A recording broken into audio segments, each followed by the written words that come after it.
There we go. All right. Looks like we're rock and roll on there. Okay.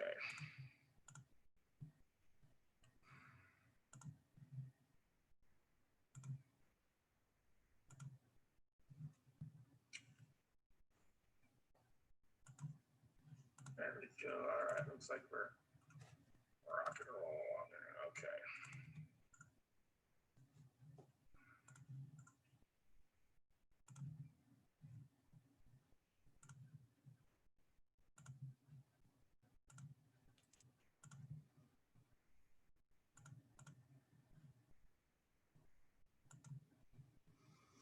All right. Good morning, everybody. Good afternoon. Good evening. Welcome to International Podcast 2020. We are absolutely excited to have you here for the 7th International Podcast Day. It's the 3rd year that we're doing something. We've got a great group of podcasters from all across the world actually join us today. And we encourage you guys, wherever you're joining us from, to do me a favor, type it in the chat roll, where you're from, what's the name of your podcast, what's it about, as we'd like to share all things podcasting today. My name is Scott Carson. I've been the host of a podcast for over 3 years now called the Note Closers Show. I specialize in buying distressed debt, very small niche of real estate investing here in the United States. And like I said, for 3+ years now, we've been podcasting and absolutely love what we do. It has been such a huge and very new critical piece to our marketing for what we do to attract investors, to attract bankers, and also helping us educate our students across the country out there. But we've got an amazing lineup for everybody here who's joined us. One of the great things about podcasting, I believe, it's really true, a family that believes in the word called co-opetition, everybody, where everybody's working to get their podcast, to get the growth, the expansion, to connect with their niche of listeners out there. But we're all doing it in a way. I know that I've very grateful for so many podcasters who have helped me out over the last few years to really help me get my show go up, not only up and running, but help me with the production side and also the growth and the monetization side of what we do out there. So big kudos to quite a few people out there. We'll name them throughout the day, obviously. And we've got a couple of them coming on here later this afternoon as well for you. So a 10-hour live stream definitely is going to have a few glitches here and there. So we just encourage you for a couple things if you're joining us live here, just to be cool. We have a backup to a backup for the most part. You never know what's going to happen with Zoom. We never know what's going to happen with people's internet or audio or things like that as they join us from different parts of the country and different parts of the world as well. So we've already got a few people on here this morning join us from different parts of the world. If you guys will type in where you're from, where you're going, and the name of your podcast, we're pretty stoked out there. But one of the great things, guys, that I love about podcasting, it is such a mixture of how people use podcasting, or should we say vidcast. Some people would argue that this is not a podcast because it's not purely audio. Other people say it is a podcast because we are going to throw it up on iTunes and Stitcher and all that stuff. Or that it has a video element for it, so it's more of a video or a vlog versus a podcast. I'm a big believer that as long as you're producing content these days and using video or audio or a combination of both, like I do, you're a podcaster. Yes, you may be a video caster. That's fine. But if you are using your video in any sort of way with the audio, throwing it up on any of the podcasting platforms, I think we're all podcasters these days. The market has changed quite a bit. We've evolved. It is the 21st century, and with over 1 million podcasts out there, I think evidence is to sway the way of saying, well, yes, we're all podcasters. We're all producing content. For those guys out there and gals that are of the old school where it's just got to be audio, that's fine. But I honestly think that you're missing the boat when it comes to connecting with an audience out there in more than one way instead of just audio. We all know that only about 26% of the population actually does listen to podcasts, with that percentage being mostly US based out there. So if you're not using video, which is what we're doing here too, you're kind of missing out on a big chunk of people that could be listening to your show or watching your show, especially with YouTube and Google and all that good stuff. Well, what are we going to cover today? Well, we have, like I said, we've got about 20 different podcasters that'll be joining us throughout the day, with yours truly being on and being the host. We're going to ask them, hey, how are they using podcasts in their business? We're going to be asking them, hey, what's one marketing tool that they're using that they like above others? What's their end goal? Where do they see themselves in 3 years, 5 years? We've got some new podcasters, and we've got some podcasters that have been on for, almost a decade, if not beyond that now. So it's a good mixture of learning from people, whether you're watching this live or you're catching the replay of this. We encourage you to ask questions, to be present, and to really network with everybody else that's out there. We know it's getting a little early. It's a little early here in some parts of the United States. Other parts of the world, it's afternoon. It's good evening in some cases for some people out there. So I just kind of want to go through this before we bring on our first guest out here this morning. We do have morning here in the United States. We do got a pretty good lineup, if you can tell. Just absolutely really blessed putting this thing together. And for the third year straight, like I said, we've done a live stream. We've done a 12-hour live stream before for National Social Media Day. A couple years ago, we did a 27-hour live stream. 10 hours, that's kind of old hat for us. But one of the things that we do value is just what everybody's contribution to this is. And no matter what type of podcasting event I've gone to, whether it's been in person, I was fortunate to go to the last PodFest in February before everything got kind of chaotic in the world these days, that you can learn something from everybody out there, whether they're brand new or they've been around for a long time. Everybody brings a different perspective to the podcasting place, to the podcast avenue. Some people, like I said, are using it for different purposes. Some are using it to tell stories. Other people are using it to educate. People are trying to use it as a way to heal. We do have some healers on here today. We do have, some more heavily production focused people. We do have people using it for marketing for a variety of things, from jewelry to their practice, to finances, to well-being and spiritual. It's just such a great mixture of people. We'll have people popping in and out from all sorts of different niches in podcasts throughout the day as they come on and join us throughout the day, or they jump on or later this evening as they get off of work, or they join us before they go into bed if they're an international flight for you. So really stoked about it. We've got such an amazing line of guys, people from just absolutely amazing people from all across the world. And I'm glad to count a lot of these people as my friends or new friends as we're on this crazy podcast journey out there. There's a variety of things that people are doing uniquely to their shows, and we're really looking forward to them sharing their message and sharing with you guys what they're doing out there. People taking their show and turning it into its own podcast festival, taking their show and sharing it to the masses. People using it as a speaking platform for their TED Talk, or using it to launch a speaking class or other speakers out there. Absolutely just an amazing aspect out there. Like I said, I've been podcasting for 3 years, but been a digital marketer for well over 10, over a decade now. And my show, like I said, guys, I just celebrated my 625th episode. We do crank out quite a bit on a weekly basis. It is a niche within a niche. Now, while we do offer a lot of great information, because we do use my podcast not only to educate other potential real estate investors about our niche of investing, but we also use it to interview. So it's basically 50-50 interview and education with what we do. And we've been very fortunate to have it now be nationally syndicated across the country on different radio stations with millions of listeners each month. That's absolutely blown me away. Never in my day of podcasting, when I first started off doing what I'm doing 10 years ago, did I think I would be a nationally syndicated radio and podcast host. Now, going back to college when I was a radio DJ and I was mass comm major, great. Podcasting has allowed me to kind of continue to itch, I guess you could say. And, while I'm not quite the most latest ESPN sportscaster, I'm doing some fun stuff with my niche out there as well. We've got people joining us from all across the country. James EGODIBIE with the Wealth Matrix, Top Investor Secrets. He'll be sharing us here in just a second, followed by my buddy Jesse T from the Jesse T Show, who's a financial advisor and wealth coach. We got that followed up with the founder of Outlier Podcast Festival, Mr. Ever Gonzalez, joining us this morning. After him, we've got Bill Allen from Seven Figure Flipping. He'll be sharing his podcast and his journey and secrets. After that, we've got Stream Hackers Radio with Ben Lyons coming on to talk about what he's doing. Then we have my friend Wendy LAIDLAW, who's going to be talking about her podcast, Heal Endometriosis Naturally. And then we've got our buddy Mark Harrell, who's going to come on and talk about the Jeweler's Philosophy, his jewelry show.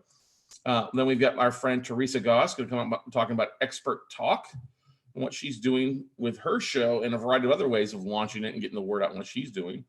After that, we've got our buddy Ravi Dabirio from Himalayan Tales coming on. I think he's on here already this morning. Hopefully I did not butcher your last name too bad. After that, we got ANISH VERMA going to talk about the Empower Your Mind for Success podcast and what he's doing to reach out to people. After that, we've got the founder and the head honcho behind One Big Tip podcast, Chef Mendelsohn, coming on to talk about his show.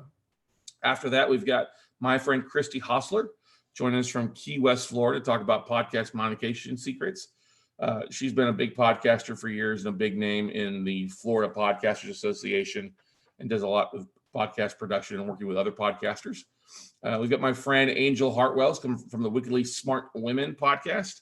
She's going to be showing up talking about how she's reaching women and was reaching men with another podcast called Wickedly Smart Men that she just recently sold off. After that, we've got my buddy, the man, the myth, the legend, Mr. Tom HAZZARD from Feed Your Brand. Tom is also the founder of Podetize.com. They're one of the largest podcast production companies out there. My show and where I'm at today would not be at without Tom, his wife Tracy, and their whole team over there at Feed Your Brand and Podetize. So looking forward to having him on. Following that, we've got a relatively new podcaster, Doug Piper, the Beer Connoisseur podcast. He'll talk a little about how he's actually been sponsored by a large magazine in his niche and what he's doing. This will be an interesting interview for sure. After that, we've got Lav Shindapalli with Women Leaders Rising. She's got a relatively new podcast, but been in her niche for quite some time, and looking forward to hear from her. Following up that with my buddy Corey POIRIER from Let's Do Influence. He's a buddy of mine who's been doing some amazing things with speakers, and has launched Blue Talks, which is a different kind of take on the TED Talk series. So we're looking forward to talking with Corey out of Canada. Then we've got my friend MARCIA RINER coming on to talk about Profit with a Plan podcast. She's been helping entrepreneurs to grow profits and drive growth. So we're looking forward to having her. And then we've got one other podcaster join us. I don't have a list. He just joined us late yesterday, but we're excited to have Marco Fanelli out of Michigan join us to wrap it up at 6:30 today. So really great, diverse lineup. And as I say, I encourage you all to share who you are, where you're at, what you're doing with podcasting, and a variety of amazing things that you're looking forward to with your show over the next 6-12 months. Now, we all know that with podcasting, I think it's become really the last area of traditional free speech out there, being able to provide whatever your content is, wherever you're at, whatever your focus is. Really believe it's really the last areas of free speech, especially here in the United States and other areas out there too. You have to look at what a lot of people are doing and how they're doing their shows, whether it is a short, 15-minute episode, 50-minute show, or a 3 to 4 hour live stream episode that, like the Tim Ferrisses out there in the world. There's a lot of different ways to do this. And whatever your message is, that's a beautiful thing. If you're a relatively new podcaster, we do get a lot of people that ask us questions about what's the ideal length of an episode? Is it 30 minutes? Is it 15? Is it an hour? And the question is yes, and depends. All depends on what it takes and how long it takes you to get your message and what you're trying to achieve with that episode. We'll talk about some monetization strategies, because that's always a big thing. People are like, this is a passion project of mine. I got to stay original. Or others like, I need to make money. I need to cover my costs, because it does take money to edit and produce and do things like this. Not much, but depending on how many episodes you're cranking out, it can get costly. We would not be able to do what we do on such a scale of what we do without sponsors helping us on a regular basis with what we do, sponsoring our show from the beginning, and then smaller sponsors as well for you guys. So one of the things that we always will talk about too is, especially throughout the day, marketing strategies. What are you doing to market your podcast? What's your favorite thing? What's a favorite tool that you have that you're using on a regular basis to market your show? And while today we'll often feel like it's basically about 21 different mini podcast episodes, which it is, we will be taking this live stream and obviously throwing it on iTunes and different podcast platforms out there, about 20 different ones that we use and distribute our shows to. It's also, I think, more so with Corona, podcasting has brought more people together, especially with Zoom and everything's going on in the world. It's a beautiful thing is that when you can talk to people that are hours and hours ahead of you or hours behind you on the clock, it's really bringing people together. And that's the big idea with International Podcast Day. Now, while this is in the 7th year with, I think, Bill Allen from the official International Podcast Day show, or I did not say show, but he does have a different live stream. There's a beautiful thing. There's so many different Podcast Day live streams going on. My friend Eric Devins with the Christian Podcasters Association is doing an 8-hour live stream with people. There's classes going on. Podfest has basically 3-day master classes going on from the 28th through today. Just a great way for people to get together and connect, especially since we can't get together in person. We can't shake hands or bump elbows as the new things, or pound fists, or just to embrace. This is the way to have a virtual coffee with just about anybody across the country, whether you're joining live and watching and being able to communicate, or you're just listening in like a fly on the wall, like many people will be doing throughout the day. So cheers, whether it's coffee in the morning or a pint for you. We're glad that we're having you here today on International Podcast Day. Love it when the coffee kicks in for you. It's early here in the United States. Like I said, it's right just after 8 o'clock. And we're ready to get rocking and rolling here with our first guest here in just a second. But I want you all who are watching this, like I said, whether live or on the replays, do me a favor, type in the chat roll, type in the comment section, whether it's on YouTube or Facebook, where you're from, what your podcast link is, and we'll be glad to share that with everybody that's out there. So I'm just looking here on the live stream from Facebook to see what I can see. There we go. Brigitte Lynn Bamba says Gabriel Ripley, 13 tall ceilings. Oh, sorry. Okay. I'm looking here if you post. Oh, that's sorry. It was somebody commenting on their podcast aspect of things out there from a couple months ago. Now, I think you look at it any type of international day, somebody who really knocked it out of the park and did an amazing job a few weeks ago was Tony Robbins with his Unleash the Power Within summit that did amazing out there with so many people, 25, 30,000 people across the country doing some amazing things. Just absolutely amazing to be a part of that. And we're stoked to see that stuff as well there for you. So anyway, guys, what I want to do, let me do this. I'm going to bring something up here. So I have everybody's in one spot there. There we go.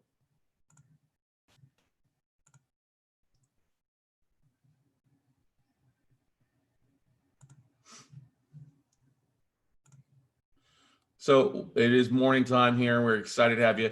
We're excited to have our first guest join us, and our first guest podcaster join us here in just a second. I see that he's online there. I'm going to actually bring him on over as a panelist again. Hopefully he's not doing something behind the camera there. Good morning, James. Can you hear me, buddy? I just moved you from attendee to panelist. And we'll get rock and rolling here in just a second with you.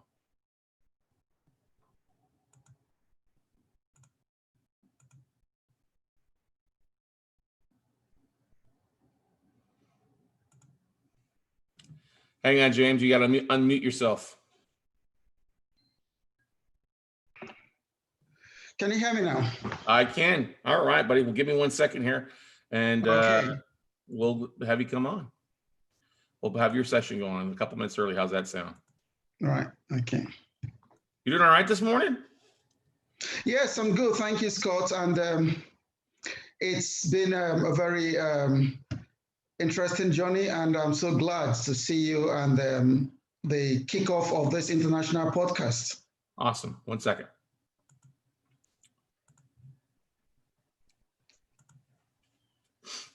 All right, everybody. Well, hey, our first guest is joining us from overseas, and we are honored to have him. He was the first person to RSVP when I put out the call that, hey, I'm going to be doing an International Podcast Day live stream. And I was honored to be a guest not only on his podcast, but his virtual event that he's been putting in place and doing an amazing thing out there.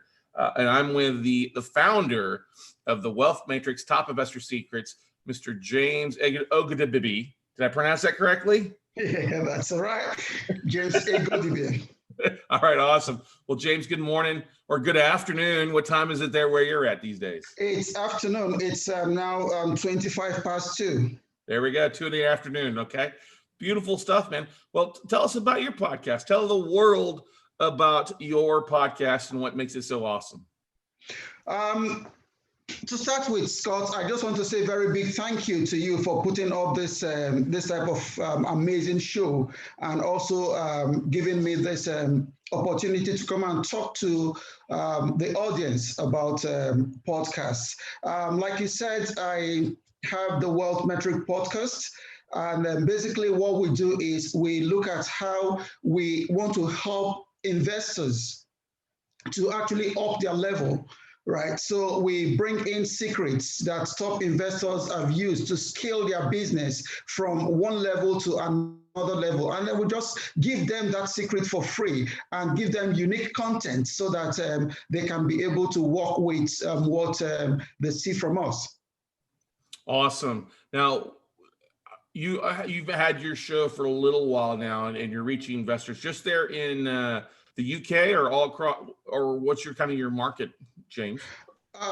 Well, because it's a podcast, actually our market is it's been in the UK, but with, just like you said, the summit that we're doing now, which is international, we're trying to see how we can reach even a wider audience. Those people who are really looking for good content that would make them scale their real estate business.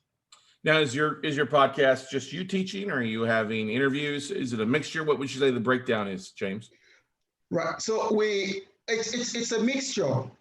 So if I want to go through, I teach on the podcast, but we have amazing guests that we have invited to actually do a Q&A session, and it's been so great. That's awesome. What would you say has been the biggest aha moment since you started your podcast? What's been the biggest learning nugget for you? Okay, so it's very good you asked that question, because what I was actually looking to share with people today is like a journey of what I've been going through. Because when I started the podcast, there are so many things that I wasn't aware of, the techniques of podcasting, and some of the key strategies that will actually make your podcast scale to the next level. But now that I have unraveled such things, it's actually a good thing to see if I can just share one or two things with the audience, so that those people who are where I started from can actually pick up and scale their podcast to another level. Oh yeah, please do. Please share what's been your favorite thing. What do you want to share with our international audience? Okay, right. So the first thing is if you are going to go into a podcast, you have to start with the basics, the foundation. And when I say the foundation, two key things that comes to mind. The first thing is you are not just going there to throw out any form of content to people, because we have, like Scott said when he was doing his introduction, over thousands and thousands of podcasts out there. So your content will have to be quality. You have to ensure that you have quality over quantity. And of course, you also, the second foundation is you need to know that it takes time. You don't start a podcast today and you expect that it's going to be as successful as Scott's podcast. It takes time, it takes consistency, and so on and so forth. But then when we talk about quality content, what exactly are we referring to? We're referring to you having valuable content that will be very, very valuable to people. We are talking about content that are unique. Because if you're putting the same content that other people are putting out there, then what is that thing that will make them want to listen to your podcast and not the podcast of the other person? And then the third thing is it has to be sticky. In other words, your content needs to be captivating. It needs to be able to sustain the attention of the audience, so that they are always coming back for more and more and more. And then the other thing probably that we're going to be talking about later is, so what are the ways you can promote or make your podcasts actually go out like a viral podcast. Yeah. So what's been your best marketing tool or tactic to help you grow your audience? Honestly, it's just word of mouth. Word of mouth, telling people that, so if you see that this podcast has really been beneficial to you, please try and share it and then tell other people. So, you know, word of mouth like that. And you've seen people listening to the podcast, they share it, they talk to other people, and it has actually helped in growing my podcast. Very nice. Now, are you having good luck with your guests sharing the show? I know that's always the biggest struggle, is once you've got somebody on, besides you promoting them, but also getting them to share. What are some of the tools or tricks that you're doing to help your actual guests share your show? There are various methods that I use for that. The first one is you give them what we call swipes that can help them. So you just make sure that you do everything for them, that they just go like a click in a button. Right, so we just give them all the materials. If they want to use YouTube, we give them a ready-made link that they can just use to share. If it's Twitter, we want to give them like a small a pinball that they can use to share on Twitter. And we just encourage them. And we've been lucky that most of our guests have actually been willing to share the podcast. Nice. That's good. That's a beautiful thing when you can get your guests to share the show, because you're doing all the work, right? Yeah. And sharing to your audience. Now, how big is your audience that you're seeing on a regular basis here, James, as far as numbers? Or are you using, besides just audio, are you also using, you know, video to help you in getting the word out what you're doing? Right. So it's interesting you asked that question, Scott, because when we started initially, we started with audio. But then we discovered that video actually goes faster than audio. So these days, what we do is we actually do a video interview, which we upload on YouTube. And then we then propose that to audio, and then we'll upload that into our Anchor FM and other podcast channels. Very nice. Very nice. Now, how often are you releasing content? You're doing it on a daily basis, a weekly basis, every couple of weeks? Are you batch recording, or are you doing it on an individual basis? We, at the moment, because like, you know, the summit that is coming up is taking so much of our time. It's taking so much of our time putting up a lot of resources towards the summit. So we have not really focused on the podcast for now. We have been doing it once a week. Mm-hmm. But immediately after the summit, it's going to be every day. Right. Well, that's the beautiful thing. A lot of people are using podcasts to help them launch or promote their summit. How's that working out for you? Has that been a bit of a surprise? Because you're using interviews for your online summit, and then you've got the podcast that goes along with it. Because a lot of people are like, well, I can't do a summit. You know, I'm not smart enough. I don't have enough connections. The speakers aren't going to say yes. What would you say to those out there that have kind of those preconceived, I won't say positive, but not quite, it's kind of negative, self-doubt when it comes to posting and hosting an online summit through a podcast and things? I think it's just for them to get over their fears. That's the first thing. Just make sure you get over your fears.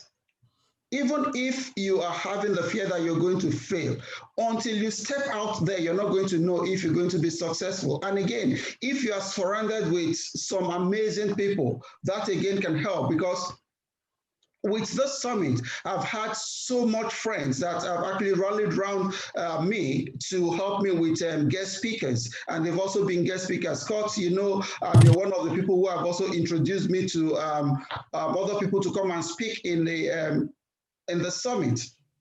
It's not an easy task. I'm not going to tell you that it is easy, but if you are consistent, and if you are focused, and if you are determined, it's worth it.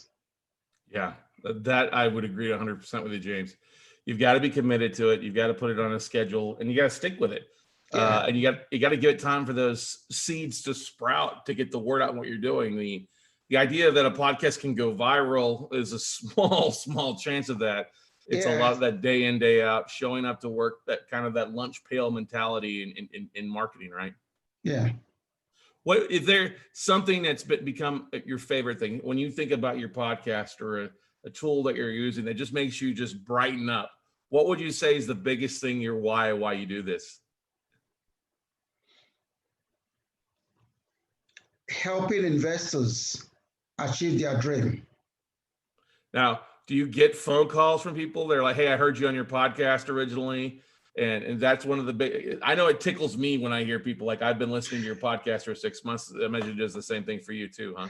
Yeah. Actually, I think the one that really thrilled me is when you just get a message from nowhere, from somebody you hardly have heard of, telling you that, oh, that thing that you shared on your podcast has actually made so much difference to their business.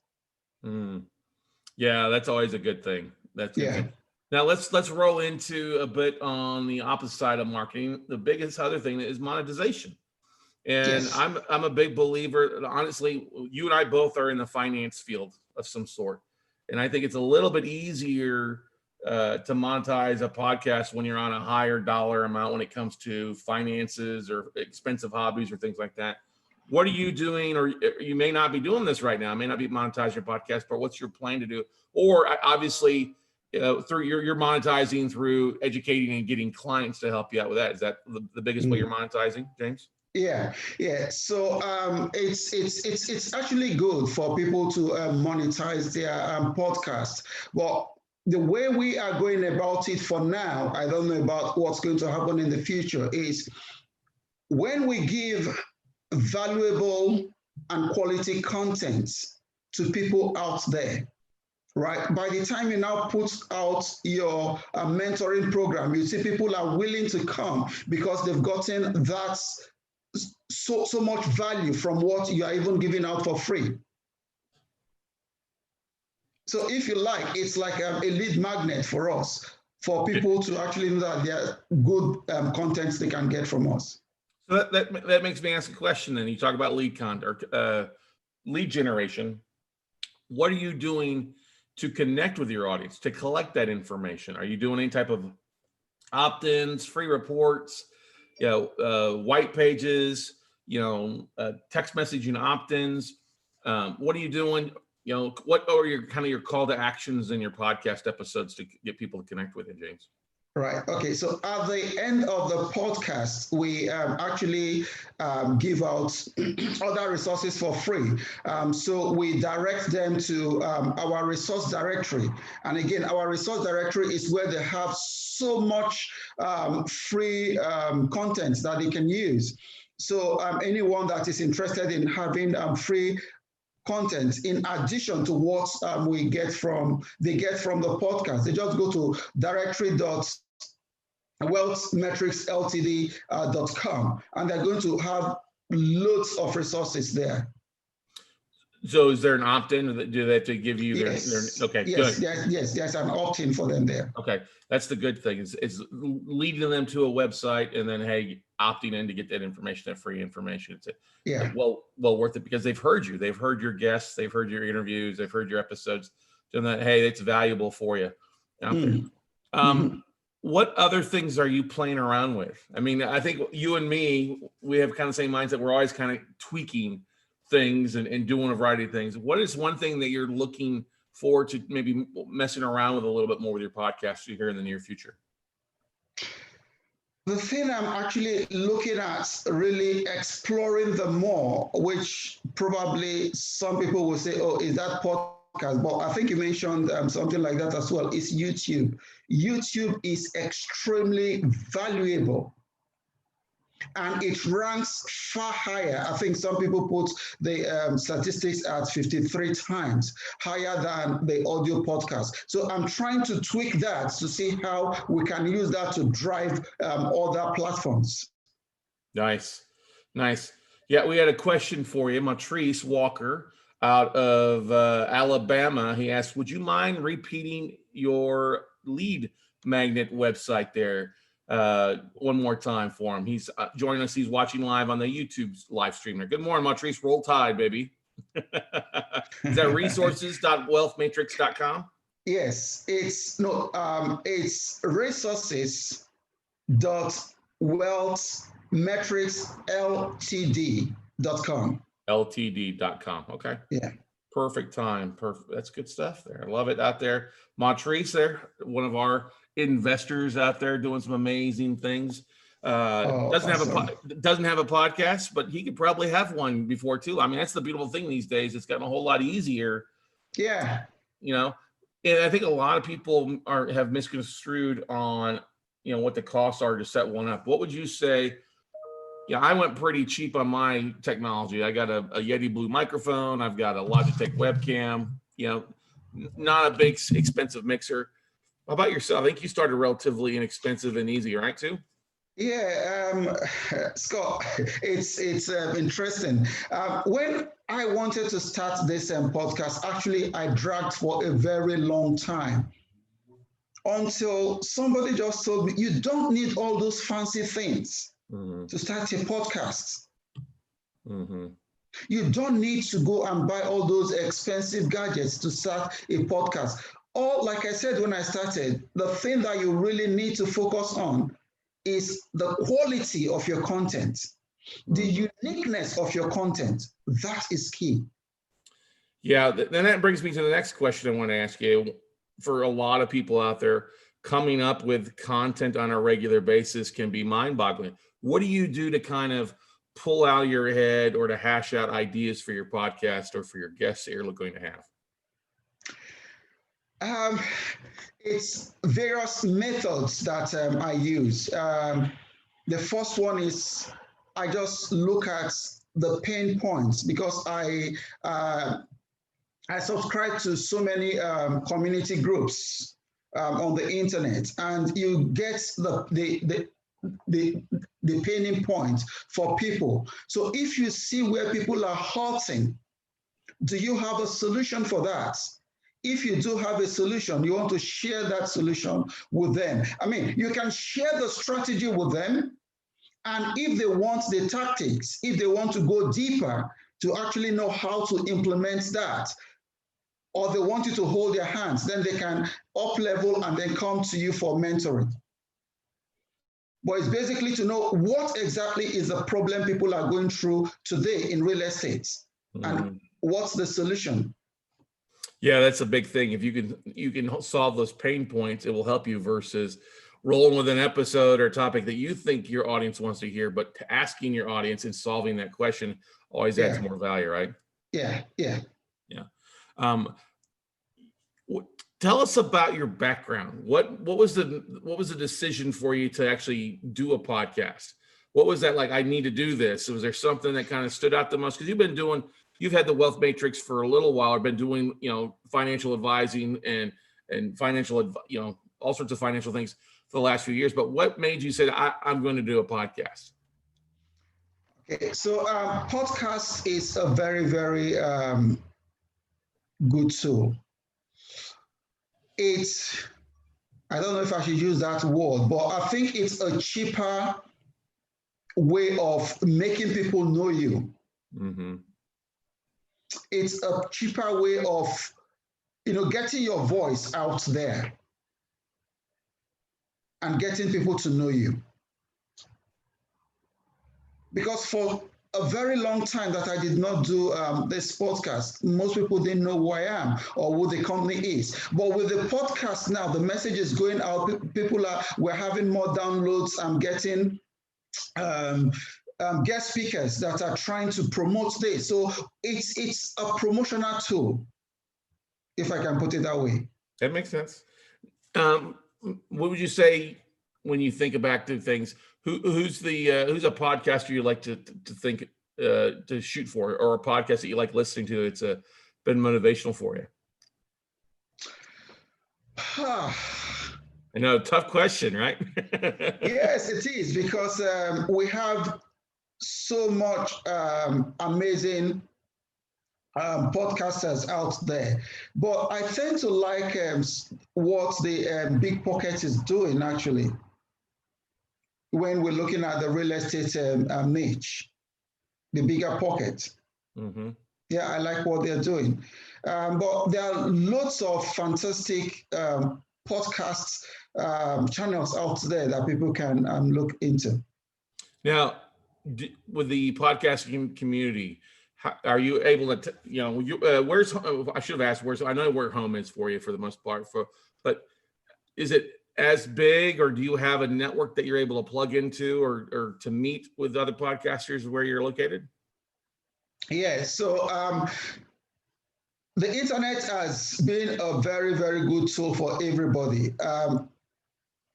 On the internet, I have 3 different community groups that I'm involved in, and they are just purely podcasters.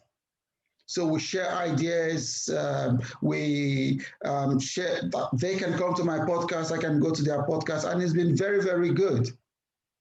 Well, but I meant, where's home for you? You're in Ireland or the UK, James? Where's home for you? UK, yeah. Okay. And that's what I meant. Is there a local network or group that you guys meet in person? How's the podcasting community there? No. No. Okay. Thank God for the internet then for you, right? Now that makes me ask you a question. With being able to look at where your listeners are coming from, are they all coming there locally, or are you getting more of an international flavor? I'm actually getting more of an international downloads than their local. Interestingly, yeah. So in the finance industry, with what you're teaching, I know it's heavily regulated. We have a lot of financial advisors that have to be careful about what they're saying. Not only for local, for domestic clients, but international, it's a little bit more laid back. Do you also have that? Do you have regulations and things that you got to be careful about what you're doing with your podcast and what you're saying and can't say? Oh, yes, definitely. I mean, when you're going into saying anything financial, you need to always give them a disclaimer. That, what's the disclaimer say? Because we know it's a little bit different. Just that it's just telling them that what I'm giving to them here, it's just my own opinion. It's not meant to be an investment advice that would result into any contractual relationship. So it's just mere advice that they can go and use. And before they can actually implement it, they should also seek the advice of an expert. There you go. Now, so that's where you just makes a lot of sense for educational or entertainment purposes only, right? Yes. Absolutely. Well, and that's a big thing. People get, so here in the United States, you've got to be careful about this stuff. And it's the same thing. Hey, this is just for educational and entertainment purposes only. Yeah. As you always say, seek your own counselor, talk with your attorney and CPA to consult with them. Seek your own counsel. Exactly. Yeah. Now, are you using, a lot of people are using vendors that they use as guests. Have you seen that with the people that you refer business to or back and forth, your vendors and things like that? Have they taken an interest in your podcast? Have you had them on as a guest to talk about their services or kind of building your network a little bit? Yes. And it's actually good when you do that because one gives you additional credibility that these people want to talk to your audience on their podcast. Yeah, I do that once in a while. Very nice. What would you say has been the biggest headache for you with the podcast? We've talked about what we love. What's the big thing? You're like, this just bugs the heck out of me.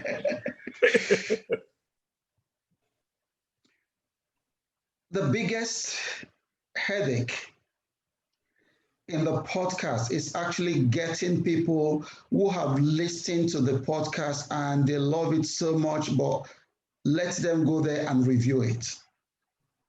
Because one thing that people should actually go for as well is get loads of reviews. It's good. Mm-hmm. Yeah, that's what they say. That's always a big thing, getting people to leave 5-star reviews, even though it doesn't, an iTunes review has no bearing on how your show ranks or the popularity of it. Some shows, I think we saw a poll yesterday put out by Chris Cremosis with the Podfest that basically 0.9% of 1% of podcasts out there have more than 100, US based reviews out there. Mm. So it's basically, if you can get over that 100 reviews, you're in the top 1% when it comes to getting reviews out there. Now, that makes me ask a question now. LinkedIn, are you using LinkedIn to help promote your podcast in a variety of ways? Because oftentimes I have found that it's pretty easy to get some recommendations via LinkedIn, whereas people may not know exactly how to go leave a review on iTunes. Have you tried that any? Yes, I've actually tried LinkedIn because I have more presence in LinkedIn than Facebook or other social media.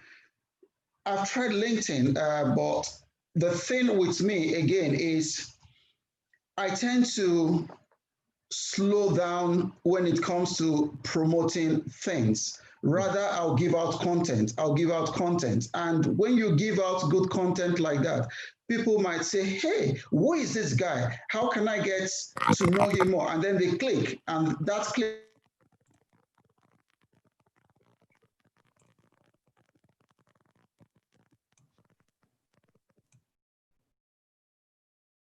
Just, James, that somehow you got muted there real fast. You want to unmute yourself, James?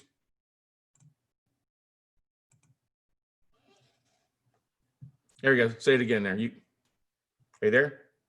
Yes, can you hear me? There we go. Now, for some reason, you got muted there for a second. So. Oh, okay. So you're saying you're the idea of sharing content, providing really usable tools is a valuable thing. Yeah. That's the strategy I actually use. That's when people see your content and your content is good, right? They want to dig deeper to know you. And through that and the link, they will get to know your podcast. Mm-hmm. Now, have you started? I know you're building with what you're doing. You've already got existing clients and listeners. What are you doing besides opt-ins? Are you doing any type of community building? Facebook groups, LinkedIn groups, online meetup groups, or anything like that? Are you doing anything to kind of bring your listeners together in a group or family base, I guess you could say? We call it, with what we do, we call it Note Nation. You know, we've got a private Facebook group, but what are you doing to kind of bring your guests or your listeners together, your audience together? Yeah, so we have like a closed group, a closed Facebook group, and we're trying to launch a closed LinkedIn group as well. Yeah, I bet you're getting more traction with the Facebook side of things. It's a little bit easier for people down there, huh? Yeah. There are some great big LinkedIn groups, especially in the finance industry, but it doesn't seem, it's not quite as that much. You don't have that much kind of interaction. You see a little bit of posting on LinkedIn for the most part, but I've always seen having a Facebook group is easier for people because they're on it a lot of times, right? Yeah. So getting people to leave a 5-star review. You heard that here, everybody. Go on over and leave James a 5-star review out there. Connect with him out there. Going out to the Wealth Matrix out there. So excited, man, to have you on here and start off International Podcast Day with an international guest, international flavor. And like you said, you're in the midst of you mentioned you're in the midst of putting together your virtual summit. Share what your summit is a little bit and how people can tap into that too, James.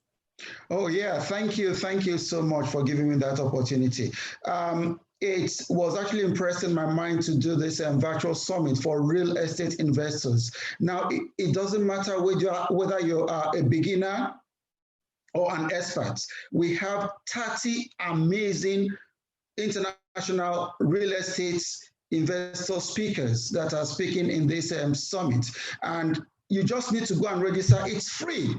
It's a 3-day summit. You just go to summit.wealthmetricsltd.com. I'll repeat, summit.wealthmetricsltd.com. And you just register for the 3-day summit. When does that come out? It's coming up 27th to the 29th of October. 27th to 29th of October 2020. That's Tuesday to Thursday. So you're right at a month out there. There you go. Yes, round about a month. Good stuff there. Well, James, I want to say thank you for coming on International Podcast Day, man, being our first guest, kicking it off with such great nuggets, great insight and sharing what you're doing and doing such amazing things out there. Now, I did want to ask you, what's your, just as a poll, what are you doing? What service are you using to record your episodes? And then who are you using to host? Zoom. Zoom to record, and what are you doing to host? Yeah. Who's hosting your podcast? Is it Anchor FM. You're using Anchor FM? Okay, awesome. Yeah. Well, James, once again, man, thank you so much. Guys and gals, go out there, check out the Wealth Matrix. His main website is wealthmatrixltd.com. wealthmatrixltd.com. James, thank you, buddy, for being a part of International Podcast Day 2020. Thank you so much, Scott, for having me. Good stuff. And when I get over the UK, we'll have to share a pint of some sort. Come. Agree to that, man. Thanks so much, James. Cheers. Thank you. Yeah.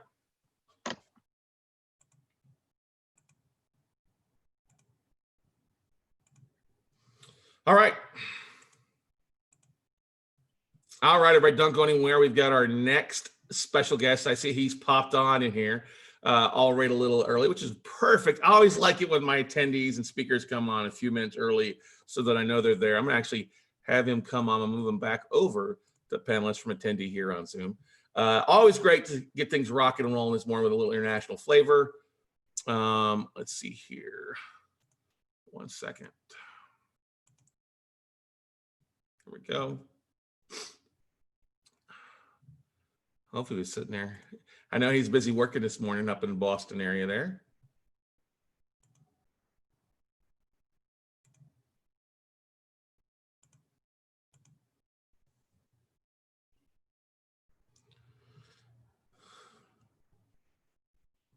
Good morning, Jesse. What's going on, brother?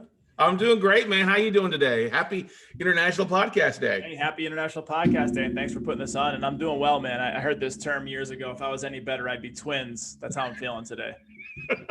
Don't we wish we had a good twin and a bad twin? I mean, I actually probably do, but it might be called bipolar. I don't know. We'll see. Exactly out there, definitely. Well, man, how's it going, man? You are the rock star of the Jesse T Show. Let me bring this up here, guys, so that everybody knows what to look for when they're out there looking.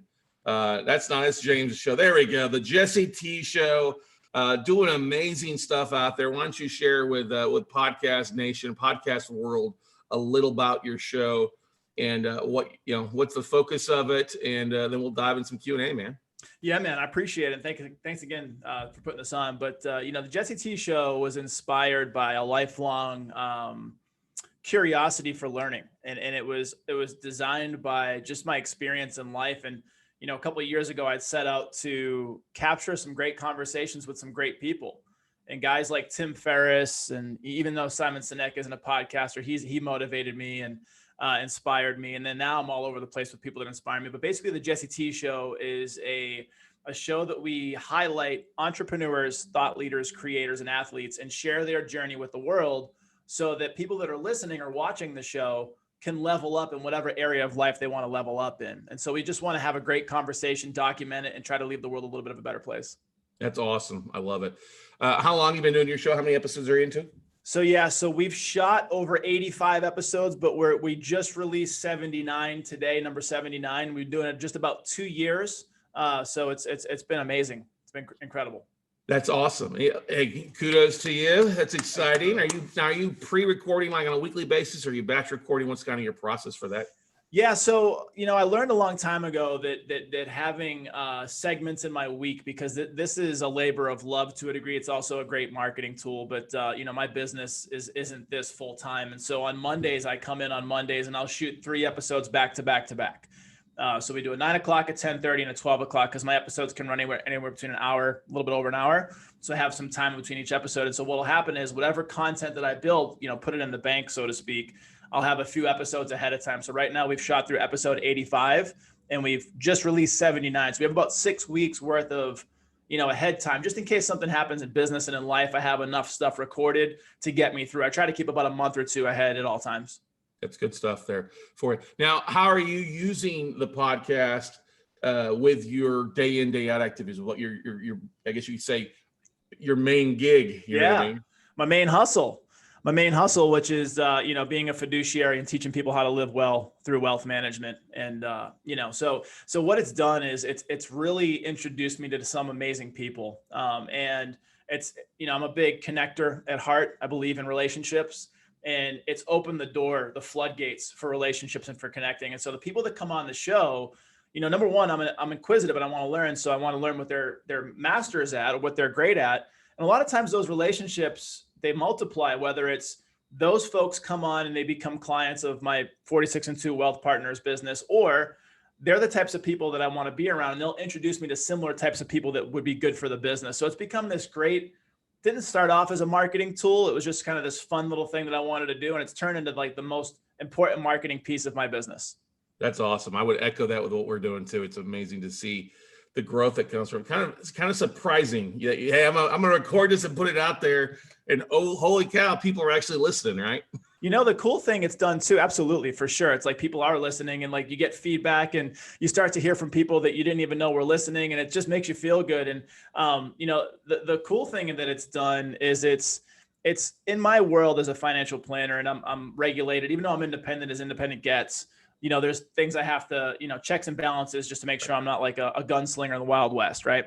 And in this world, there's a lot of compliance and this regulation and oversight. And so a lot of financial planners, no matter what level they're at, they're really concerned with how they're marketing, and they're really concerned with how they're getting their voice and their brand out there. And so a lot of times they're not doing things that make them happy. And so what I found is, this type of marketing makes me happy, but also it raises my level of consulting to a degree where they're like, who's the guy who's asking the question? Who's the guy that's running this podcast?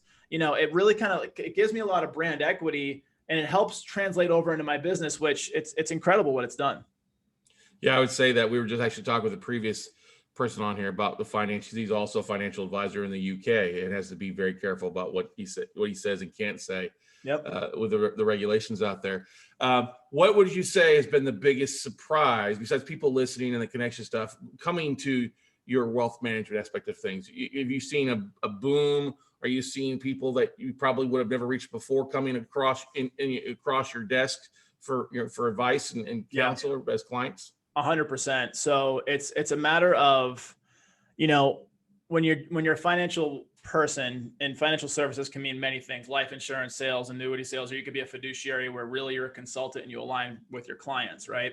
And the thing there is, you're always building your business and you're always scaling your business. And what that means is relationships, and either bringing on new relationships or deepening existing relationships. And to do that, you have to get out in front of people and let them know that you exist, and let them know that you could do a job and they could trust you and you're a good person. And a hard thing for people to do in business, especially when you're in the financial world, is, when you lead with, I sell this, or I do this, or I am an advisor here, a lot of times people kind of shell up. It's like religion, politics, and money. Like those few things, if you don't know someone and you lead with one of those things, a lot of times people get uncomfortable. And so for me, when I lead with, hey, I'm a podcast host, I also have this business over here, the conversation dynamic completely changes, and it allows for a more open conversation versus people just immediately putting up their guard. And it's like, okay, well, tell me about what you do over here. Okay, so this is just like a little nugget for people, like if they're selling or if they're marketing or whatever. If you lead with your podcast and you say, hey, I'd like to add value to you, if it would be a good fit for you to be on the show, or if someone would be a good fit on the show. Also, I do this business over here. It's just a nice, easy conversation to have versus like you're pushing someone, to sell something. Yeah, it's always better to kind of give versus give. Give it to me, give this to you versus you need to give it to me. That kind of whole dynamic aspect of things out there. What, besides clients and stuff like that, what else has been the biggest surprise for you, Jesse, with your show? The people around the world I'm connecting with are amazing, man. And the things that I've been doing. So I'm a little bit of a weirdo when it comes to total human optimization. I'm into health and wellness. I'm into spirituality. I'm into biohacking. Like I'm into all these weird things that I'm interested in. And the relationships that have come out of this are interesting. So one of the ways that I focus on my spirituality is through teacher plants or plant medicines. And so I was supposed to be in Peru back in May before the world shut down on an ayahuasca journey for 10 days and going out and, finding different things and learning about different things. And that relationship came from a podcast. Like this guy that I met, I'll name drop him, amazing guy, Steve Kuhn, Kuhn, Steve Kuhn. He's a combat veteran. He's this big business badass. And within 5 minutes of talking to him before we did the warm up for the podcast, I was like, are you in the spiritual world at all? And like our whole dynamic and conversation changed. And now I'm going to be hanging out with this guy every year, once a year until I die, and going to Peru on ayahuasca journeys, essentially.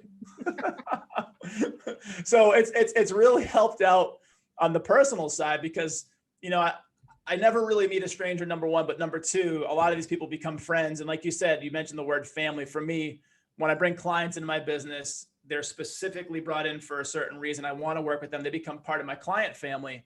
Well, the same thing with my podcast family too. They're people that I want to be around. I want to do life with. Mm-hmm. Yeah, I would agree to that. It's really, truly a beautiful, the whole podcast niche, and is everybody working together and glad to share. And we're all kind of competitive. We're trying to promote our own thing, but also willing to help people along the journey.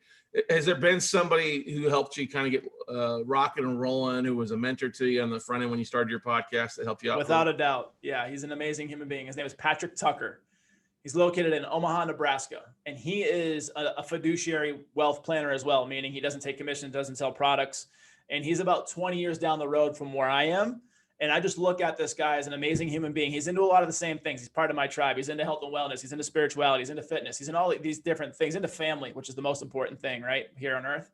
And he was my mentor, for a little over a year, and dedicated any questions I had, helped me scale my business, super imperative to that point of my life.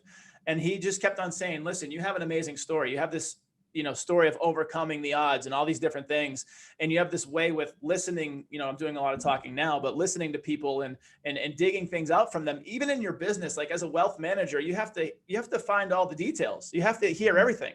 And ever since I was a little kid, people always told me I had like a way with like getting information from people, it suits me well for the podcast and for the business. And so I took my fear of, not understanding the podcast world and not understanding the technical side, from video to audio and lighting and all these different things. And I threw it aside and was like, screw it, I'm just going to dive in. And it was the best decision I made 2 years ago. So he was part of the muse for that. He was like, you need to start this. You got a great story. A lot of great people. Get this stuff out there. It's going to change your life. And it has.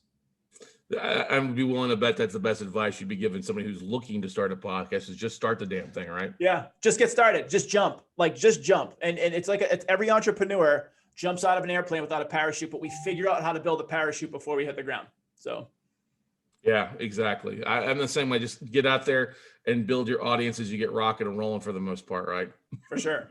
For sure. Now, what would you say has been the biggest struggle with your podcast? Has there been anything that's been like, I got to get over this, or what's been the thing that's maybe been frustrating? Not being as good as I want it to be. Like when I look at like guys like Joe Rogan or Aubrey Marcus, or some of these people that are putting out content that I love individually as a person, and see where they're at, but also realizing that they're years ahead of where I'm at. And so even when I first started its first 10 to 12 episodes, I had it's called the show notes, and the show notes was like a cadence of a flow of the conversation. And that got really stale really quickly. And so I had to pivot from show notes to just free form conversation, which is so much better for me and how I operate. And so I think the biggest hurdle was A, just getting started, and then B, learning, because I shoot on location if I can. Now with COVID, it's a little bit harder, but I shoot in my office, which is my quasi studio, and like getting the equipment set up correctly and making sure the audio is correct. And so some of the other issues were just life events. Right. I had lost my father about 2 years ago. And it was kind of like right when we were getting started. It was like kind of just a few months into it, and just having to go take of real life stuff, having to leave Atlanta and fly back up to Boston where I'm from and take care of all that stuff. And like really just kind of put the podcast on hold. So it was just a matter of learning the rhythm, learning the cadence, learning the process, and not being afraid to fail, and learning that failure was actually the best teacher, and I could ramp up faster once I knew what the right thing to do was. Yeah, that's always the thing, is making sure you've got the right stuff. It takes a little bit of getting things set up. We've all recorded that episode where mute was on, or we didn't have the record button on at some point, right? Yep. So speaking of that real quick about the record, I've recently learned that some of my best parts of my conversation usually happen after I hit, like if I'm using Zoom, because I like to do it in person. I like to have the cameras and all this stuff. But if I can't, I have to do it over Zoom, which is perfectly fine. I hit record, and then a lot of times I'll end it when we're done, and then we'll go on for another 15 or 20 minutes in conversation. And there's some nuggets that come out of that 15 or 20 minutes when we're done. People are maybe more relaxed. They're kind of like off stage, so to speak, like they're just being themselves a little bit more authentically than they were. And so I've learned to keep record going until the conversation's completely over, which has been good. Yeah, you're exactly right. I would agree to that. You hear, because whether your podcast is 30 minutes or an hour long, by that time, everybody's loosened up and they get a chance to know each other, right? And that's when I agree. Some of the best nuggets come out after recording. Yeah, for sure. And now, as long as they're ready for the audience, and it's okay to share them. I wouldn't share like any dirt or anything like that. Yeah. Hey, you know what you shared, but I'm gonna hold that for ransom unless you sponsor my episode. Right. Speaking of that, what are you using your show, or what are some things you're doing to monetize your shows? Is it just with the 46 into wealth? Are you having sponsors, or what are some of the things you're doing monetization? The show's been great for a lot of things. So it's definitely helped the business with 46 and 2 Wealth Partners. It's drawn a lot of attention that way, in a good way. It's specifically, I can count the clients that are here because of the Jesse T show that are now a part of my financial planning business, 100%. So I can see the value there. It's also opened up the door for like paid speaking engagements and conferences. And, again, that crazy story that I've had, being able to share that story and kind of get on a platform and increase that awareness. And then recently, believe it or not, and I'm kind of late to the game on this, but little over 2 years into it, I just started self-promoting on the podcast. So I cut a video a couple of weeks ago that talks about 46 and 2 Wealth Partners and what we do. And if you call in, I'll give you a free 15-minute consultation kind of thing. And that's the now new sponsor on the bottom of the screen, or actually on the screen when you first, check in. But in concert with that, I was like, you know what? I know a ton of great people that have supported me, that want to support. I put together a sponsorship deck at that same time a couple of weeks ago. And I've actually got 2 other sponsors right now that are inking deals, which is really cool. And they're going to come on and I'm going to talk about them for either 6 months or for the year or whatever one they sign up for. And basically now monetizing, which is super cool. So self-promotion, monetizing, and speaking gigs. Yeah, exactly. I would agree to those things. And I think a lot of people get into it. They're scared to self-promote a little bit. And I'm like, why not? That's the easiest thing to do after you've given a few episodes of content so that your audience gets a feel for you. If they keep showing up, they want to hear more about what you're doing and how they can work with you, right? 100%. And by default, if you have a podcast and you're a podcast host, you're self-promoting. Mm-hmm. It's exactly what it is. It's this, the Jesse T show. By default, I'm self-promoting. So now, what has been the most surprise thing that you've seen outside of clients? What's been the thing that maybe you didn't even expect, besides going to Peru and hanging out in Huayna?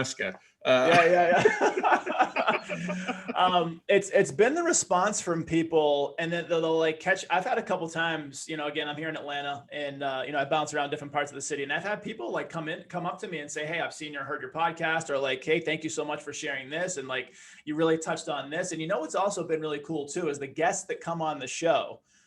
So the Jesse T show talks about business mindset and growth minded kind of things, but I get super deep into people's lives. And so we talk about people that have overcome being raped or overcome attempted suicide or drug addiction or losing a child, losing a business, and how they've been able to regather their lives and go back out in the world and do something with that. And I've had guests that have come on that have talked about some of these horrific things that they've experienced. And then like the next day, they're like, thank you so much. I feel liberated. Like I've been able to speak this into the world, and like, it's helped me here. And so it's just a really, honestly, I'm a big teddy bear too. It's like, it's a really good feel good when someone feels like they were able to be helped, That totally makes a lot of sense. Being micro famous in your own market when people go, yeah, it's cool. Hey, it's a beautiful thing. Yeah. And it's allowed me to connect with some really cool people around the world too. So there's been some amazing people on the show. Everyone I think is amazing, but there's been some like, you would know these names if you've heard them. And it's like, without the podcast, I probably wouldn't have connected with them. So yeah, that makes a lot of sense. Now, what would you say distribution wise, as far as marketing your podcast, what would you say has been the number one avenue? And then another thing that maybe you do that is unique to what you're doing?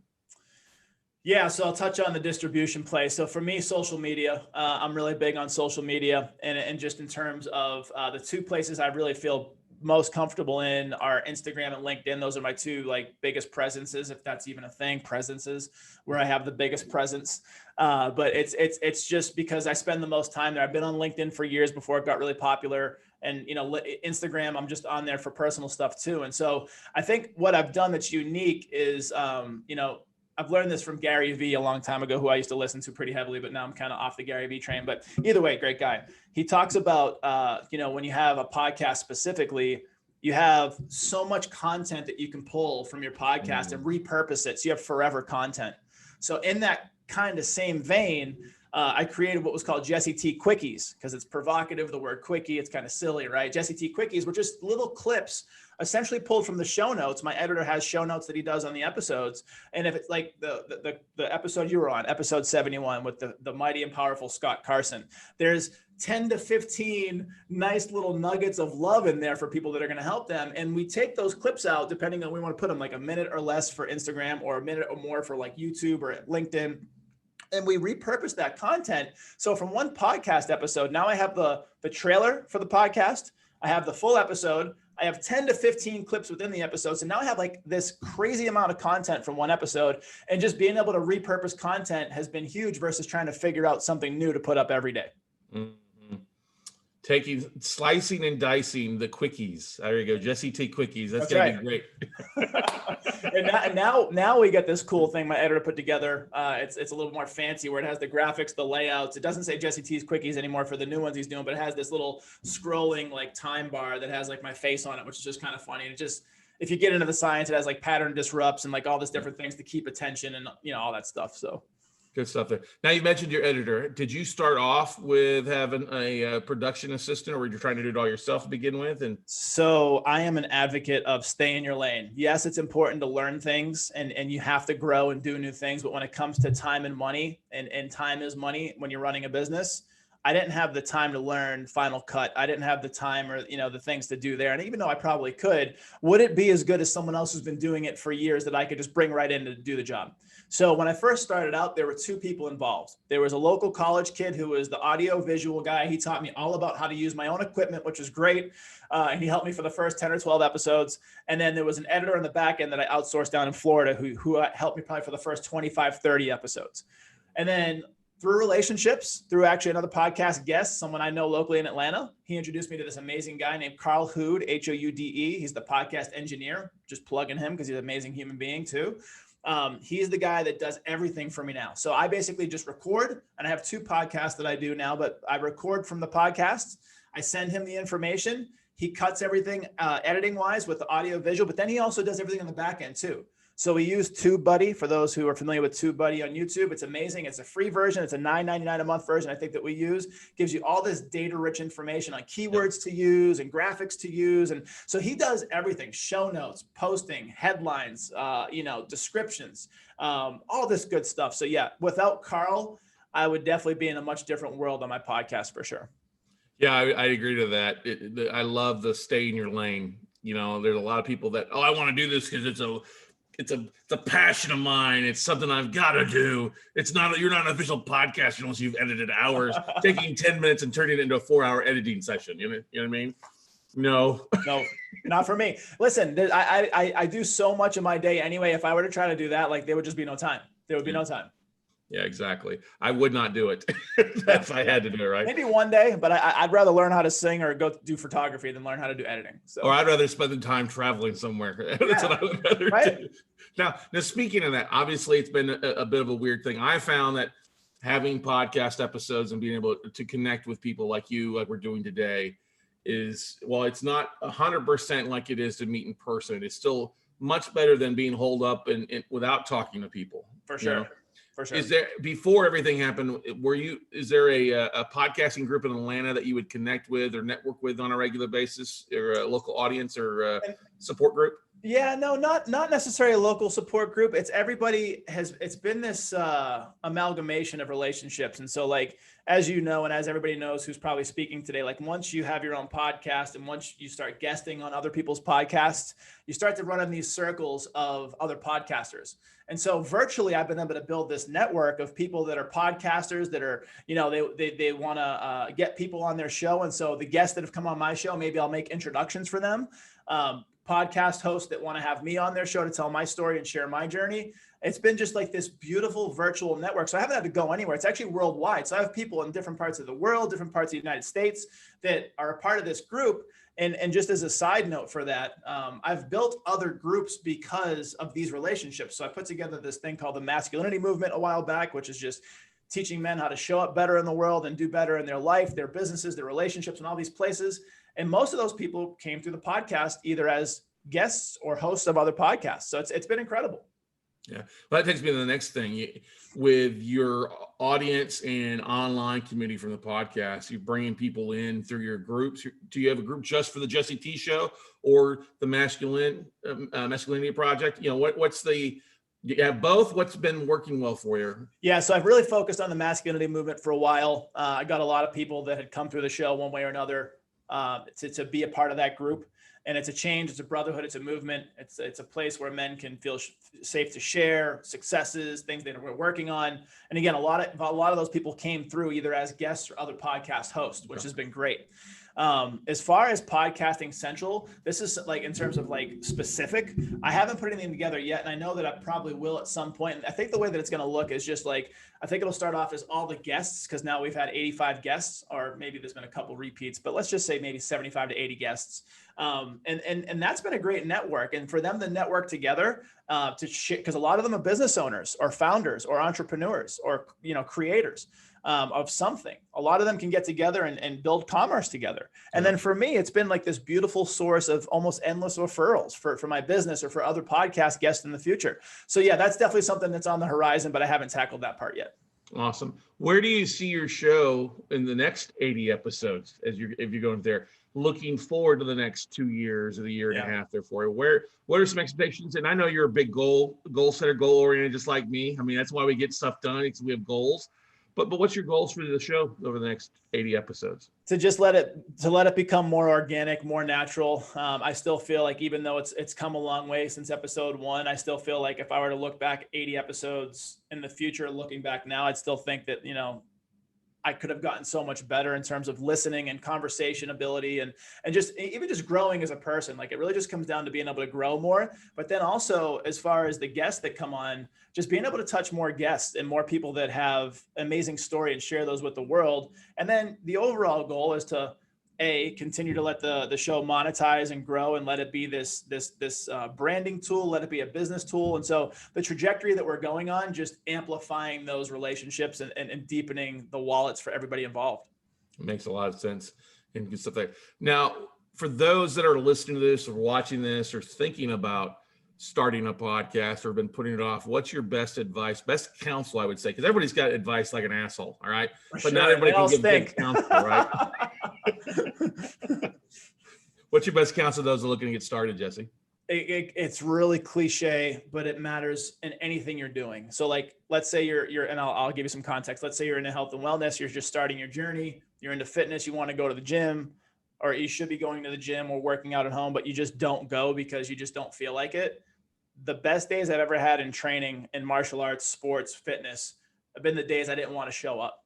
And it's just show up. And that's what I would say is just show up. The days that you don't want to train, the days that you don't want to learn, the days that you don't want to do the podcast, you build these little, like David Goggins talks about, you build these little calluses in your mind and you get mentally stronger and you become a better person. You become a better human being.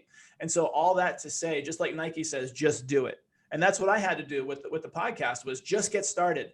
Just sit down and record myself and fumble through the words and be awkward and sweat because I'm a sweaty guy and like be nervous and like all these different things. Just do it. And then eventually you'll just get better. So just do it. Just get started. That's my best piece of advice. If you're thinking about it, if you have a tug on your heart, if you have an idea, you feel like you can help people solve a problem, or you just want to talk because you love to talk, just do it. And when you started, did you do a lot of research to kind of identify and see other podcasts are out there, or what you borrowed and liked from others and applied it to your For show? sure. And I had done this in my whole life through sports specifically. Like if I knew someone was a better shooter in basketball or making better passes or better rebounder, like I would try to learn from them and steal from them, like what their secrets to success were. And that's kind of the idea of the Jesse T Show, is sharing those secrets of success. And so with that, I would look at podcasts that I liked, that I admired, like Tim Ferriss back in the day, and some of these new ones like Joe Rogan, and, you know, looking at how their cameras are set up or looking at how their conversation flows are going. And I adopted what I liked from their style. And then for the technical side, I found people that were, you know, podcast engineers or people that understood cameras and lighting. And I would just pick their brains. What's the best camera to use? What's the best SD card to use for, you know, being able to do 4K, like all these technical things. I would just seek out the information. So again, it just goes back to that curiosity of learning and wanting to find out. Now, would you go back and say, spend a lot of money on, product like webcams and microphones or cameras to begin with, or just kind of get out there and get started? Grow where you're planted, right? And so if you have the funds and you can afford to do this, do it however you want, but just know that it's going to be a labor of love until you get paid, until someone actually kicks in that first, sponsorship, or you get your first client because of it. You have to look at it either way. But if you don't have the money, you know what the best thing to do is? And I heard the guy on last time he was talking about was Anchor. Take this guy or this girl, right? Take this phone, hit record, and use the tools that come along with it, like Anchor and different things. And you can get a great product out of that, right? And you have to learn and grow. And so I would just basically say, and this is my financial planner coming out, don't spend more than you make, right? Like be practical. And if you have a ton of money, go hard, hire people, like do what you got to do. If you have zero money, that's just as fine in terms of starting the podcast. Grow from where you're planted, start where you can, and just start producing content. I love it. I would agree to that 100%. My first 150 episodes were Facebook Lives. Beautiful. That's beautiful. Yeah. You have to do that. It helps build an audience, right? You're the most powerful guy in the leverage real estate or whatever it's called. Debt investing. Yeah. The note guy, the note Jedi. Exactly. Oh yeah. What's the one thing you're going to do with your podcast, I guess you say, or with your network when we get back to some sense of normality? Yeah. So this is pretty cool. So, I had that ayahuasca based journey planned from like May 2nd through May 9th of this year. And that was supposed to come right back into a conference that I was holding in Atlanta called Revolution ATL. Revolution ATL was going to have 200 people. You see these conferences around the United States. Grant Cardone throws stuff on. You got Jesse Itzler that does stuff. He's a local here in Atlanta, amazing human being. But like, there's nothing like that actually gets put on in Atlanta. And I know a lot of great people in Atlanta. I know people from the podcasting world, guest hosts, business owners, entrepreneurs.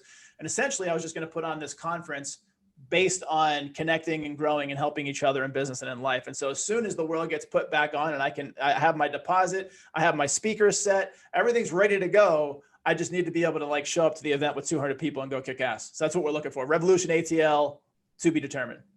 Revolution ATL, everybody.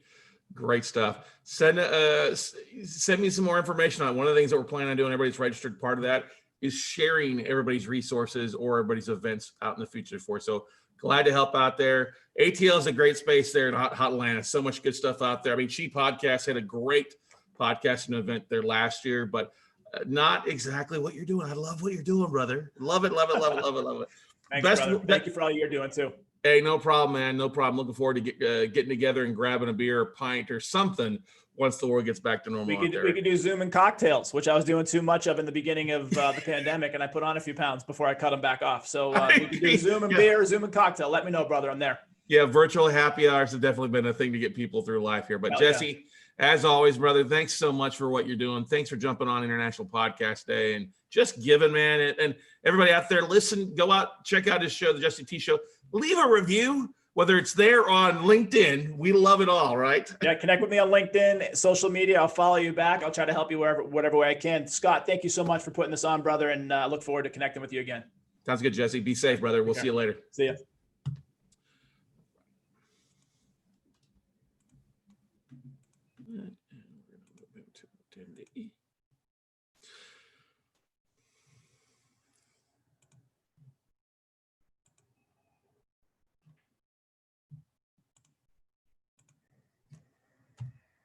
All right, that was a good one. Very good. There we go. Our next amazing guest is in the green room, I guess we could say. I'm going to bring him on live here, and we'll get rock and rolling.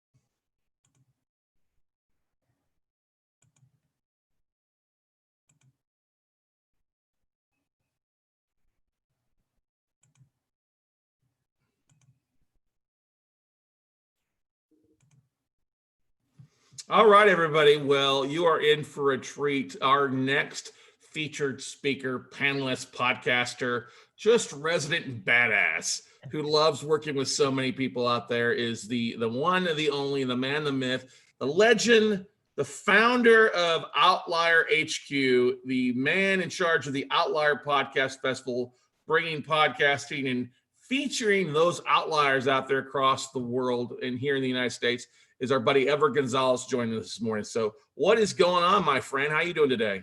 I'm doing great. Thanks for having me. This is going to be fun. As always, I'm always honored to be on, man. You're jumping around a little bit today, I think. I saw you're on a couple other, you're on the official International Podcast Day, the guy that started it all 7 years ago, Mr. Allen, who's done an amazing job. But yeah, last night we hopped on the kickoff international show. And so we were like, yeah, let's do it. And so we had a good time with him. Good stuff. Yeah. I mean, that's the beautiful thing is there's so many different niches popping up, different festivals, one day things. You know, I know that Chris Kumosis, our buddy over there at Podfest, is doing his master thing around this as well to help out with other things. So many people, it's really gaining a lot of traction and moving forward. But let's talk about you, man. Let's talk about Outlier for those that are listening or watching this either live here internationally or watching the replay. Tell us about Ever and Outlier. Yeah, so we started Outlier HQ 2013. It started with a podcast, right? We just hopped on and we were talking to cool people all over the world, a lot of entrepreneurs, authors, just people doing something different in the world. And 435 plus episodes later, along the way, we were like, this is actually something special that it's not just a podcast.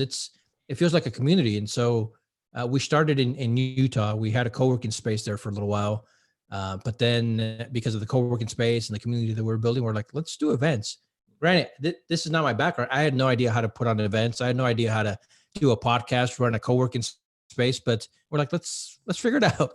And so we figured it out and it was fun. We had a great time doing it, met a lot of great people. Fast forward many years later, 2 months ago, moved out here to Austin, Texas to be closer to family, the good stuff. And then we're continuing to do our podcast festivals. We have 3 podcast festivals a year. Pre-pandemic, we were going to different cities every festival. So Austin, Denver, LA a couple times, Columbus, Ohio, that kind of stuff. Just really wherever there was a cool podcasting community. After pandemic, we switched over and did 2 virtual events, one in May, one in September. You've been a part of both of them, a huge part of them. So thanks for that. And so, yeah, we're just trying to do this and we're trying to adapt with the 2020 and what the world has to offer. And so far, so good. I mean, we miss the in-person vibe, the magic that happens when we're together in person, but it's been a pretty decent transition, switching over to virtual events. When we do in-person ones, we do intimate shows. So 200 attendees max, right? And we want more intimate setting for our speakers, our audience, our sponsors. But now that it's virtual, it kind of goes out the window. And so we've opened it up to a lot more attendees, and we've had attendees from all over the world, which has been a nice surprise and something that we're going to continue to try to, encourage for sure. Yeah, that's the thing is with everything, we thank Uncle Corona, Uncle COVID, for having to make us learn how to pivot and move everything online if you weren't already online. And that's one of the nice things is while we can't oftentimes meet in person, with people, our friends all across the world, can't high five, hug, whatever, fist bump. This is one of the best ways to do it, still get the word out in what you're doing. And it becomes almost like, that's what I'm saying, this day in, day out, or week in, week out of recording your podcast episode kind of becomes that same kind of connection to the outside world, right, Ever?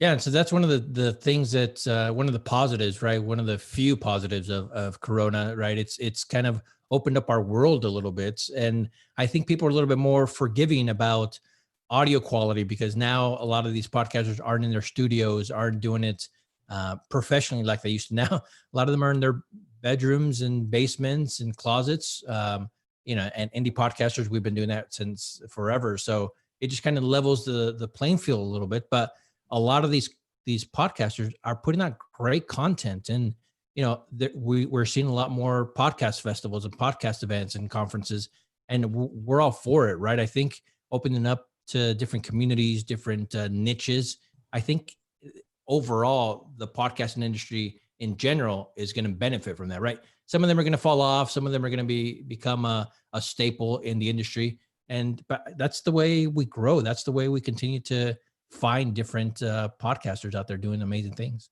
Yeah, that's a big thing, is you've always got to be able to pivot in some sort of fashion, whether it's what your content is or how you produce the show, how you interview show.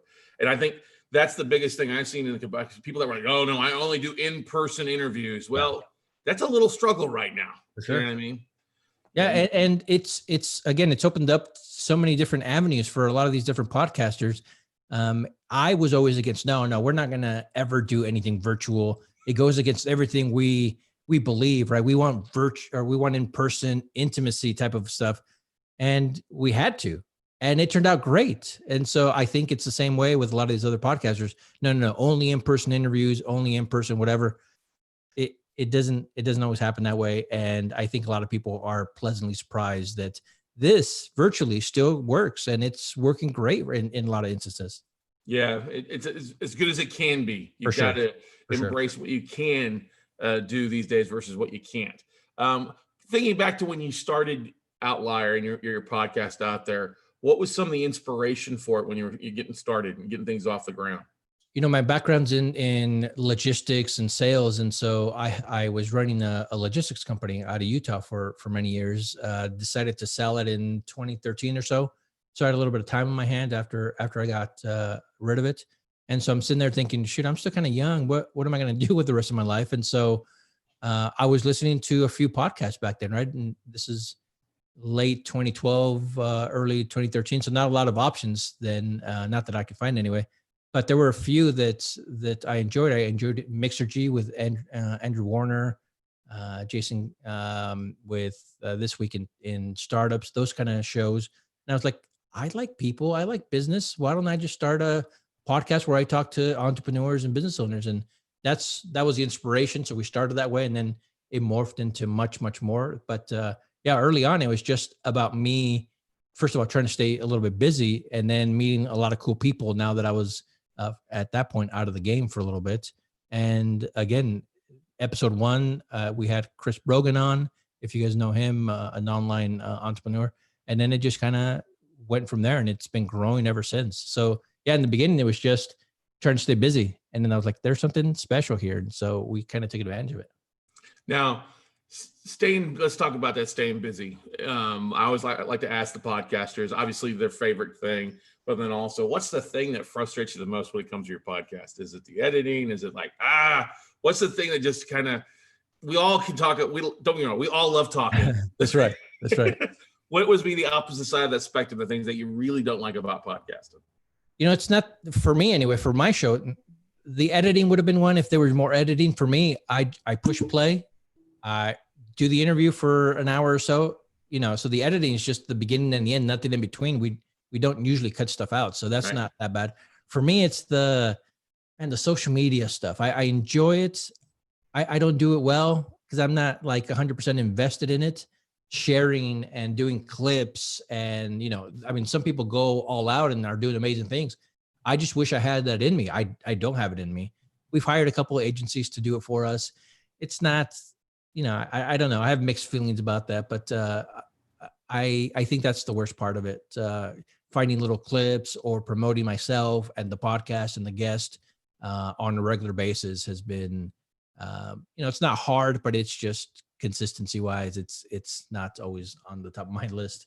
It's I get it, man. We love, and that's the big thing. Like our previous guest, Jess CT, was talking about staying in your lane. Your lane is, I love the talking, I love the interviewing. I don't want to have to cut it up and throw it on Instagram. Right. I don't want to cut it up and throw it on social. I get that, man. If that's not what it's not what your bag is, baby. And people still find us, right? I mean, which is great. And I sit here and I think, how much more exposure would we get if I was consistent and if I treated it like a real marketing piece of everything that we do? I'm sure it would help, but again, I'm just not that interested. And luckily, I'm in a position where I don't have to do anything I don't want to do.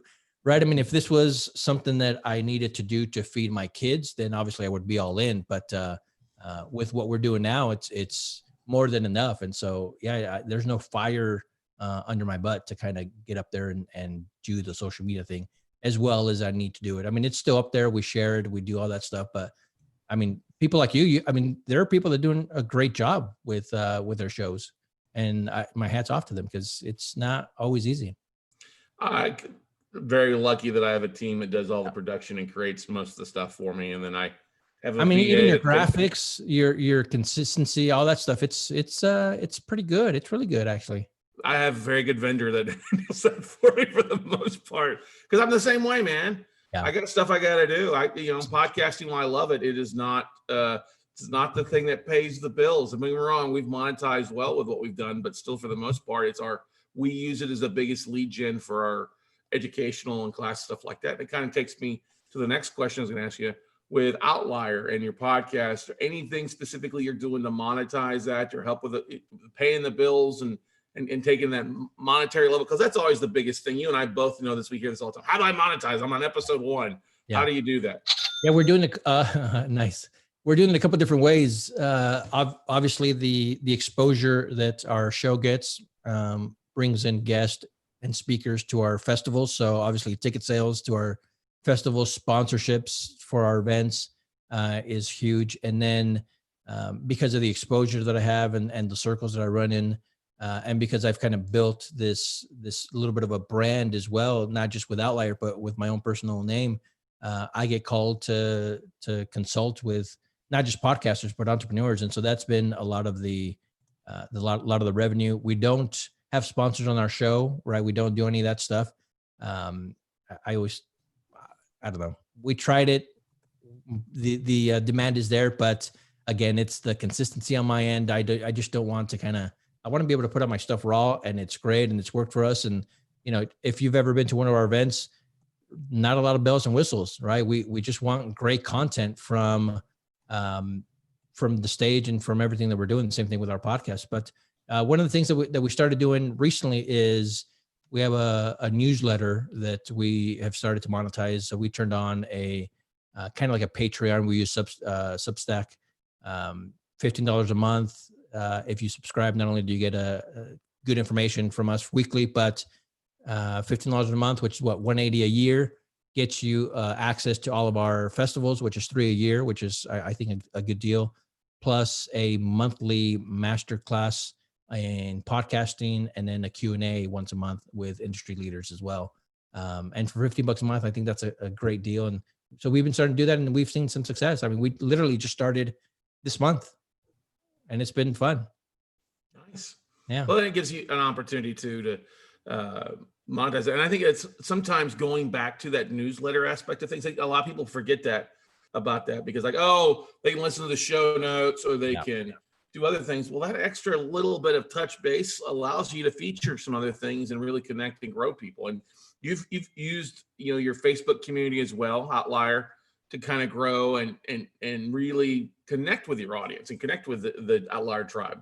Yeah, a lot of people say email is dead, and I get that, right? But not for me, not for what we're doing. I think, and I control it, right? I mean, people have opted in to receive information from us, and so I own it. I don't have a social media company that's going to change the algorithm or change the way they do things, right? I'm building it kind of on my platform, as opposed to, as much as I like our Facebook groups and different groups that we have. And that can go away tomorrow if Mark Zuckerberg thinks, hey, no more groups or whatever. It's gone like this. And so email for us has been still huge, right? I mean, it sounds like we're, 2000 here talking about email, but it still works. And so those that opt in, get information, that's the way we interact.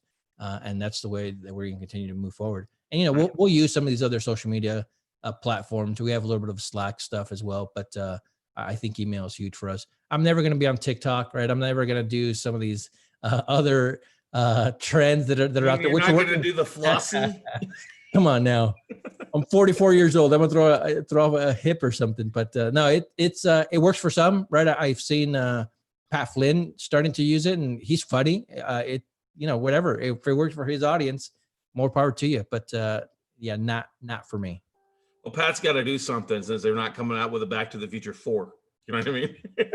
That's a big deal for him, for sure. Kudos to Pat out there. What's been the with you having a pivot going from in-person events to virtual events? We talked a little about that. What kind of advice or counsel would you give to those out there that are struggling, that have because we know all come from the event space. We all love getting together. I mean, it's same thing. We were in Orlando at Podfest before all this, and thank God we were all there, because that was kind of the last bastion of an in-person event. But what advice do we give to those people that are like, oh, I can't do an online event because, you know, around my podcast, because we got to be together. And I've seen that out there. What would you say? Yeah, I think, well, first of all, I'd back up a little bit. And for those that are like, well, I don't know if I can do this, put an event together. I don't know if I can do a live episode of my show, whatever. Do it, right? Even if 5 people show up, it's the right 5 people that are showing up.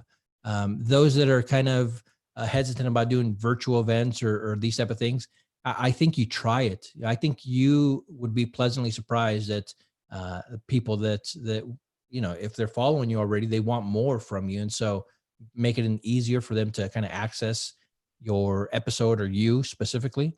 More power to them, and more power to you for putting that on. So yeah, I don't think it has to be like, again, overly produced virtual event, right? Again, Podfest and Podcast Movement, right? Man, they're huge and they're awesome, and I'm good friends with them, and we've both been there. They put on a great event, right? We do something different. We're kind of staying in our lane. Again, 200 attendees, no bells and whistles. We just have a microphone and a stage and our outlier flag behind it, and that's it, right? I mean, we focus on the content. We focus on the people. We don't worry about the loud rock and roll music, the dance music. We don't worry about flashing lights and disco balls and stuff like that.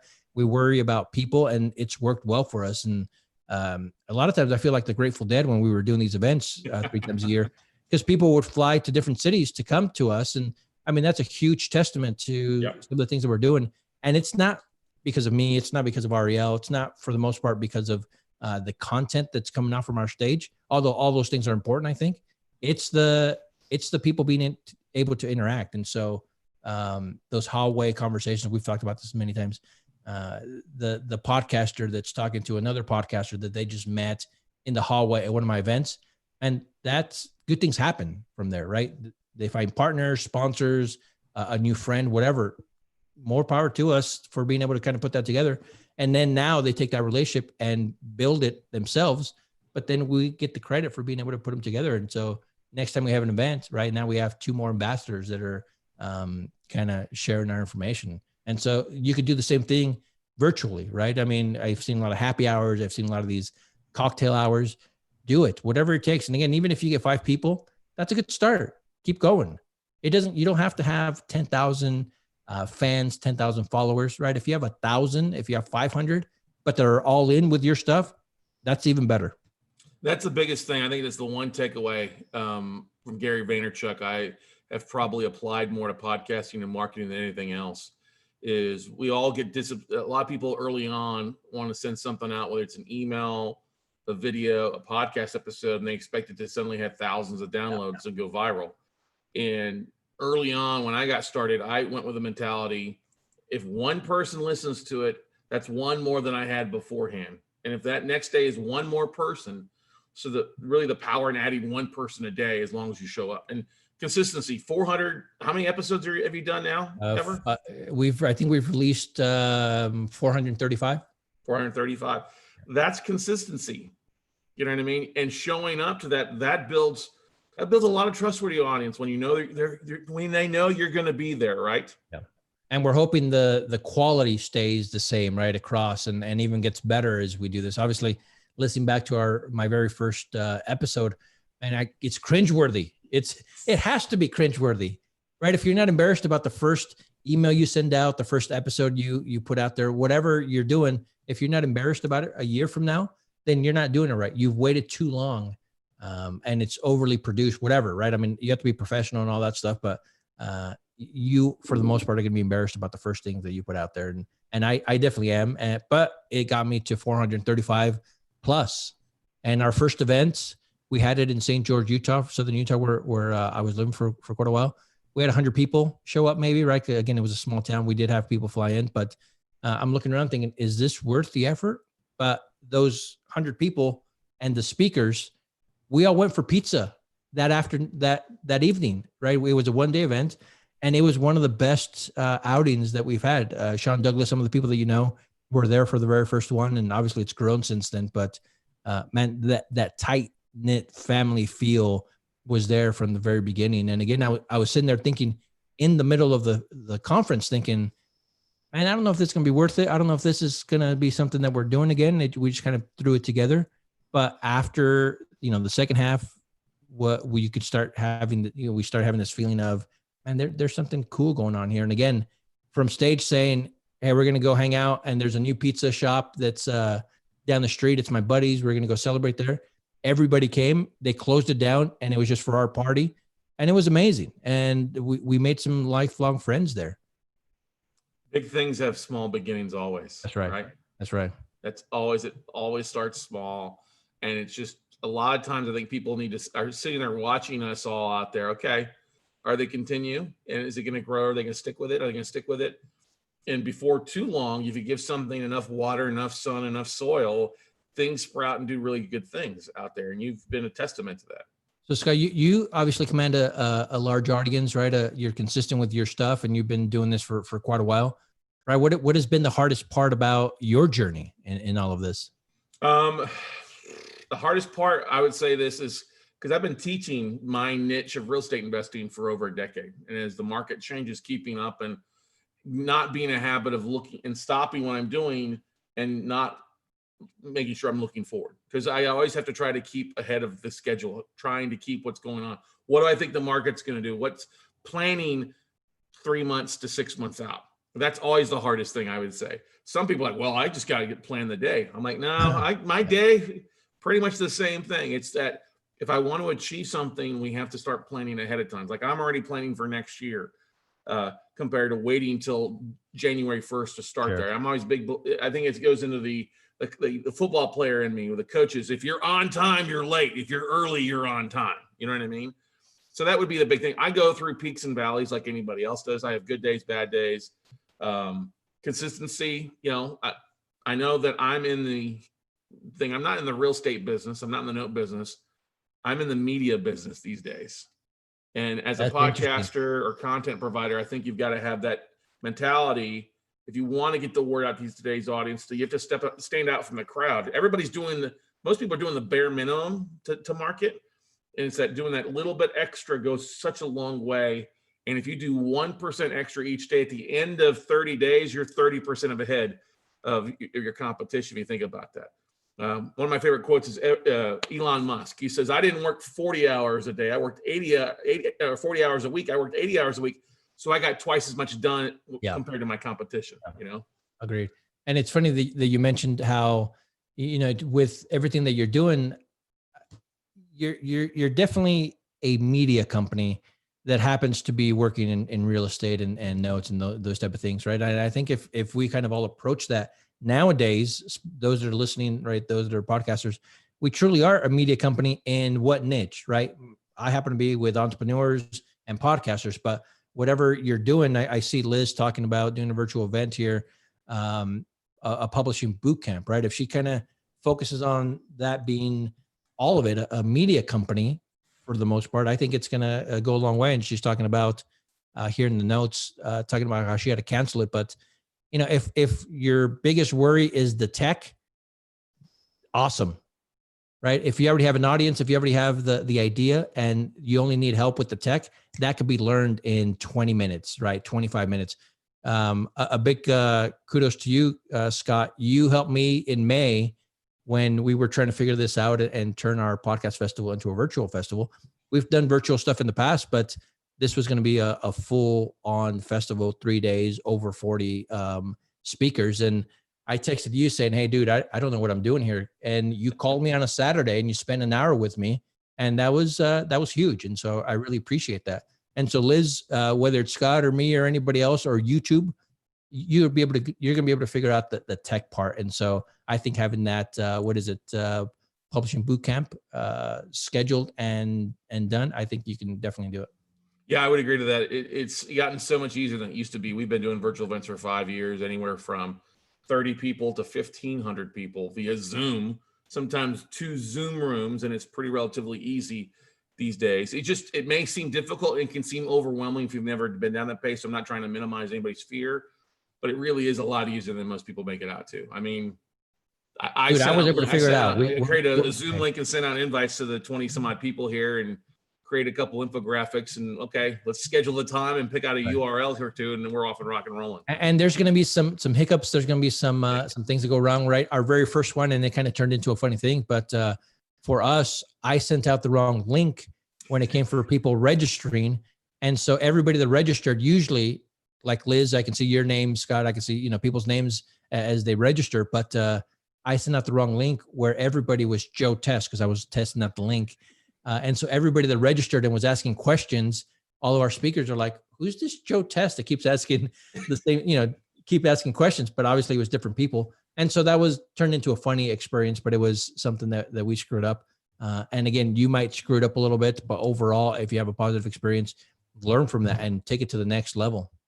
Well, that's the biggest thing. You see the biggest amount of growth between the first episode and the second episode. The first attempt at something versus the second attempt at something. There's that big learning curve in there. And that's what you said, start small, 5, 6 people. I've got a friend, Cassandra McClure out of San Francisco, who does the Clean and Beauty Summit. And she started off with 4 or 5 people doing it via Instagram, 4 people on an Instagram live TV for an hour, you know, 15 minute, boom, done. And that has grown now to bigger events, national recognition, because she started off small and did it once a month. Every Sunday she would do a Clean and Beauty Con and just got better at it. And, you know, it's just awesome stuff out there. And she's doing great things as a podcaster out there. What's next? What's 2021 holds for you in the future, Ever? Yeah, great question. I think we'll continue to do our events. I think the first 2, again, we do January, May, and September. I think January and May of 2021, I think we're going to have to do virtual summits again. We're hoping that all this pandemic stuff is taken care of and goes away, hopefully. But as of right now, September 2021 is when we're planning on having our first in-person event. You know, again, if things change and we can do it in May, we'll do something in person in May. But we'll do these virtual summits again and focus on a specific community, have speakers from that community speak. And obviously we just kind of sprinkled them on with other speakers that we fly in or that we kind of invite. Scott, you've done this for us a couple of times now. We'll have those type of experiences again.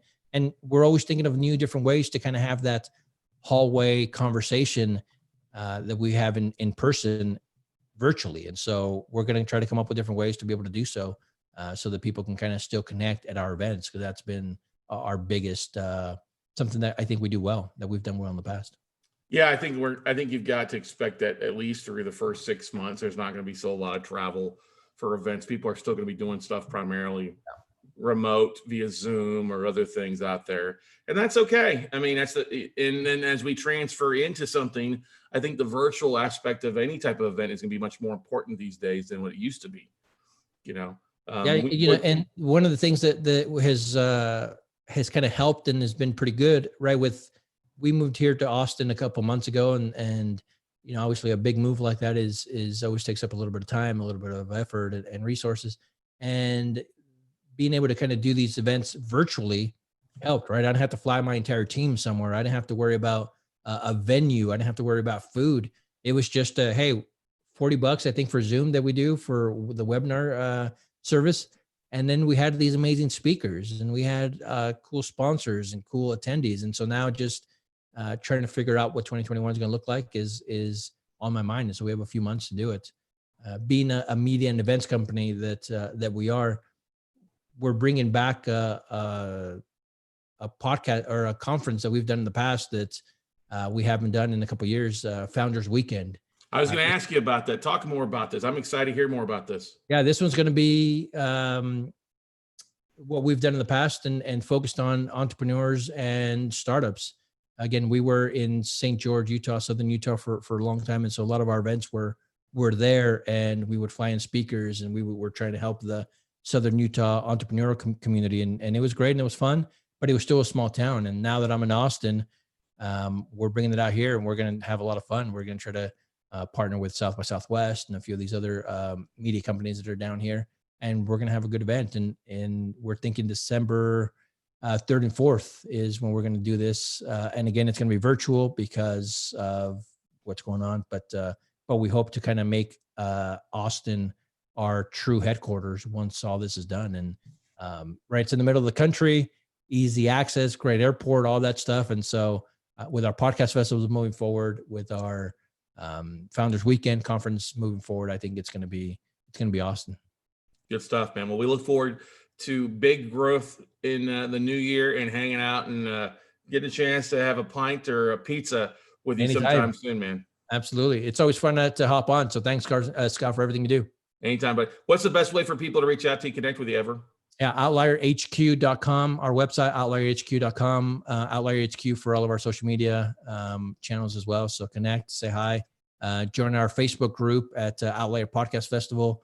Just look it up on and join us. Good stuff. Thanks for being a part of International Podcast 2020, man. Thanks, buddy. We'll see you soon. See you later. Bye. All right. Don't go anywhere, everybody. We got our next guest getting ready to jump on here in just a second. There he is. What's up, Sunshine? What's up, Scott? How are you? Can you hear me? Good stuff, man. Can hear you. Hang on one second here. Let me bring up the screen here so we can save everything perfectly for you. There we go. All right. All right, everybody. Hey. We are excited. Our next guest here on International Podcast Day is somebody who is doing amazing things out there. Is the man, the myth, the legend, Mr. Bill Allen from the 7-Figure Flipping podcast out here. And he is our next speaker on International Podcast Day. So good morning, Sunshine. Good morning, Bill. How's it going today? Good, Scott. How are you? I can't complain, man. On my still on my first cup of coffee, which is good, but I'm sure I'm going to be on quite a few more as we go through the 12 hours here, 10 hours a day, right? Yeah, I was going to say, I don't know how you're going to talk for that long. I would go crazy. My voice would be gone. It's tough. This is incredible. So thanks for putting this together. I think it's really cool. I've never seen anybody do this before. This is awesome. Well, we're honored to have you, man. Thank you for jumping on and volunteering. But let's learn more about you, Mr. Allen. Tell us about 7-Figure Flipping and kind of your podcast journey, and then let's go from there. Yeah, mine's probably a little bit different than some of the people that came on. Like I was a military pilot. My background is in the Navy. So I flew helicopters and airplanes for the Navy. I was active duty for 15 years. And I kind of slowly eased into real estate for a few years while I was active duty. And then I joined this mastermind group called 7-Figure Flipping and really ramped up my journey. So I was actually like a paying member of this community when the guy whose podcast that I run now, he started the podcast and built this community on the podcast. It was called the House Flipping HQ podcast at that time. And then about a year and a half ago, I bought the company, rebranded a lot of stuff, changed the name of the podcast, but kind of archived a lot of the back episodes and stuff and just kind of started running with it and took it over and changed a little bit, changed the kind of the intro, some of the messaging, some of that stuff. But just primarily inherited it with the purchase of a company. So I didn't specifically come about like I'm going to be a podcaster, and I remember this identity struggle basically in the beginning of taking over the podcast of like this thing. It was like brought in the majority of the people into the mastermind group, into our live events and all that stuff. So the podcast was well listened to already, and one of the assets that I purchased basically. So is interesting. I had this identity struggle at the beginning of taking over this podcast. Like, how should I be the one taking it over, running it, that kind of stuff, And so, and I didn't even know, I didn't have a microphone. I was just on my headset and all this stuff. So it's evolved a ton. So if you go back to July 1st, 2019, you listen to the first episode, Bill's taking over the podcast and the company and all this stuff. The audio's junky, the video's so bad. It's I just kind of learned along the way of upgrading some stuff like that. And so that's kind of like my podcasting journey. It was like, hey, you bought this company, it comes with a podcast. You should probably run it and manage it and keep it going. And that's kind of it. So then it was about, okay, what do I want my message to be? What do I want to put together? What should the episodes be? How do you structure it? What's the system in place for uploading it and doing all that stuff? The back end of the podcast, I had no idea about because it wasn't my piece of the pie when I was helping run the company. So big learning experience. It's been about a year and a half now. I put out about 2 to 3 episodes a week. So, I don't know, I've probably done, I don't know, a couple hundred episodes by this point, got some great people on the show, like some of my idols and authors and things like that. It's been really cool and fun to run. Good stuff. That's such a unique, different approach. Most people start off from square one and they don't think about the fact, oh, a podcast has been out for a while, is an asset they can actually purchase. And if you think about all the millions of podcasts out there, but how many of them have built an audience and then stopped and left their audience kind of hanging? That's one of the things that we've looked at doing too, is like, okay, let's see who's got a podcast, who stopped 6 months ago, and see if we can acquiring that audience by putting your own spin to it, because people are looking for content, they're hungry for it. And have you seen that? Did you see an immediate kind of dip as you changed some things, as people got accustomed to you, or had it just kind of blossom unexpectedly? Well, kind of looking behind the scenes of the podcast, like what I saw. So what I did was, when I took over the company, I kind of analyzed like what had been produced, where people came from. I'm an engineer, so I'm mechanical engineering background, aeronautical master's degree. Like, I'm an engineer, like numbers, data, turning the dials, like mad scientist behind the scenes. I'm not the most I don't get filled up by like socializing with a bunch of people and going to big events. And I'm not a huge extrovert. People might think that I am, but I'm like a closet introvert. And so I put it on, but my battery drains really fast. So I love that stuff, like the details. So I went and looked at the data and I was like, you know what? This is where the majority of people like follow us and know us. I looked at the downloads, I looked at all that stuff, and I looked at trends over the past. And what I noticed personally was that I feel like we weren't serving the audience as well as we could over the 6 months before I bought the company, or a year almost. Like, it's kind of become more of a sales platform and marketing platform as opposed to a content delivery platform where we're leading with value. And it's more like, hey, look and see what's behind the scenes. If you want to apply for a mastermind or you want to join the program, then click here, you know? And so what I wanted to do is, I actually saw, and I'm getting to the answer of your question, I promise, just to end around way. And what I saw was that what we could really do is kind of like revive that podcast to deliver value and content and bring new people on, and actually have a series and a theme and things that we're doing to help people through what they're going through. Like, what are the questions that are asking? How can we answer it? And really come with the servants, like a service in mind. Like, how can we serve you? And then you're going to want to come check us out, go to our website, buy something, come to an event, you know, those kind of things. And instead of just like, hey, this stuff's awesome, buy my stuff, buy my stuff, buy my stuff. And so I really saw an uptick in instead of like a drop, we actually saw an increase and a surge in it, because I think we came out, and people already knew me. So it's not like I just bought the company and I just came in. Like, I was the COO of the company. So I had done a couple podcast episodes. I had been on the podcast a bunch. I was like the MC at the live events. I was, the fulfillment director inside the mastermind group. So I was running all the events. I was running all the coaches, all that stuff. So it wasn't like the community didn't know who I was. So that was a big plus too. Like, if you're just buying a podcast and going on and they're like, I don't really like this guy or gal, you know, this just isn't my thing, and they're turn it off, you know, but it just seemed kind of natural. And then we actually saw a huge uptick in it. Like, I've seen actually more downloads, more subscribers, more following, more, like downloads. If we put out like some free content or something to download, there's been a spike in that. So I think it's just about understanding what the people that are listening want and need.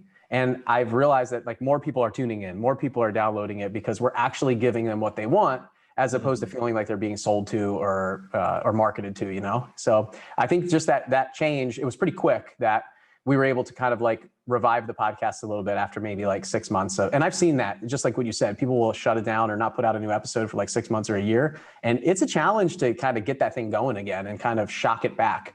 But we never stopped putting out content and episodes. It's just kind of, we shift the focus a little bit, change some of the branding, people reaching out like, I love the new intro, I love the cover, I love all this stuff. And it was fun to do. Yeah, I think a lot of times things can get stale, and your audience can grow stale too. If they see things getting stale too, they're like, okay. And when you can refresh, it's like rehabbing a property, putting a fresh coat of paint or lipstick on a pig, you can make it look fresher. And rehab, you know, not saying they flip the podcast, but do a little rehab to it to bring it back and fresh again, right?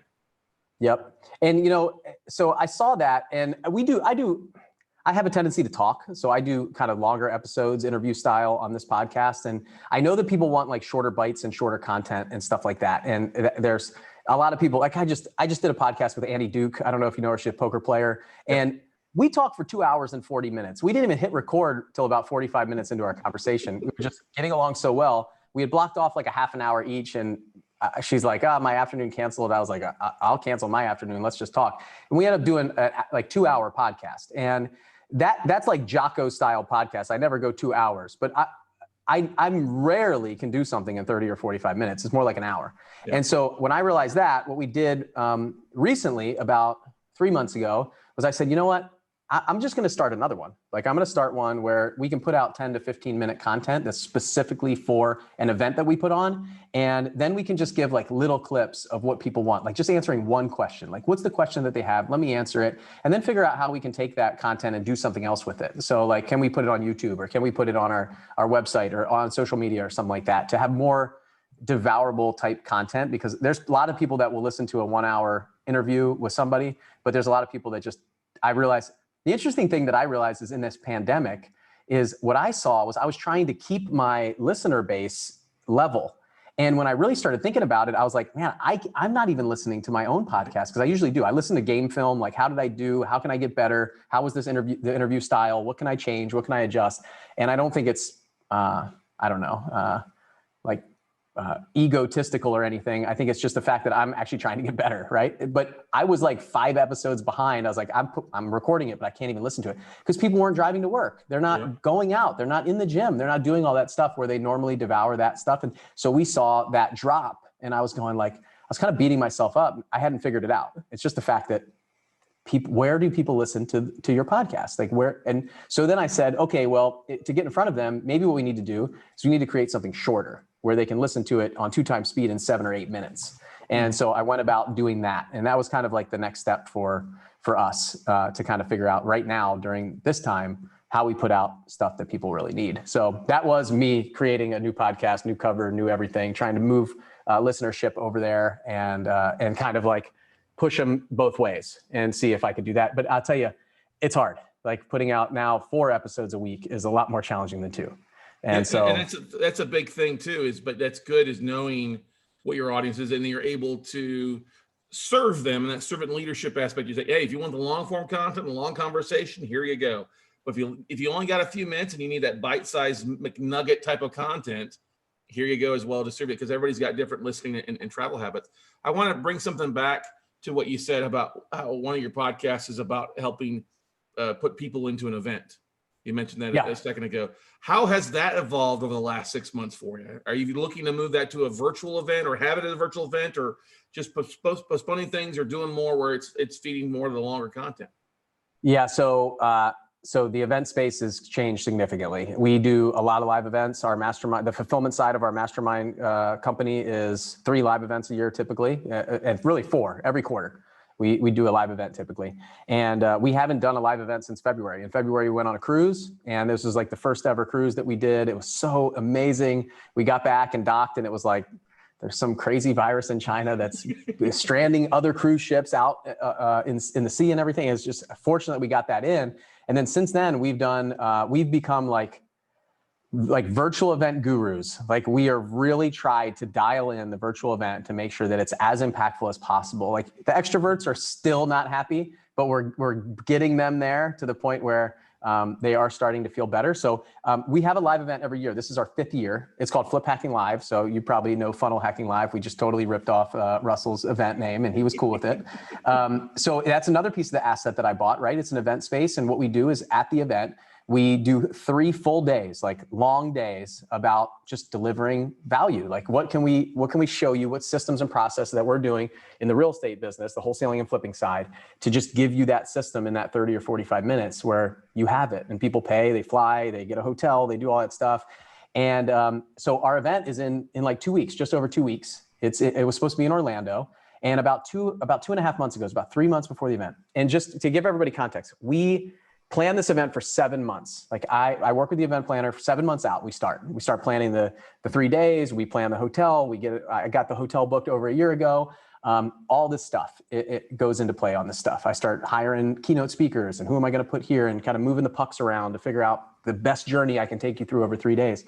And all of our marketing, we had sold 400 tickets to this event already.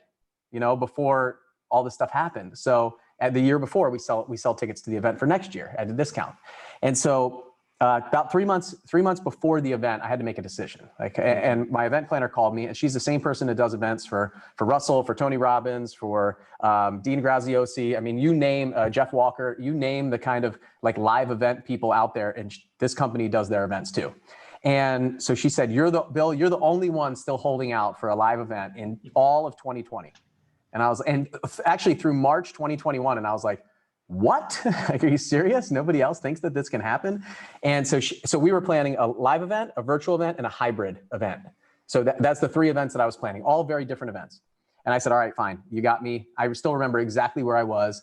We were just getting ready to put on a virtual event of ours that was like a virtual accelerator to sell tickets at the end. I had this offer planned at the end of this accelerator event to sell a package, live package for the live event. And I was like, crap, I got to make a decision right now because I'm about to go on this virtual event this morning, like in an hour. And I'm talking to the event planner. She calls me with like a 911. And I'm like, all right, let's just go virtual. Let's do it. 100% virtual. I don't know what it looks like, but everybody else is going to do it. Like Tony Robbins is doing a huge, UPW is going virtual, all this other stuff. Like they got the tech. We're going to build out a studio. We'll make it the best that we can. And so we went 100% virtual. And I'm so glad because over the last 2.5 months, at least I've been able to focus on one event and make sure that I can serve the audience as best as possible, as opposed to planning 3 different events. And people are uncertain if they want to get on an airplane and go to a hotel. The thing is, like with the live event, everybody wants the 2019 live event that we put on. They want that right now. And it's like, I can't give you that. Like, even if we can't even get close to that. So what you're telling me that you want doesn't exist. Mm-hmm. It's like, this doesn't actually exist. So there's a lot of people that are like, I'm not going to this virtual event. I just want to go to a live event. Like, okay, fine, but you're going to be sitting 6 feet apart. They're going to be taking your temperature on the way in. We're going to beef up security. There's no buffet. There's no food. You actually, if you have a temperature, you can't even get in, even though you bought a ticket for $1,000. You're going to buy an airplane ticket, a hotel. You're not sure. Are you going to wear a mask? We're not going to wear a mask. Like, what are the regulations? And just a lot of unknowns and things that and it was in Orlando, Florida, and Orlando was spiking. Things were going crazy. Disney World was still shut down a couple months ago. And I was like, I don't know where this is going. So we went all virtual, long story long, 100% virtual event. And I'm really excited about it. There's some things that we can do. This might be our only opportunity to kind of force us into this space, but it's not like, I'm not going to be here, like in my studio here in Nashville. I'm not going to be on a screen like this. We're building out a studio in North Carolina. We're going to present from stage. I'm flying the keynote speakers out there. So we're actually paying for the keynote speakers, like they're full price, get them on a plane, not presenting from their home or anything. We have TVs all around where I can see every single person. It's like you're presenting to an audience, and we have multiple cameras. We'll have a roaming camera. We have a custom dashboard that we built out with our own tech that you can jump in, click on, point system. We have sponsor booths. We have network sessions, breakouts, like stuff. When you go to a live event, I can't get on stage and say, hey, welcome. I'll tell you what, everybody get in groups of 4 and tell everybody where you're from, what you do, and what you're trying to get out of this event. So just huddle up, like turn your chairs around and get together for a little bit. And then in 5 minutes, I'm gonna tell you guys all to be quiet and you're gonna come back and listen to me again. I'm never able to do that at a live event. But at this event, I can hit a button and I can break people out into groups of 4 or 5. They can do that and I can suck them right back in when I want to, and I can hush them up and put them on mute and bring them back in. And we can do that over and over for breakouts, networking, different questions, different workshops, things like that throughout an event that we wouldn't normally be able to do at a live event. So there's a lot of things that we can do virtually that we're not able to do live. And with the right tech and the right people that have the experience, like we have the pioneers of that space right now. And I'm just thankful that like they're a part of our company and are working with us. So pretty cool. I'm gonna have fun. Yeah, I would echo that. I mean, I've been doing virtual big events for 5 years, and have anywhere from 300, 1,500 people on for 3 days. There's a lot of great things you can do to duplicate that in-person networking to make it a win-win across the board. If you just get a little creative or brainstorm with some of the people out there and realize that hey, it's not going to be exactly, yes, we would love to be high-fiving, sitting next to each other, standing. You learn a lot of stuff sitting down and breaking bread with the people you're listening to. Well, the introverts are going to love it. The introverts are going to be like, yes, like, when we get a networking session in person, I'm actually pretending to be on my phone. I don't want to talk to anybody. And the extroverts are gonna, like, we will get the extroverts. We'll get them halfway there, you know. Right. They're still going to need those hugs and high fives. But I think, you know, the cool thing about that is they could set something up locally with a couple different people and meet up with them and have that kind of environment, maybe in an Airbnb or a hotel that they go to or something like that too. So there's a couple options for them. And we are working really hard to make sure that we're serving the extroverts and the introverts in our community. So like January is going to be an interesting mastermind event that we do. So I've got some plans for that. Like, how do we serve the people that want to be in person and the people that don't? You know, one of the things that we did with our event that we do virtually, we turned it into its own podcast. We did its own special series podcast that we released 6 months after the event, because those that have bought the replays, they get their value out of it. But then, okay, if you don't want to listen to replays, let's throw it out there for 6 months later. And we've seen an additional 100,000 downloads in roughly 6 months from that. That leads to the other podcasts and stuff like that. What are your plans to incorporate the podcast, or what have you seen with all this stuff, with your virtual ticket sales and virtual things going on? Has the podcast, with you pushing it on there, maybe talking more about that, has that seen a much bigger impact on the people opting in and signing up for that? Yeah, last year I bought the company in July. Our event's in October, so I had 3 months to fill the event, and it was a new owner, it was a new expectation, new event, all this stuff. And so what I did was I looked back to the year before, and pretty much every ticket that we sell pretty much comes from the podcast. A lot of them do. So that is huge. About 3 months prior, we really start kind of launching the series on. We might play like you said, play a replay episode, like a replay presentation. Like right now, I'm bringing people on every week. We do 2 a week, and I'm even dropping like a third bonus episode in there each week now to bring on a potential speaker to talk about what they're going to speak about, the changes that they made over the last year, what they're going to talk about, things like that. I see ticket sales come from that for sure. Now, it's interesting what you said about, presenting the event. The podcast that I created, that other one, was called the Flip Hacking Live podcast, which is the same name as the event. So what I wanted to do, and I launched it 3 months prior with a full plan to, like, that podcast is specifically designed to give them bite-sized chunks of what they should expect at this event. And so what I did was I actually put on a couple of I took maybe 10 or 15 minutes from the previous event, so last year's event recording, and I gave them that like one nugget from that, like answer one question and say, like, wouldn't you love to get the full episode, like the full presentation, right? And all the visuals, all the video. And so then if they use the code from that podcast we have a promo code in Eventbrite, then they could get the past recordings from the last 4 years. And so that was a bonus that we kind of rolled into a ticket sale here in the virtual event if they listen to that podcast. And we have a special code there, so I can track people who are listening to that podcast and putting in that code. And so we did that with the last 2016, 17, 18, and 19. What I did was I went back and I looked at all the recordings and I handpicked the ones that were really good and still current. Right. So you're not watching, you don't have to go watch 50 presentations. We probably have like 20 presentations per 3 days total. So, I mean, you got 80 presentations. There's probably like 23 or 25 in there. So I did the work up front so that they can go watch it and say, okay, I could watch all of these and they're still valuable today. We got rid of the stuff that it's just not current information and not something that I would use today, and don't waste your time. So that's one thing that we did. I mean, it's interesting that you say that now. I wonder what we could do with the recordings this year for next year, but I usually kind of like grab chunks, or I'll put a whole presentation on the big podcast that we have and say, this is what you can expect at the event this year. So they get a taste of it and things like that. And then I'll usually bring the speakers in over the last couple months. I have some big keynote speakers. Like I'm interviewing one of the big keynoters that we have next week, and we'll put it out right on Thursday next week, kind of last chance. Here's some information about him. Don't miss it. But yeah, it's hard because some of the speakers that I've been bringing in recently, it's a challenge to be able to resell their content or to repurpose their content or put their keynote out on the podcast. Right. So this year is the first year that I really negotiated hard with them to say, I'm going to be able to sell your presentation combined with mine, not individually. I won't individually package it. I won't market it. I won't put it out in the public. It'll be locked out in the membership site.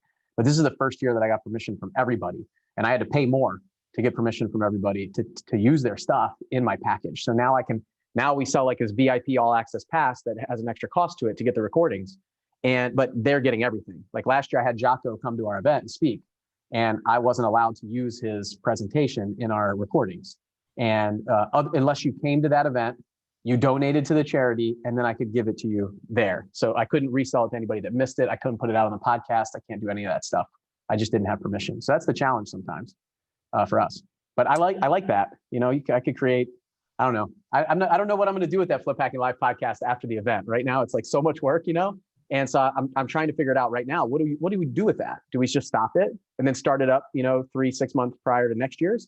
Do we slow it down? Like, what do we do? So yeah, starting a new podcast is tough. Like I don't have nearly the same downloads and everything that I had on the last one. I did do a contest to get reviews. So we have over 100 reviews on that podcast in the first week. So I gave away an iPad. And so I gave away an iPad, Apple Pencil, the whole setup that I use since January 1st this year to like increase my productivity. Did a contest to try to get a bunch of reviews. So we got over 100 reviews on that podcast in the first week. I was really trying to figure out how to get into new and noteworthy. I was trying to hack the code, you know, but I need more downloads. I need more shares. I need more people to see it. It's challenging. So everybody out there that's listening to this, that's trying to start a podcast, just know that it's not easy. And I have a podcast that downloads like 25,000 episodes, like downloads per episode in the first like 90 days or so, like the big one. We have like 5,000 hardcore listeners in the first week of that thing. And so I was pushing them there, and I was only getting a couple hundred in the first week per episode. So it's not easy. No, it's not. Where do you see yourself in the next 12 to 24 months with everything? I know obviously the virtual event and things like that, but you're forward thinking like I am, you know, I'm already, you know, where are we at in mid of 2021 as far as marketing and what we're focused on? What's one of the things that you're looking at with your podcast as far as the future? You know, so right now I'm having like a strategic conversation with somebody else about how we can do something together. And I really, as far as the podcast goes, what I've learned over this past, I don't know, 3-4 months is that just not to overextend myself. Like I added this other one in, I thought, oh yeah, I can do that. And I can also build a YouTube channel and I can do all this stuff that I'm doing right now. And I definitely overextended myself. And everybody looked at me and said, you were, and I'm the kind of guy who's like, I got it, no problem, like, don't worry. And then, because you're under the assumption that everything's gonna go right when you do that. Like, and everything never goes right. It always goes wrong. Like all this stuff starts blowing up and then things get dropped. And right now I have to put together a podcast for Friday's episode of the Flip Packing Live podcast. And I don't have anything. Like right now, I just haven't planned out far enough in advance. I'm getting in the weeds. I'm stuck. I haven't been able to get ahead.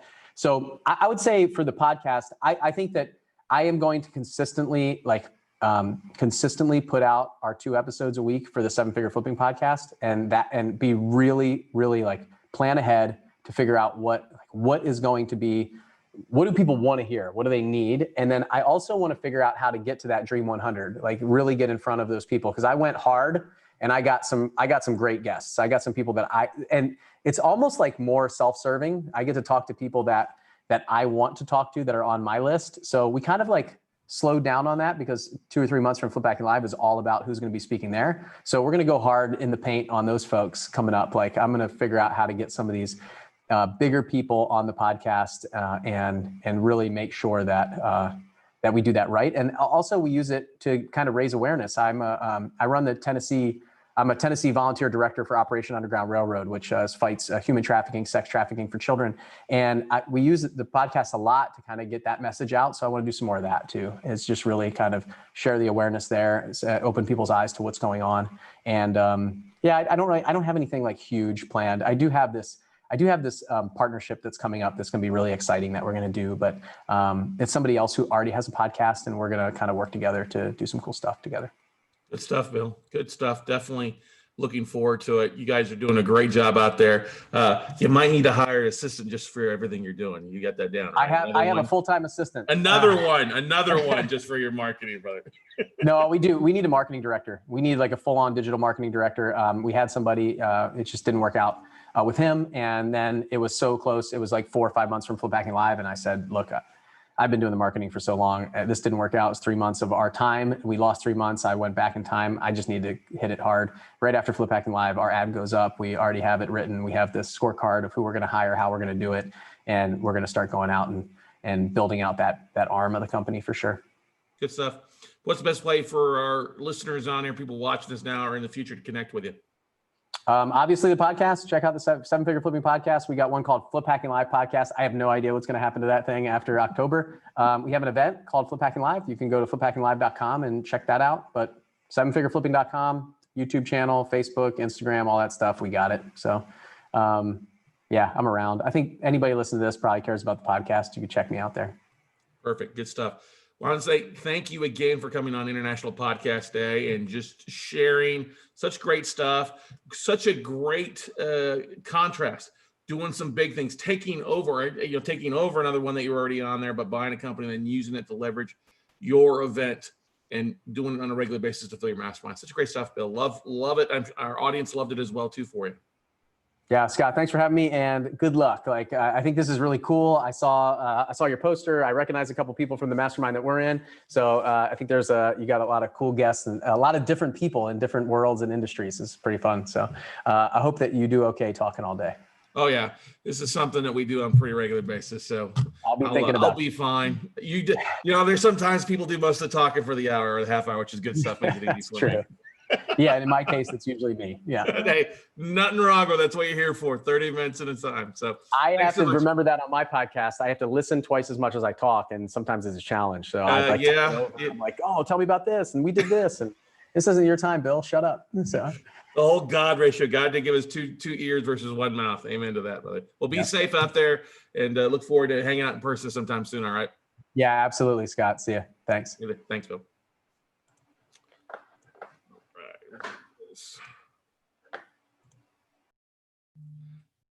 All right, everybody, we are going to take, let's see here. Our next speaker should be logging in here right now. Our next guest.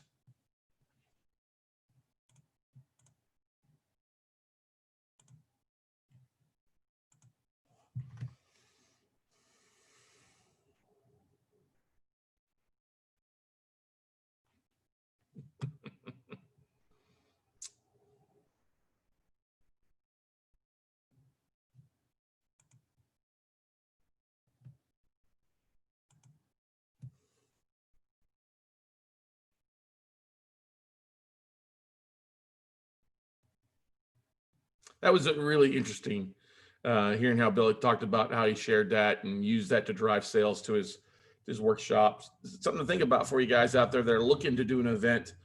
One of the things that we have done is that we've always done with our speakers, always did a preview episode to the event. So able to know who's going to speak and then setting up your schedule, your podcast schedule with your speakers, whether it's 30 minutes or teaser episodes, I guess you could say. We've done that to promote our online event 30, 60, 90 days out. Just a matter of marketing it and planning out and prepping ahead of time is not too difficult. Almost like turning a podcast into a true live event, which is not difficult if you know and plan it ahead of time and get rock and roll. Because we all know you get the power of podcasts, the power of distribution, the power of where your show goes and how to get it out there across, so many different platforms can lead to a lot of different eyeballs and earballs that are going to vote with their credit card to either attend in person or show up online if you need to.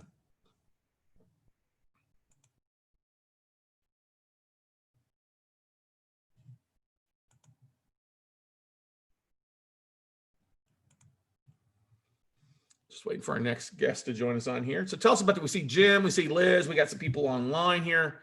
Great stuff out there for you guys. Hopefully you're sticking around for the full schedule of things. What's your biggest podcast questions? What's your biggest struggle?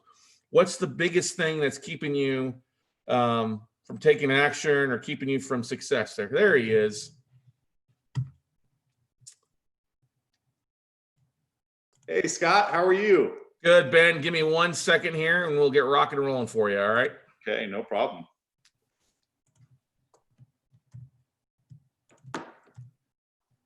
There we go.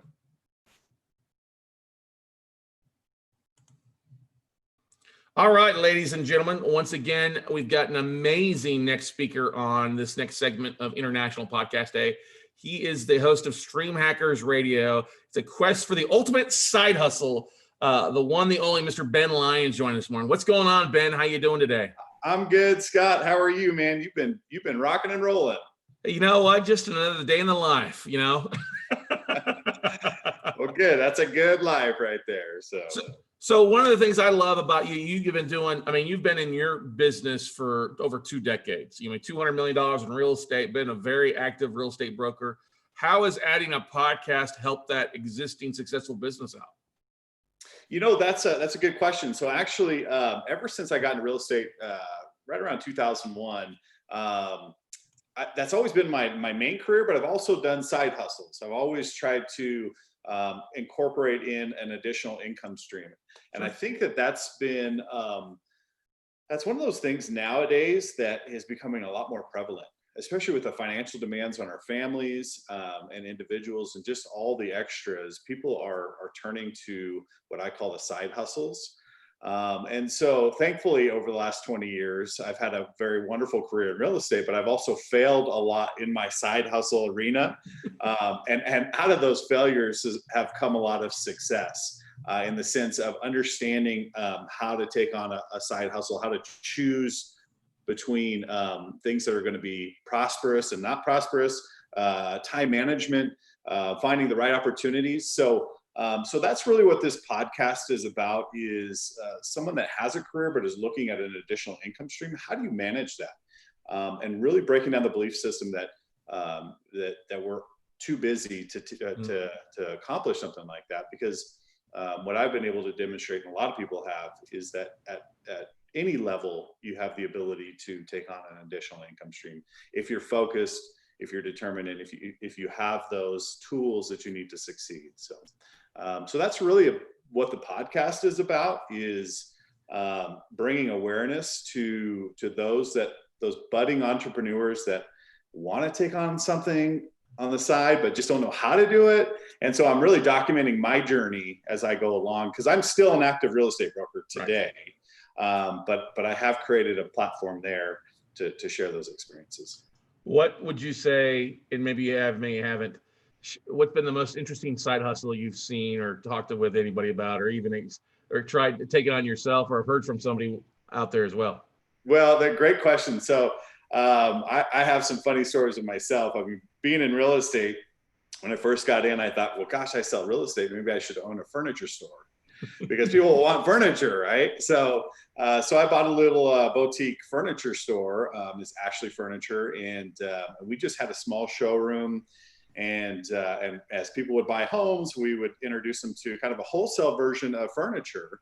And so it worked out pretty well for a little while. But what I figured out very quickly was, and it hit me one day in a hot July afternoon, where the store manager had to, a family emergency or something, had to leave.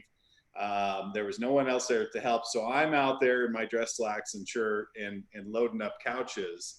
And it was about the second or third time that had happened within a few weeks. And I mean, I'm just soaking in sweat, and I'm thinking, I'm a real estate broker. I'm not a furniture deliverer. This is not the right fit for me. So it was a pretty funny experience. But again, it's one of those things that you have to kind of go through to learn what you don't want in a side hustle.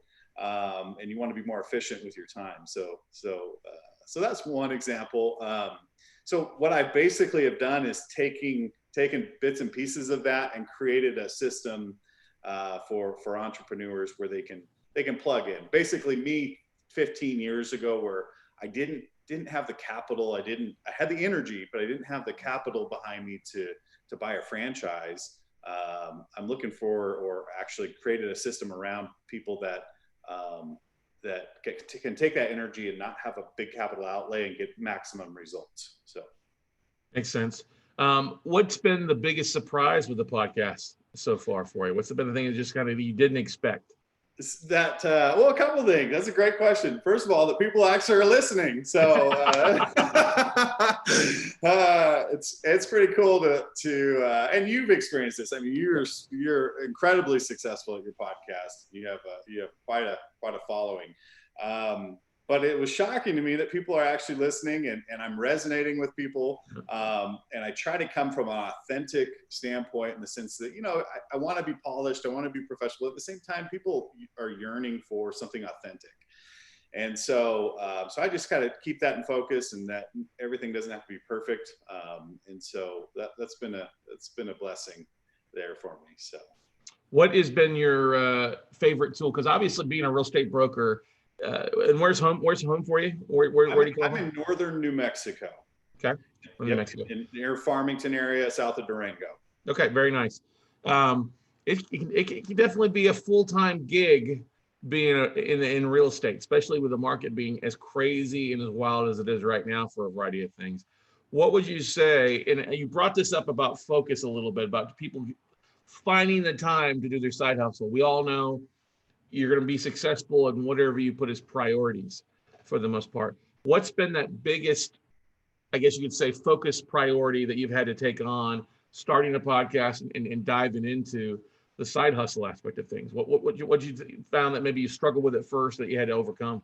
You know, that's another great question. The biggest thing for me is I'm a little bit of a perfectionist. And so I've had to learn that speed and momentum create opportunities and are really the driver on continuing to move forward towards success.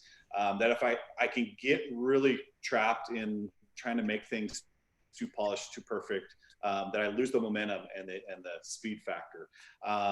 Because I can always go back and redo a summit, do a summit again next year. I can always do you know, some of these business processes and components that I want perfect, but I can always do it later and polish them later. I just need to get it done now. And so that's been the biggest thing for me, is to just take and check things off as fast and expedient as possible. And then the learning really starts happening and you really start gaining traction from that. And so for me, that's been the biggest epiphany, is if perfect is not the way.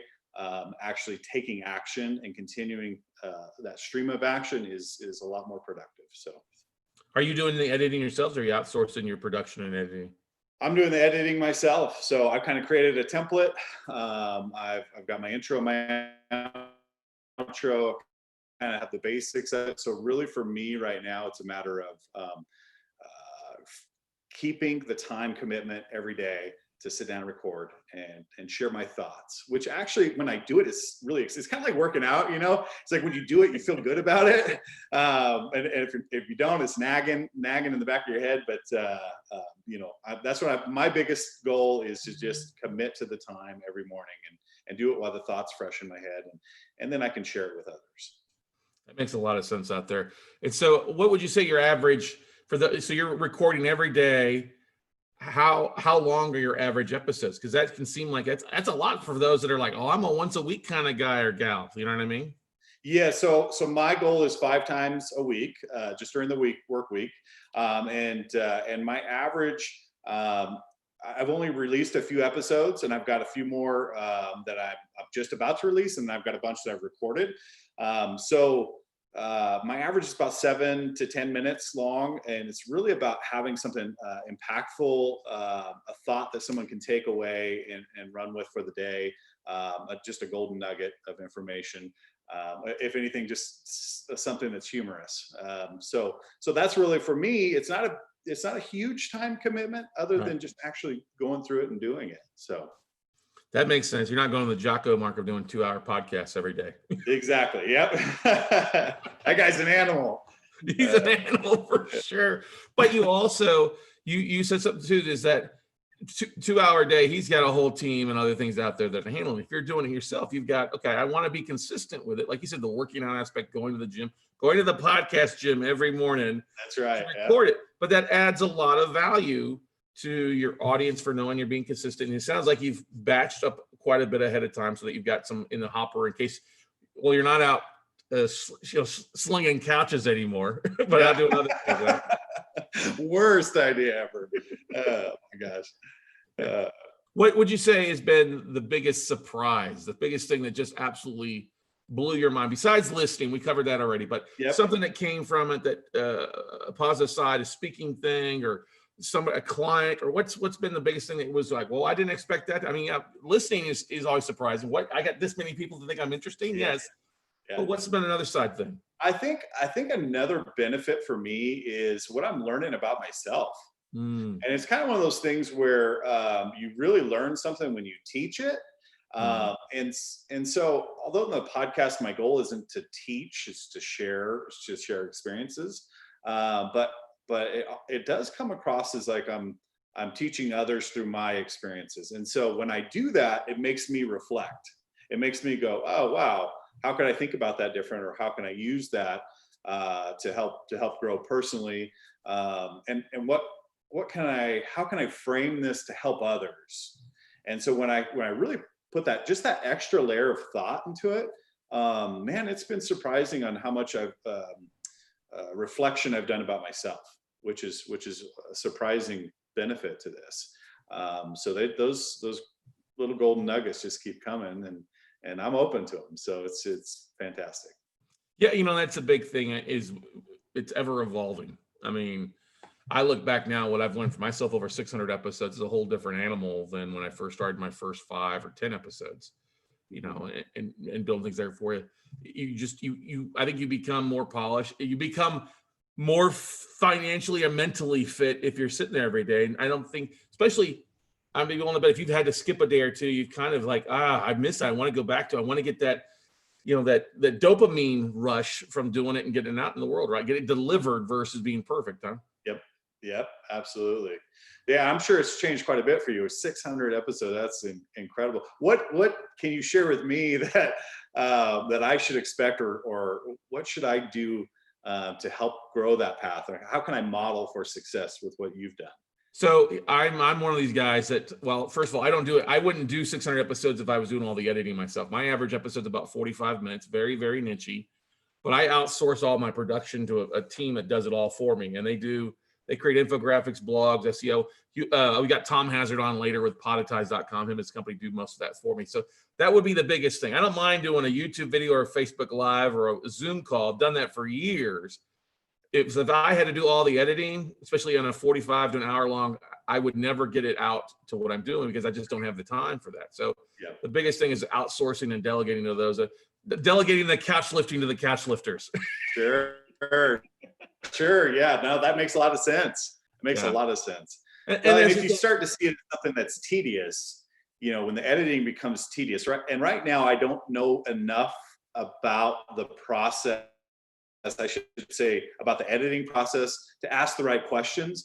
And I think that I'll get to the point where I'm outsourcing that when I know enough to ask the right questions. So I feel like I kind of have to dig. I'm a dig your ditch kind of guy. I got to dig my ditch and then go, okay, now it's time to turn it loose. And I feel you. If it feels tedious at some point, then I go, okay, maybe that's time for me to turn it loose. Yeah, because a lot of times these are, these become our passion projects, our baby, our podcast baby, and we don't want anybody to hold them. We don't want anybody to clothe them. Don't want anybody to feed them. And that's a lot of times is we all need wet nurses to step in and take over the baby at some point. What is so why start a podcast with what you're doing? Why pick the podcasting platform to add the Side Hustle podcast? Well, I'm in the 2CCX, and I don't know if your listeners are familiar with that, but it's a great coaching program. And really part of the coaching program is, finding your voice, getting your voice out there, because in order for me to eventually speak about the Stream Stackers product, the business that we're developing there, I really need to be practicing it daily. And so it's really about finding your voice. And I could go with the video logging and things like that. But once I sat down and really thought about the editing component, I just said, I don't have time to do that. I'm not ready to outsource it. So podcasting just seemed like, for me, the way to take quick action and be able to be consistent with what I'm doing. And so that's really the reason I chose podcasting. And I'm really excited and thankful I did. When I was jostling between the two, doing the vlogs versus podcasting, I had a lot of anxiety for the vlog component, and I felt a lot of relief. And that usually tells me, when I feel relief of going the podcast direction, that is the right decision for me. Yes, for those that don't know, the 2CCX he's talking about is a 2-comma club with ClickFunnels that Russell Brunson runs. There's quite a few people on here who are part of that, including myself. I'm a 2-comma club 2CCX coaching client as well, out there getting rocking and rolling. And that's the thing is, I think Russell, whether he knows it or not, has probably spawned more podcasts in as fast a time frame as any other event out there, right? I would agree 100%. That guy, and you watch the way he talks, and you definitely are on that same trajectory as him, because you just have become so comfortable with your voice. so comfortable with what you're talking about and confident in what you're doing, that you just make it look natural. And Russell's that type of guy that just makes it look natural. And it's a lot harder than it looks. And so, but yeah, you're absolutely right. I think he's probably spawned hundreds of podcasts, knowingly or unknowingly. He's certainly set people in the right direction. Yeah, he should be buying a podcast production company for all Yeah, his clients. really should. Side That hustle. guy, anything that guy touches is going to be gold. So, you know. Well, but you brought up a valid point. You get better at your craft by practice. And I think a lot of people struggle with what you just said you initially struggled with. I want it to be perfect. I don't want it to be any errors. You know, I'm at the point where I'm like, I'm just going to edit it. I don't edit it. I mean, I'm a give it recording. There's few edits so people hear the they hear the mistakes for the most part. Now, if there's obviously something weird happening, we're going to edit that out. But for the most part, it's like, hey, I want them to be like a fly on the wall and just part of the conversation as best as possible to keep it simple, if easy enough. But the only way you get better at doing a podcast is doing them. The only way you get better at riding a bike is by riding a bike and busting your knee. The only way you get better in front of the camera is just being in front of the camera and just getting over that stuff. And so many people put those small limiting beliefs ahead of success and blocking their stuff out. Like you said before, side hustle. I don't have the time. I work too much. I don't have the money to do a side hustle. And we all know that's not true. That if you put what you're focused on and what your direction is and make it a priority, you can achieve a lot more than what you expect, right? Absolutely. 100% agreed. In fact, I'm putting together a summit, the Ultimate Side Hustle Summit. Nice. And the very first day is all about breaking down the belief system that it's too complicated, it's too costly, it's not for me. I don't have the right strengths or attributes to take on a side hustle. And the second day is all about the tools that you'll need, you know, the financial tools or understanding, the basic understanding of how to be a professional and you know, how to conduct yourself with communication and things like that. And the third day is all about the growth zone, the opportunities that are out there. And so I'm really excited to be putting that on, and the podcast will kind of marry with that. But you're absolutely right. Most people, their very first blockage is the belief system. Mm-hmm. And once you get over that, you know, sky's the limit. So, but now, becoming aware of it's key. Oh yeah, totally. That's the first step. As I'm aware, I'm a blockhead. Yeah, that's right. Now you mentioned you just mentioned about this the Side Hustle Summit. I'm excited to hear about that. I'm sure listeners would love to hear more about that. Are you going to tweak what you're doing with your episodes to lead gen? Like we just had Bill Allen on a second ago talking about his event, how his one podcast is all about driving people to his event, you know, in hour-long episodes. What are you going to do to kind of help your marketing with your podcast? Because I think it's got to be longer than 7-minute episodes, though, huh? Yeah. So we're going to be talking a little bit about the Side Hustle Summit. I don't want it to be the focus of the podcast because I really want to keep the authentic nature of the podcast being a documentation of my journey. And so I don't want it just to become a big promo every time someone listens to it. However, I'm certainly going to, you know, push people that direction if they're interested in it. But really, it's about the process. It's, you know, and I have on my mirror, I write with a whiteboard marker on my mirror. So every morning when I'm brushing my teeth and getting ready, I'm looking at quotes. And one of my quotes that I've been using lately is, happiness and fulfillment is in the process, in the journey. It's not the destination, it's in the journey. So I really want to stay true to that and just document what I'm going through, trying to put the summit together, the thoughts, the doubts, the fears, the learning experiences that I'm having. And of course, the surprises, all the momentum I'm getting, all the attention that it's bringing because people are so excited about the idea and the topic, which was a little surprising to me. So I want to keep the podcast in that arena, if that makes sense. So it totally makes sense. But that's also adds, whether you believe it or not only is that benefiting you now and your listeners now, but that's benefiting your future podcast listeners because they can go back and re-document that journey, re-binge on your episodes to see where you're at now, but then also where the bend lines is in the future, whether it's 6 months or 6 years from now. And seeing that out, I'm getting chills thinking about that, you know, that journey thing. And I think a lot of people forget about that. I think a lot of people struggle with that, you know, am I a fraud or that failure complex? Like, nobody wants to listen. I don't have anything interesting to say. Yeah. And we've all got something interesting to say. We've all got a journey that we're on. We're all carrying our own crosses that we've got to bear, right? Absolutely. Absolutely. And that's been one of the things that has helped me get through that and kind of that imposter syndrome, is that we're all special and unique in our own way. And if we don't share, we'll never know. So, so I'm sticking my neck out and I'm sharing, and so far the response has been fantastic, and I'm very grateful for that. Now, is there a local community of podcasters out where you're at in your neck of the woods that you're able to plug into, or has it been pretty much bigger events or bigger networking events like the Facebook group for 2CCX or other things out there? You know, that's a great question. I actually haven't done a lot of peeling back here in my local area. It's just been the online networking.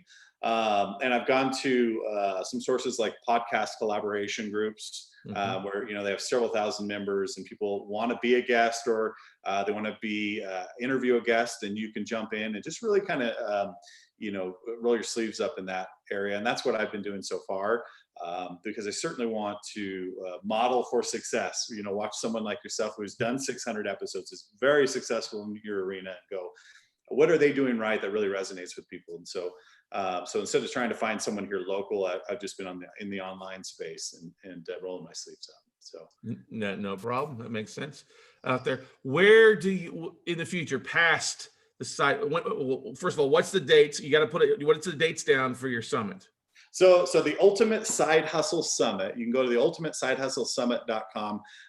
We'll have a landing page up here shortly, because we're still doing the interviews right now. But the Ultimate Side Hustle Summit will be October 28th, 29th, and 30th. It'll be a 3-day event. It's a free event. Anyone can sign up for it. And we're just excited to help share the thought process and the tools and the opportunities of side hustles. Love it. So where do you see it in 2021 with a podcast? If you look back or look to the future, your crystal ball, Mr. Ben, where is the podcast going? Where do you hope it goes in the next year? You know, I hope that I'm able to build a somewhat of a tribe where people can resonate with what we're doing, in the sense of documenting the journey of having a career, but also taking on an additional income stream, because it's becoming more and more prevalent. And so in 2021, I really hope to have 100 episodes under my belt, really be finding my voice, and ultimately be helping people. That's the juice in my engine, is when people go, man, thank you. That talk resonated with me. That what you did there resonated with me. And that to me is the ultimate high five there. So that's what I see in 2021, and hopefully we're on the right track. So any podcast mentor or podcast that you listened to before that was a big inspiration for you to get rock and rolling? You know, that's a good question. I've listened to several of yours. I enjoy your podcast, especially in the real estate arena. Thank you. You know, also Jocko is fantastic. More for entertainment value, like Joe Rogan, some of the big names there, just because they're doing something right. It's fun and it's entertaining, but it's also authentic and genuine to who they are. I think that's the big takeaway for me, is just continue to be who I am, and be transparent inside and out. And that's what resonates with people. I love it. Well, I want to thank you for coming on International Podcast Day, doing such a great job to share what you're going on, share the journey, and we look forward to your continued success out there, Ben. Make sure as you get closer, make sure you send me some stuff on the Side Hustle Summit there for you. Glad to help out and promote it out our audience. We'll make sure to put the links in the videos here for you, and the live stream as well for you. All righty. Will do, Scott. Thank you. And thank you for giving back to our community. We appreciate that. Yeah, anytime, Ben. Thanks for jumping on, man, and sharing. We'll see you later. All right, brother? Yeah. All right. Take care. Thanks, man. All right, guys. We're going to take a little bit of a short bio break for a couple minutes and be right back with our next speaker. Just a second.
All right, that was really good. Coming back with Ben there and sharing. Yes, there we do that. That was really, really good. Loved it, loved it, loved it. It's always nice to see people that we have on both sides of the spectrum. That was the idea for International Podcast Day. It's just not for people that have been around for years or decades. We have so many people that are coming into the podcast space. I mean, we're over 1 million podcasts out there. We've got several thousand each day recording new information. New podcast episodes are being released on a regular basis. And so it's really just a great time to see a lot of people doing some great stuff. And there comes our next guest on there. There we go. Hey, Wendy. Hey, Scott, how are you? I'm doing great. Good to see you. Give me 1 second. We'll jump on over here and get rocking here with your episode. All right. Or your session. Okay. You're absolutely. All right. Let me pull this up here. Boom. Boom.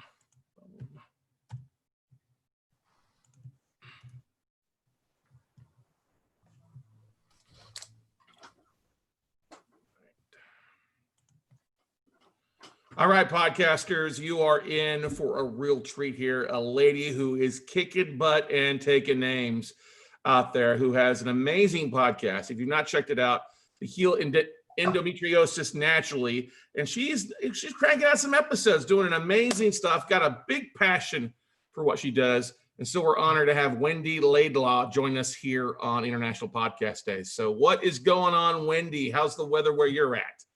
Well, you can tell by my lovely many layers that it's classic Scottish weather. We didn't have a summer. We don't have such a thing. So it's usual cold, damp, drab and dreich, but it's a beautiful, beautiful part of the world. So don't let the weather put you off visiting.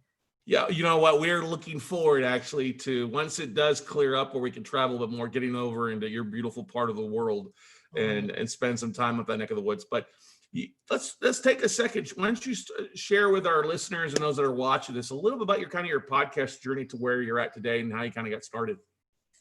Sure. Yeah, I think anyone who's thinking about starting a podcast, it feels quite terrifying putting yourself out there in that capacity to like what feels like the whole wide world.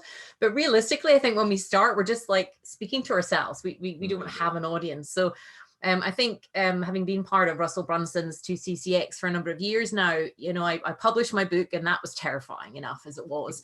And then I felt, you know, that actually people were wanting more. So it was, how could I give more value, more content for free, and also track the journey of women that were coming through my programs and having tremendous success. So that's where the podcast journey began. And as I say, initially, that first pressing that publish button, it felt, oh my Lord. But realistically, there was nobody there listening to start with. And I think, as Russell Brunson says, you just start documenting your journey and you start like producing podcasts, and you not only do you find your voice, but you really find what resonates with your audience as well. So that's been fantastic. I think I've been doing my podcast now, I don't know how many years, but, you know, I like to kind of, I'm at the point with my podcasts where they tend to be quite lengthy. I'm, you know, there's something I'm passionate about, or there's something that things have happened and I feel would really benefit my women from hearing, and the feedback is good, you know? So yeah, so far so good. I think they say it's the 100 mark that when you really start to find your voice. I've maybe got about 30 odd to go, but no, it's fantastic. I think podcasting really suits the pace of that everybody goes at now. People can listen on the go, and you know, people like you and they relate to you, then they can get more of you in that way. I love what you've got behind you, because the testimonials up on the wall there, that can really kind of help to realize that, hey, there is a listener base out there for you. I mean, that's a beautiful thing. You were published before the podcast, as you mentioned, and some other things. But a lot of people that, hey, this is brand new, you know, like we talked about, you and I are both part of the 2CC club.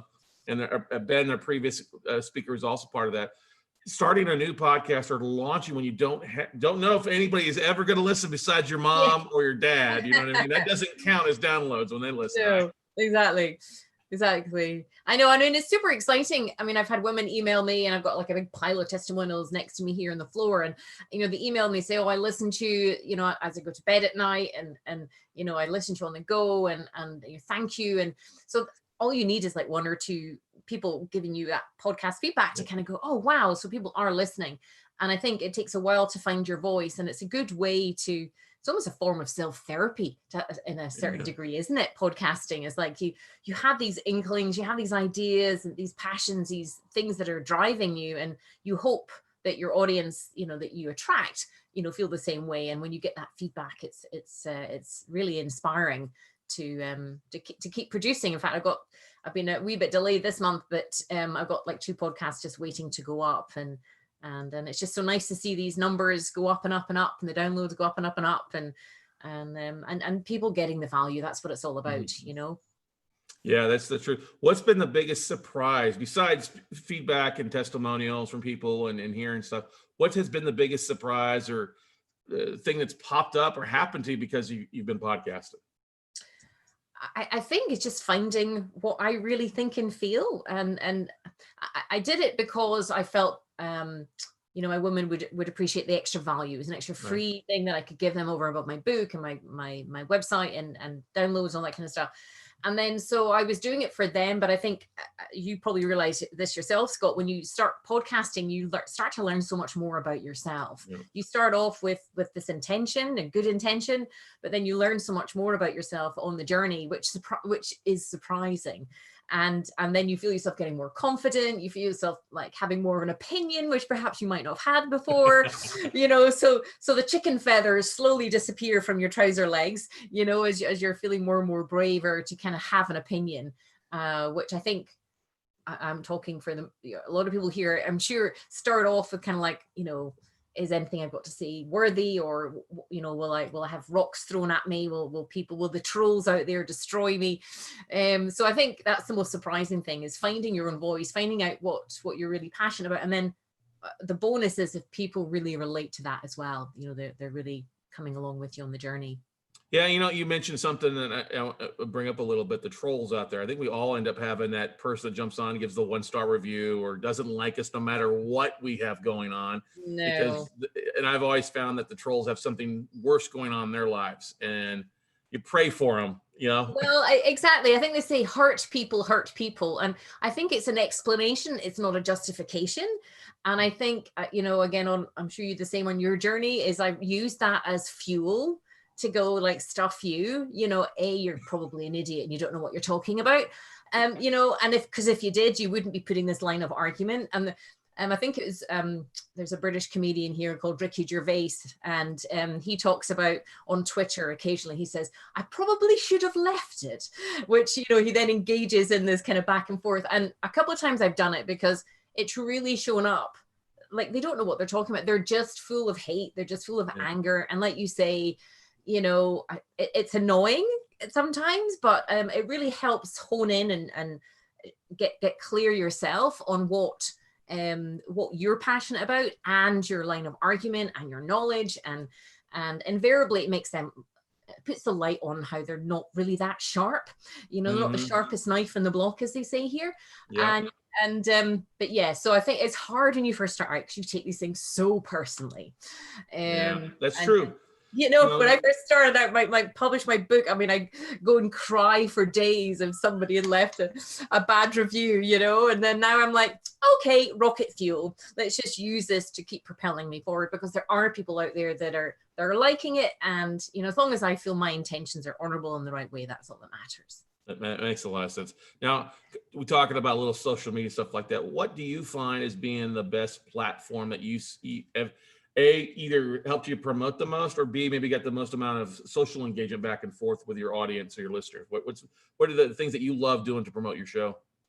I mean, from a platform perspective, I use Libsyn because I think it goes out now to 27 different platforms when I publish, which is just amazing. So if anyone is thinking of starting, I mean, it's not the nicest looking like platform and dashboard. It looks a bit antiquated, but if you can get over that, and I'm quite a visual person, so it took me a wee while to get over that. But if you can kind of get over that, it's the best one, and it gives you that widest exposure. I mean, my email list obviously tends to be the most engaged, and my website and things as well. I see you're on YouTube and stuff. I'm not quite there yet, but the audio does go into my YouTube channels and things as well. But I think Libsyn is the best platform to give you the widest reach on Facebook and LinkedIn and all the other heart radio and Radio Public, all these other stations. So it's kind of being blasted out everywhere, which can feel a bit intimidating to start with, but you just kind of got to go for it. Now, I love what you said about how you're using your email list, stuff like that. We know a lot of podcasters start off like, oh, I don't want to overwhelm my audience, right? I want to do the least minimum to try to have the most amount of success. And I think it's the opposite. You've got to do more to get more, right? Yeah, well, I think Russell had said, if you're not podcasting regularly and emailing to your list, especially people that have bought into your programs, then, that they're kind of wondering, is she still, is she still around? Is she still present? Is she still a kind of viable option? So I think by emailing your list, you're giving them value. If they don't like it, they can unsubscribe. That's their choice and that's their option. But I think especially people that buy into your program, it keeps you current, it keeps you fresh, it keeps them, knowing that you're still moving forward, you're in the know. So why wouldn't you offer that value to your list and the people that are currently going through your programs, because you're still giving value. Yeah, over deliver, as Russell says, isn't it? Yeah, exactly. And that's the thing. If people unsubscribe, they're actually doing you a favor, I think, for the most part. Yeah. And those that want to join in, sharing with it. How often are you emailing out to your email list? Daily, weekly, monthly, every 2 weeks? What's the kind of the schedule for you? I mean, at least once a week, ideally. I mean, again, I don't just email for the heck of it. I like to obviously give value, or again, if I'm sort of running, promotions to my next programs, my 21-day challenge or my course or whatever. But again, my podcast is a natural email out to people, because if they're on my email list, they're going to want to hear it. They're going to want to know that, what's going on and how can they get benefit from that. Now, when you added the podcast, are you doing all the editing production yourself, or are you outsourcing that? Great question. Obviously, as a classic entrepreneur, I tried to do everything myself at the beginning because I thought, oh, it's just easier me doing it myself. It's not. This is something that, I've had to learn. I'm kind of fast tracking now, because I'm learning like it's much easier to outsource quicker and cheaper, especially if you give yourself an hourly rate. If you can figure out what your hourly rate is, and then kind of go, actually, if it took, for example, I had to send some parcels recently, and because of the COVID thing, a very long, boring story short, it took me days to get these parcels wrapped and out for clients and things. And I'm like, outsource, so I've already been outsourcing loads. I've got a great team of people behind me now, and great people on Fiverr and Upwork, freelancer, as well as my own team. So I recognize the value of getting some great people that you can say, hey, here's the audio, here's the intro, outro. Can you sort of clean up any ums and ahs and just check the volume? And then they just send it back. And I'm still a bit of a control freak. I like to have a final look before it goes on. But yeah, it's getting into that mindset of it's better for you to free up your time to give it to an expert and what they do. And then they bring it back to you, and then you're free to keep moving forward and thinking about what your next podcast is going to be. Yeah, I agree with you there. You got to learn to outsource. You said something that I think is important. I want to come back to it in a second there. You said figured out your hourly. Yes. Can you explain a little bit more about that for those that are listening that have never heard that before, that are spending 5 hours on a 10-minute podcast episode? Well, that's it. I think Alex Sharfrin does a great time checker for I think it's about a week, and you can make up one yourself. I mean, basically it's a sheet where you, for every 15 minutes you do this exercise, you actually just keep a record just for an exercise for a week of what you're doing within that time. And what's fantastic about that exercise is that it increases your awareness as to where you're spending your time. I'm sure we've all been there where we go, where's the day gone? What have I done? I feel like I've done nothing all day, but yet you've not stopped. So that exercise increased the awareness of what was taking my time, where my time was spent, and whether or not it was actually productive for my clients or productive for me as my business or whatever. And then from there, you then go, okay, so then you kind of like, well, what is my hourly rate? Somebody was just to engage with me on a one-to-one, what is my hourly rate? So I worked out my hourly rate about £900 an hour. So I'm like, okay, so if that has taken you an hour and you can outsource that, so that's you losing £900, but you could outsource it for a £5. It doesn't take a rocket scientist to work out that actually it's a little bit more cost effective for you to outsource that than try and do it yourself, because you're actually losing money by doing it yourself. So as I say, I've had to do a lot of disciplining, a lot of shifting of my mindset to really understand that concept. And it also means you're building momentum a lot faster. You move a lot faster because you've got all these other brilliant people. I mean, it takes a while to find the right people, you know, that work for you and people that are good. And if you find out a good person, don't let them go. Then you've got these great people, and then you really start to build momentum. So establishing your hourly rate is important. And it could be £50 an hour. It could be £5,000 an hour. I don't know what it is for everybody, but even if you're starting out, minimum, you'd be looking at £50 or £60 an hour, minimum, you know, if you think of a tradesman who comes to your home. So again, you can still go onto Fiverr, Upwork, Freelancer and find someone. And you may come across some people that are annoying and don't quite deliver to start with, but don't be discouraged. Just keep trying. There's some brilliant people out there. So if they can do it for a £5 or £15 and you're starting out and of course there will be this mentality of, oh, I can't afford to outsource. Well, you can't afford not to outsource if you're serious about progressing forward. And it's a mindset thing. And I know it sounds annoying to say it's a mindset thing because everybody's like, oh, stop talking about mindset. But you know, if you can understand that you're worth that amount, so therefore you're worth outsourcing, it frees you up to do what you're good at doing, which is like on the business rather than in the business. Mm-hmm. That's one of the biggest things I learned early on is you got to figure out what your hourly is. Outsource everything below that hourly rate, whatever it might be, and then anything that above our hourly rate, if you can do it, great, then you are saving money. But then anything below, it's the quickest way to clone yourself, you know, to get a lot more done, right? Absolutely. And I'm from Scotland. Like we make money stretch as thin as it possibly can. I mean, it's like, so the idea of spending any money was always kind of an anxiety thing. But actually, if I'm serious about reaching the people that need my help, people that I want to impact in the fastest possible way and deliver the most value, I physically can't do it all myself. You know, I have to replicate myself, as you say, to reach more people. Now, with your podcast, when you started off, was there somebody who was a mentor for you, or somebody you modeled your podcast a little bit that if you listened to it, or somebody that was a coach or mentor to you to really help you get through some of the ups and downs of launching a podcast or being consistent?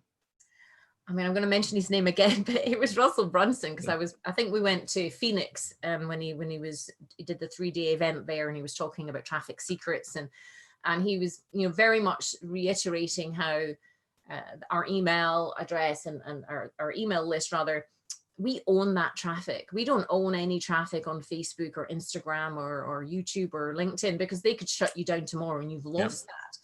So I recognized that I needed to build this podcast so I could build my list, so I could add extra value. And I guess it was just kind of, you know, as I say, Libsyn was fantastic. I think it was recommended quite early on to go with Libsyn, even though there was all these nice shiny new dashboards, but they only went to kind of 1 or 2 different places. So I didn't have anyone specifically hold my hand. I remember when I had to set Libsyn up and I was almost weeping because it just felt so laborious. But yeah, so no, I didn't have anyone in particular. I just kind of, I mean, to be honest, it's not that hard to set up. And I want almost to demystify it. It's not that hard to do. I think we as humans like to overcomplicate things. I think if you can just record, I mean, I've just got a simple, you know, microphone. I mean, there's all this Gucci kit out there, which I could get excited about, but I've decided not until I'm at a certain number, you know, so just get the, you know, you can just record even off your computer or your laptop, even on your phone. And again, I went to Fiverr, who did my intro and outro for me.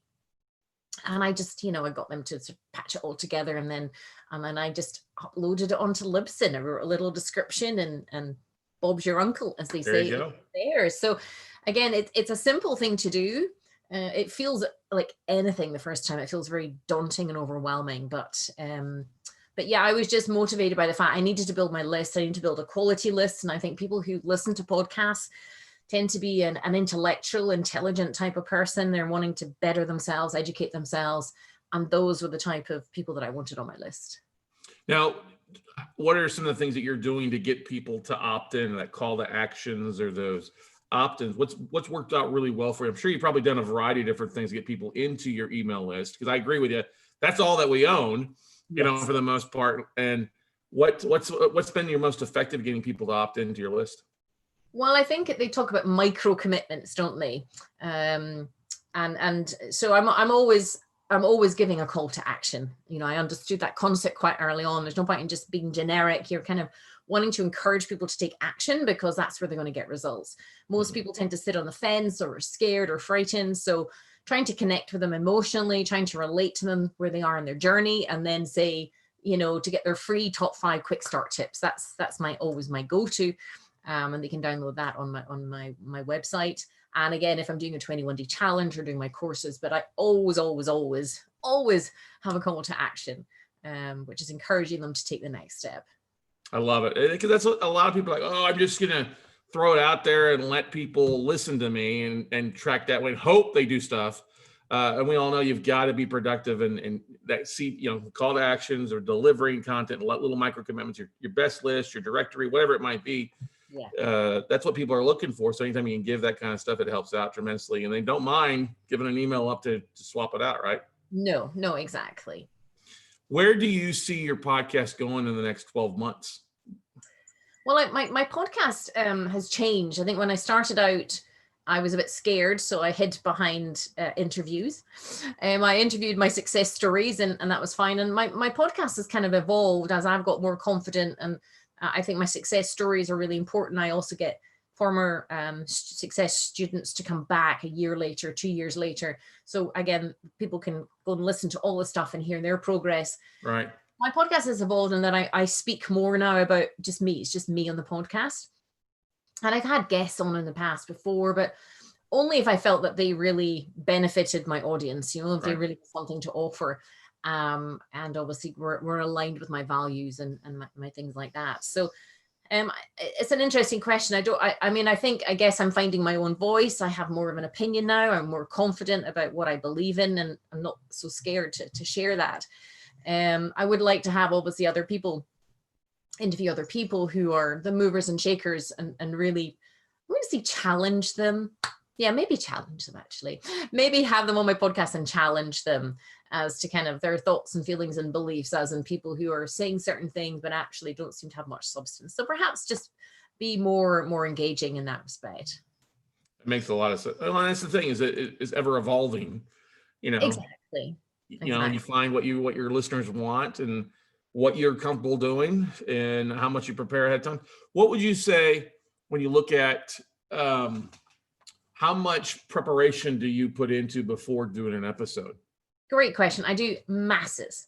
I mean, what I do is I have this format where I'll be inspired or moved by something or impassioned by something, and I will write out first, like my what's in my head. I'll type it all out, and then I sit with it and I come back to it. So I mean, it's sometimes be a good 2 weeks that I work on something, and then I will record it, video and audio. But I try not to sound like I'm reading off the thing, but sometimes there's a lot of content that I'm wanting to share with people. So my preparation is quite extensive. I guess maybe as I evolve, I might not feel that I need to do that quite so much, but equally sometimes I can get impassioned by something, and I think I want to make sure that the message is clear and the tone is right, because the niche that I'm in is women's health, and women are invariably quite ill and very sensitive. So I have to also make sure that, you know, I'm getting the measure right for them. So I put a lot of work into it. And then what I do with that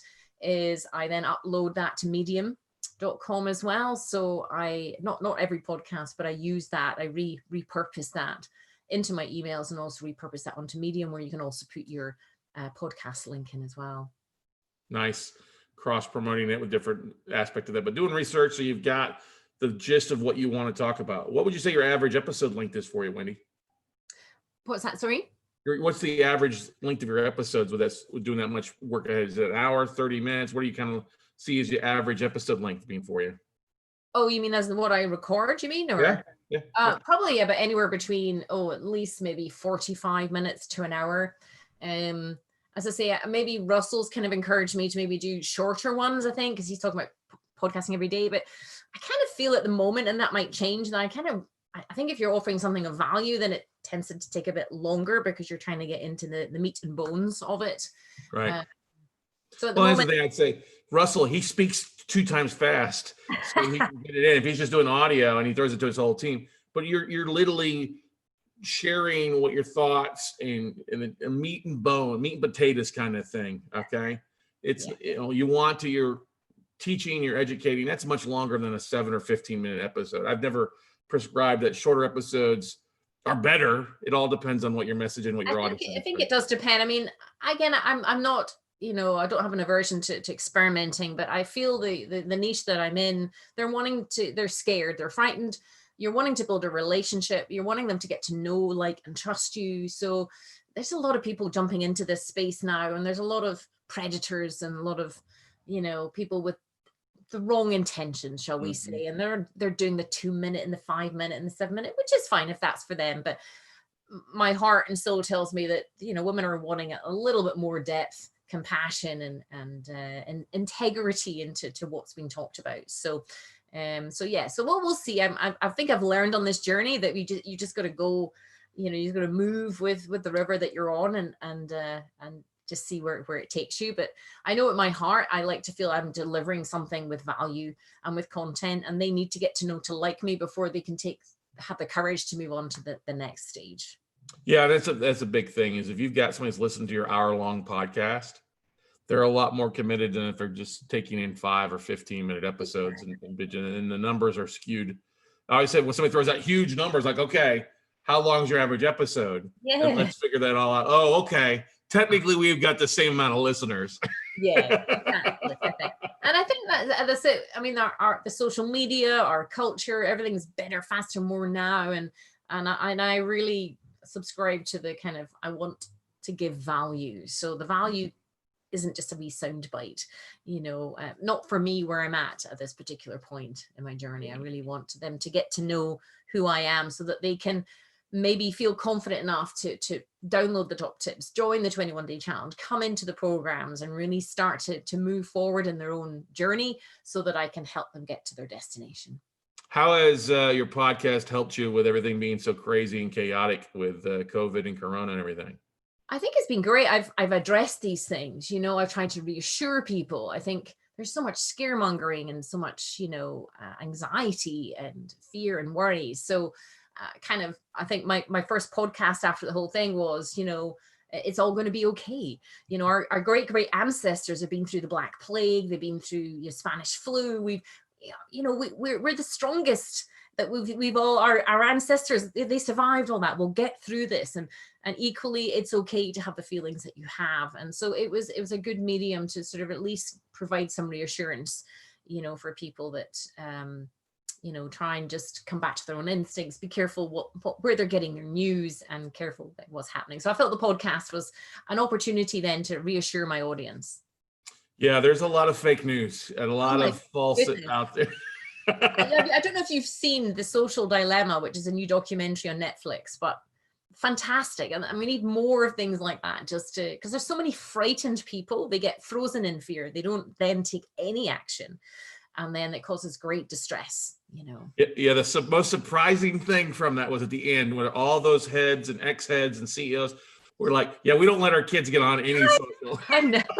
Like, that tells you what you should be or should not be doing, right? Exactly. And I think even more reason to have a podcast, because people are engaging the emotional parts of their body and their brain, you know, and they're listening. And we then, with our podcast, allow them to think. We need people to think, not just to be robots and kind of be, and not think. We want people to think. We want there to be debate. We want there to be discussion. There's too much of a divide now and not a place for that. And I think podcasts are a great medium for people to come together and have discussions. Amen to that. Well, Wendy, thank you so much for coming on International Podcast Day. What is the best way for our audience and listeners, people who are watching this now or the replays, to connect with you and find out more what you're doing? Well, firstly, thank you for having me on. And if you know of anyone who suffers with pain every month, any woman who suffers pain with a period is not normal, and it may be that she has a condition called endometriosis. It may be early signs of that. So people can learn more about, they can get a free paperback copy of my book called Heal Endometriosis Naturally Without Painkillers, Drugs or Surgery. It's on Amazon, on all the other bookstores. You can pay full price, or you can go to healendometriosisnaturallybook.com and or you can go to healendometriosisnaturally.com and download the top 5 tips. So that's where people can find out more. Awesome. Thank you so much. Look forward to connecting with you in person at some point. Maybe have the next time we have a Funnel Hackers live in person, eh? Absolutely, absolutely. And we just need to get rid of this pesky corona so we can start traveling again. I've got itchy feet. But thank you so much. Same here. I am missing the travel, definitely. Well, yeah, and great way to connect any way we can, right? Yeah, exactly. Well, thank you so much for having me on, Scott. It was great to meet you. Thanks, Wendy. You too. We'll see you later. Take care. Bye. All right. That's going to bring on our next guest here. I see him. He's already hopped in here. Let me do this, get this rock and roll, and we'll bring him on. I'm going to move him over bumped him to an attendee. I see you there, Mark. What's up, buddy? Promote to panelist.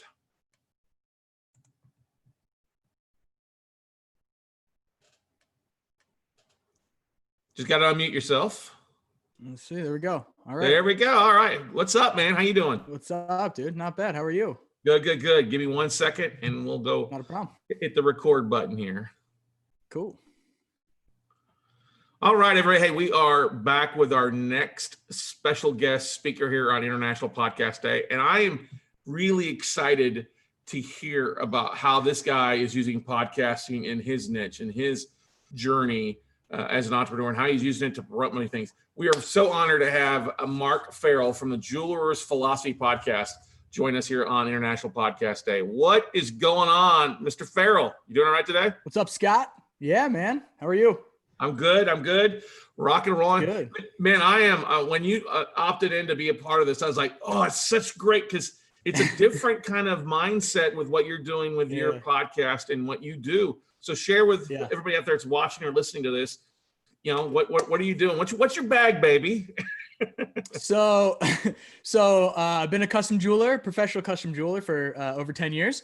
And in those 10 years, I've done a lot of different things, worn a ton of different hats. I've made hundreds of, if not thousands of engagement rings and custom projects. And we started by solving a real need for our customers. So we do everything for the most part by hand, but we are making custom jewelry. So people come to us with a want, a need, something very specific that they can't find in a store. And then we would go and fabricate it, make these dreams a reality. And then when we moved from Buffalo, New York down to right outside Nashville, Tennessee, which is where we are now, we hooked up with a really great store, and they do mainly estate jewelry. So it's all heirloom stuff. So now we're doing a ton of work with them, and we do a lot of like redesign and taking heirloom pieces, grandma's stuff that nobody really wants to wear, but it's sitting in a safe and it's got sentimental value, and we're redesigning it for new customers. So that's been the last 10 years. So then after joining 2CCX, right, which I know probably a lot of the people that you're talking to are from there, shifting to the contribution end. So now that I'm extremely comfortable, it's like, 10 years, I've 15 years actually being a jeweler, 10 years being professional. And then, now learning all the skills, having all that background and everything like that. Now it's contribution time, right? So helping other jewelers and artists on their path to build a successful business, because so many artists, right, they start a business from the technician standpoint, from the point of, I want to do this. This is really what I want to make. And they think that it's just about the art, right? It's just about their product. And they think if they make the product and they make the best way that they can, that it's going to equate to more money, more jobs, more everything. But the thing that so many people don't realize, that there's still only 2,000 work hours in a year, right? 40 hours a week times 52, it's 2,000. And so having different skills for jewelry, right? Like fabrication, casting, engraving, stone setting, wax carving, CAD, all these things, you could do all these different things, and you could say yes to more things, but you can still only fill 2,000 hours. And so it's giving them that back end to actually build a strong foundation, and actually build their art on top of it, right? Wrap a business entity around your art, and then let that grow from there. So the Jeweler's Philosophy Podcast is named as such because I'm Mark Farrell, the jeweler. And so it's the last 3 years of my journey being on this transformation, going from all about the art to all about, you know, building a real business that's going to sustain my lifestyle and actually build what I want it to be. And it's the mental end, because we get tons of people on our social and everything like that, because we put up a lot of videos about technical videos, jewelry videos, stuff like that. And everybody, you know, I did this one a couple of years ago that was crazy, and I cut this ring that had diamonds on 3 sides, right? And I cut it all apart and took the bottom because it was an eternity band, and I flipped them up, and then I did 2 half shanks. So I turned 1 ring into 2. And he's like, "How'd you do that?" And it's easy. I use a saw frame. And they're like, "Yeah, but how'd you do it?" But that's it. Like, it's a saw frame. Saw frames cut metal, right? They don't cut diamonds. So I didn't have to worry about that. And it really dawned on me that it's more of a mindset, right? It's like, if you believe it up here, you can make your hands do whatever you want. And that's the other end. People, I feel like, especially with artists, it's like they're all for trying something new when it's like a medium, or they're dabbling, or they're playing, or experimenting. But then when it actually comes time to wrap their head around doing something, right, they get paralyzed almost. And they're like, "Oh, well, I can't do that. There's stones there. I'm going to X, Y, and Z." And so the jeweler's philosophy, right, our other social and everything else like that is the technical. You can watch it, YouTube and Instagram and everything else like that. Jeweler's philosophy, because it is audio, right? It's all about getting that mindset and flipping the paradigm, so then you can go and achieve the things that you want to achieve the way you want to achieve them, and ultimately have that build an engine that can take you to where you want to go, where your dreams are at, right? Which for most artists is making more art, making more money, having more time to do the things that you want to do, research your products, experiment with new materials, build new stuff, and just live that artist lifestyle, right? I say a lot on the podcast that with being an artist, a lot of it comes from, you know, we have to collect input, because as an artist, it's our output, but we need to go experience the world so we have something to put out. And I feel like so many artists get to that point, like where I was, you know, a couple of years ago, where I was tied to the bench. My skills were in such high demand. I couldn't experiment. I couldn't make my art, right? I was always selling my skills, my labor. And I wanted to really go experiment and play and put my message, my meaning, my art out. So it's that mental end that goes really well with our visual end that we've been building for the last like 3 or 4 years. I love it. I love it. I love it, because you say it there. It is a different mental. They get to hear inside of your head a little bit. The voices inside of our head sometimes. Yeah. And that's like where the magic is, dude. Know, like, man. That's what people don't get. They're like, "How you doing this?" I'm like, "Man, it's all mental. Like, you just got to believe it's possible." And just, man, I could do that. And you know, you can't. Like if you're an artist, if you're a jeweler, right, you know what I'm talking about. There are tons of jobs that it's like, yeah, I could do that. Sure. Because you got to ooze that confidence, you know, it's like in business, like you got to ooze it. And then it's like you sign that deal, right? And then the person walks out and you're like, "Yeah, it's going to be great." And you walk out, you're like, "Crap, now what?" You got to spend half the time learning it or figuring it out. And then the other half the time, like executing, you know, but it's that thought, like, yeah, I could do that. It's not that tough. Right. And it's a lot of that mental engine, because as an artist, you talk about it. It's your life. Like, you can't turn it off. It's like being an entrepreneur. It's like you're always working, right? Whether you want to or not, your brain doesn't turn off. And so do you find, I mean, I don't mean to interrupt you here, but no, you're good. Do you find that you kind of have been not on an island, or you see a lot of that in your field? Or are you kind of like being a podcaster in the jewelry field? Do you see a lot of others out there that you were able to model, or did you go more after? I kind of know the answer, but I'm just throwing it out there anyway. The artist approach there. Do you find artists, like you just said, like, wow, how could you do that? How did you make that happen? And a lot of artists like to worry about the craft versus the side of things. And has that been a big surprise, getting any feedback from other artists out there? Not really. I mean, so I'm lucky a few things, right? I haven't really, so I've only listened to one podcast, which I know is terrible. And it's Russell's podcast, right? The Marketing Secrets. I love it. So, you know, there's that, but it's like, I feel like there's 2 different mindsets, right? And I know Russell's a big one on like hacking, right? Like you find things, and I have an episode up about modeling, right? And it's really important. Modeling is super huge. And so I am picking people to model in the podcast. It doesn't have to be art or anything like that. But, you know, when I built I talk a lot about my Instagram because that's where we've got 20,000 followers. We actually just hit 20.5 thousand followers, right? Congrats, so man. yeah, so we're doing pretty good. But it's pretty interesting, right? So on Buffalo Craft Co. On Instagram, the thing that we're doing there is I didn't really follow anybody. Like I kind of what I did was I went and I modeled, but I did it a little bit differently. I went and I took 6 months. I mean, I had my Instagram for now it's like 7 or 8 years, but I took 6 months in 2008 and I just used it, right? Because I hated social media. I was like, man, I do not like this. I don't understand why people are taking pictures of their food. I don't understand why everybody thinks that their life is better than everybody else's. Like this is the most ridiculous thing in the world, right? And so but I knew that it was going to be really powerful for my business. So I had to stop and use it. So I used it for 6 months and I was just a user.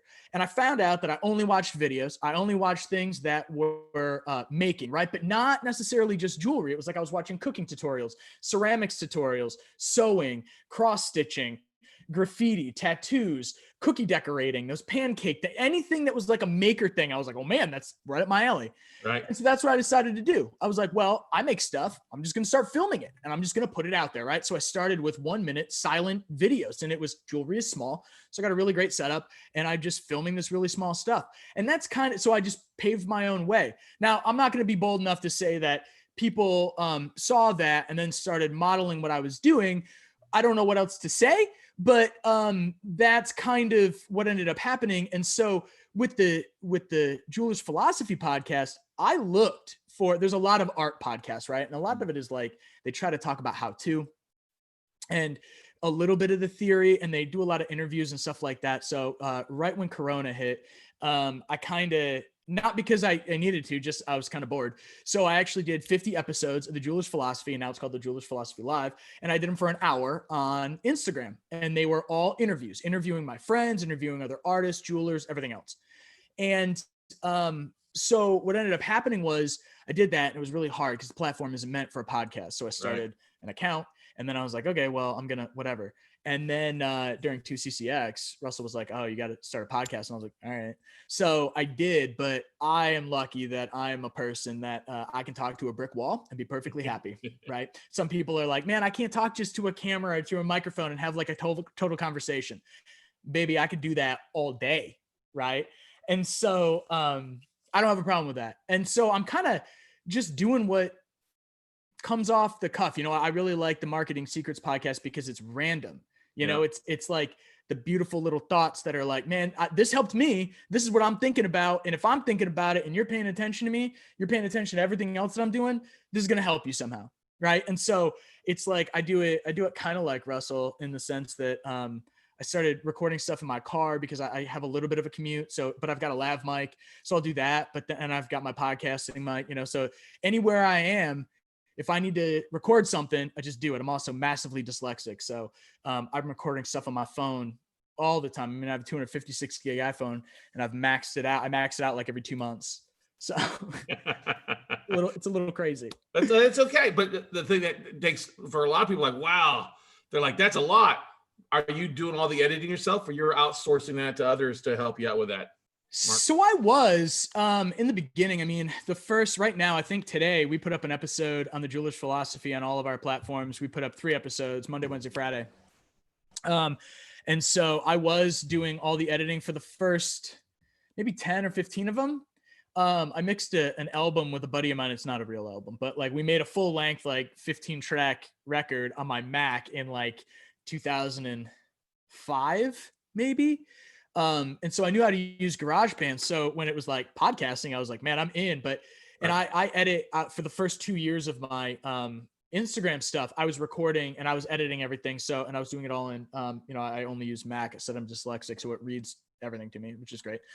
So I use like iMovie, and I'm familiar with GarageBand. So I was doing all the editing, but now I've actually got a 3-person team.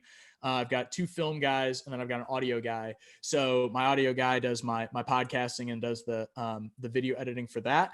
And then I just shifted a few months ago, maybe like 3 or 4. That's when I hired all these people. So now they're actually capturing all of my content, which is great. So that means that I can actually focus on the things that I want to do, which is creating the content and making the jewelry and really putting out the right message. And then, but I'm working really closely with them to make sure that the content that they're making is right. And it's a trick, right? But it's like after a few months, like we're starting to get really great products, both podcasts and video content. So it's new, but it's going along really well. So no, I don't do it myself anymore. There you go. Well, that's good. But that's the smart thing is you're delegating it off and you're doing what gets you rocking. Yeah. Along, you know what Totally. I mean? And the other things, the tedious stuff go to, as we just had a previous one talking about, your hourly, your number and how to outsource it is important for you.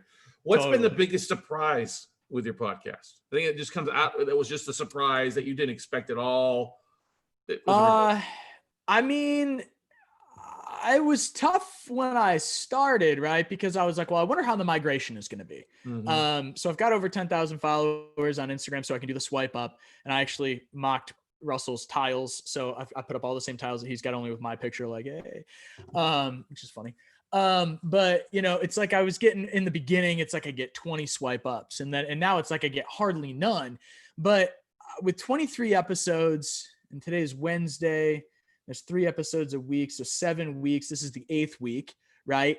I've got 1,000 downloads in 8 weeks. I think that's pretty good. I think the thing that's crazy is that it's actually helping people, right? Like, I mean, we all do it. Like, I feel like very few people get into podcasting because they like hearing their own voice, because I actually don't listen to my podcast. Like, I record it and then I give it to my guy. I make sure the intro and the outro is good. And then I just publish. Right. Yep. Like, I don't need to listen to it again. And so I think there's something magical in there, but I think it's interesting that, it's like, I'm putting it out to, like, I'm putting a lot into it, and I'm recording tons. I mean, I'll record 4 or 5 in a day if they hit me. And so the fact that now it's like, it's got enough of it. People are like, oh, I found it. I'm on episode 5. Like, it's awesome. Somebody put up the other day and they were like, best way to start your day. And it was with the title of the podcast, so it's that like seeing the actual benefit, right? I mean, that's why I'm doing it, is to help people, and to see that it actually is it's pretty cool, and it's not even cool for me. I'm not like, oh man, that's so great. It's cool for them. Like, I'm like, this is badass. Like, I've always, 2 years ago, before I did any of this really, and I was just starting down the entrepreneurial path and like really shifting and focus, changing my focus from my art-based product to the messaging and the way that I produce it and everything else like that. It's kind of interesting that, I remember I was telling all my friends, I was like, man, I just want to find a way to make a living, right? Make money off of the thoughts in my head, right? Because I've been told my whole life, like, you see the world way differently. And I believe it, I mean, I do. Like, I see things people don't see. But getting them out is the trick, and when no one's paying attention, it's like, I can't remember who said it. Somebody said it, but like, you can only help people that are swimming towards you. Right. Mm-hmm. And I felt like for so many years, like all my friends, everything, it was like, I got lots of friends that produce, make, and do art and everything. And I'm like, dude, you got to do this. You should try this. They're like, I'm not going to do that. And you're just shouting into the wind, Mm-hmm. But now it's like, I've actually got people that are paying attention and choosing that. And it's great, I mean, because at the end of the day, that's what it's all about. Like, the reason I'm putting out so much of this stuff and the reason that I'm doing it isn't because like I feel a need to get it out of my head, but at the end of the day, like, I'm putting it out to help other people. Like, if they're not being helped, I want to know, so then I can change it so I can do it, because that's the whole reason. I'm not doing it because I think I'm the best, man. I'm just hopelessly average, right? I just am willing to put in the time and the effort to put myself out there and put my views out and say, yo, this worked for me. Maybe it will work for you. If you've got some problems, give it a whack. What do you got to lose? Well, that's always good too. You said something very, very importantly there. Getting the thoughts in our heads, or the things that we have in our heads, are great, but it doesn't help anybody by being just in our head. You can get all the knowledge in the world, whether it's jewelry or note investing or the women's health or pets. Yeah. Doesn't do any good inside our noggin where it just floats with yourself. You've got to get it out there and let the swimmer swim in the same direction, come and find you, right? Totally. Yeah. And I think that's, that's the biggest thing, is that it's so important to do that. I mean, the other thing is that I got 3 kids, and my oldest is 4 and my youngest is 1. And, I think about that stuff. And the other thing that I look forward to is, I mean, we never know what's going to happen, right? I'm not trying to be morbid, but we never know what's going to happen, right? I got to go to work after this, and it's like, who knows? Maybe I'll get in a car crash. I don't think I will, but it's possible. And for me, it's like, I want to be able to get out as much as I can, not only to help other people, but also like when they're old enough to like see some of that stuff, it's going to be really cool for them to be able to kind of do it, because it's funny how much of what the podcast is like an adult version of like what I tell my kids, and a lot of times it's that same kind of thing. I mean, it's my information, and it's easier for me to get it out now, and I'm kind of looking at that a little bit too. So it's interesting that it's like, because when you die, right, if it's all up here, it's gone. Like you can't download it. You can't get it out. So get it out when you can, because you don't know when you're not going to be able to anymore. Yeah. It's like you're doing your own personal Vulcan mind meld with yourself. Kind of. Yeah. Yeah. Yeah. I'm building my own digital palace of knowledge. I don't know. It's crazy. Your digital audio clone for your dude. I mean, why not? It's like, it's just, it's cool. And it's cool to see the amount too. I mean, the amount, like, it's cool to see the quantification, right? Like even on my Instagram and on the podcast, it's like I get 23 episodes up and I'm like, man, I had 23 episodes and they're live. Like people can listen to them, and I got 30 sitting on my desktop, but it's cool that when you think about it, like the amount of information that you can compile and like, I'm going to use the term like dump, right? It's like you compile it and then you dump it. It's kind of interesting that like the quantification of that is, you look at it and you're like, man, that was all up here. Like, and if you're not getting it out, you don't get that. Right. But it's like when you go and you write something and you look back and you got, 40 pages, you're like, damn, 40 pages. That was all up in my head. Like, yeah, it's cool to see that. And then it's harder to turn it off. Like when you can see the amount, the vastness of it, it's kind of addicting, you're like, man, I gotta keep going. Right. Well, and it's the thing, we all have experiences, we all come from a different aspect of things. I'm willing to bet too that, especially you mentioned having young ones, getting to the point where they get older and can go back and listen to that journey. Yeah. And hearing things, and we all think, especially these days, we're lucky. Who wouldn't love to go back and listen to Abraham Lincoln's podcast during the Civil War? You know what I mean? Or listen to what Theodore Roosevelt was doing with everything. That kind of not only just those big figures, but the people that we're close to, the people that hey, what are they thinking? Where are they going through an aspect? And that's really the beautiful thing about podcasting. If you're going to be open with it, like you are, it adds a whole new dimension to that experience, that learning thing, because you're telling stories, not just teaching. You're really sharing and adding more stuff to it, right? Yeah, totally. I mean, and that's part of it. It's like the more, I mean, as an artist, right, it's easier for me to understand sometimes because, so many people talk about, like when you talk about selling art, right, the people don't necessarily like the product, right? This is actually handmade from a friend of mine. This is one thing, right? But his story is part of the reason that I love this mug and that I've used it for every single day for the last 8 years. Like that story has, something. So it's like, as an artist, I feel like it's important. And we talk a lot about it as artists that, people aren't just buying your art, they're buying a piece of you. Right. And so that's a little bit different. Right. So the podcast thing for me, it's easier to, man, but it's like, I ask questions. I am not afraid of any of that stuff. So, for me, it's really freeing and it's really nice because I can just put it out and then like, let it ride. And some of them hit harder than others, right? Some of them are better than others, but I feel like it's the accumulation, it's like when you go back and you look at it, I mean, that's really the essence of what it is. And the more I can get people to know me, the more they buy into what you're selling or saying or, presenting or how you're doing it. And since I've got both ends, I've got the visual and then I've got the psychological, it's like the two kind of wash. And I'm seeing that kind of play back and forth a little bit now, which is really nice. Well, it's a nice thing too, because when you do share yourself, that's the one, because what you said, I think is very, very valuable, because I think those that are just interview shows, where they just interview other people. That's great. They don't get to know the host a lot of times. And I think that's the individual episodes do much better because like, I didn't know that about you. I want to know this about you. Forget Fred and Wilma over there. I learned more about Mark this episode, and it did better. And that's why I even think something like you, a lot of people, I want to have a big name. I want Simon Sinek in my pocket. That's great. But the more nuggets, the more value comes from the internal thoughts of the people that are just average Joes like you and me. And it's okay to be average, but it's also, you got to be yourself, right? And don't be afraid to be yourself. And that's the thing, you know, I mean, I think it's pretty cool when you go and you actually look at that stuff that that's really what it is. I mean, when I was doing the live stuff on Instagram, you know, I did 30 episodes with people or 35 episodes that were interviews. Right.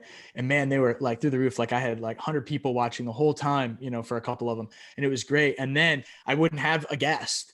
And I couldn't pitch it right. And I couldn't leverage their followers versus my followers. And I would get like 15 people, right? I'd still do the show, but I remember like that, like I could see that. And that kind of messed with me a little bit. I'm like, man, you know, yesterday I had like 100 people. Now I've got 15, but I still, you know, I still put it on and everything, but it was a little bit harder because I wasn't getting, it's like I was trying to present the stuff that I'm presenting now on my actual platform, my actual podcast platform. And it's hitting a lot harder now. Like people are getting these comments. Oh, you got Tigo on next, man. She's great. And so she's a good friend of mine. And so, you know, it's really awesome to see the, how that kind of plays a little bit, you know, and now it's a little bit, it's nicer because I'm not sitting there like watching what's happening and getting that feedback and being able to compare, you know, it's like I put it out and you just got to let it ride. You know, I mean, it's new. It's only 8 weeks old. Like I'm not going to be top anything yet, you know? And I know that, but it's, I don't know. It's a little bit different. I like it more. I think it's better that way. Cause then it's not, when you record it and throw it out there, you say, okay, I'm great with it. But when you are used to doing something live and like, what, did I do something wrong? Yeah. It's a whole different mentality and a whole different chemical connection in our brain. Like like you said, I had 100 people. I'm excited. Well, I have 50. I'm instantly disappointed, even though it has nothing to do with you, you know? Totally. You know, and that's the thing. I mean, it was a little weird, but it was, I learned stuff from it and it was cool, but I still like doing live stuff and everything else. Like this is great. And, you know, but the, getting out of your head like that is good. You just got to realize that everything is a build, right? Everybody starts from zero. When you start an account, it's always at zero, right? You just you got to dump into it and wait for people to find it and pitch it and crossbreed and keep going. That migration thing is real. It's tough, but you could do it, you know? Exactly. Mark, what's the best way for our people that are watching us out here, our podcast family, our podcast peeps out here, to follow up and see what you're doing, follow what you're doing, and connect with you? So two things. The first thing is you can find the Jeweler's Philosophy on like all the different platforms. We're on Apple, Spotify, you know, Stitcher, whatever, all of them, Google. And then so that's the podcast. And then also you can connect with us on Instagram, and that is at Buffalo Craft Co. There is the at the Jeweler's Philosophy on Instagram as well. And then we're on Facebook with those same two handles at Buffalo Craft and the Jeweler's Philosophy. So we're out there and yeah, just living the dream, man, putting out as much as we can, trying to help as many people as possible. Love it, Mark. Man, thanks so much for coming on International Podcast and really just delivering, man. Really just, just two barrels blazing, man. Thanks, man. I appreciate it. Thanks for having me on, Scott. It's been great. And Tigo is amazing. I'm super pumped. I'll be watching that. Good stuff, man. See you later. All right. Later.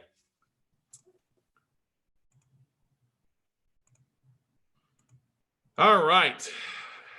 We will have our next Tigo.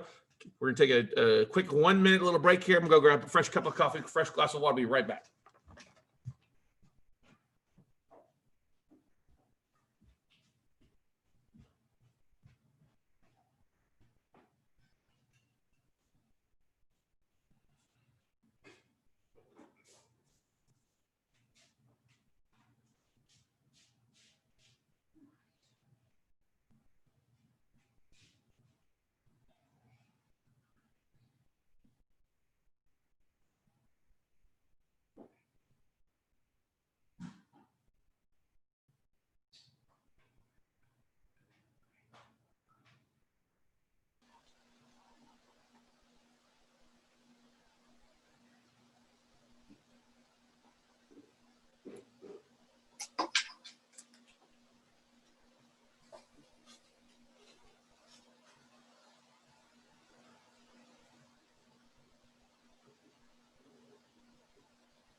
There she is.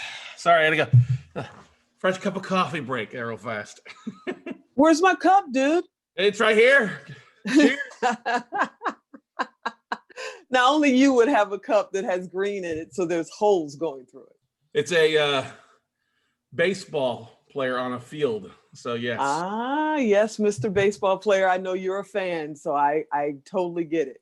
I totally get it.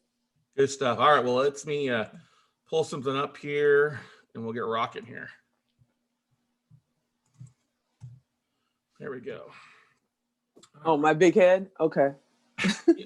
It's the headshot you sent us, so hey. Whatever, dude. I see how you are. Hold on a second. I'm right there.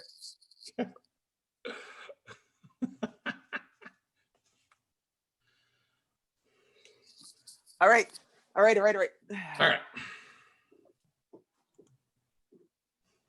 All right, everybody. Our next guest here on International Podcast Day goes by Tigo, but this lady is doing some amazing things with her podcast, her media, and doing just absolutely awesome stuff that you're going to pay attention. Make sure you grab a pen and paper because I guarantee you can take some notes because she's taking things to a whole different level with her show. So we are honored to have THERESA Goss Tigo joining us on International Podcast Day. What is going on?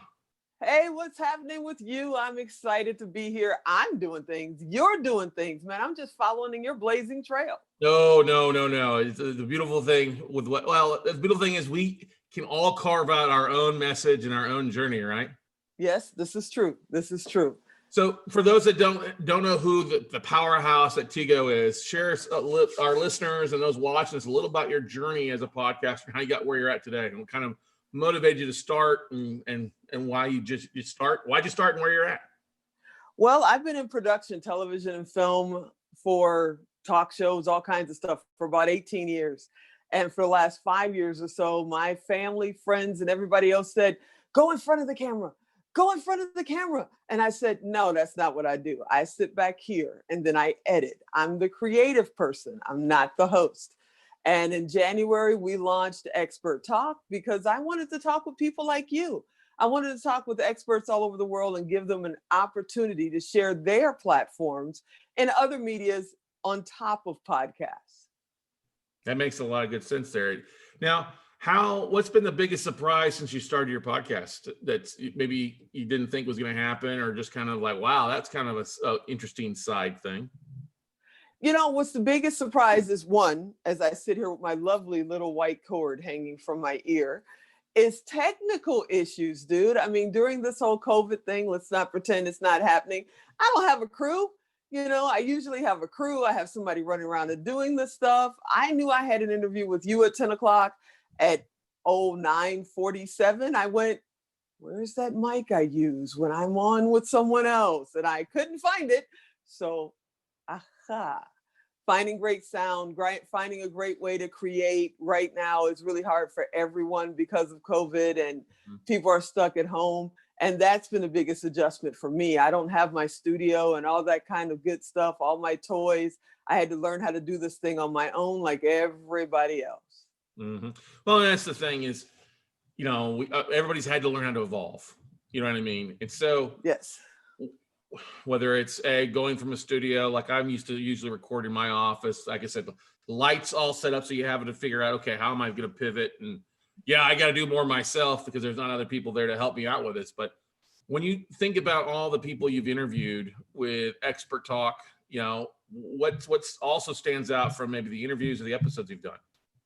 You know, what stands out for me is that so many of the people I invite on don't believe they're experts. They say, hey, I just do what I do. You know, you were on Young Man and you were pretty much, I do what I do. Even though you're in front of the camera, you're doing everything in real estate, but you just don't think about yourself as the expert. And then I come along and say, hey, how do you do this? Why do you do that? And they go, whoa, maybe I am an expert. Aha, yes, you are. If you've been doing what you've been doing for more than 5 years, if somebody's been doing it for 4.5 years, you're an expert to them because you're one step up. And that's a lot of fun. Now, how's that transition for you been from going from behind the camera to in front of the camera or in front of the mic, Tigo? Because I know that's a lot of people struggle with. Like, oh, I don't have anything to say. scared to get in front of. I'm gonna, in front of on the mic, or oh my God, in front of the video camera. How's that kind of work? Is that you dealt with any inner voices like a lot of people do? Oh yeah, and inner voices, fear. Who am I going to talk with today? And as we get on new platforms and bigger platforms, I'm going, we're where? And I get emails from countries I didn't know existed. What? It just absolutely blows my mind. And then of course, I have producer clothes. You see, I'm not Oprah. I have producer clothes. I wear t-shirts, polos. So I get emails from people saying, oh, who does your makeup? Oh, where do you get your wardrobe? Hey, I'm a producer that stepped in front of the camera. So sorry. I'm just trying to share a message. Well, but here's the thing. You're not Oprah, you're THERESA. And yes, exactly. God only made one THERESA. And I think it's you're comfortable being you. And I think it's one of the hardest things for a lot of podcasters is I want to be the next Joe Rogan, or I want to be the next Mark Maron, or the next Simon Sinek, or Russell Brunson, or whatever like that. And that's not the way to approach it. Would you say that? I 100,000% agree, because, people want to be someone else. Even Oprah said she came out pretending to be someone else when she started. And it's like, you really have to find your own voice. I'm going to tell you right now, don't look at season 1 of Expert Talk. It was really bad, not because of the guests. It was because of me, and I needed to find my own voice. And that's what you're going to have to do. No matter what you do, no matter how many times you practice in the mirror, until you get on the mic and get in front of the camera, that's where the real practice starts. That's why you start with people people you're comfortable with, people that can help you share your message initially. And then it's a little bit easier for you to get that transition before you start talking to people outside your inner circle, and they're looking back at you going, so do you have a question? Am I here for a reason? You want to do something other than Yeah, that's definitely the truth on things there for everybody out there that's listening, is just start to. Now, how much work preparation goes in each episode for you? Do you do a lot of research? Do you just let the conversation flow as best you can? Do you try to set up a list of questions for the most part? What's been your best habits for your episodes? What's really great is I was blessed to have some really cool mentors before I got into production that taught me in the front of the camera, the back of the camera. And there's a lady here, she's our local Oprah. Her name is Lillian McMorris, and she taught me everything for production. I worked with her for 15, 16 years before she retired. And she said, it's a conversation. Mm-hmm. I don't do pre-questions. You understand who they are, why they're there, and then you follow the rabbit hole. And that's what I try to do, because what ends up happening, if you have a list, for me anyway, if I have a list of questions, I'm concentrating on getting those questions answered.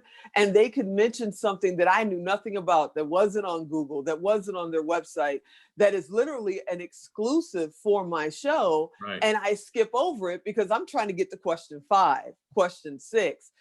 If you're doing a conversation, it's way more comfortable for me. So I make sure I know who they are, what they do, what message they want to convey. And then I'll ask them something goofy to start it off. What's your dog's name? What do you do for family vacations? Because it gets them to break their cycle, especially if they're used to doing interviews in a certain way. It gets them to break their cycle and go, wait a minute, what? And just start talking with me.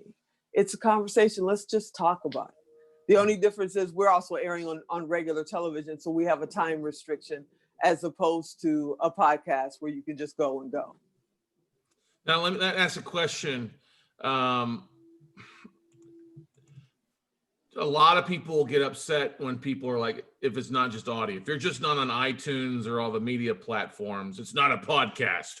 You're a vlog if you're using video, or you're TV first, you're audio second. You got to be audio first, be a podcast. What's your thoughts about that? I have an opinion. I want to hear your opinion. I want to hear yours too, but I'm going to tell you mine. Look, it's 2020, people.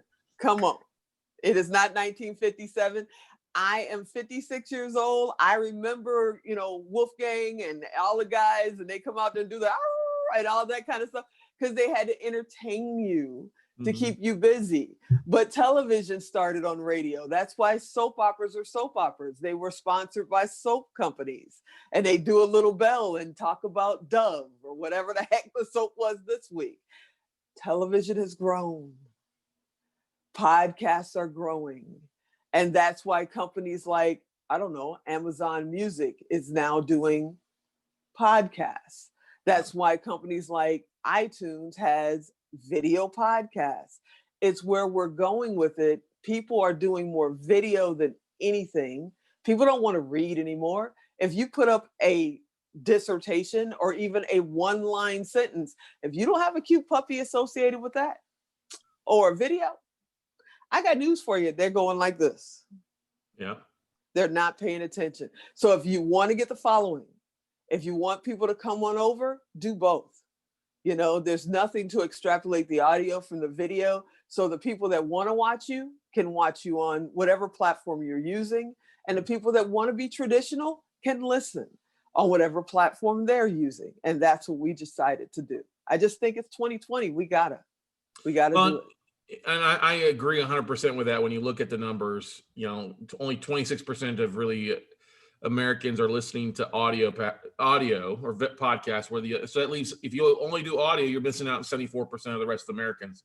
Exactly.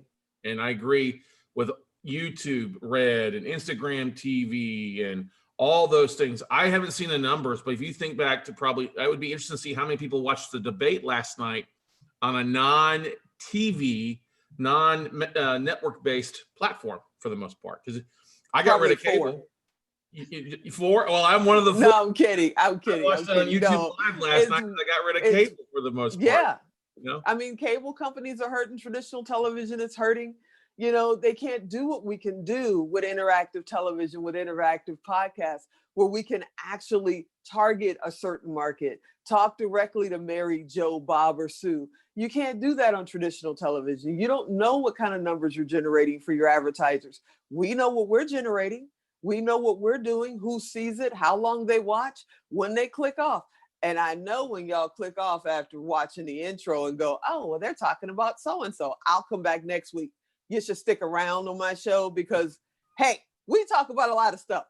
You know, Scott can tell you, we got into it that day. We didn't just talk about real estate. We had a good old time. Yeah. And if you clicked off in 4 minutes, you missed it. So go back and watch. Well, and that brings a question. How does somebody go about taking their podcast and, well, you know, the video side of it, but then taking it to the next level to get it on traditional television? You know, what tips would you give to people out there that maybe have the money or the time or the resources to do that? That's a different bear because television is, you know, I'm prior Navy, so we kind of talk in nautical terms, and television is a carrier. You know, it is a complete city on water, and you have to understand how they do that. There's a certain group of people that are brokers for television. I happen to be one of them, and we can call the various connections at the networks and say, hey, what kind of time do you have open? What's the cost? Blah, blah, blah. So if you want to get on traditional television, I'd find a broker. You can call me, I'll help you, you know, send me an email or something and I can point you in the right direction. But I'd find a broker. And because otherwise, one, you're going to pay way more rates than a broker would pay. Two, you're going to spend so much time trying to understand all the rules because television is an entirely different rule. And like my show, it's a half-hour show.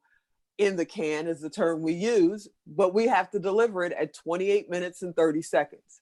Not 28 minutes and 29 seconds or 28 minutes and 31 seconds, because they will call you, which is an entirely different beast for podcasts. You can be on half hour like we are right now, or you and I can sit here and say, I have nothing to do on Sunday. Let's watch the football game together and televise and be on all day.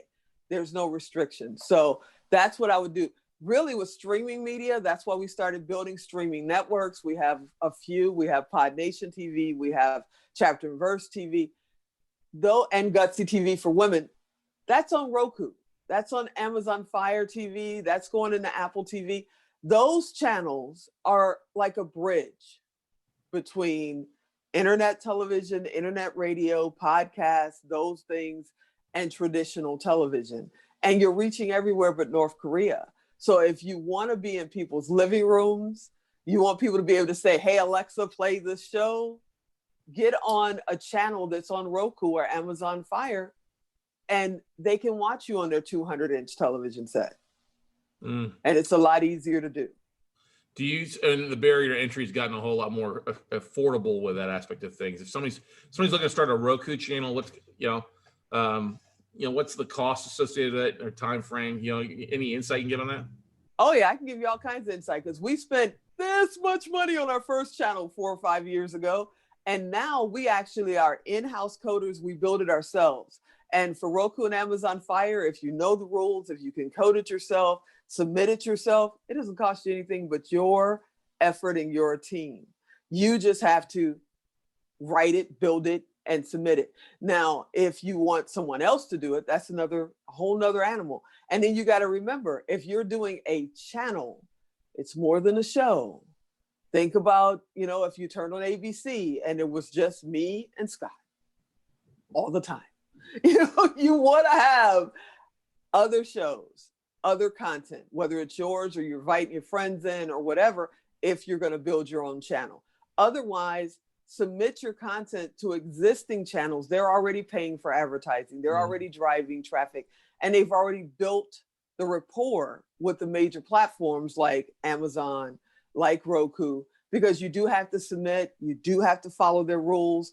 And if you don't, especially with Amazon, they give you so many tries, and then they tell you you can't submit it anymore. So you really want to know what you're doing before you even open that door. It makes a lot of good sense there. And that's really good counsel out there. I'm curious about, we talked about this briefly a little bit after our interview there. And you and I need to talk some more about that, because that's the thing. I think a lot of people want to do that, but then they also like, oh God, it's going to cost all this money or all this expertise, when you can partner up with somebody who's already, carved the path or has set aside the stuff to make it a lot easier to be part of a network of some sort and be that, not 24 hours of Tigo, but 30 minutes of Tigo and the other 23 and a half of other friends of Tigo going through things, right? I'm thinking about that. Do I want to be on for 24 hours? No, absolutely not. 30 minutes. That's a lot of reruns. Ooh, that's a lot of reruns. That's a lot of, my family already says, hey, you're filming again today? If you're doing 24 hours on your own channel by yourself, you're filming every day. Yeah. Because people want to know new content. They don't want to come back and see that same recipe, that same interview. They want new content all the time. Now, and how are you separate? Right. Now, how are you, when you look at the video that you're doing for the show, and then the podcast side of things, what would you say when you look at editing, when it comes down to both? Obviously, the TV's got a lot more precise editing than the podcast does. What's the difference in the two as far as time frame and commitment for you? If I'm doing a straight audio podcast, which we really don't do that much anymore, but if I am doing that, I'm going in and getting rid of, the swear words of this is rated G. I'm getting rid of, I messed that up. I'm sorry. Can I do it again? Right. And I'm leaving in the ums. I'm leaving in the O's, unless it's a lot of ums and O's, because people don't realize when they say cutting a film, back in the day, they literally cut that film with a very, very sharp razor, and that's where it comes from. So when you cut the film, try matching a piece of paper up together and get it to perfectly match again once you cut it. It doesn't. So you end up with a lot of jumps, especially in video, but in audio too, where you go, and people go, what happened? Well, I was cutting out the ums. Don't cut out the ums. Mm-hmm. You say them in real life, leave them alone. And then in television, we use, multiple cameras on my end. I use Zoom for my guests. And then I'm blending those together either in Camtasia or in Premiere. And then when I get done with it, sometimes I try to shoot at least 5 or 10 minutes more content, because it's always better to have too much than too little when you're restricted on time. Trust me, I have had a show that was 24 minutes and I ran around going, what am I going to do with the other 4.5 minutes? I got to fill. And you guys just got to watch a lot of commercials. Sorry about that. But, you want to have that film ready, cut it up with the different cameras, so that when Scott said, I didn't like that part, can I do it again? I can cut it right there, bring me in as another part, and then go to him, and it doesn't look like it's skipping all the time, then I just extrapolate the audio from there for my podcast. It literally stays the same. I don't re-edit it. I have to re-edit it for Amazon Prime. What was I thinking going to Amazon Prime? It is it's internet meets Prime Television meets Roku slammed together in a bowl, and they give you a document about this big and say, let us know when you're ready. Whew, but it's definitely fun being out there. Right. No, that makes a lot of good sense. And that's what I like about the fact is most of the time Zoom will give you an opportunity to clock in with at least 2 video profiles. And that helps with the editing, like you just said. So it doesn't look like a skip. Yeah. It's more of a natural progression with the camera changing angles. Mm-hmm. It is most definitely a natural progression. And people's eyes pick that up. Yeah. And after they see it a couple of times, they stop watching. Mm-hmm. They think something's wrong with their system, something's wrong with their internet, or this person just doesn't know how to do a podcast. So just let it flow. You're a human. They expect you to be human. They don't expect you to be perfect. You mentioned Russell Brunson earlier. I watch his videos all the time. I know you do too. And he himself messes up all the time. Yeah. He's not running into an edit bay to fix it. He's like, here it is. There you go. I got to go to the next thing. And that's the way you have to deal with it. I love that. It's great advice and counsel there for those out there. What would you say when you think back to all the production done, all the things? What's a mistake that stands out, or an error that stands out that you're just like, oh, I wish I hadn't done that? And then we'll go back, and I want to flip the script to the thing that stands out the most as a positive on with your background, Theresa. Well, I mean, in 18 years, I'm going to go back to my very, very first radio interview. Okay. And I had to be drug in from the hallway by the engineer and the host. Because when the on-air light came on, I went, Mommy. And I said, I'm not going in there. What are you, crazy? And Lillian McMorris was hosting that show. And she said, and they had to drag the chair in. I get to the mic. She asked me questions. It's radio, not a podcast. It's radio. Mm-hmm. I'm sitting in the mic doing this. And she puts her hand over the mic and says, honey, it's radio. They can't see you. You have to talk. Okay. And I spent the next half hour with my eyes like this, looking at the engineer. And when she asked questions, I said, no, maybe. What? I think so. And she threatens all the time to put that on the internet so everybody can see it. Woo, that was my day. Yeah, that was my biggest, oh my God, I'm never doing this again. And now 18 years later, here I sit in front of the camera every day.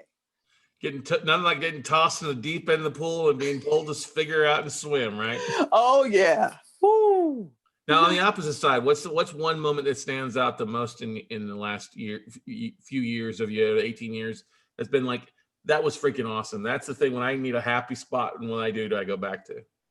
I have a few of those, but what I really, really love is when I bring someone on whatever show it is, and they've not done a lot of media in their lives, and they were terrified before they got there. And then when it's over, they look at me or they look at the host at the time and they say, oh my God, that was way easier than I ever thought it could be. And then they call us and say, I got a client from that. I expanded my business from that. I decided to do my own show from that. And that just makes me go, yeah, we're doing what we're supposed to do. It's all about the service. And we're just trying to help you get to that next level. And I know it sounds like I'm on my soapbox. Scott knows I live on my soapbox, but you have to do video if you want to expand your business and you're online. Even if you're a brick and mortar company, you've got to do video because people aren't leaving their homes.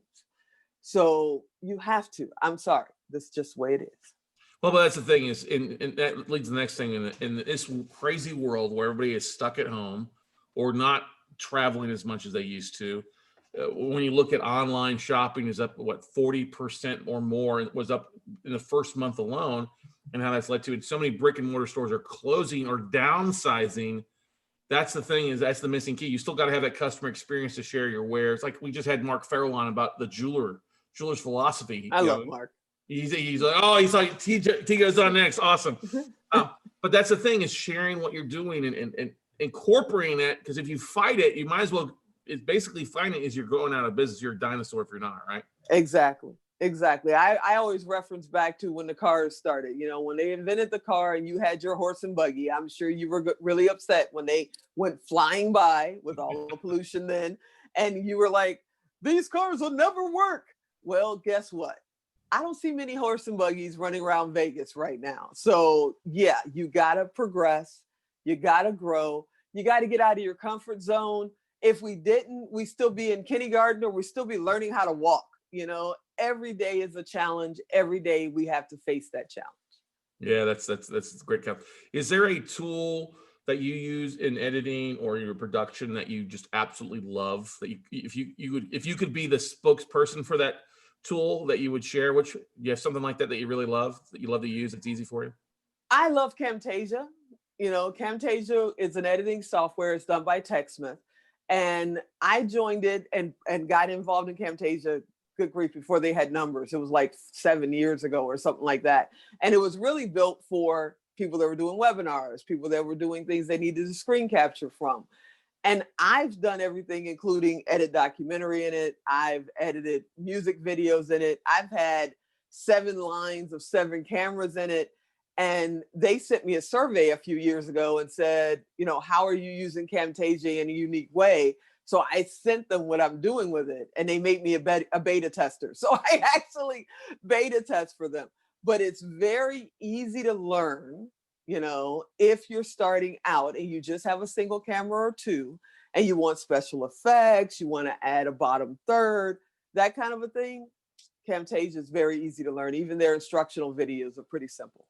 Nice. That's a really good tool. We've used it quite a bit in the past as well, and love it because it does give you a lot of flexibility to get creative, but in a pretty simple way out there. Yeah.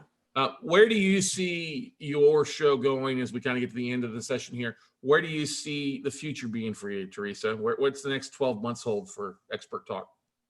Is there an antenna on the moon? Because that's where I want to go. We are, as you know, we're on iHeart. You know, we just got on Amazon Music. We're on Roku, Amazon Fire. We got picked up by Amazon Prime. We're now on Cox here in Vegas, the family channel in 34 markets. We want to expand to more days because we're getting a lot more people saying they want to be on. We want to expand to be on more days, and we want to expand to more traditional television platforms, mainly because our guests don't have that opportunity. They're not getting called by CNBC or Ellen or whatever to be on traditional television.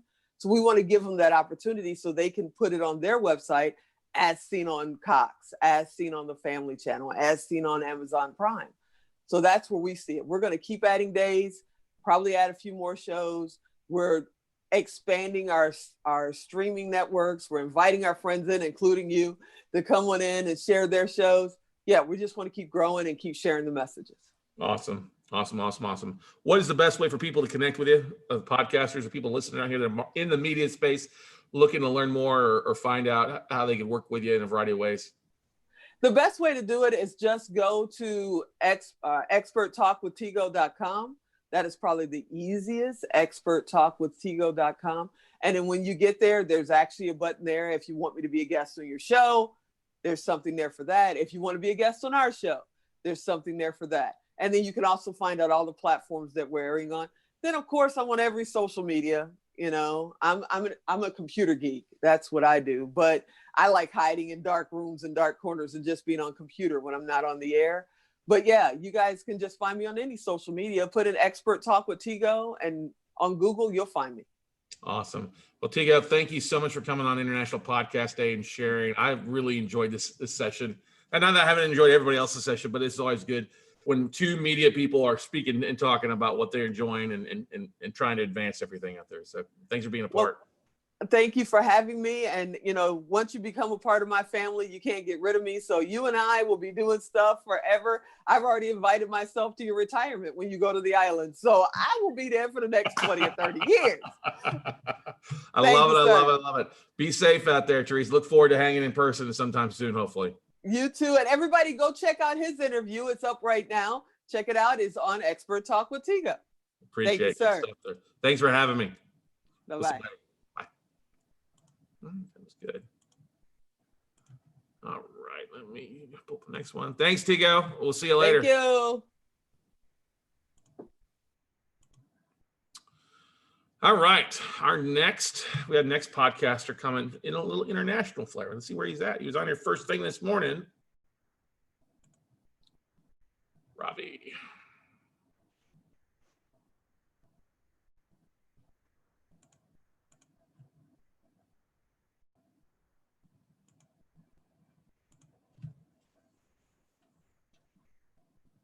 Send him a message here real fast.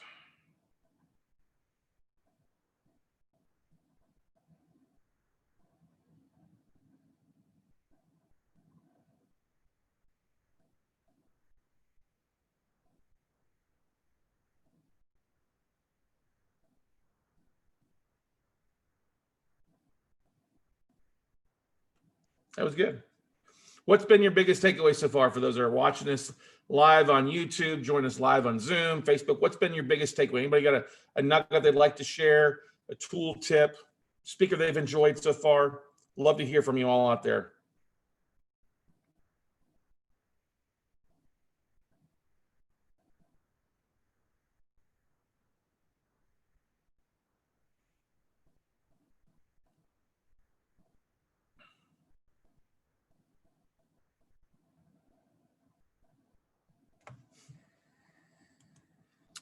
Give Robbie another second here.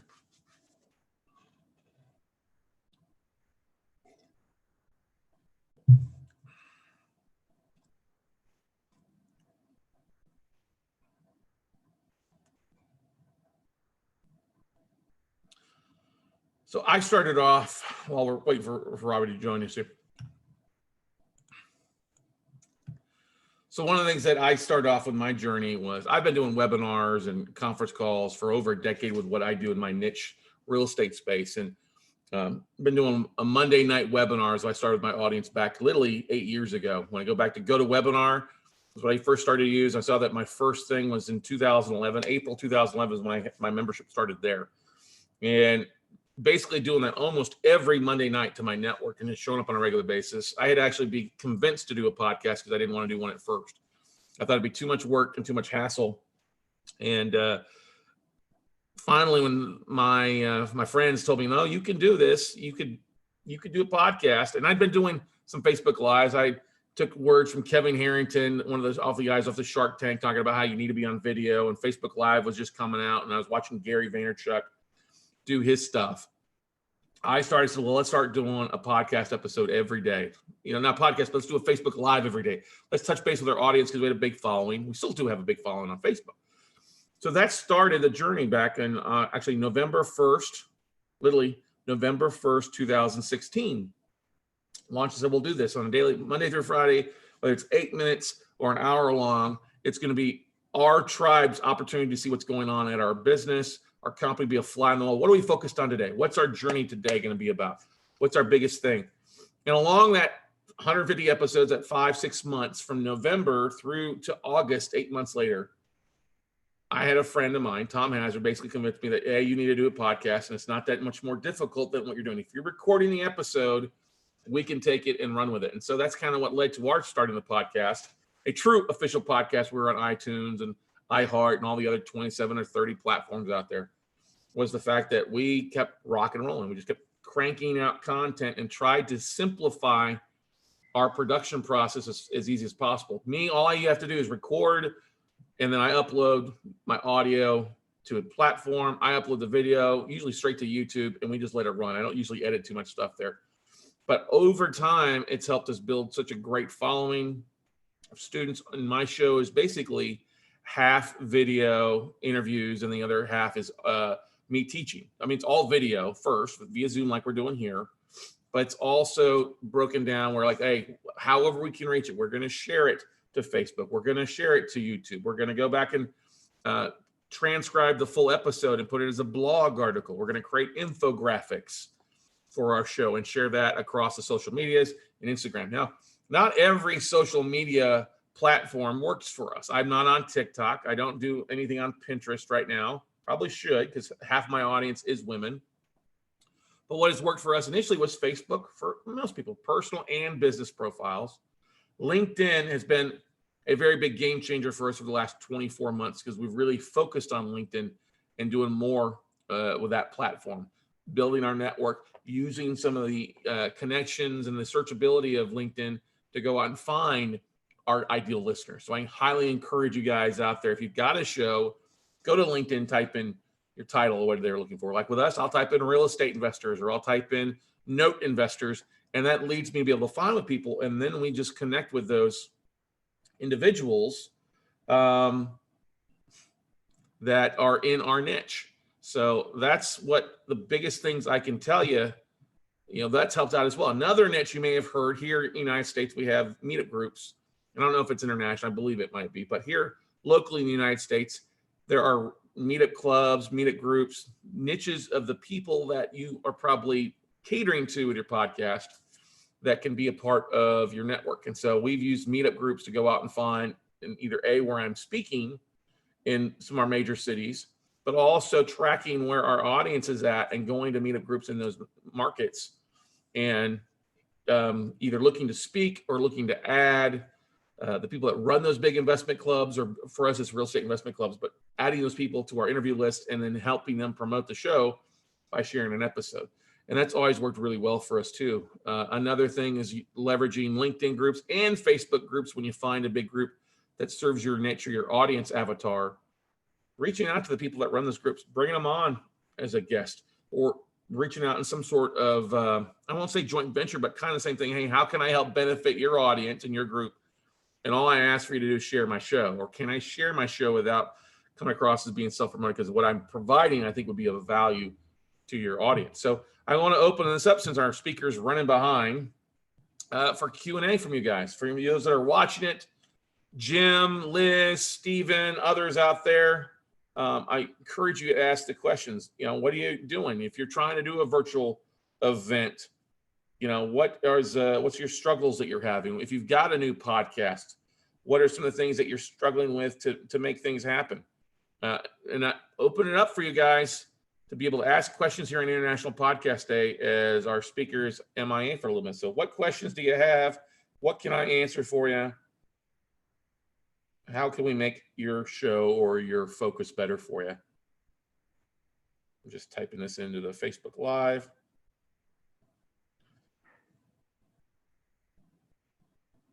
Had an amazing lineup. We can answer for you.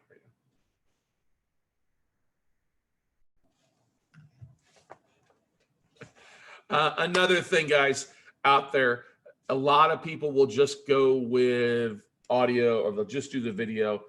One of the most important things I have found is when I looked at my numbers for the first year, and I actually did a case study of, okay, what are the number of downloads versus number of videos?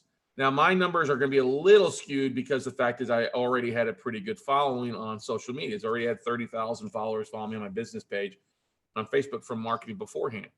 So, but when we started uploading videos, we saw more increased audience engagement with video at first because we saw roughly in the first year, we saw 60,000 unique plays on our podcast episodes. We saw over 125,000 views, engagement with our Facebook Live videos. Yes, we went back and tracked it. We had about 100, we had about just under 200 episodes the first year as a full podcast. Not Facebook Live, just Facebook Lives, but true podcast episodes.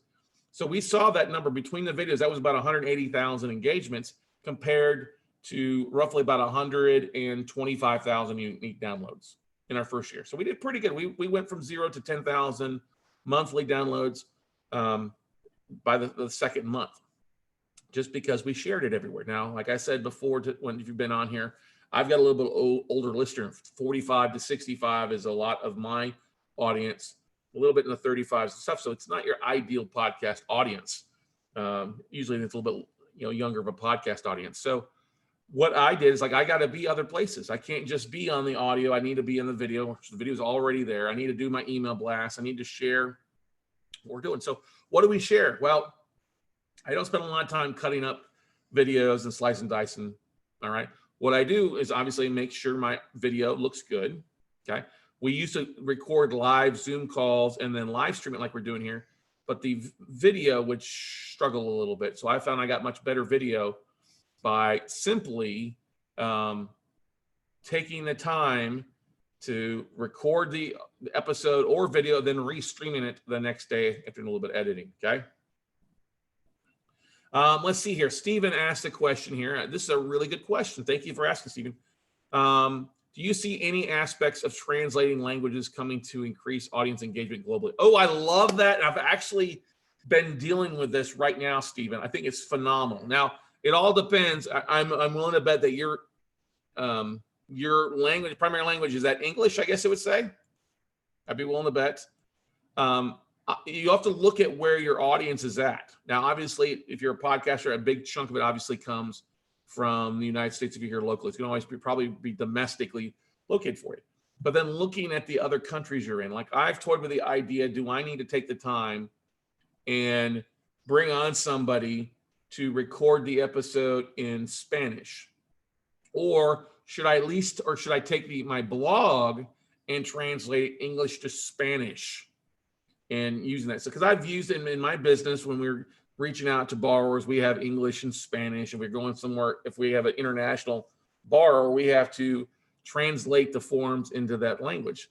So I would look at simply where your audience is at, what countries, if you're doing and you're getting a big, following in Brazil, well, you probably need to be in Portuguese besides English, or doing both episodes if you can. For the most, or bringing somebody on to at least do the transcription into that language for the most part. So I think it all dependent on what your individual audience is. English and Spanish, we've got some people that speak German. I was just on a podcast out of Austria, and he was in Bangladesh. He's from Austria and obviously speaks a lot of German. He had to learn German, but he's got a big following in Germany because that's where he started his podcast. So just take a look at the countries that you're in, what's drawing the most. I mean, for me, it would be English and Spanish. We don't see a lot of debt investing outside of the United States. You do see it a little bit in Spain. You do see some of it in Australia and New Zealand a little bit, but it's not the same thing across the pond in England. So it all depends on what your niche is and who's listening to your audience. Now, if you do have Spanish-speaking audience, hey, it might be an extra way to add more value to it if that's something you're targeting.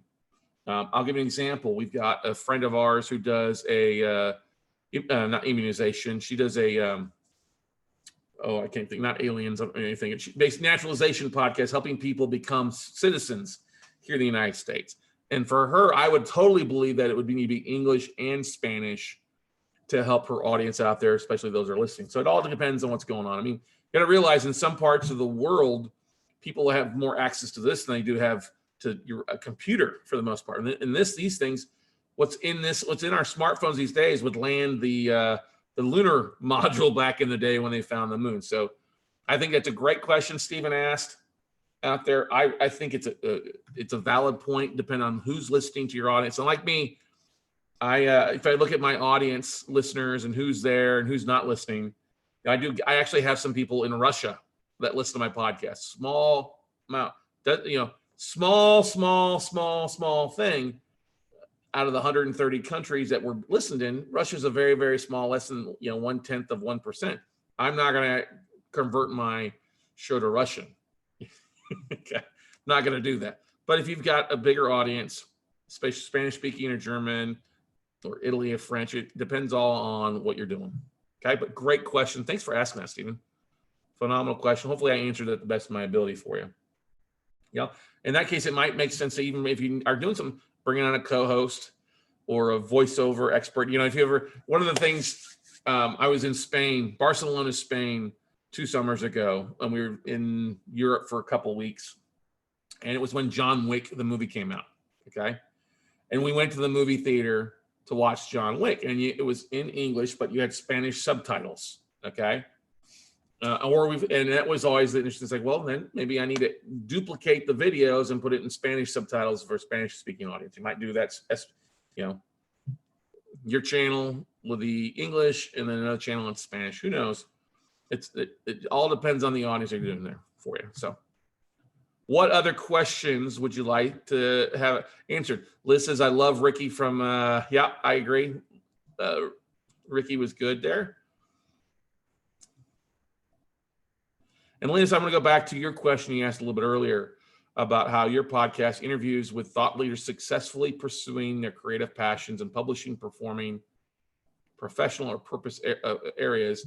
You had your first 3 publishing boot camp ever planned, but had to cancel. Here's the thing.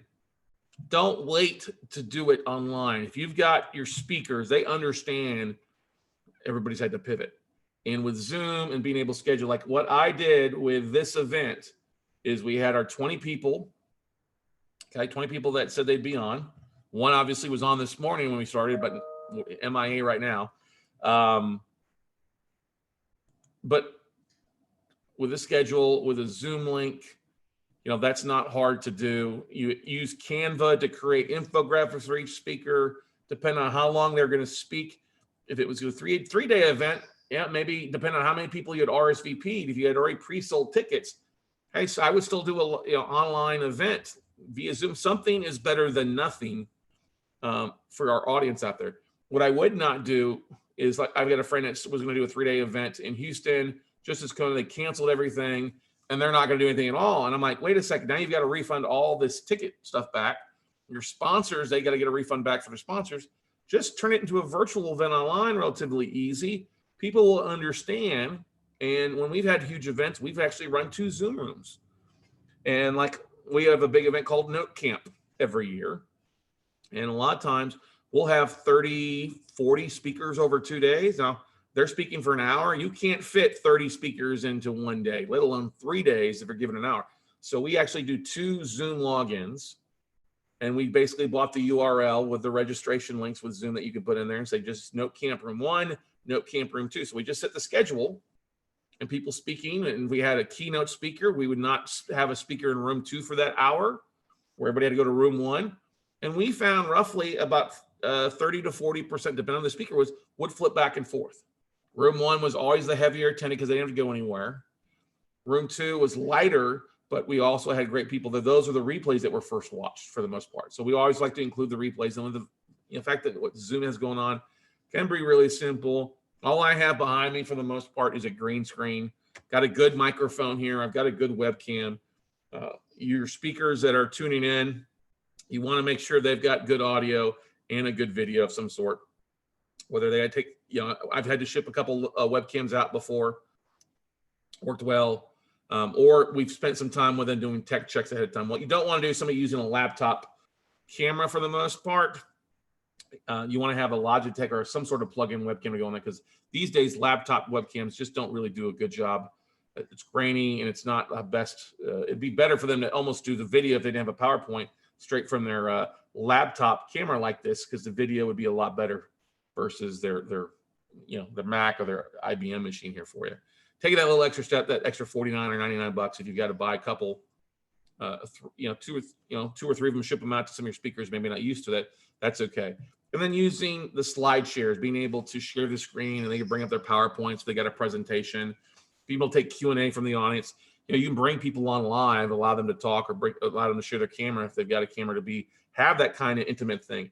Now, one of the things I've done with virtual events is at the end of the day, usually making sure that we put into the schedule 30 to 45 to an hour to bring on people to network. You also have the ability with Zoom, if you want to pay for it, to have breakout rooms where you can put 4, 5, 10, 250 people in a breakout room at some point and have them communicating, network with each other.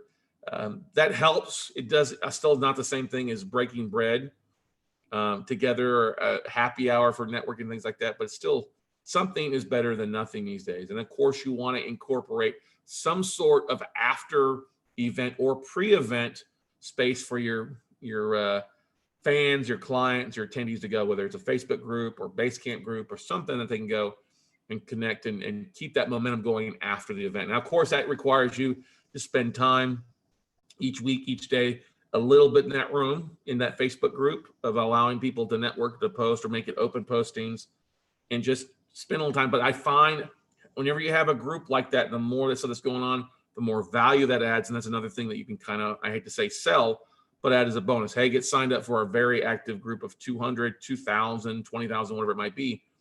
That can be a really great thing as far as connecting. It's one of the things about podcast movement. They've got the largest Facebook group with close to 38, 40,000 people. It's a valuable tool to go to and network with everybody out there. But also your smaller groups don't do wrong. We've got a local meetup group here in Austin, Texas with 500 to 600 members.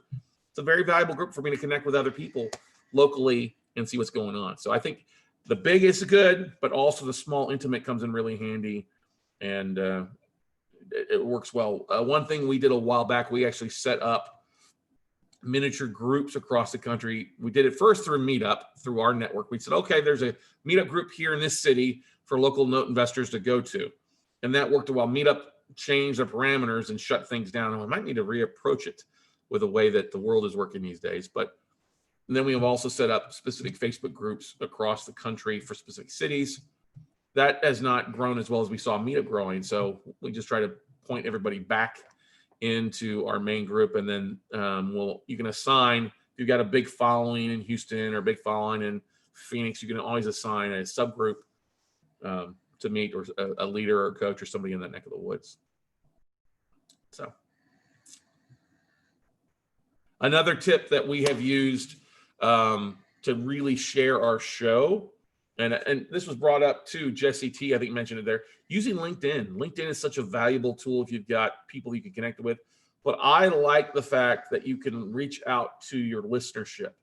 You can also, one of the big things that we have done in the past and we're doing more of, is leaving recommendations for our guests. People that have been on my show, leave them a recommendation. Hey, they were a great guest for our podcast, or vice versa. If I was on somebody else's show, I reach out and leave them a recommendation. Oftentimes it works. They reciprocate that to you, but it's something that they can share, not only on LinkedIn, especially if they got a business profile. And I think a lot of your audience, Liz, would be helpful for that too. Business professionals and entrepreneurs and authors, being able to share that almost like mini testimonials that they can use for their book or their marketing. I'm a big proponent. We've got a VA, a virtual assistant, who literally goes on, pulls our reviews off of iTunes and LinkedIn and creates infographics that we share across our social media channels. And it actually helped people to prime the pump to go on and leave a review of their own in some cases. As always, Toots, if you are interviewing guests, the easier you can make it for people to leave their valuable information in one spot. Calendly is a tool that I've been using for a while now. Love it. When somebody signs up to be either on our podcast or one of our summits, we do ask a lot of questions from them, like, okay, what's your email? Obviously, your email and cell phone are the two most important things besides picking a schedule. But then also, what's your favorite social media handle? What's your bio? Do you have a link to your headshot? Is there a lead magnet you're giving away? What's the best social? Do you have an assistant that we need to contact to copy on the emails? Those things help us to have all of our production, kind of our post-production stuff that we need for the speakers or our guests in one spot that I can just go to pull in information from, with especially their bio, short bio. I mean, I can literally just go over to Calendly, pull it up, and have it on the screen as I'm introducing them or talking about them. So that helps out tremendously when you're doing an event, being able to have that. You could even say, hey, what's 1 or 2 or 3 questions that you don't know? What's something interesting you're willing to share? It's really nice what Calendly allows you to post in there, and that can become really kind of creative for you. So we could, but it's a lot easier being able to systemize our marketing and post-production, especially infographics that we use with headshots for the speakers, not only for our podcast, but also when we're sharing to our YouTube channel and creating these images in Canva as well. Question here. You're welcome, Liz. Yeah, that's the thing. Great tip about the recommendations. I think it's great too if you're listening to a podcast episode of somebody you like, go in and leave a recommendation about them. It may help you pop up on the radar. One of the things that we're going to be doing, as we're always looking to be on other podcasts, is another service that we use is called listennotes.com. This is the thing where I can go in and I can pull a list of real estate podcasts, and I can say who's published in the last 6 months, and then I can pay to download all their contact information. Well, going out and finding those hosts on LinkedIn and sending a recommendation, and then even mentioning the podcast. Okay. And then one of the things I like to do, if it's somebody I really enjoy and appreciate listening to their podcast and they make a great host, I do that, and then I'll send them a LinkedIn invite. I said, hey, I would love to talk about having you on my podcast, or maybe doing a podcast swap. You know, if I were to give them a recommendation, and I don't do this, I'm just giving a generic recommendation, something valuable that they'll be able to use in their marketing. Oh, just say great episode, great podcast. Can I be on your show? Don't do that. Enough people do that. But sending an invitation, or even taking the extra time to do a short little video. Hey, this is Scott Carson. I'm an avid listener of the Outlier HQ podcast. Love your show, love the events, and I would love to be a part of it someday. But if you're looking for a great podcast on A, B, and C, do this. And then sending that or attaching that as a video, that's something they can use on a regular basis. That's extra, that adds value. It boosts you because now you're getting your audience exposed to maybe new people, but you're also, more importantly, you're in front of other people. So one way to boost your podcast is always to be a guest in other people's podcast. And I don't care if I'm on somebody who's on episode 1 or episode 1,000. I treat it as a valuable audience, because you never know if you're speaking to 10 people now or 1,000 million people. You never know who's going to stick with it, go from there. But it's out there. It becomes a listing post. It becomes something that's a marketing piece for you guys to use on a regular basis. Okay. Right.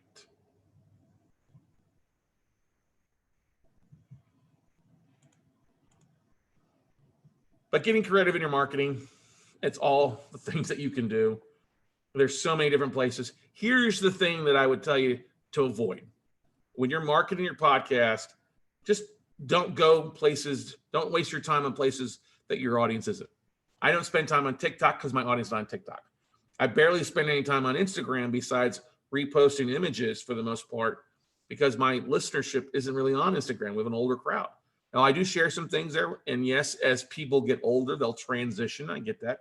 But I'm just simply sharing a little bit. I'm not, Mark did a really good job. Mark Farrell briefly talked about how he spent, like an hour on Instagram. Well, his audience, his thing is very visual. When you got 20,000 followers on Instagram, yeah, you want to do that. But if you got 2,000, 3,000, well, that's a great start. You would be better off posting to something that's more focused. Facebook groups, meetup groups, LinkedIn, Facebook, or your email list, and get things rocking and rolling. Okay.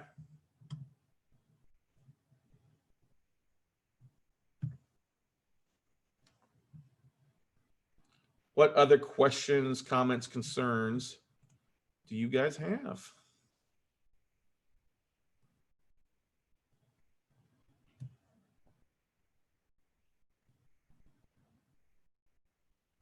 I'm just texting our next guest.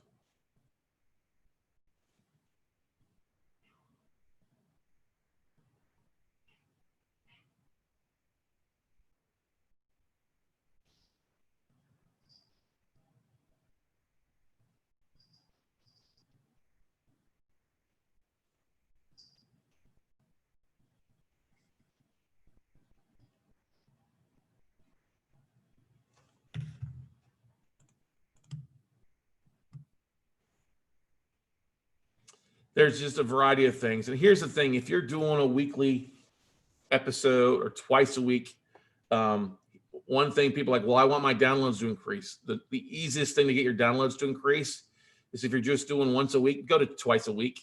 It doesn't have to be a full hour-long episode, or it could be a short teaser episode. I've seen this working for some of our podcasting peers. I do one long episode and then one short 5-10 minute nugget piece. And that keeps, that's increased the downloads aspect of what they're doing. To work very effectively and increasing their numbers, but it also gives that short, sweet burst for their listeners that need to, I got to have my hit a little bit faster for it. Plus, it all leads to opportunities. The more episodes that you have, too, if you're looking to add sponsorships or advertising to it, it gives you a little bit more opportunities to sell. We do about 20 episodes a week. I'm sorry, not a week, a month.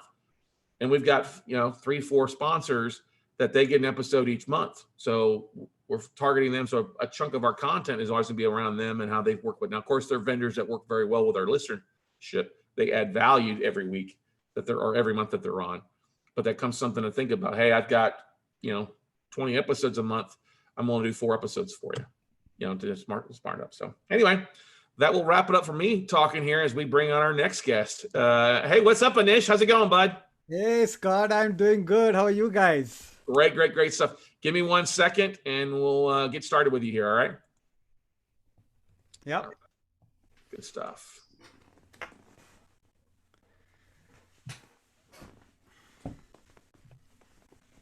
There we go.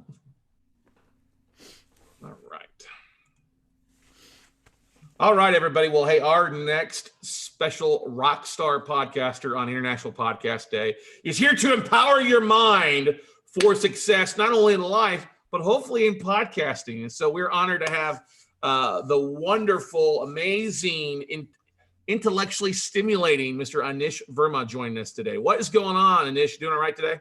Thank you, Scott. Thank you for having me. Yeah, things are going great and everything is rocking. And I'm looking forward to being part of this International Podcast Day, man. I'm really excited about it. Yeah, we've had a good flair. We've had people from Scotland and UK, India. We got a few more people from all across the globe join us. So it's truly international flavor today out there. Where's home for you, by the way? I am based out of Detroit, Michigan. Very nice. Very nice. Nothing wrong with the Motor City. So let's share with our listeners out there a little about kind of how you got into podcasting and your podcast journey and why a podcast. Yeah, it's a very good question, actually. When I decided to start journaling and documenting my entrepreneurial journey and my learnings, I started writing a blog first.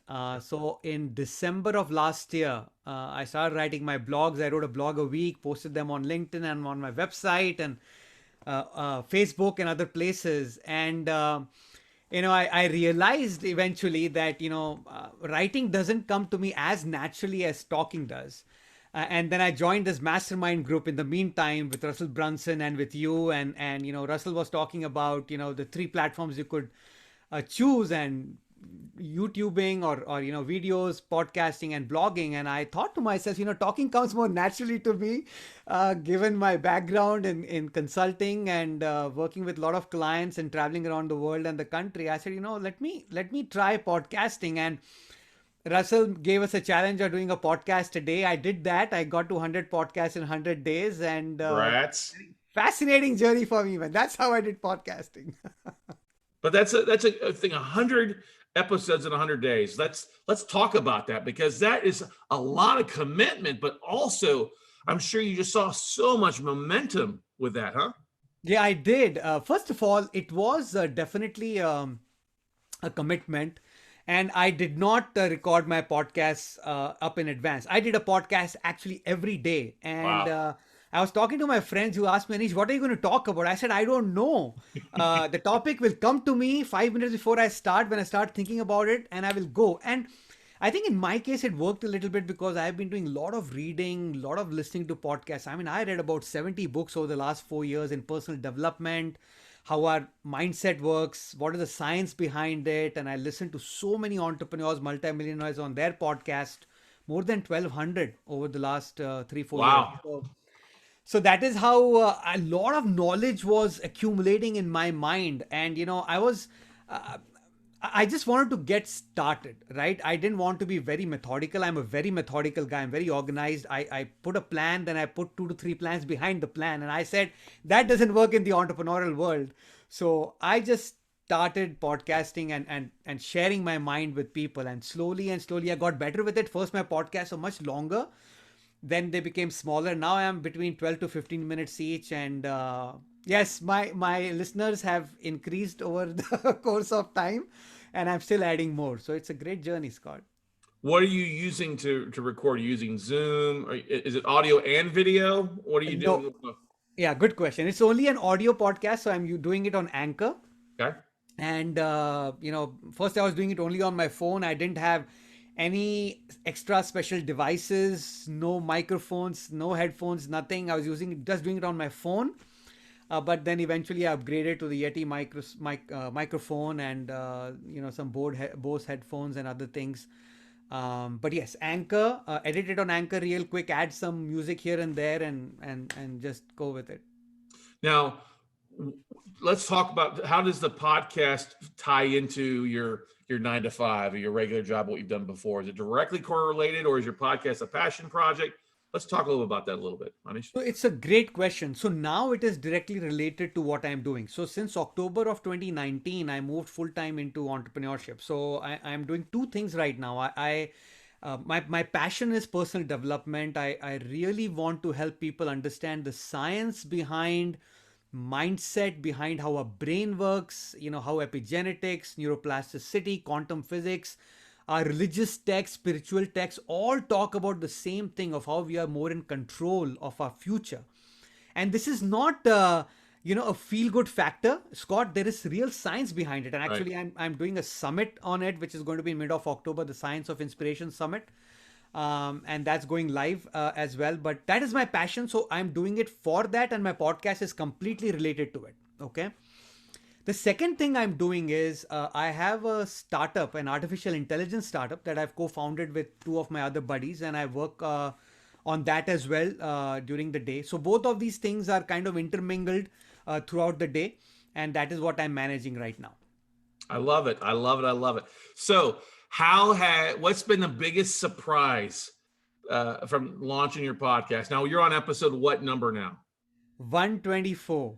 124. So you've continue doing it daily, or have you kind of slowed down the schedule a little bit? I did not want to slow down. I had to make a couple of tough choices to focus on my summit a little bit. So I missed 4 days in a row, and I missed a day here and there. But now again, I am doing it regularly for the last week and a half, I would say.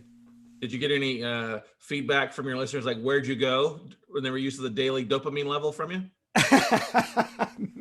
No, not really. I'm a high energy level guy to begin with, Scott. So no, I did not receive those questions, but I do get a lot of feedback on LinkedIn and Facebook that it is amazing to them to see that I'm doing this so consistently. Right. Now that's the thing I was going to say.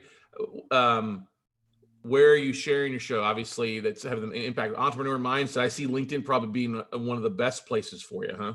So I am definitely sharing it on LinkedIn, Twitter, and Facebook. And the podcast through Anchor is available pretty much on all podcasting platforms, I believe. But yeah, primarily because having spent 21 years in the corporate world, I built a pretty good network on LinkedIn. Right. So LinkedIn is where a lot of people know me, and I am posting there. I joined Facebook because now it's a business imperative. So I joined Facebook late last year. Wait a second. You're one of the Facebook holdouts that didn't want to be on Facebook. Is that correct? Come on now. Facebook needs your positive mental stuff, man. Come on now. Yeah. So I'm on Facebook now, and I'm posting there as well. But I'm building my following on Facebook. I have my business page as well. But yeah, LinkedIn is my native social media platform, if I can put it that way. Very good. Now, what's the average length of your podcast episodes? Right now, I believe it is anywhere between 12 to 15 minutes. Okay. And I want to keep it that way. And usually I'm talking about a particular topic, like thoughts or brain or belief system and how it goes about. And then I want to share a little bit of science behind it and maybe a couple of tips of how people can improve it. But mostly my podcasts are more to give people the belief that, they can do it. They just need help. We all need help. I need help. I'm sure, Scott, you needed help, right? We all needed help along the way. We still do. It's just that there are some people who have not begun that journey but want to, and that's who I'm trying to help. Yeah, I think that's the most important thing. Is it's a journey, and the fact that you did 100 podcast episodes in 100 days, that's a short journey. And now that you're probably, as you get to where you get to celebrate your first year or 2 years, it helps bring the journey a little bit. But I'm sure, I don't know if you're a perfectionist or not, but you've probably seen a big impact in quality between your first few episodes and the most recent episodes too, huh? Big time. Even within a span of 100 episodes. Right. If I go back and listen to my first few episodes, I mean, my first episode, I read a piece of paper. I had written out the story, what I'm going to say, and I read it. My worst podcast, in my opinion. And then I became more impromptu. It's nowhere close to be perfect. I was a perfectionist is what I would like to say when I was on the employee side. Yeah. But I don't think it works in the entrepreneurial side. It applies brakes to your speed. Yeah. And you don't want to be a perfectionist. You should focus on excellence. I love what James Clear says in his book Atomic Habits. If you improve 1% every day, you will be 37 times better at the end of 12 months. 37. And if you don't improve 1% every day, you will not only be zero, but you'll be behind a lot of other people. So just focus on excellence, getting better every day. And that's what I'm trying to do. And yes, my podcast, like I said, they were 30, 25, 30 minutes, a bit too long, I think, especially for a daily podcast. And then I came down to about 12 to 15. And now I am in a sweet spot of between 12 to 15, and things come to me. I speak about them. My speech pattern is not perfect. I have my ums and ahs in between, but that's who I am. I'm not going to perfect or change that. That's what people get by listening to me. I'm a whole package.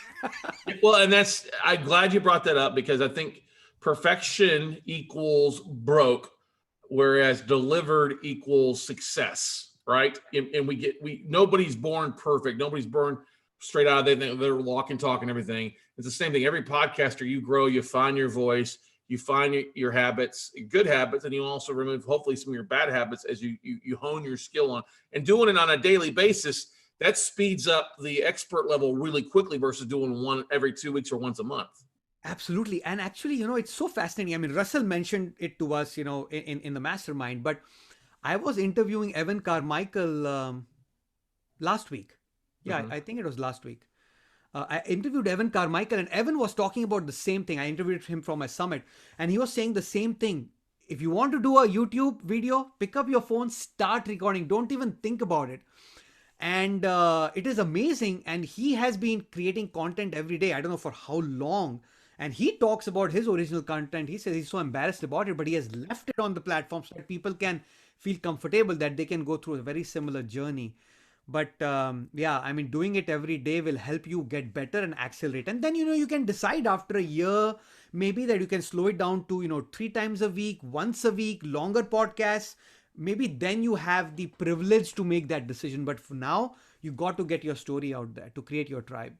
Yeah, that's the truth out there. And we've had other people on here talk about you can't hold it within, reading, like you mentioned about reading 70 books over the last couple of years is great. But you're having more impact now by sharing the nuggets and sharing what you've learned and what's valuable to you and going forward, right?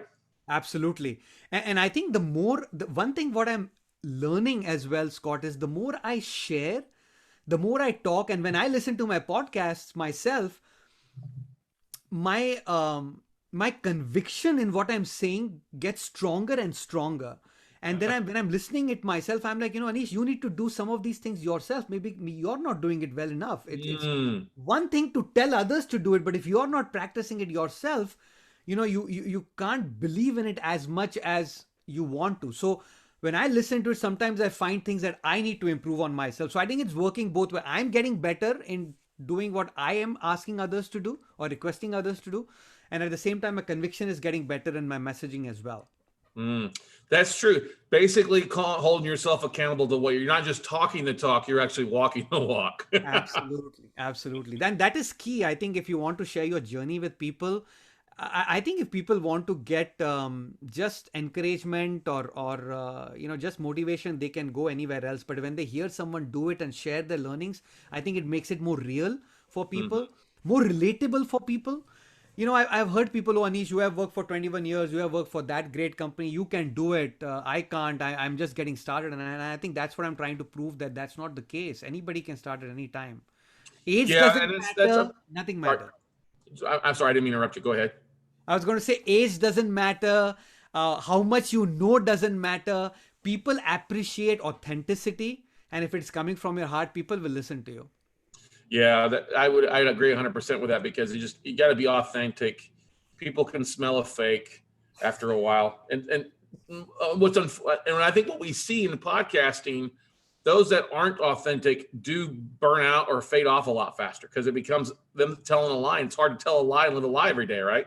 Yeah, and if there is any secret behind being disciplined or being consistent, the only thing is you have to be passionate about what you're sharing. Mm-hmm. Because if you're passionate about it, it is not additional work for you, right? You are already studying it, you're already reading about it, you're already experiencing it, feeling it. All you have to do is share it. And you know, if someone is worried about how many people are going to listen to your podcast in the first 1 month, don't even bother. You may not have too many listeners, so just get started. I don't think anybody's listening to you. And when they do listen to you, by the time they listen to you, would have been too far ahead, you know, you would have improvised, you would have become much more finer with your speech pattern and your thought process, that none of that will matter. It will actually be a good example for someone else to start. That is 100% true. I agree with that 100%. Now, what has been the biggest surprise? Have you got something that's popped up here that you that came from your podcast, whether it was listener or an opportunity? What's been the biggest surprise for you since you started? I think, you know, when it makes an impact on people, you are always hoping that people are listening to your podcast, okay? Mm-hmm. But when somebody gets back to you, and even if he is a close friend or a friend you haven't spoken to in a while, and they say that, Anish, you said that on that podcast in that episode, and it really made sense to me, is something that pleasantly surprises you, and it makes you believe that you should do it more often with others, right? And I think that is why that surprise or that keeps me going, Scott, is what I would say, to keep doing this, because even if I can impact one person, it's great. You know, I'm hoping that I can impact 1,000 people, and hopefully they can say, because of Anish, we did this or we did that. That is what my goal is, or my dream is. But that is what really surprises me sometimes. And sometimes I don't, or did I really say it that way? Yeah, you did. And wow, okay, cool. I need to be careful of what I say. Yeah, they'll regurgitate back to you if you're not careful, won't they? Exactly. Yes, absolutely. Now, with your podcast, you mentioned you're doing a online summit or a virtual event here. Let's talk about that a little bit. How are you using the podcast to help you either fill seats for that or to add speakers? What's kind of your goal with that? So, thank you for asking me, Scott, about that. So I'm launching a virtual online summit. It is called as The Science of Inspiration. You can find it on thescienceofinspiration.com. It's going live on October 14th to 16th. And I'm interviewing 18 entrepreneurs, authors, doctors, all talking about, you know, mindset, belief system, purpose, goals, how the science works behind it, neuroplasticity, epigenetics. Some of the things that I've learned is amazing, and they are liberating for all of us, especially entrepreneurs, but for all of us, that our past does not matter. What we are going to do now and going forward matters. So what I'm doing is, the way I'm recording is, I'm recording all my interviews on Zoom because they're video recordings, but I'm also going to convert them into a podcast that people can hear to on a private podcast platform. So I'm doing that as well. So that is how I'm leveraging. And because I've been doing podcasting for at least 3 months now, ongoing, it has made me very comfortable speaking and asking questions of my, dream 100 client speakers, by the way. I've interviewed Evan Carmichael. I've got Hank Norman. Hank Norman manages Mel Robbins and Grant Cardone. I have amazing authors, Dr. Shad Helmstetter, Bob Berg, amazing people, Tracy Litt. I mean, they're amazing speakers that have so much to share with people. Dr. Paul Stoltz, who invented adversity quotient for entrepreneurs, actually for everybody, but we have heard IQ, we have heard EQ, now there is AQ, adversity quotient. So all these lessons or people talking about what they have learned through their entrepreneurial journey is going to be available on one platform on this summit. And I'm very excited about sharing that with people. So I hope people register and join and listen to all the stuff that they can listen, learn, and apply pretty quickly. Yeah, that definitely makes listen, learn, and apply is a beautiful thing there. I think everybody has to do that, because it's listening is great, but learning it, but I think the real biggest thing is in that application process, because that's where it really separates the 1%ers out there. Because it's, I hate to say it, but only about 5 to 10% of people are actually appliers in what they're learning, right? Yeah, and one thing that and it was the case with me too, by the way, Scott. So, part of my story is that I have tried multiple businesses in the past. I've spent thousands of dollars and I've not made a single penny. And I always found blame in the business, right? Oh, that business doesn't make sense anymore. This is not right, or that I am much better. I had a big ego. But when I finally failed that after my 5th business attempt, and I'm like, something is not right. I mean, I'm a very smart guy. I'm very good in my employee side. I've climbed the ladder very rapidly. Something is not right. And when I started that self-investigative journey to find things out, that's when I realized that there were key components missing in my mind. And I found most of the issues were within me. And then I said, you know what? I go to Tony Robbins or other seminars and I feel motivated. Monday, man, I'm raring to go. Tuesday, I'm fired up. Wednesday starts fading. And by Friday, I don't know what I'm supposed to do. I don't have that motivation left in me. And that's when you realize that, it's not just motivation. You need to feel inspired. Inspiration comes from within. And if you don't have a purpose, you don't have a passion, you don't have a dreams or goals, no matter what anybody else says, you will never be fired up to do something. So you have to find that within you. And when you find that within you, then you can kind of fuel it to move forward. Okay, so that works, right? Okay, now I have, but how will it work? Why will it work for me? I've never done this in the past. And that is where the science comes in play. And that is what I tell everybody in my podcast, that we all have unlimited potential. Right now, this is not a cute line out of a book. This is especially true because the moment you change your thoughts, everything else will follow. If you're intentional about your dreams and goals, everything starts with a thought. Nothing that we have in our life has physically manifested itself without a thought. Whether it's our achievements, our failures, we all thought about it. The decisions and choices we made has led us to this situation. Now, don't feel despair. You should feel liberated. Because if you made the decisions and choices and you got what you have today, if you want something else, all you have to do is change your decisions and choices. That's all. And you will have what you want. So you are more in control. And when I understood the science behind it, that's when I got more consistent. That's when I got more disciplined, right? Success is a boring journey, Scott. And I know you know that. It's a boring journey. It's about discipline, consistently doing something that people are going to laugh at you. They're going to ridicule you. They're going to ask you, oh, did you become a millionaire 1 month later after you started a business? And they'll keep reminding you and poking you, right? But forget about all the stuff that people say. If you are really intentional about what you want to do, you can really achieve things by doing small things every day. That's the truth. It starts with that inner programming. This is the most powerful computer we have, and what you put into it and program yourselves and focus on really leads to the output. If you're negative Nancy, all you'll get is negative output. If you're positive, even when negative things happen, you can often find the positive. It leads to opportunities that we would miss if we were in a negative mindset, right? Absolutely, Scott. And people, I saw the documentary Law of Attraction a few years ago. People laughed about it, but it is true. And it is not true because she said it or the way she said it, but there is science behind why Law of Attraction works. We are all energy sources. And, people talk about vibes, I met Scott and I felt very nice. I feel connected with Scott. I have that positive vibe. And there are some people that you meet and you have the negative vibe. That vibe is that energy source around you. We are all sources of energy, right? We emit energy. That is how we work at a physical level. And by the way, this energy can be measured now with devices, okay?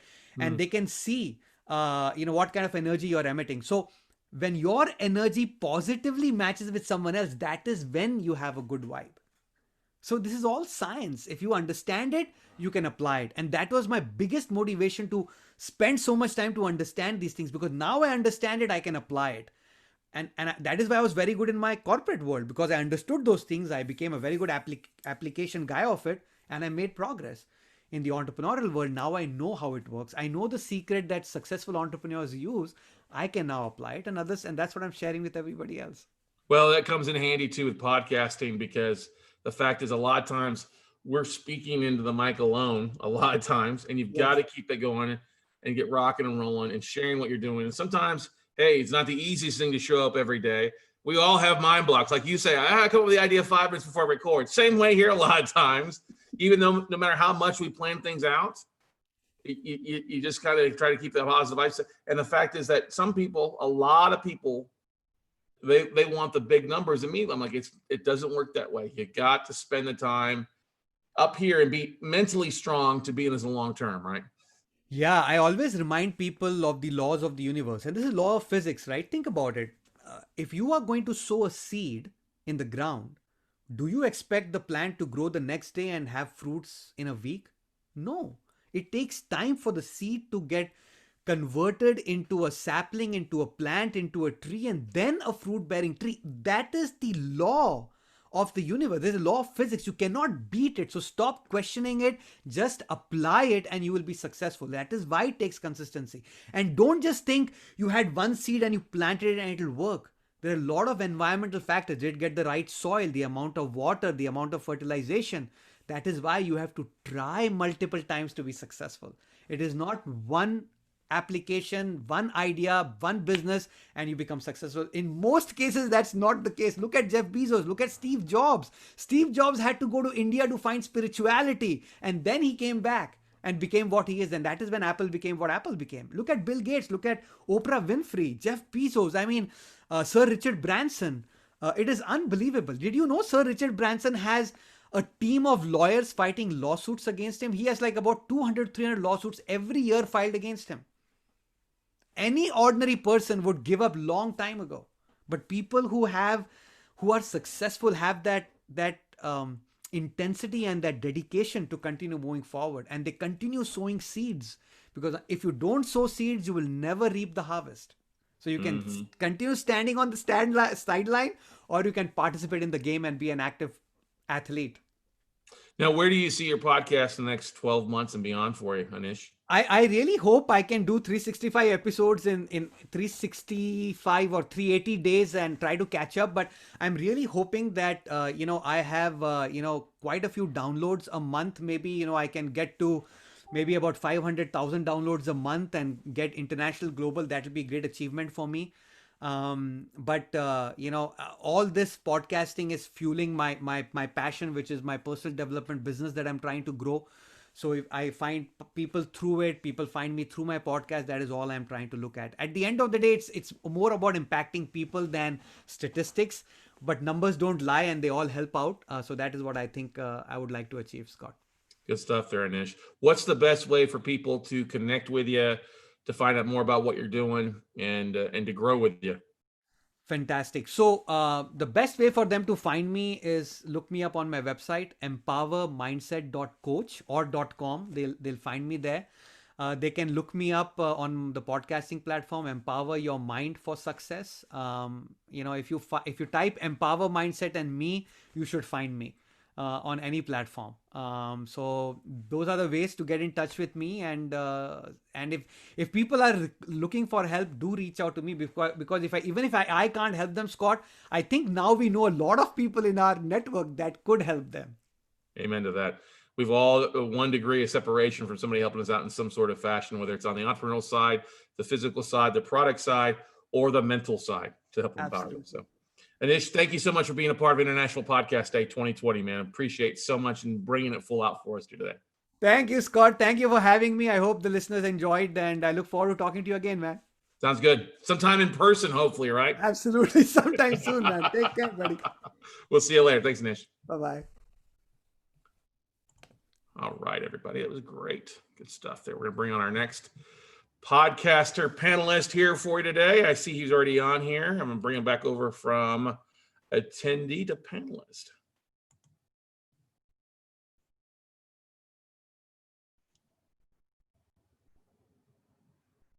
Hey, there he is. You're muted, Jeff. I'm not anymore. What's going on? No, you're not. You got Baby Yoda behind you there, kicking it up. I love it. That's right. It's all about Baby Yoda.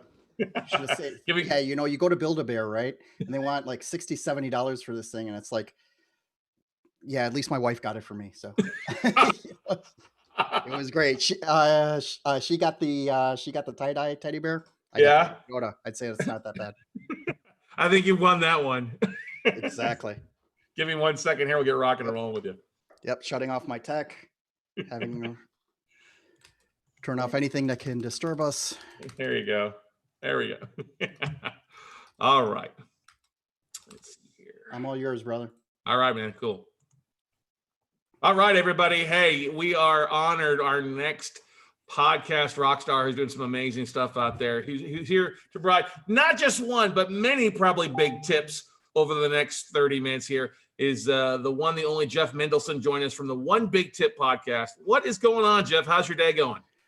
Doing great, man. You know, I went to my co-working space yesterday, you know, for funsies, right? Because I haven't been there in like 6 months. Yeah. And you know something? I'm starting to like working from home again. Mm-hmm. And it's you know, so I set myself up with 3 monitors. I got the nice webcam. Like I really decked it out, right? And then if you got to pack everything up into a backpack and go to a co-working space, it's just not the same anymore, man. It is not the same. Amen to that. You know, I've been working home from 6 months, and I've got an office. I actually have an office that I have in a high rise up here. Gorgeous view, but I'm like, it's nice to have that less than 30-second commute to the office every day, right? Yeah, I think I got you beat by about 7 seconds. So. There you go. Exactly. Now, let's talk about your podcast journey and the One Big Tip podcast. How did you get started? Tell us a little about the podcast and what your focus is with it. Sure. So, you know, just very quickly, I have, you know, I've taken like a rather unconventional journey towards all this. Actually, I started my first podcast called the Blog This Podcast about 7 years ago with a partner, and we didn't get past 7 episodes. And you know, now I understand why. I was just starting my divorce. She had no time, and you know, it was just you know, bandwidth wasn't there, and she was in a different time zone, so it was just it just didn't work. So I've always wanted to start this thing up again, right? And then when I got to the point where you know, I had all this criteria for myself, right? And what it was it was an exercise in building a personal brand, right? Because everything I built until now has been all about, you know, like building a company. That's why I have companies like Less Tech, Efectivo.social, things like that. And I always wanted to look bigger than I actually am, right? So you don't see the army of contractors, you know, behind me, right? And when I decided to, you know, when I decided on this journey, let me tell you, you know, doing your own personal brand for yourself, hands down the hardest project I've ever worked on, right? Because, you know, like all of a sudden, you know, it's you don't have a client who's paying you money, first of all, to do the work, right? And second of all, you have a very limited set of people that you can ask for their opinion, right? Because, you know, everyone's going to be nice to you. Yeah, Jeff, that's great, man. You know, so and also when I finally, so I'm like, okay, I got the personal branding down, created the website, created the whole offering over there. And then when it came down to the, you know, to the podcast, and that took me another 6 months to a year to put together. Right. And what it was that it was all this criteria, right? First, I felt that I needed all the, you know, all the badass gear, right? So got the nice microphone, got the beautiful webcam, you know, just everything. Right. And then when I was all decked out in gear, I was like, okay, well, okay, that's it, man. You got to start, you know, you got to start recording something. And at first I was like, how the hell am I going to get 4 people a month to talk to me? Right. How is that going to happen? And I, you know, first of all, friends and family, you know, stepped up, and I interviewed them, and it turned out to be great. And you know, the criteria that I was putting together for myself was I wanted it to be quick. I didn't want to create a new job for myself, editing a 2 hour or 2 hour, you know, either a video cast or a, you know, for a podcast. So what I did was I'm like, all right, got the face for radio. I'm just going to do it podcast for now. Right. And also I wanted something quick. So that's how I came up with the One Big Tip. What's the one thing that you'll share, you know, to help other people, you know, to do well in their business, right? Because I've listened to hours and hours and hours of podcasts, but, you know, I have a big problem, especially now that I'm not traveling so much, right? Is that, you know, those 45-minute to an hour interviews, I mean, they're all really packed with value, right? But if you're driving, who cares? I can't take notes, right? Yeah. My hands are on the steering wheel. Like, how am I going to, oh, he mentioned this great app. I gotta use it. Can't really do that. So my premise is to speak with someone, do a quick introduction, get their one big tip and talk about it.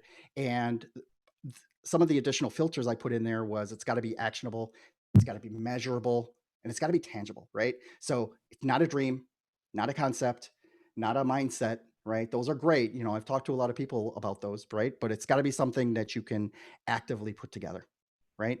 And that's how I came up with the one big tip. And I purposely keep the interviews usually to about between 10 to 20 minutes. And I think the longest I went was 30, but that was only because she was just dropping bombs, you know, left and right.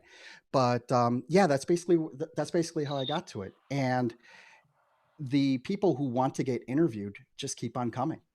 And that's and I think that's a really great sign. Right now, I'm if I don't change anything, I went from once a week to twice a week dropping the episodes, and I still have a backlog of interviews that haven't heard the light of day until May of next year.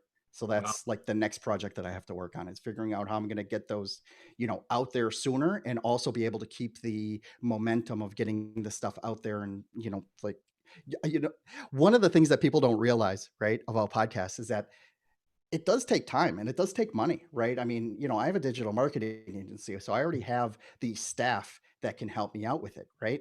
So, you know, it ends up taking, you know, like there's like 30 some steps that each episode needs to go through to be processed, right? Part of that is me just being anal, right? But the other part is, you know, the value that you know, that I'm trying to deliver here, because every podcast needs to be transcribed. Every podcast needs a well-written 700 to 1,000 word blog post. Every podcast needs some social media assets, right? The squares and the rectangles that, you know, we put in Canva, and we need to fish out the, the actionable quotes that happen during the interview. So there's a lot that goes into it. But I'll tell you something. I wish I would have done this so long ago, because there is no better networking tool than podcasting, right? You can literally just call up people and say like, hey, would you like to be on my show? And now I'm on a first name basis with them, right? You know, it's like the caliber of people that have come on, right? You know, at first I was like, oh, I'm not, you know, they're A-listers or they're B-listers. They're never going to talk. They're just as human as I am, right? And as soon as they see the Baby Yoda, now we have something to talk about. And, you know, like we can sit there and schmooze it. And it's great because now I'm in a position where I can really connect people, right? Where I can really go, oh yeah, I interviewed this guy. He's got a really great thing. You really need to go and talk to him, right? Or her. So it's been a great ride. I love it. I love it. You answered a couple questions. I was going to ask you the biggest surprise. Obviously, for me, has also been that first name basis a lot of people, and how I think podcasters are really one of the friendliest bunch of people to work together or to outsource or refer other resources, where a lot of times in the normal business world, not so easy to get things referred to, right? You know, that's correct. I think one of the other big things is, you know, understanding why you're podcasting, right? So I get now on the daily, right? I get all these offers like, oh yeah, start your podcast, you know, and you know, you're going to make $10,000 more a month doing this. And it's like, well, yeah, that's not everybody, right? And what I found was that you don't need the big numbers to make this a worthwhile endeavor. I'll give you a quick example. One of my clients is a commercial landscape designer, right? So he's not some guy with a truck that'll go and trim your shrubs. He puts the palm trees on the rooftop decks of, you know, 40-story towers, right? That's what he does, right? And he only does commercial properties like that, right? And you know, he's a good friend of mine. He asked me like, okay, Jeff, you know, like, how are you? You know, like, I want some new ideas on how I could build up my business. And I told him, start a podcast. And, you know, he's like that shy guy. He speaks really slow, but I'm like, listen, what would happen if you were to invite Bjork Engels, right? That guy from Denmark who builds all the crazy buildings. Yeah, what would happen if you were to invite him on your podcast, right? And just nerd out on architecture for 30 minutes, right? What would that do for your business? And he's like, that would blow up my business. I'm like, okay, there you go. Then, you know, and really all it takes is one, you know, for somebody at that level, you know, each one of his contracts are in the mid six figures anyways, right? That's the only way this guy rolls, right? So doing something like that, I mean, he can then go and interview the top property developer in Miami, or the top property developer in New York or Atlanta or Milwaukee or wherever it is, and people will listen to him. And it's not that he needs 10,000 downloads or a million downloads. I mean, no, I'm not trying to be Joe Rogan here, right? You know, we all go back to that thing where he sold his podcast to Spotify. Good on him, right? That's all great, right? What I'm in it for is the networking and being able to connect people. And that I am, I see the effects. The payoff is much bigger, even without the numbers. Yeah, I agree that the more you know your why and your niche, not everybody's a listener to everybody's show. And I think that's one of the biggest mistakes we see a lot of podcasters making is being too broad or general in topic or nature. They never really identify with a true north audience to serve them. They're too busy all over the place, right? Exactly. I mean, I think that so like, let's just take the one big tip, right? I mean, it's, while I have my own personal true north, right? You could argue that the topics I talk about are a little scattered, right? But, for the most part, they are actionable tips that, and it's not a great investment on your time, right? You can listen to this while driving to the supermarket, not when you're driving to Disney with the kids, right? Because if you really want to bore your kids, turn on a podcast while you're driving, right? And what happens is that it really, it makes your presentation skills better. It makes you a better conversationalist, right? And it's not like, like you need to go on script each and every time, right? What you really need to do is just make sure that you have a good enough premise that fits within your, your overall goal of what it is that you're trying to do. And then you go and make it happen. And for me, it was like, 4 guests turned to 10, 10 turned to 20, 20 turned to 40, 40 turned to 60. And I was like, wait a second, there are only 52 weeks in a year, man. How am I going to do this? And even when I switched it to 2 days a week, they just kept on coming. I think I just interviewed my 135th person yesterday. And, I almost feel bad because I start out each conversation in a pre-call. I'm like, oh, by the way, did you see the big print that this isn't going to drop until March or May? They're like, yeah, we're cool with it. So, it's all good. And basically what this does, by the way, is that since I have these recordings already put to bed, right, that are already scheduled out, now I can go and focus on the other stuff, right? Now I can go and focus on, creating a virtual summit or creating the course to show how I did it, right? And that is the most interesting part for me because because once you have the platform where you can get up on your soapbox and actually talk about something, then you can morph it into whatever you want. I mean, all I need to do now is, once I launch my course, I just need to edit, put in a 15-second, commercial in between the intro and the actual interview, and then boom, I'm done. Yeah, then you're monetizing. Then you're basically monetizing yourself and filling your funnel for what, I mean, you're already filling your funnel, pre-filling it with all these episodes and building loyalty and a following and your message and personal branding for it. So it becomes an easy thing on the back end because you've already got your audience of listeners who are ready to like, love, and trust you, right? Exactly. And I think also, like a lot of these people that I'm interviewing, like even if I was to meet them at a convention, I always kind of like, well, would this person actually talk to me? Would they, you kind of get this, some people have that holier than thou, persona about them. And then when you get them on the podcast, it's like, they're just regular people. They have warm red blood just like I do. So it's all good. Yeah, they put their pants on one leg at a time and wipe their ass and multiply toilet paper is the way I always think about it. Exactly. What has been the what's something that's popped up besides the networking and things like that? What's been something that's popped up from you with your podcast that just surprised the heck out of you?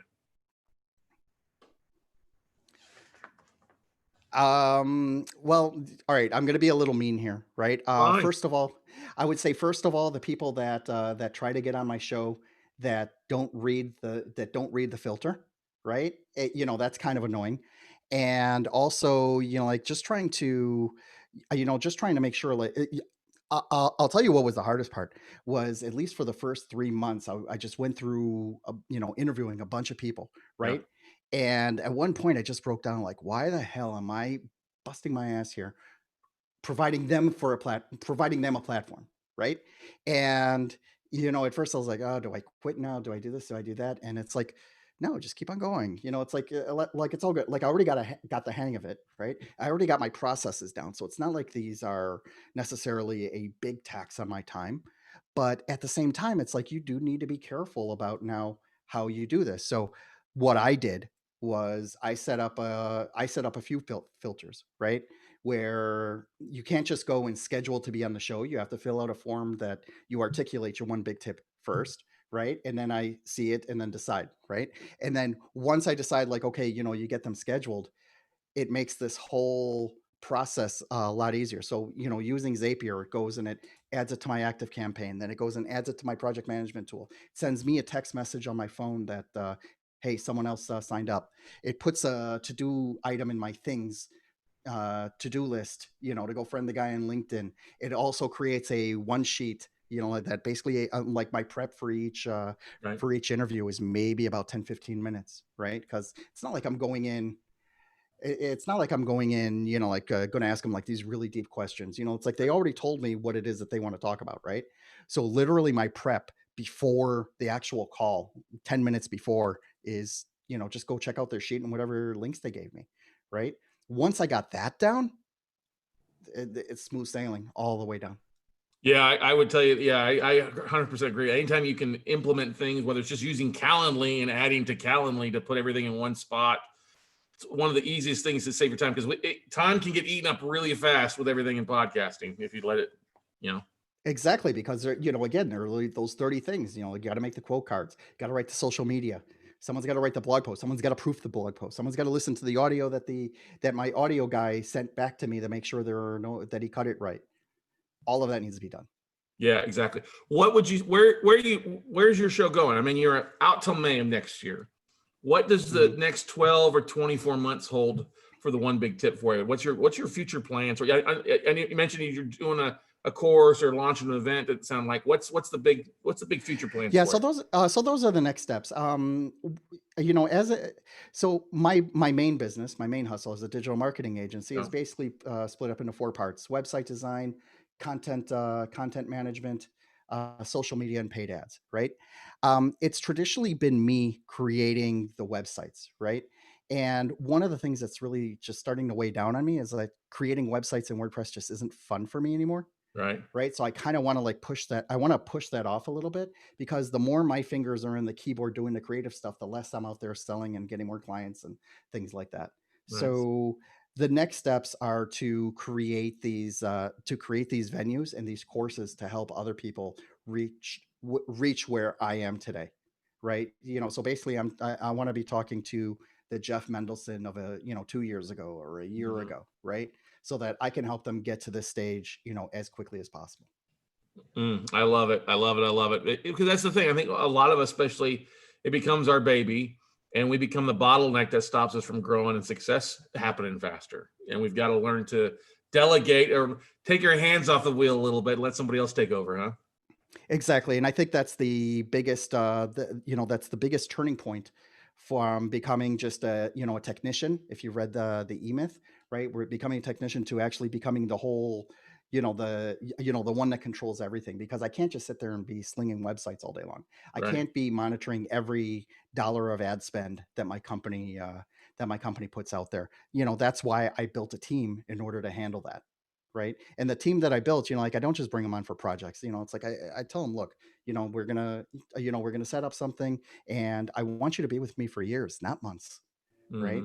And back when we could, I used to fly to meet all these people in different places all over the world. The only one that I haven't met yet in person is my guy in India, right? Because he's in Calcutta, and I just haven't been able to go there yet. But you know, he's one of the best. He's one of the best web developers that I've ever worked with. Gets everything done. Like I send it to him today, he works on it overnight. I have it ready in the morning. It's great, right?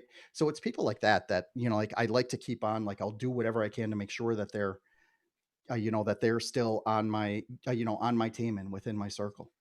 Yeah, I think it's the biggest thing. Is it's easier than it ever used to be to help outsource and delegate things, and by delegating it outside virtual assistant, like it's a lot cheaper than most people would think it out to be, and often the quality is often a lot superior too in a lot of cases. Exactly. I mean, you know, I speak English pretty well. I was educated in this country, but for me to write, you know, consistently 1,000-word blog post on any particular subject, yeah, it's going to take me a long time. So it'll be a lot, you know, once I put a dollar value on my time, then it becomes much easier for me to ship that off, you know, for someone else. Any podcasters that have been the big influencers to you, or been mentors to you that's helped you kind of guide you along your way? I was one of the early listeners to Pat Flynn, right? I think he's a great guy. He puts out a great persona, right? And you know, I really enjoyed the excellence that he puts into everything that he touches, right? So that was just someone that that I really admired early on, and then it really became a question of like not necessarily going to my go-to hero, like binge out on Gary Vee or on James Schrenko or any of that, right? It's really just trying to figure out like, okay, I want to learn this particular I want to learn this particular thread or something new. So I go out and I fish it based on topic, not necessarily on personality, right? I mean, I know personality has something to do with it, but really what I'm trying to do is learn. Steve Larson, I think, said it the best. It's just in time learning, right? I don't need to get a degree in paid ads in order to be a paid ads expert. I could watch a few YouTube videos to familiarize myself enough with the process so that I'm smart when I go and hire a real paid ads expert to manage this part for me, right? That for me, the just in time learning just really, it makes sense, right? And it allows me to know enough about any particular subject to be dangerous, right? And then I just let my team handle the rest. What is with your episodes and everything, all the big tips, what's a big tip from one of your episodes that surprised you? Is like, aha, this had a big impact on me? Travis Brown. So I'll show you. Travis Brown came up with this really great product called pod decks, right? So I keep them here on my desk, right? I don't know if you're familiar, but I'll just open it up real quick. And basically it's just flashcards with, with content ideas. What's your greatest regret? What living person do you most despise, right? Or who's your favorite hero of fiction, right? So I bought this from him, and then I invited him on the show. And one of the cool things that I think is incredibly underused, and I'm really surprised as to why, is just about every platform, Facebook Messenger, Instagram, LinkedIn, you can leave voice messages, right, for somebody, right? Now, I get I get a lot of messages daily on LinkedIn. Hey man, would you like to see my new process? Da, da, da, da, right? So any person can read it and decide, nah, I'm not going to answer this guy. This guy's just trying to sell me, right? But if you record it as a voicemail, or even better as a video using something like BombBomb or Dub, right? If you record it as a video and you personalize it, oh my God, your engagement just shoots up through the roof, right? Because no one is going to leave a voicemail message unread, right? It just doesn't happen either on your phone or as a text message, as iMessage, or even in your Instagram messages. It always gets heard. And I think when people hear, like, hey, Scott, nice to meet you. Thanks for connecting with me on Instagram. I really like what you're doing here. Just hearing your name, right, is a wonderful thing. Like it really wakes people up. And I tried that a couple of times and I was like, oh my God, is he right? Because, like you try to send, a bunch of unsolicited messages, they don't really hear it. But if you do something personalized, your image and your persona and your what you stand for floats all the way up to the top. It makes you so much more memorable. Such a good tip there. Yeah, anytime that one-on-one, something we've implemented with what we do with our classes and teaching, and anybody that opts in for different things, is that text message going out, hey, just wanted to say thanks for opting in or whatever like that, or thanks for leaving a message.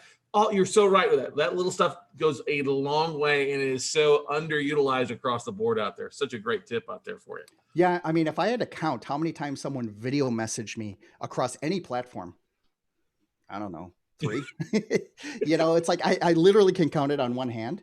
And, like I still remember the names of the people who did that. Right. And, that just makes it so much more memorable. Yeah. Yeah, because even if you don't end up doing business with them going forward, it does take a little bit more time. It takes a little bit more of a comfort level. Maybe you need to buy a lav mic instead of bringing this big thing around with you all over the place. But for the most part, people enjoy it, right? And it won't go unread. Yeah, that's the truth. Best. Speaking of tech, what's the piece of tech that you can't live without, Jeff? My iPhone now. Not only because I take 1,000,001 pictures, but I think it's great that you heard the cliche that we sent someone to the moon on with a computer that had 4K on it, right? And even with my kids, they have iPhones as well, and like, well, Papa, how am I gonna remember to do this? I'm like, well, you got that $1,000 phone in your hand. Why don't you turn on the calendar app, right? And like put it into my calendar, right? Come on, like you got this, you got this thing there. I think what the convergence of these services, right? That you can see them on your iPhone, on your iPad, on your laptop, at a kiosk if you're in the airport, right? You can really get involved and like answer quickly, just about everything, right? Before COVID, I was traveling, at least once a month to some pretty cool places, right? And it used to be where I would tell people that okay, I'm going on a trip, see you later, right? Now I don't even bother, right? I don't even bother, because if I fly to the UK, for example, maybe I'll have to take a phone call at 8, 9 o'clock at night while it's still daytime here. But that's my freedom to be able to take that call and to work from a different locale. Like my wife had this, had a team meeting in Madrid last year, right? So I literally tagged along, right? She went to her office, I went to my WeWork, and in the Friday afternoon, we rented a car and drove to Rioja, right? And it was great, right? Because I didn't miss a beat. I was literally an overnight flight. I landed, put my stuff away, went to the WeWork, started working a little bit. Yeah, I was a little ragged, after that, right? Because of the time difference. But for the most part, working from another latitude, right? It's so invigorating. It's so, it just makes things so much more creative, and I love doing it. So it's one of the biggest things I miss, but my portable tech allows me to do that. Yeah, I echo that. I used to travel at least once or twice a week, whether it was here domestically or internationally for vacation. I am missing the travel bug. I cannot wait for things to open up. And that's the beautiful thing. This serves so well if I don't want to drag my laptop, or I can do, not only photos, like you said, made a lot of photos, but heck, recording a podcast even on this is a feasible thing for in some situations for things. You know what I mean? Exactly. You don't need to go big. Yeah. I mean, let's just say I don't take this microphone with me everywhere that I go. Yes. You don't want the extra 3 pounds. That's an extra pair of shoes or something else. It's probably another backpack if I bring the boom arm too. So. Exactly, Jeff. Well, hey, what's the best way for those that are listening here to connect with you, to find out more about what you're doing and stay in touch with you? Sure. I have a website, jeffmendelson.com. The podcast is there. Just click on podcast. There's a contact form as well. You can find me on all the socials. LinkedIn is probably the best. And I love paying it forward. I love talking about this stuff. So anyone, just please, if you feel inclined, just please reach out and say hi. Awesome. Now I got a question for you. With you getting all these amazing tips and software things, have you put a pretty good resource page together with affiliate links to help monetize? So I have been having HR issues the past couple of weeks, and that is the one reason why I do not have that yet. And you know what it is that if you look at the Mixergy model, right? If you go to Mixergy, what Andrew Warner has done, he's basically put all that together, right? Where he affiliates with these people that are creating these courses, and he charges a nominal fee in order to get access to some really great content. So I'm right now at the critical mass where it's like, yeah, you really should start putting this shit together. Yeah. Right. So it's coming. Next step, right? Next step. Yeah. I mean, it takes a little bit of planning. I mean, I already have my podcast, categorized, right? Like what kind of topics they're talking about, but I'm a little shorthanded right now. And, that's one of the things that's going to pop up. Awesome. Well, hey, Jeff, thanks so much for coming on IPD here in International Podcast Day 2020 and giving, man. I appreciate it so much. You got it, man. It was a pleasure. Thank you so much for having me. Yes, sir, man. Look forward to when we can hang out or grab a beer at some point, huh? You got it. Yeah. Go Yoda. All right, brother. Make it a great day. You too, bud. Thanks, man. Yep, Liz, that was great. Exactly. Liz said this is great. Tip and recommendations from Jeff. Yes, definitely. Yes, it's okay to lurk. For people that are jumping on here, we had different speakers jumping on here. It's okay to lurk throughout. List what's going on. That's the whole idea of having fun here. We can learn from everybody. All right. So good stuff there. Click that there. Our next speaker should be coming on here in just a second. Should be joining us from Key West, Florida. see, is she on there? Not yet. She should be joining here in just a second. Man, that was I love that. It was good. Jeff really delivered some great goodies on that stuff, and just you can tell the passion and things rocking and rolling for him. And we look forward to seeing his continued success out there, taking things a whole different level out there. So just gonna see where Christy is at here for our next speaker. She's probably logging in just a second.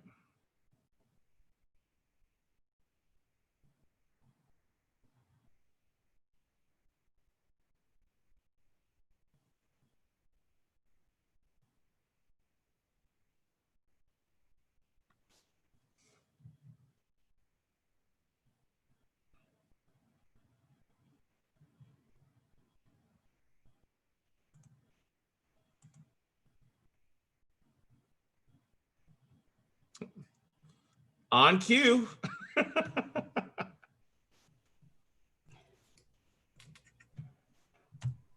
Hey, Christy.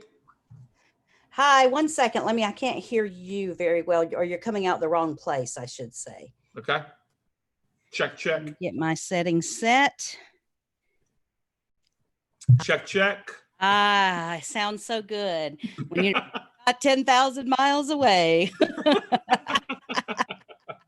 How are you doing? I'm doing wonderful. Been a good day so far. Oh, I'm so glad. A whole day of talking about podcasting. Yeah, I know, right? Too bad we can't do it all day, every day. Huh? Exactly.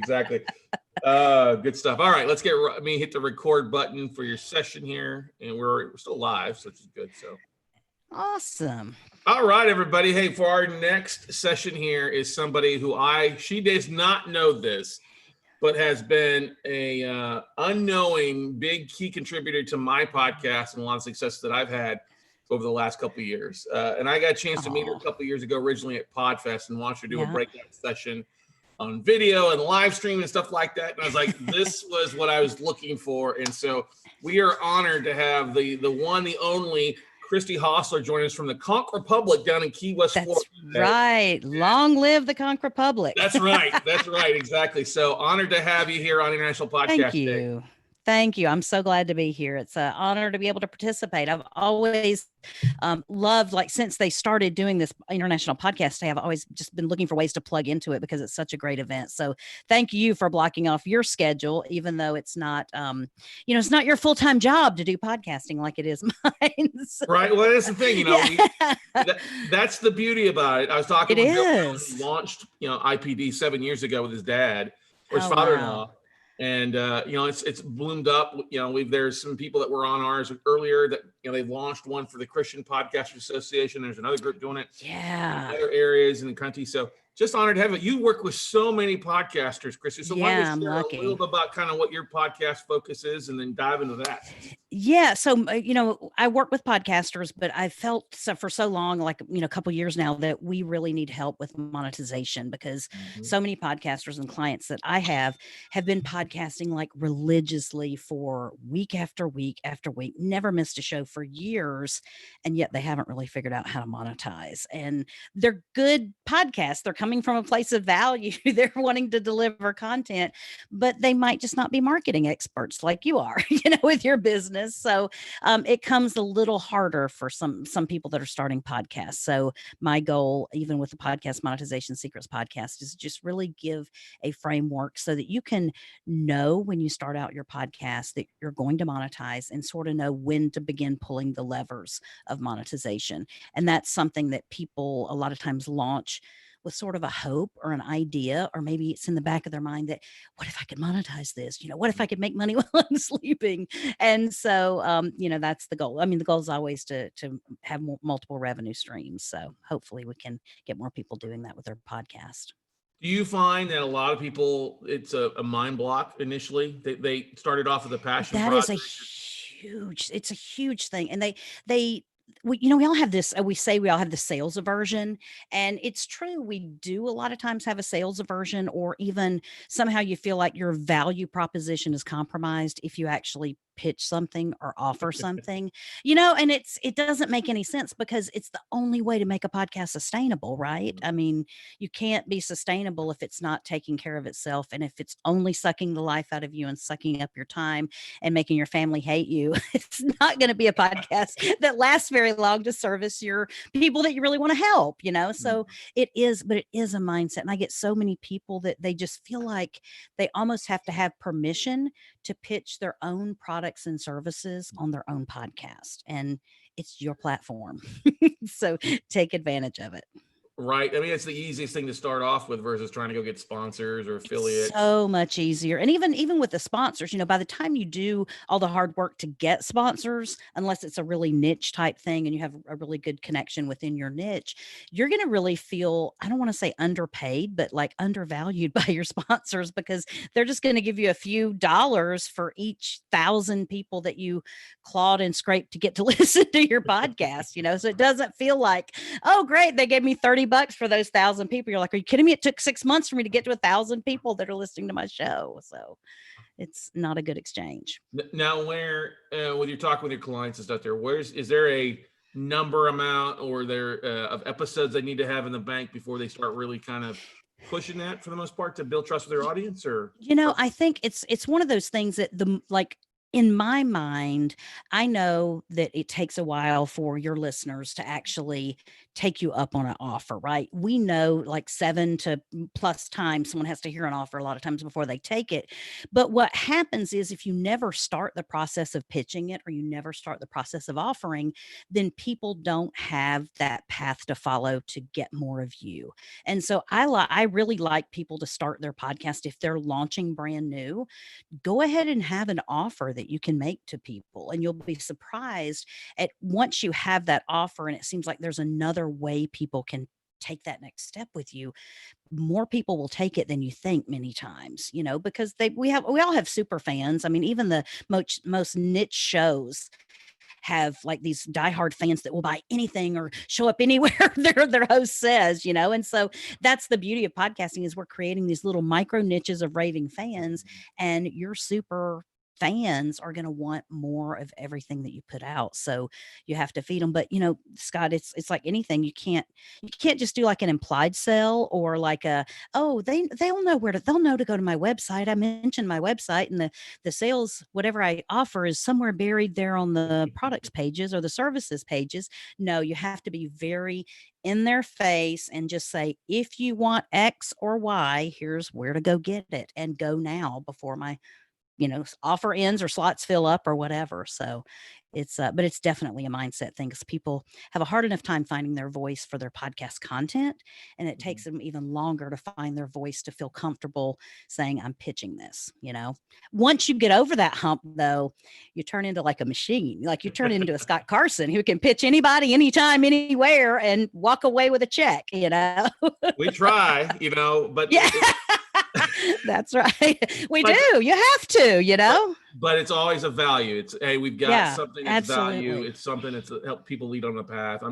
I'd never pitch anything or an affiliate that I don't believe in. I think that's one of the biggest things, is our audience can hear through the audio or see through the video when you're bullshitting them and you don't believe it. Yeah. And I think that's one of those things with podcasters that in general, like more often than not, they all come from that value place and that value proposition. And that is like their first and foremost thing. And anything that they feel like takes away from that, even a sales pitch, like they would just rather not do it and just keep providing free value. And I'm like, that's good that you feel that way, but you do have to actually monetize it to make it sustainable, because it's going to be a long slog with a podcast if you don't have it generating its own income.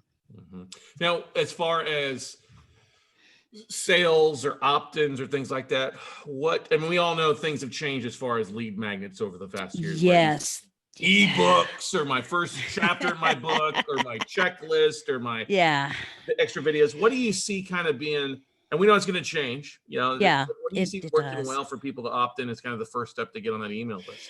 You know, right now I have a lot of people that are looking, they're actually doing sort of like tactical things, more like how to do, like how to do something. So like how to improve communication, like my guide for how to improve communication with your wife, or my guide to do this, that, or this. So it's a lot of like, if you can give somebody a strategy along with a few tactics, even if they're part of the tactics that you would teach as part of a larger program, then what happens is you're still giving them something that you normally wouldn't just give away for free. You would normally charge from it, but it's enticing enough for them to find out what your program is and give it away. So one of the things I always tell podcasters when they're starting out is stop focusing on downloads, because downloads are really the worst kind of vanity metric for a podcaster, but instead focus on email opt-ins, because it'll do a couple of things. It'll, number one, make you begin testing your lead magnets, right? So the more, it's like we fish down here, right? So we throw out all different kind of bait, and the same bait I'm going to catch tuna with is a completely different bait than I'm going to catch yellowtail snapper with, right? So it's the same thing. If you don't know your niche, or you don't really know what appeals to them, throw out a bunch of different things, but get those lead magnets out there, and then begin looking at the data and go, oh man, gosh, I had 15 people sign up for this particular thing in 1 week, but nobody signed up for this one and nobody signed up for that one. So I think this is a winner. So now then you start testing, is it the topic?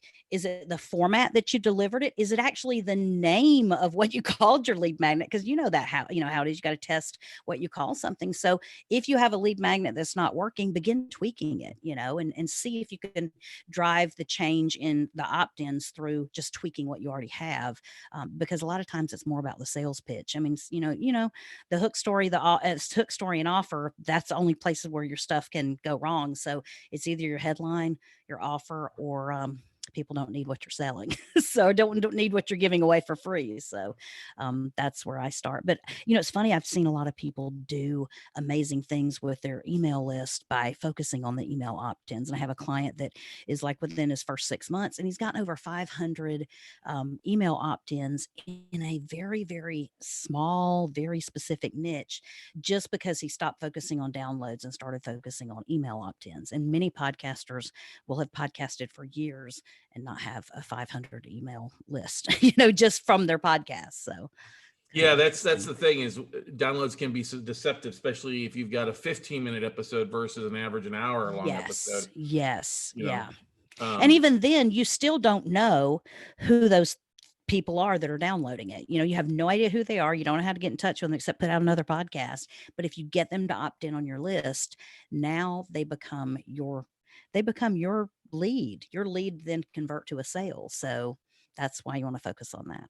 I love it. What other tip would you say when people are approaching a sponsor, thinking about trying to bring a sponsor on to monetize? What are some things that they should have in place, and be tracking or building ahead of time for that? Yeah.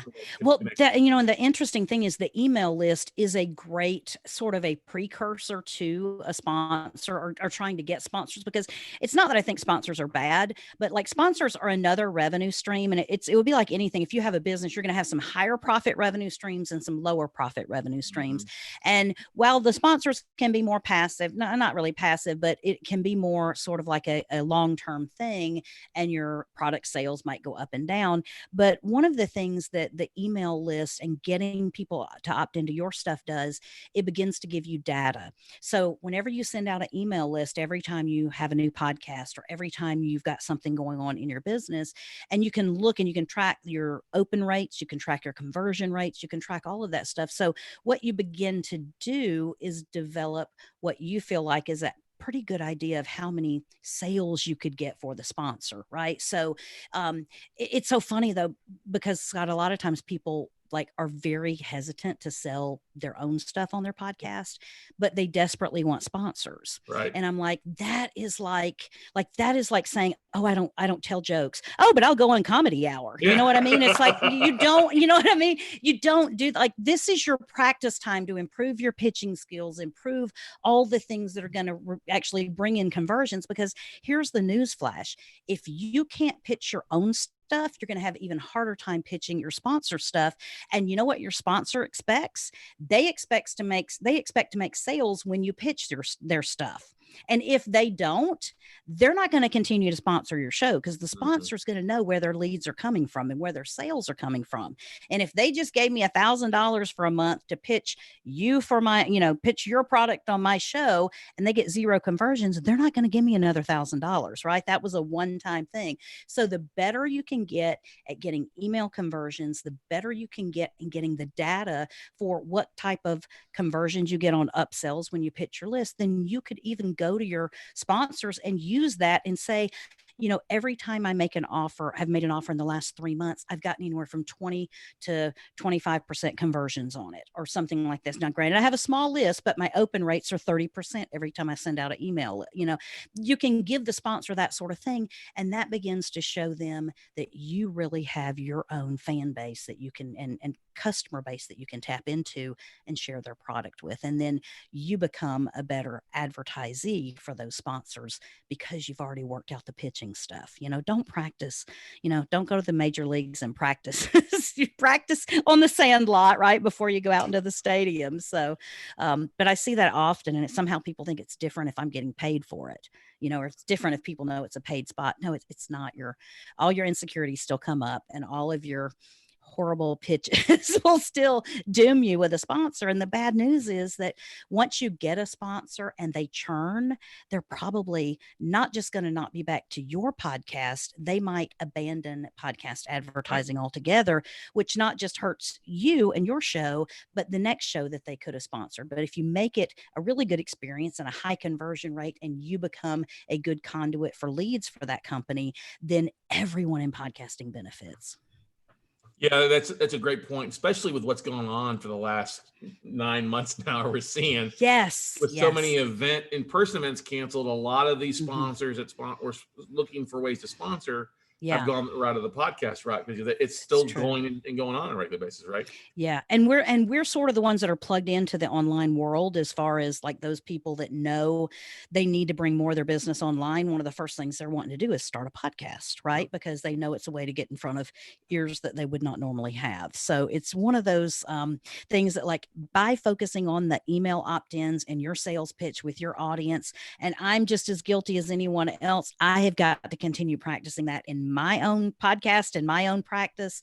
And it just makes us better overall, but we also elevate the sales pitch of the industry and get more sponsors saying, hey, this is a viable way to pour more advertising dollars into podcasting versus some other way they were doing it. Because you're right, they're leaving big dollar sponsorships for live events on the table because they're not happening anymore, So there's money to be had, and there's advertising budgets that still are flush with cash. They just need to find a really productive outlet for that. So we can. Now, how are you using your podcast? Because you do more than just the monetization podcast. Let's share. You do a variety of different services. Right. Yeah. So, so we do full service production for podcasts, and one of the things that we've seen, even with COVID, is more of a trend toward video podcast. And I think what we saw, like in March, everyone was suddenly home, right? And so they didn't have to just be consuming content, while they're multitasking. They had all this time. Their, companies were shut down or whatever, all this time to be online and watch video. So people started creating a lot of video podcasts. And so we're seeing more people go toward the video podcast route. It's not that one's better than the other. And those people that are doing video are simply just, we're editing the video, putting it up on YouTube for them, and then ripping the audio and putting the audio in the podcast feed. But it's just a way of catching more of your, more clients that potentially, or more listeners that potentially wouldn't have been in that, you wouldn't have been in that channel for like YouTube normally if you were just doing an audio interview. So I always say it's interesting to see the trends, but lately in the past, like July, August, September, we're actually seeing people get more back into listening just audio podcasts. So I'm seeing a lot of numbers going up and increasing, when normally August was kind of a low month. It's like everyone's on vacation before school started back or their kids went to college, and it's not really happening that way anymore. So yeah, they've had time to figure out how to pivot over the last 6 months. Okay, let me get back and try to what it was I doing beforehand. Well, I can't go to the driving, but I still miss listening to Christy in my ears. Right. Yeah. And so, and also, yeah, they're also having to figure out the technology and the bandwidth issues they have at their own houses. You know, maybe they have such poor internet or computer speeds that they can't all be watching video at the same time. So they're like, all right, fine. And that's no problem. I've still got all these podcasts over here that I can listen to. So part of it is good news because we're starting to see a return to normalcy, so to speak, or even, you know, increased listenership, which I think is good because I think that means more people are just kind of finding out about podcasts. And that's, you know, that's what this whole day and event is about, is just, it lifts up the whole industry. So it definitely is rising tide raises all ships kind of thing. What's been the biggest surprise from launching your podcast? What's been the biggest thing that surprised the hell out of you? This is so funny. Not that I have imposter syndrome or anything, but the biggest surprise is that people actually listen. We've heard that throughout the day, though. We've heard that what you throughout the say. day. I mean, it's yes. I mean, it's so funny, but I think it's one of those things that for me, you are, I think, much more of a natural marketer than I have ever been. I've always, I'm a teacher by trade and, you know, working in customer relations at big companies. And it didn't come to me naturally to be a salesperson. In fact, when I had sales type jobs, those would be the ones that, like, my stomach would be turning flips every morning as I was in, you know, getting in the parking lot to go to work and be like, oh, gotta get rejected all day again today. You know, no one loves doing, well, a few people do love doing that, and get those people on your team if those are the kind of people you can find. But most podcasters come, you know, to it very much not from a marketing paradigm. And so I think in my situation, this journey that I've been on over the last couple of years to really hone in and dial in on what it takes to actually, on a repeatable basis, launch and monetize a podcast, seeing me go through that journey and seeing the tips that I'm sharing. And, you know, it's not that I'm sitting out here coming up with all the stuff on my own. I'm just like you. I pay a good deal of money for education and to be in front of the experts and to learn from the mouths of people that have created far greater wealth than I ever will. But I want to be able to take those frameworks and make them work for our, you know, podcast channel and our industry. And so to me, the fact that I'm still learning and doing and growing as I do this, but people that are a few steps behind me are following along and listening and trying to get their podcast monetized. It can be done. And I just, you know, I'm just so thrilled that people actually are now, we're now out of the phase where everyone wants to learn how to launch a podcast. And now we're to the phase where everyone wants to learn how to grow and monetize the podcast, because we've already got one, right? We've all already have a podcast. So now we just need to figure out how to make those work and make them sustainable, so we don't have to keep creating and pod fading and creating and pod fading and, you know, learning as we go. Yeah, I would say the first half of the year, everybody who had ever had a podcast was a podcast coach. You know what I mean? I was like, absolutely. Yeah. I was like, and you know what, Scott, it's so funny. It doesn't, you know, it's not a bad, if I have a podcast and I know somebody that wants to start a podcast, I can definitely show them how to do that. Right. But here's the thing. If you've done it once, your experience is far different than like someone like me who might, you know, submit 20 shows to Apple or whatever every single month. You know what I mean? So it's the same way. Like, I might luck up on a really good real estate investment deal, and I might make a lot of money like one time, but that probably does not qualify me to give advice with what you're going to do with your hard-earned cash, right? You got to you got to watch Scott's show for that kind of stuff. No. You got your systems down. You know what I mean? You make the mistakes and you learn, and we all only know what we know, and we learn by doing. And so you're right. The podcast coaching thing is, and I still see it sometimes. I get certain, you know, people that are sort of like my peers in this industry, and they're like, how do I do this? Or how do I do that? I'm like, God, I can't believe you don't know that by now. But it's just, you do it. The more you do it, the more you know. And the good news is, the more mistakes we make, the more lessons we've learned, and the more we can share, so other people don't have to make those same mistakes. So Amen. I don't want someone to have to launch 4 podcasts before they finally come up on one they can monetize. You know, I'd rather them launch one and focus on it and do it the right way and get it all where it needs to go, you know, and head it toward that monetization target. Now you've got an event you're putting on too. Let's talk about this. Yeah. I think everybody's listening to this, whether you're listening to this live on YouTube, Facebook, or listen to replays, and you're a podcaster here, make special attention to listen to what Christy's going to share, because I know you've been working on something hard, and I'm excited for this. Yeah.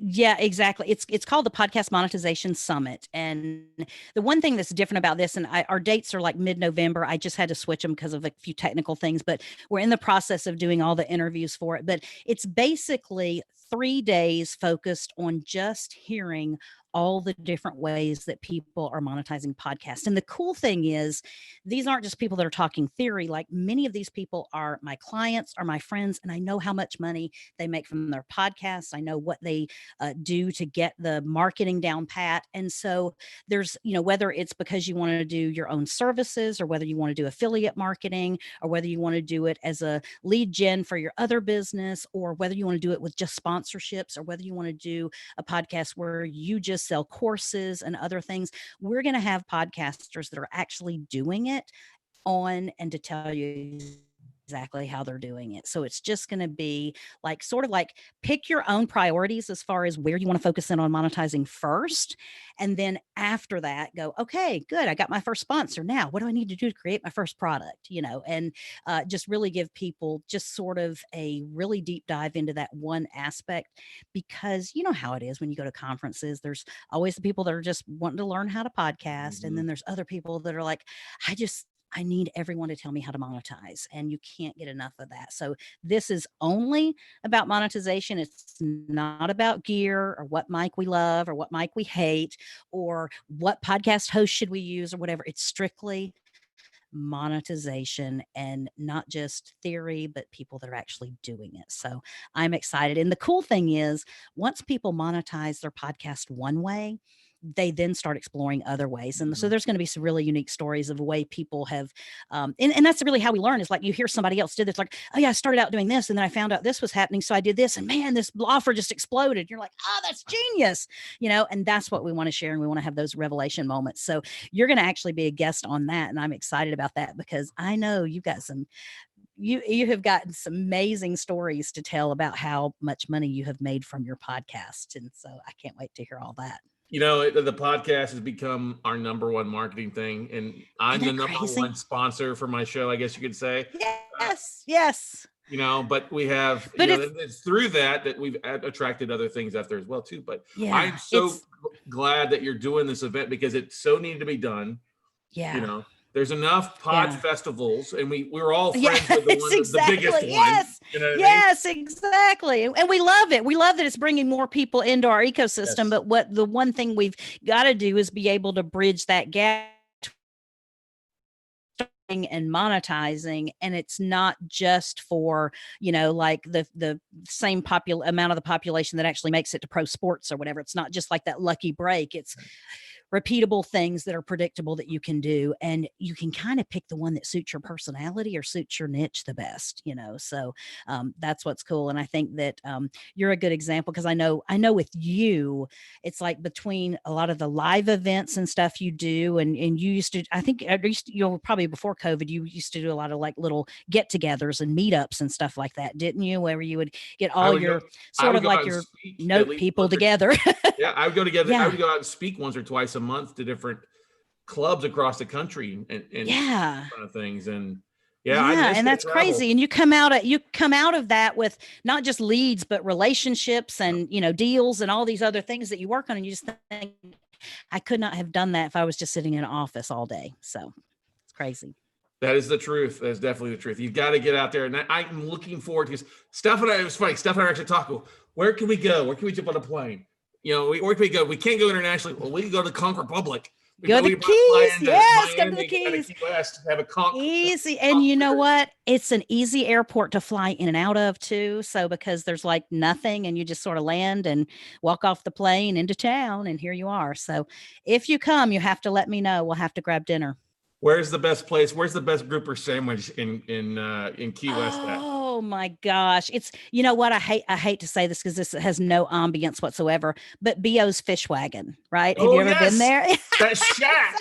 The shack down by the pier. It's kind of like propped up and, with all kind of like, okay, maybe the lobster trap buoys will hold up the building or whatever. I think it's an old food truck that they actually converted into like a permanent spot, but yeah. So it has funny awesome story. food. Legendary. I took Steph down to Key West for the first time, and I'm like, okay, let's go get a grouper sandwich. We show up this place, and it's got the fans blowing. It's a hot day. There's like the dirt daubers hanging off of that. Yeah. And they're like the windows right there coming up with it. And she's like, really, I'm not going to touch this with anybody. And I'm like, ooh, this is the best grouper sandwich ever. You have to go to the local dives. I mean, Yes. that's like where the people really know. I mean, that's where they know the local fishermen, and the fish probably came in that morning or that, the previous night. And so you just get the freshest stuff, but then you also get people that'll tell you all the stories. And boy, we got some characters down here. So you don't ever do a quick lunch if you're just gonna go out and talk to people and meet people. So it's a fun thing. Yeah, it's definitely a great place down there. One of my favorite places to hang out and go for, whether you're staying Awesome. at the Well, you'll have to southernmost let me tip know or- anytime you're in town. I will call Yep. you, definitely. What's the Awesome. best way for people that listen to this live or on the replay to reach out to connect with you and find out more about your services and the event, Christy? Yeah, so my podcast is called Podcast Monetization Secrets. You can find that anywhere you listen to podcasts. And then if you're in need of production help with any of your sort of your back end stuff for your podcast, whether you're building funnels or trying to get someone to edit your show or show notes or whatever, just reach out to teampodcast.com. And if you want to reach out to me personally, my name is Christy, CHRISTY, at teampodcast.com is my email. Happy to help Awesome. anyone any way I can. Awesome. And she's got one of the biggest hearts in the podcast. Thank you, Scott. I appreciate it. I just, that's the thing. It's like you feel like you're a family whenever whenever you are in this little ecosystem. And then every time you go to a conference or you see people, you're just like, oh, my people, Yeah. So it's just hard not to feel like they're your extended family, So That is the truth. The podcast peeps are the best, baby. that's it. That's it. Hearts of gold. So That's right. thank you for taking your time out to do this event today. It's awesome. Hey, thanks for jumping on there. I know you're busy and you got everything rocking and rolling. Not a problem. Down there. Awesome. But, we will see you hopefully sometime soon in person. All righty. Absolutely, Scott. Take care. All right. Thanks, Christy. All right. Bye-bye. All right. That was good. All right, everybody. We are rocking and rolling. We got our next guest already locked, ready to rock. I see her there. It's good to see her face, smiling face. We'll bring her back on here in just a second. There she is. And more. Promote the pen list. Let me share the screen.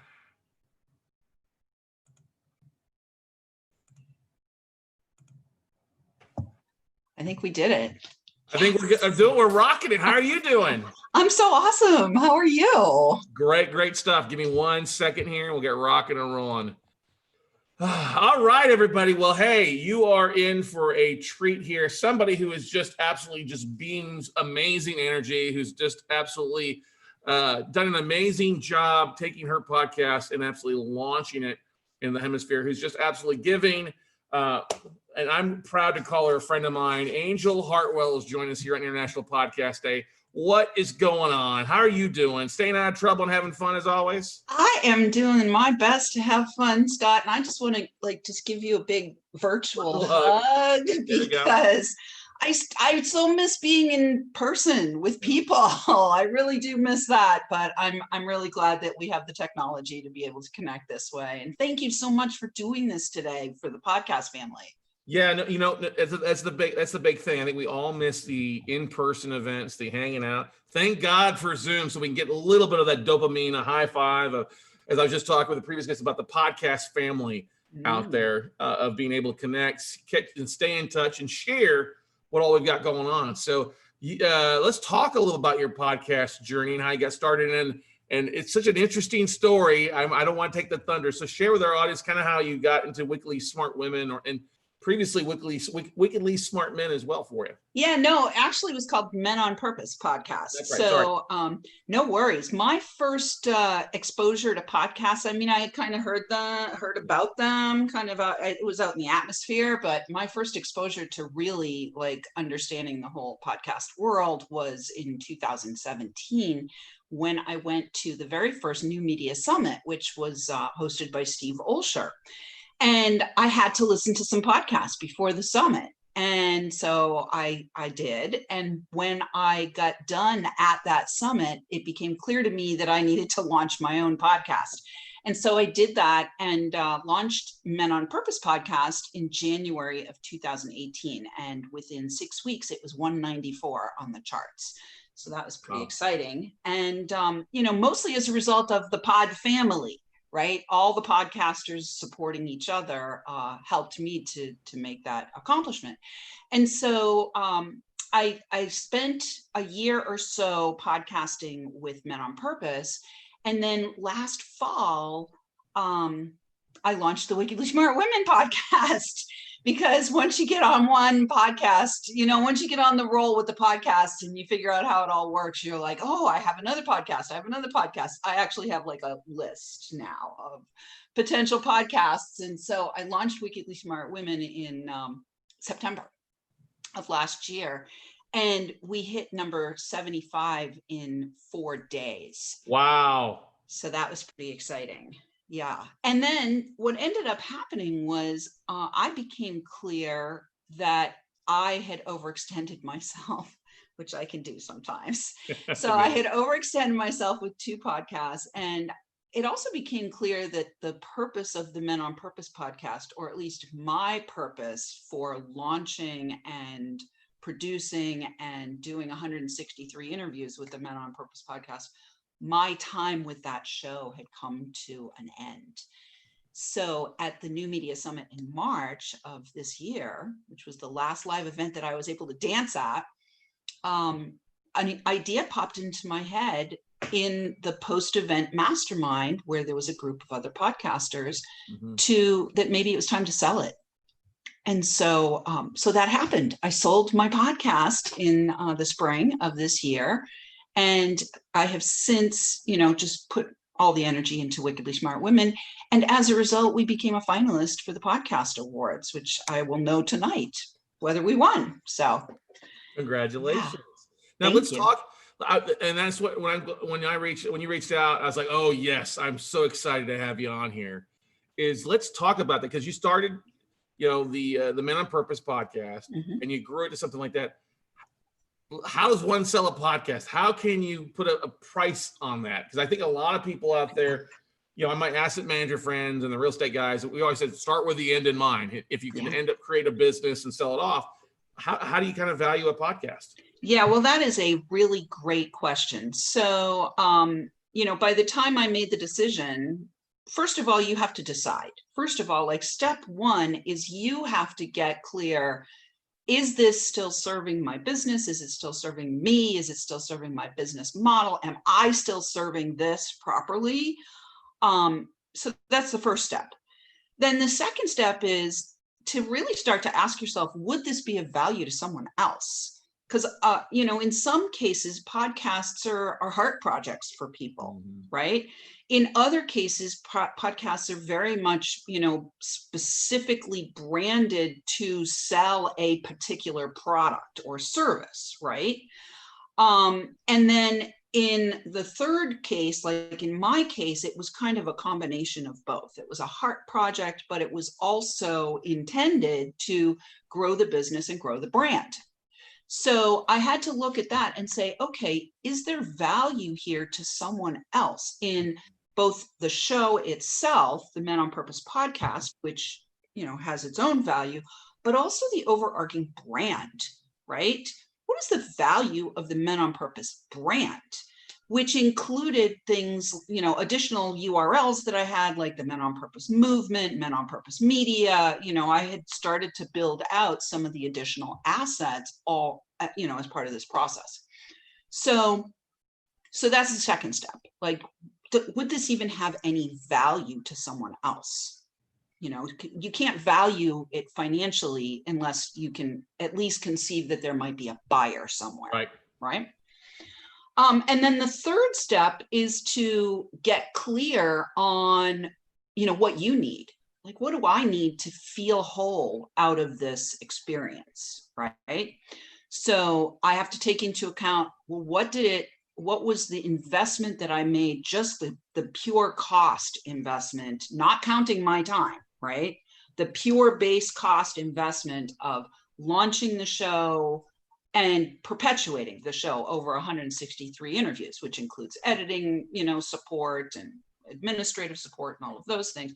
So, just pure basic cost. What did it cost to go from 0 to 97 countries, right? What did it cost to go from 0 to 163 episodes? And then you got to look at, your own investment. What's my time worth? What's my, am worth, let's just round number, like if I'm worth $1,000 an hour, right? If my business, in order to be profitable, requires that I receive for my time $1,000 an hour, right? Well, 163 hours at least, right? We can look at that, right? So there's lots of different factors that get involved here. And then, like, being in the present moment with your own business, well, you know, is it worth it to me to go for a large amount of money that would take all of these things into consideration and spend, you know, a significant amount of time with it sitting on the market vetting potential candidates? Or is my time better spent in helping this to move along swiftly and in receiving something that's fair in exchange for the time, energy, money, and attention that I've put into it? And then the final thing is, what's that buyer possibly looking for? So some buyers already have a business model in place, and they may be looking for the credibility, the visibility, the stats, the audience. The audience, right? They may be looking just for that. They may be looking for alignment with their own purpose, right? Their own business. So there are a lot of factors that go into the process of selling a podcast, never mind all of the process of like actually transferring it over. Yeah. Right. So that's hopefully that was a good answer. Well, you know, it is. And there's a lot you have to figure in there. And I love what you said in there about, hey, acquiring other assets, you know, looking to see what's available. Is the Men on Purpose Summit.com available, or these other things that can fall in, you know, horizontal or vertical offers of some sort that can be of value to somebody out there. We all know URLs have value, you know. It's real estate. URLs are real estate. I mean, and I came from a real estate background, so I know real estate myself. When I see, when I get an idea, it's like, oh, I got to park that real estate. I got to go buy and park that real estate, right? I'm going to put that in my real estate, my virtual portfolio.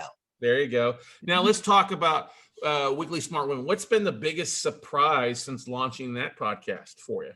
Well, going to 75 in 4 days, that was a shock. I was just not expecting that, particularly since the podcast space over the course of that first year that I was in it has matured. Right. You know, and more podcasts are coming online. So for that show to launch and literally within 4 days, be at 75, that was big. That was big. I monetized that show before it ever launched. That was big. I love monetizing.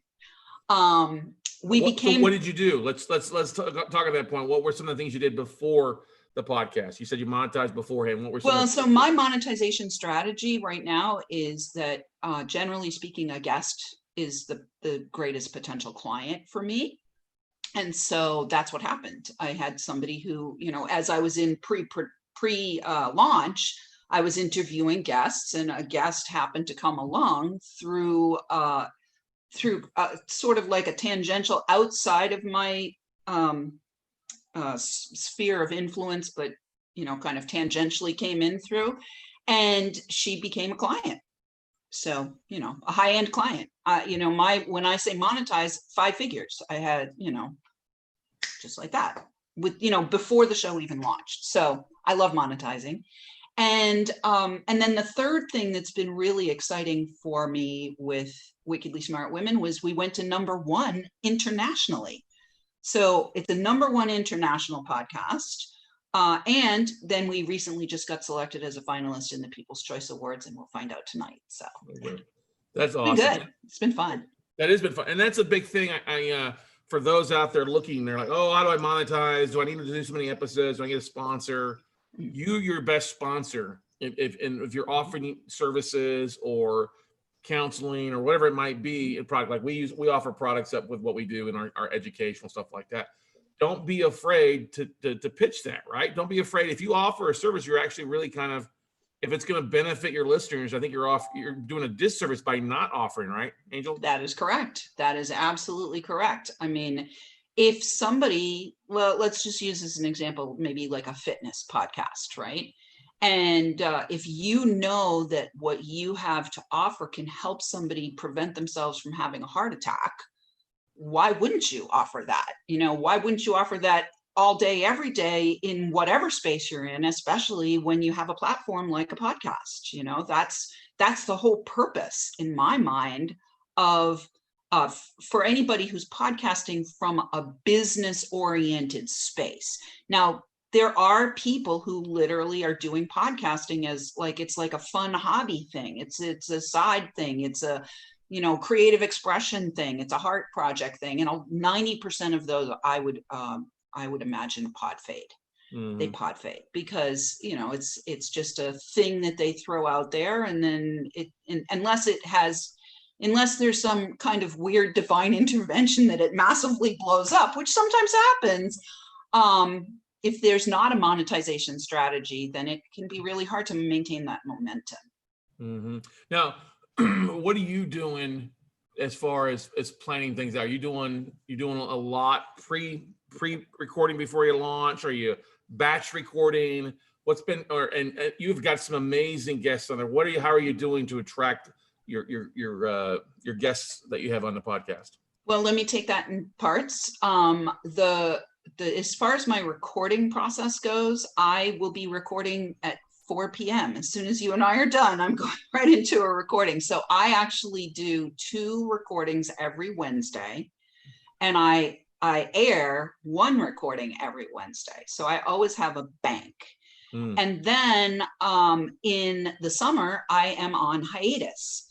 But the bank is being drawn down over the course of the summer. And then I do a month, almost a month. It's not quite a month, but I do what I call my bonanza, where I empty out the bank in the month that the show is its anniversary, right? Yep. So when I was doing when I was doing Men on Purpose, we had launched in January. So I did a bonanza from December 1st to January 11th, which allowed me to empty out the bank for the most part.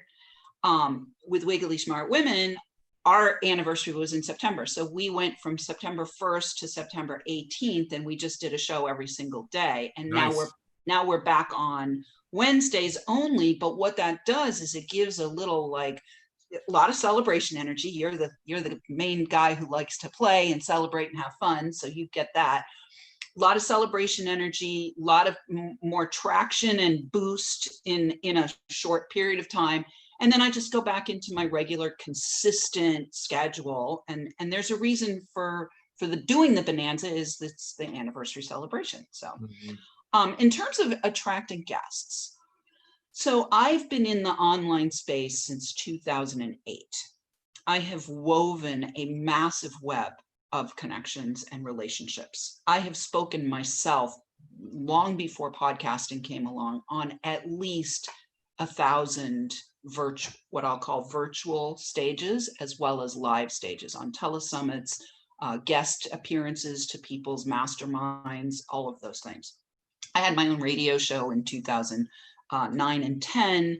So I have a massive web of connections. It is not hard for me to find people to interview. In fact, I've got 100, I think 90 is the number right now, 90 people in queue who've applied to be a guest, who've gone all the way to the application process to be a guest. Plus my inbox is constantly being bombarded with publicists and PR people who are promoting their potential guests as well. So I have no problem getting guests, and I totally recommend that people apply, because I'm always looking for the unusual. I'm always looking for the extraordinary. I'm always looking for the exceptional. So yeah, I have no problem getting guests. Yes, please, more please. No, I love that, because you're banking, but if you need to bump somebody up sooner, they can, or in the process. Well, yeah, let me talk about bump up sooner too. Yeah. So one of the things that I have in my business model that's part of the monetization strategy is if somebody applies and they want the velvet rope option, they can pay me to be put to the front of the queue. If they're a fit, then I will put them, I will do their interview within 3 weeks, and I will air their show when they want it aired, which is very helpful for people who are doing book launches or you know, product launches or program launches. Mostly my show is evergreen, but the velvet rope option gives people that option. They can jump the line with the red velvet rope option and be at choice about when their show is airing. So yeah, I love it. It's a really smart feature to have out there. It's why you're wickedly smart. What would you say, thinking back where you've done such an amazing job, is there anything that kind of is like, anything you dislike or anything negative that's been like, about podcasting out there? Because we've all had peaks and valleys out there. Anything that kind of stands out to you when you think back about things you dislike about the podcast? I will tell you, I love everything about podcasting. And what I became pretty clear on pretty quickly when I first launched the Men on Purpose podcast was there are things that I should not be doing, that I personally should not be doing. So I have a production schedule that is like a spreadsheet from A to ZZ or something, of all the little bits and pieces of things that happen behind the scenes to make a show great. I do column M, which is basically do the interview and the editing notes and upload it. And that's all I do. I have a team member who is my guest management production assistant, and she also handles all of the post-show airing social media stuff. And then I have a production editor, and his team takes care of all the editing and the show notes and all of those things. Now, it is an expense for me to have those people do that, but what it does is it allows me to be the talent. I would have gone into pod fade if I had tried to continue to figure all that stuff out and do it myself. It's not my highest and best gift. My highest and best gift is to, as Steve Olsher told me at that first New Media Summit, be the talent. I'm here to be the talent. Good. That's such great counsel for everybody that's out there listening, trying to do it all. I mean, don't be wrong. If you're on a budget, you're starting off things, I get that. It makes sense if you can, but the sooner you can figure a way out to delegate it or simplify things, you're a lot happier. Because I would have faded a long time ago if I had to do all my own podcast editing, right? Totally. Where do you see Wickedly Smart Women going here in the next 12 to 24? What's the big plans for you here as we hopefully get back to normal next year a little bit? Yeah, well, there's no going back to normal. Let's both be clear about that, Scott. Let's be exceptionally clear. Right. There is no going back to normal. There is only creating what our new normal will be. So, and that's our job as creators, to be here creating what we want in the world and looking at what doesn't work anymore and throwing it in the trash. So for me, Wickedly Smart Women, moving forward from here, my desire is to have it be at least at 97 countries a year from now, which seems fair to expect. We're at 49 now. I want to have Wickedly Smart Women community. We're building community now on Facebook. And I just built a store where we have t-shirts, which I'm not wearing my t-shirt today because I wore it yesterday and it's kind of smelly. But we have t-shirts and we have coffee mugs and we have mouse pads and we have masks. And right now my favorite t-shirt, mask, coffee mug, journal, whatever, like all the things, is Wickedly Smart Women Vote. So so I think this growing the store, growing the community in Facebook, and hitting 97 countries is good for the podcast right now. Good stuff. What's a lesson that you've learned from one of your guests that stands out the most when you think about all the women you've had on there from Wickedly Smart Women that just was like, wow, this was an aha nugget that stuck with me?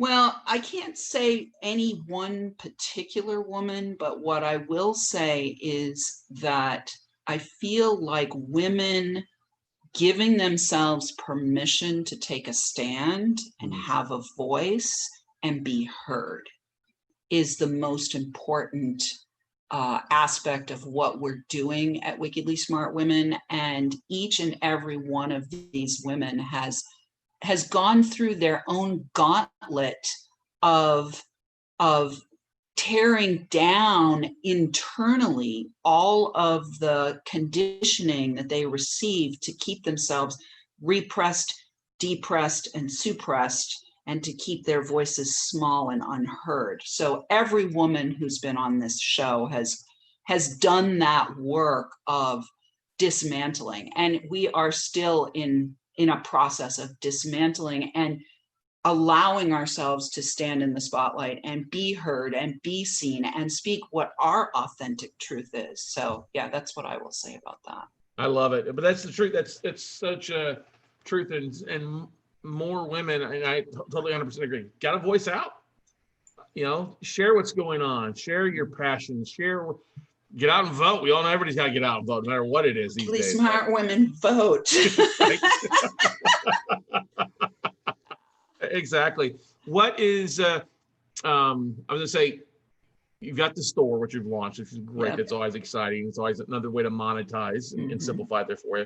And with the community aspect of things, are you seeing, as you've done more and that stuff, are you starting to see a lot more? And I love your bonanza. I think that's the nugget of the day, of that, the bonanza stuff. But with other things, what's another thing you've seen that has really boosted your engagement, boost your downloads, and boost your popularity with the different marketing and other things that you're doing?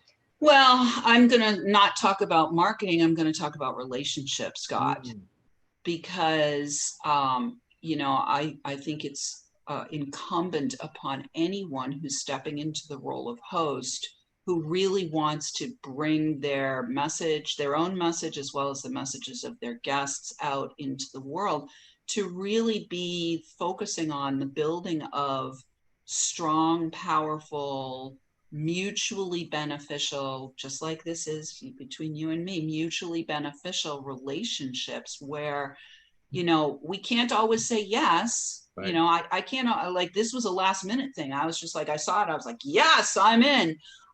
We can't always say yes. So knowing that we can't always say yes, but when we are able to say yes wholeheartedly to supporting and sharing other people's great work. And so it's been in the building and tending and nurturing of all of the relationships with all of the women that I've worked with over the years, that have been colleagues over the years, that are part of the podcasting family, they're like my new sisters in spirit.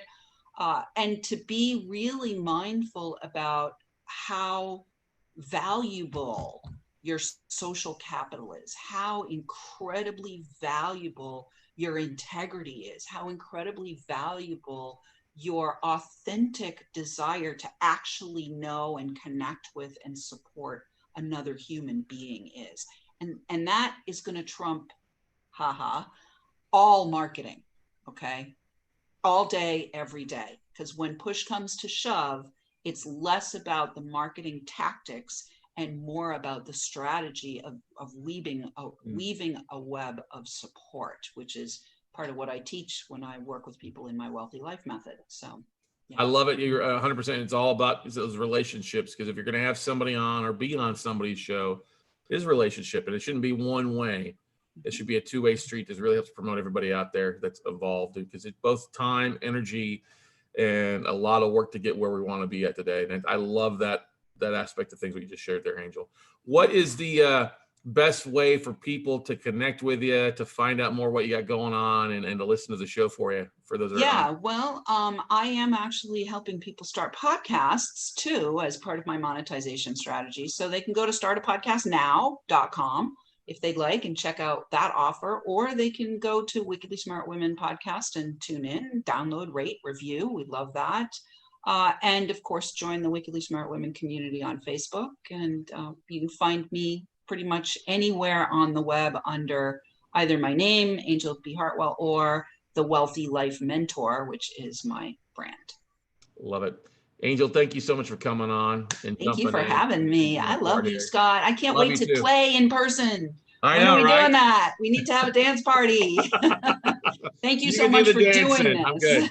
Yeah, well, I'm in charge of the dancing. That's right. That's right. Well, that's the thing. I'm grateful for the platform today. Thank you so much for doing this. And no problem. Thank you for sharing and playing full out and being a part of this. Is this your second time we've had you on IPD? I don't know what. Yeah, it's. I've been on with you. Yeah, a couple times. I don't think it's been on IPD. I don't think I was on IPD last year. No. Okay. But I've been on with your other stuff. That's right. That's right. Yeah. Good stuff. Well, hey, but I'm happy to be on IPD anytime you want to do IPD or any podcasting thing. Glad to have you. Glad to have you. Definitely. Thanks so much. Be safe out there. Have fun. We'll see you later. All right. You too. Take care. All right. Bye. That's good stuff. All right. Good stuff, everybody. Well, hey, we have got an amazing guest coming on here in just a second. Let me pull up his slides as I bring him on over here in just a second. There we go. New share. Share that. Screen here, and he has joined us a little late in the day for him. I think it's what 1:30, 2:30 in the morning for him. Let me bring him over from an attendee. Whoops, hang on, there we go. Promote to panelist. Good stuff here.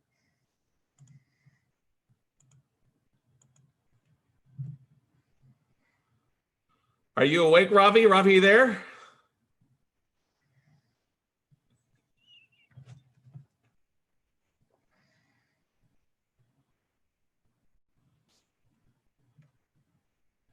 Give him a second. I think 1:30 in the morning back in India. So 2:30 maybe. Ravi?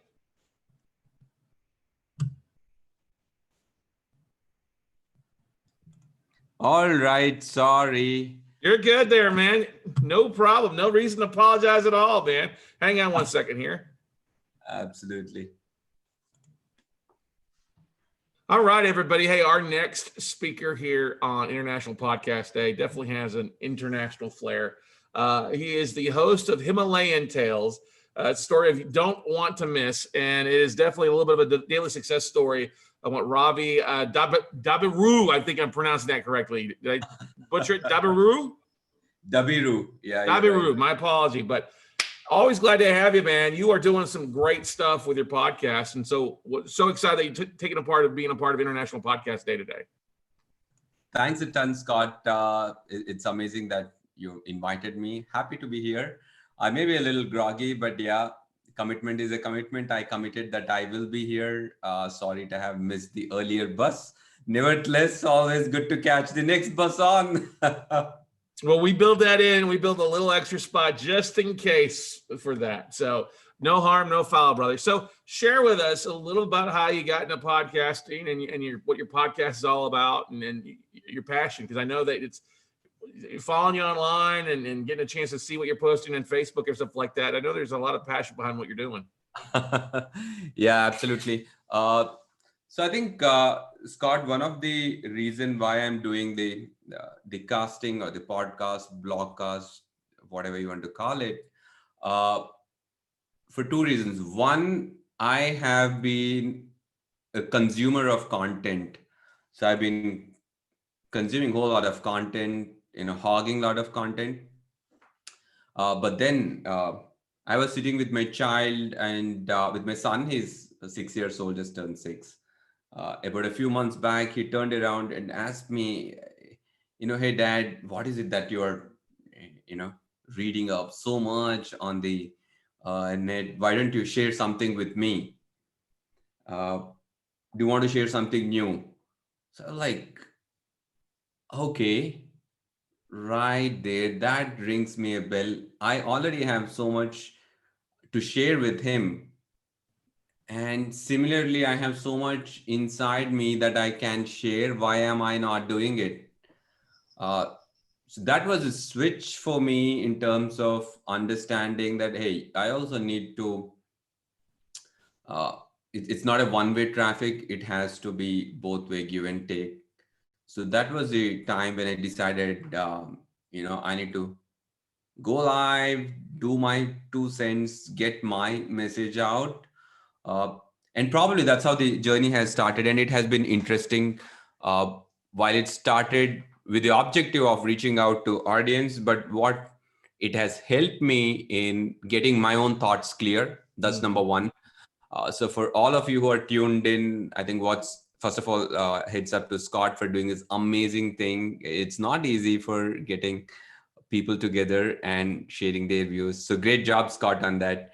Right. So as Scott himself is doing it, it's so much more powerful for others to be inspired and contribute to missions like this. I think it started, it's a similar story for me when I started going out and broadcasting my message. I was a little unclear, but I always believed in generating momentum, and that's something, by being an outdoor educator, by being in the mountains, has helped me. Hey, when I am in the base camp, when I don't know what my orientation is, all I need to do is start doing my drills, so that I am in shape. So shape both physically and mentally. That's exactly, I think, what has happened. I went a little overboard in terms of getting my message out. But what has actually happened, I think after 60 or 70 messages, I think I found my voice in terms of really what I want to speak. So that has been a revelation for me, Scott. So when you say you went a little overboard with your message, share what was some of the things you think you went a little overboard with for those out there? Did you just try to be everything? Did you get a little burnout because it was taking too much time, or what were some of the things you were doing? Yeah, I think one of the things, if I have understood your question right, the main reason for me to get onto the bandwagon of podcasting is essentially the message. We all have a message, and that message need to be reached. And yes, but in terms of a mad consumption of content, came in from this huge FOMO. Am I missing out on something? Am I behind my race?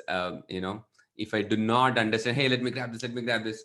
So that's when I think one of the cool things happened, being part of the 2CCX family and understanding the tribe. Being a solopreneur, hey, you also need to understand who's your who. That sort of eased a whole lot of things. And then I started focusing on, hey, I'm an expert and I need to get my message out. I need to test my hypothesis. I need to do a whole lot of other stuff that can only happen by planting seeds. It's like I'm standing in front of a huge land of abundance, I know, but for that to be, for me to reap those things, I need to go ahead and plant the seeds.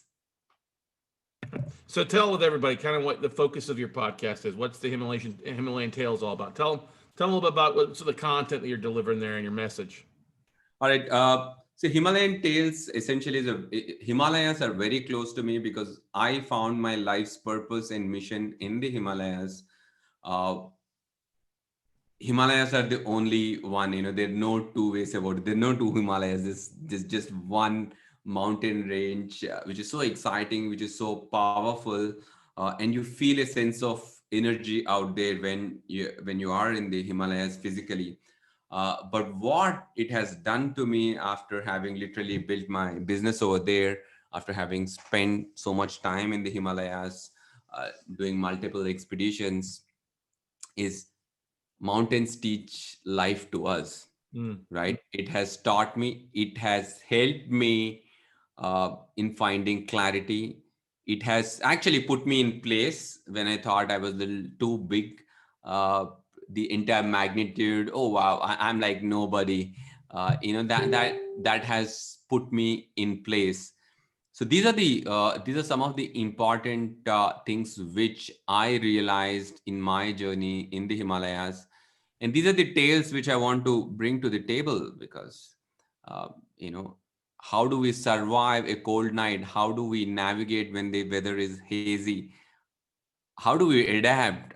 What is the ecosystem out there? There's so many learnings. I just want these messages to come out so that people understand, the fragility of the system. Two, yes, they are powerful for a reason, and what can be learned. So those are the two things which I want to, those messages to come out through my tales of all my interaction, right from my clients to tribes whom I have encountered, to the encounters of myself when I look at, oh man, where am I inside my tent? Let me just go out. How difficult is it to come out of your comfort zone called tent? But hey, you know, you have like a massive view. What if you overslept by an hour? You're going to miss that beautiful sunrise, you know, shining upon the ranges. You know, most of the time life is like that. A couple of minutes here and we're going to lose the magnanimous thing that we've been waiting for. So these are the tales which I want to bring to the audience who's keyed in, so that, hey, you can't go to Himalayas every day, but at least you can listen to somebody who spent considerable amount of time there. Yeah, I love that. Your use of visualization. Now, are you recording the episodes anywhere from there in your tent, or are you doing stuff here in the house there for you for the most part? Are you using any portable tech to help out with that, or no? No, right now I'm doing it from my house, but you know, I have a couple of camps and treks lined up, so I'm gonna be up there doing the real stuff, getting some equipment, upgrading, understanding how can I leverage technology. Maybe I'm getting a drone, so I'm really excited about getting some like nice shots, because good visuals plus a solid message is visually soothing and also pleasant to listen. So I think that's going to be that's a combination, that's a cocktail which is brewing in my head. That's the next phase of Himalayan Tales, where I actually in my journeys want to capture the essence right there from the zone and translate that magic into the audience so that they can live that experience. Now, with your show and everything like that, are you able to tap into local podcasters as well, or networking with other people locally? Is most of your stuff being that you're communicating with and learning from online in other groups? Right now, you know, these are very baby steps that I'm taking, and what I have set for myself is for the next 100 days, I'm gonna you know, produce content, understand what my voice is, get my mojo going, and then, you know, once that, you know, small seed has germinated, you know, that's when I want to reach out to folks like you, folks where I find connectivity, folks whom I, you know, really love to be in the company of. That's the next step for me. The first step is to create this insane momentum, and you know, I call it the peak to peak to peak. You know, this is I'm finding my peak of comfort. You know, that's my upcoming book. You know, the peak of magic. So peak of comfort is the first peak which I am in. Then you move to your peak of adventure. You know, it's a journey. You know, so right now I'm building my own comfort. So that's my peak of comfort. I'm gonna step on to find what's my call for adventure. That's my peak of adventure.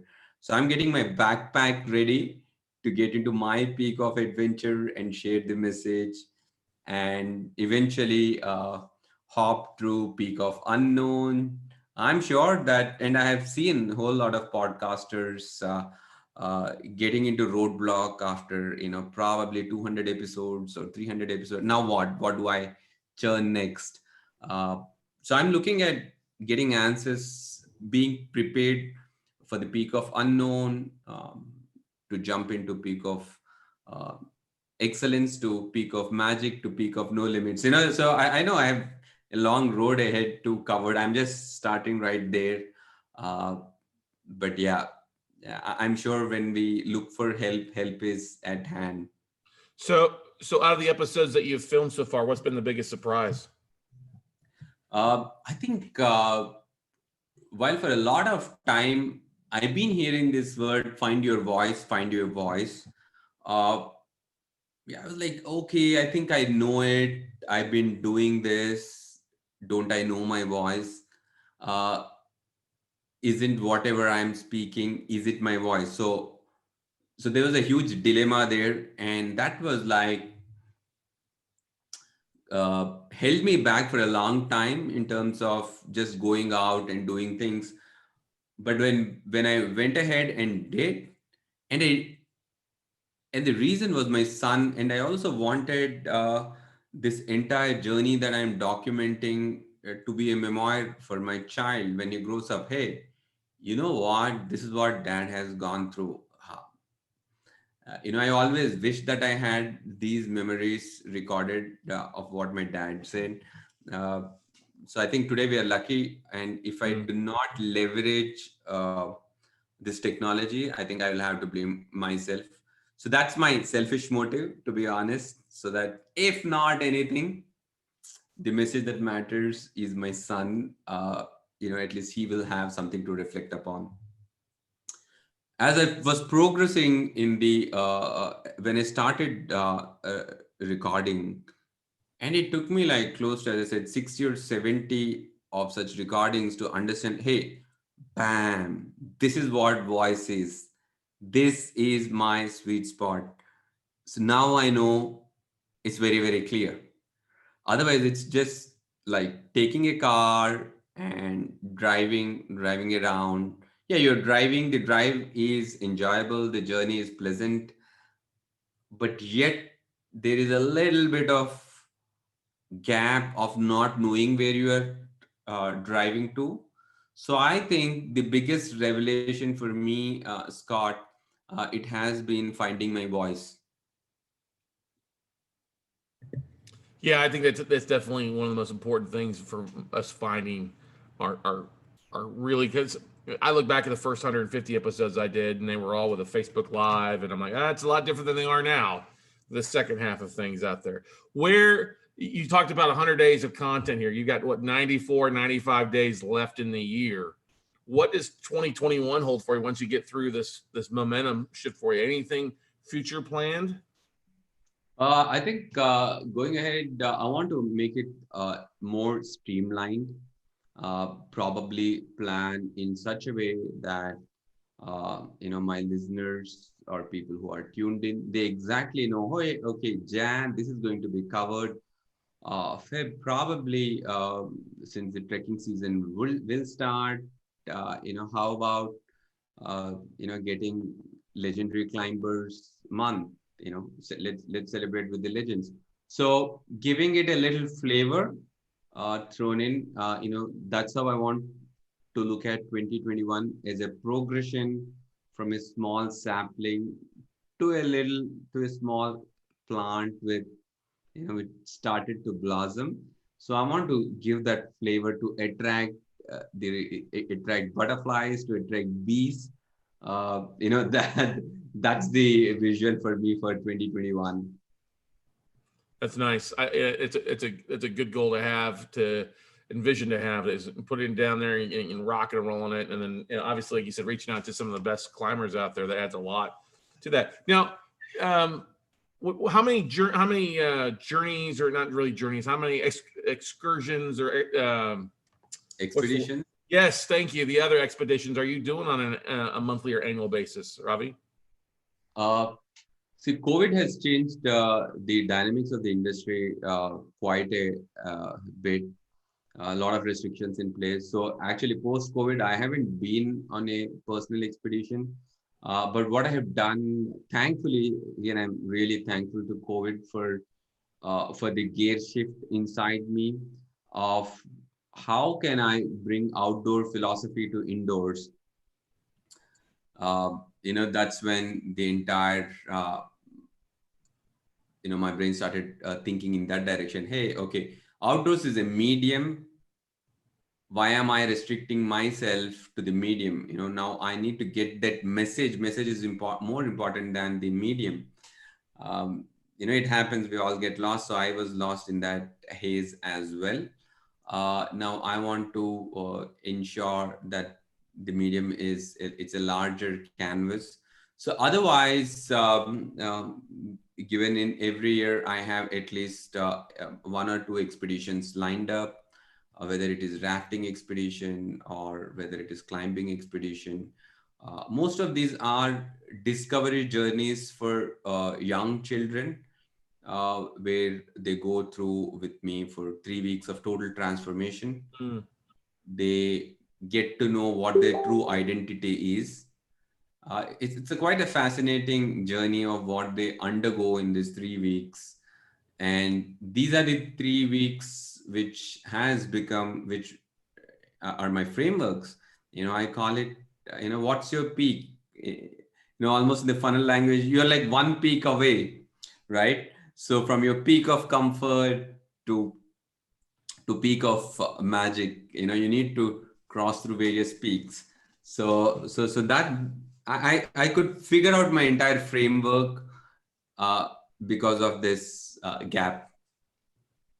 Makes sense. Definitely makes sense there for you. When you look at podcasters out there, you have any that kind of come to mind for you that have been inspiration for you, or you're thinking about modeling your podcast? We've all got different inspirations from different podcasters or marketers. Who kind of stands out when you think about it's kind of being a mentor for you? No, I think that's one conscious decision which I have taken of not actually leaning on to any one personality rather than taking this initial journey myself. So I've listened to quite a few podcasts. I do love how Russell puts it together, how Tom Billy puts it together. There are a few great Indian folks who do it, but not really do not want to get biased to my thinking of how my thinking would change. So I'm sticking to my own line. I'm sticking to my own climbing line for now, not to change the course of action. Probably at the end of the year, that's when I want to get into a little bit of data, understand, hey, you know what, this is what I have done. Can I do better? Can it be? Can the message reach to further more people? Can it be from, how should I look at from a business perspective, right? And should I follow or model any particular person? So till then, I think the journey is to find my own signature tune and then identify who are the people. Hey, probably it's Scott whom I would love to model against. Should I go after him? So I want to get my note right before I switch on to get influenced by others. Makes sense there. Now I see that your book's behind you over there. I see a book by Elon Musk. You a fan of Mr. Musk? Yeah, I mean, I like his contrarian thinking of defying odds. That's something, and it's very funny why I started liking Musk was because I'm a big Tesla fan. The Nicholas Tesla. Yeah. So I had always had these debates between Tesla and Einstein, and Elon Musk naming his company Tesla, and rest is history. So yeah, so I do like Musk and his weirdness that he brings onto the table, his craziness. So it's inspiring. Now, what's one thing about living where you live? I think that maybe a lot of us would take for granted, or something that we should know about living where you're at in the Himalayas. That besides the view, we all know the view is amazing, and part of the victory is not the finish, but it's the journey or the path along the way. What's one of the biggest things I think you when you head somewhere else or around other people that they may not expect besides the views and things? What's one big thing, Robbie? I think one of the best thing about being in the Himalayas, and I want this message to go out to a lot of people, specifically for young children or teenagers. Until you come and experience, you really do not know what the thing is. And Himalayas are those magical, it's a magical range, and it has got a lot of mythology behind it. Has, for all the viewers, so Himalayas is considered to be the abode of gods. For a reason, I don't, whether people want to believe or not, there's some kind of mystic energy, that can that's very instantaneous. I haven't yet come across a person. The semantics, the language can be different, but everybody feels a change in a vibe.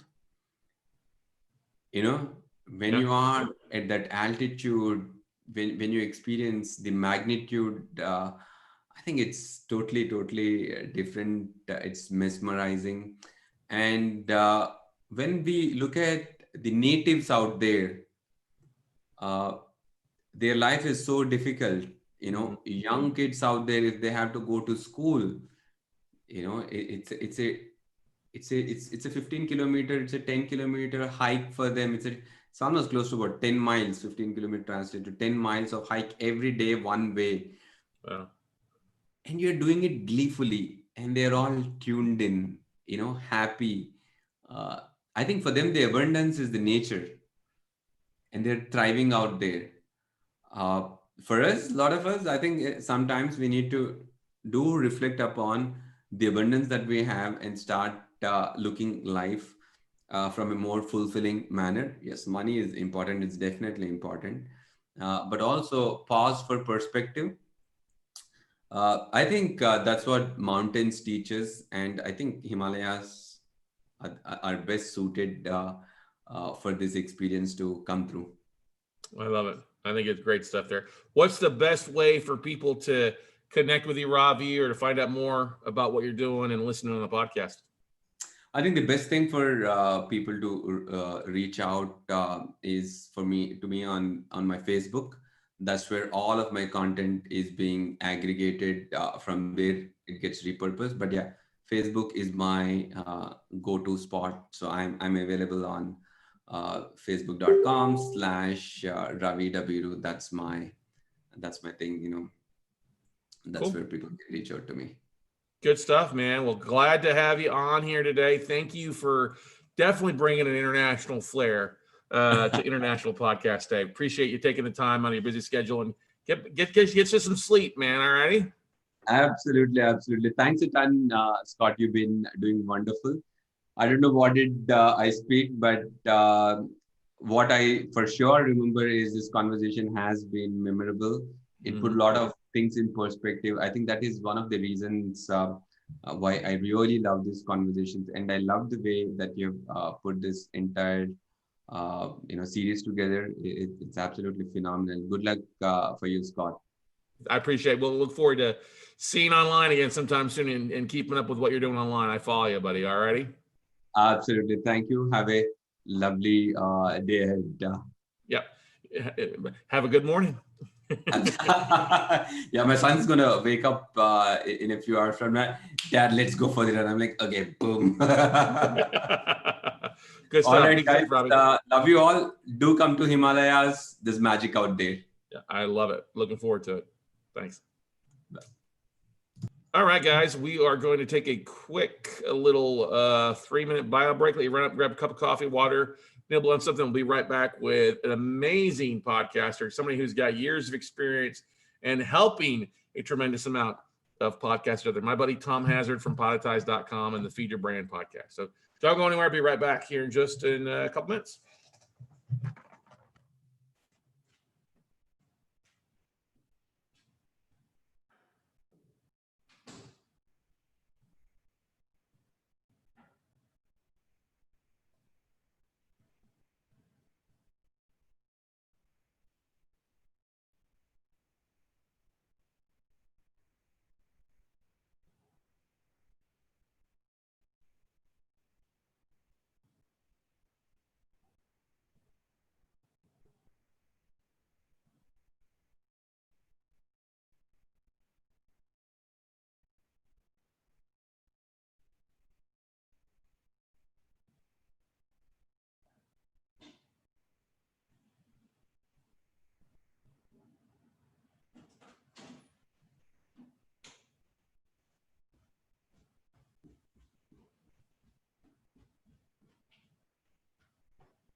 All right.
All right, next guy should be joining us in just a second here. But I hope you're doing well. And on cue, there he is. Hey, Sunshine. Hey, took me a while to find the darn link. Sorry. One of the great things, Podcast Day 2020, easiest thing to get onto, right? I know. Podcast Day. No, I'm live. We're on International Podcast Day. What you just had Linnea tell me, Johnson has her. They called me as if they didn't. All right. Thank you. Sorry, Scott. Too many. You're live. good. If you need an answered question, Live. we're not recording yet. We're live though, right? We're live. We got a few people on YouTube and everything. We're golden. Cool. No, I mean, modern problems. We've had distance learning, and now kids are back in school, and I don't know, snafu with picking someone up, but it's done. It's all good. All right, let me hit the record button here real fast. Let me share this here. Let me share my screen. Make sure I got the right microphone going. I do. Yeah, cool.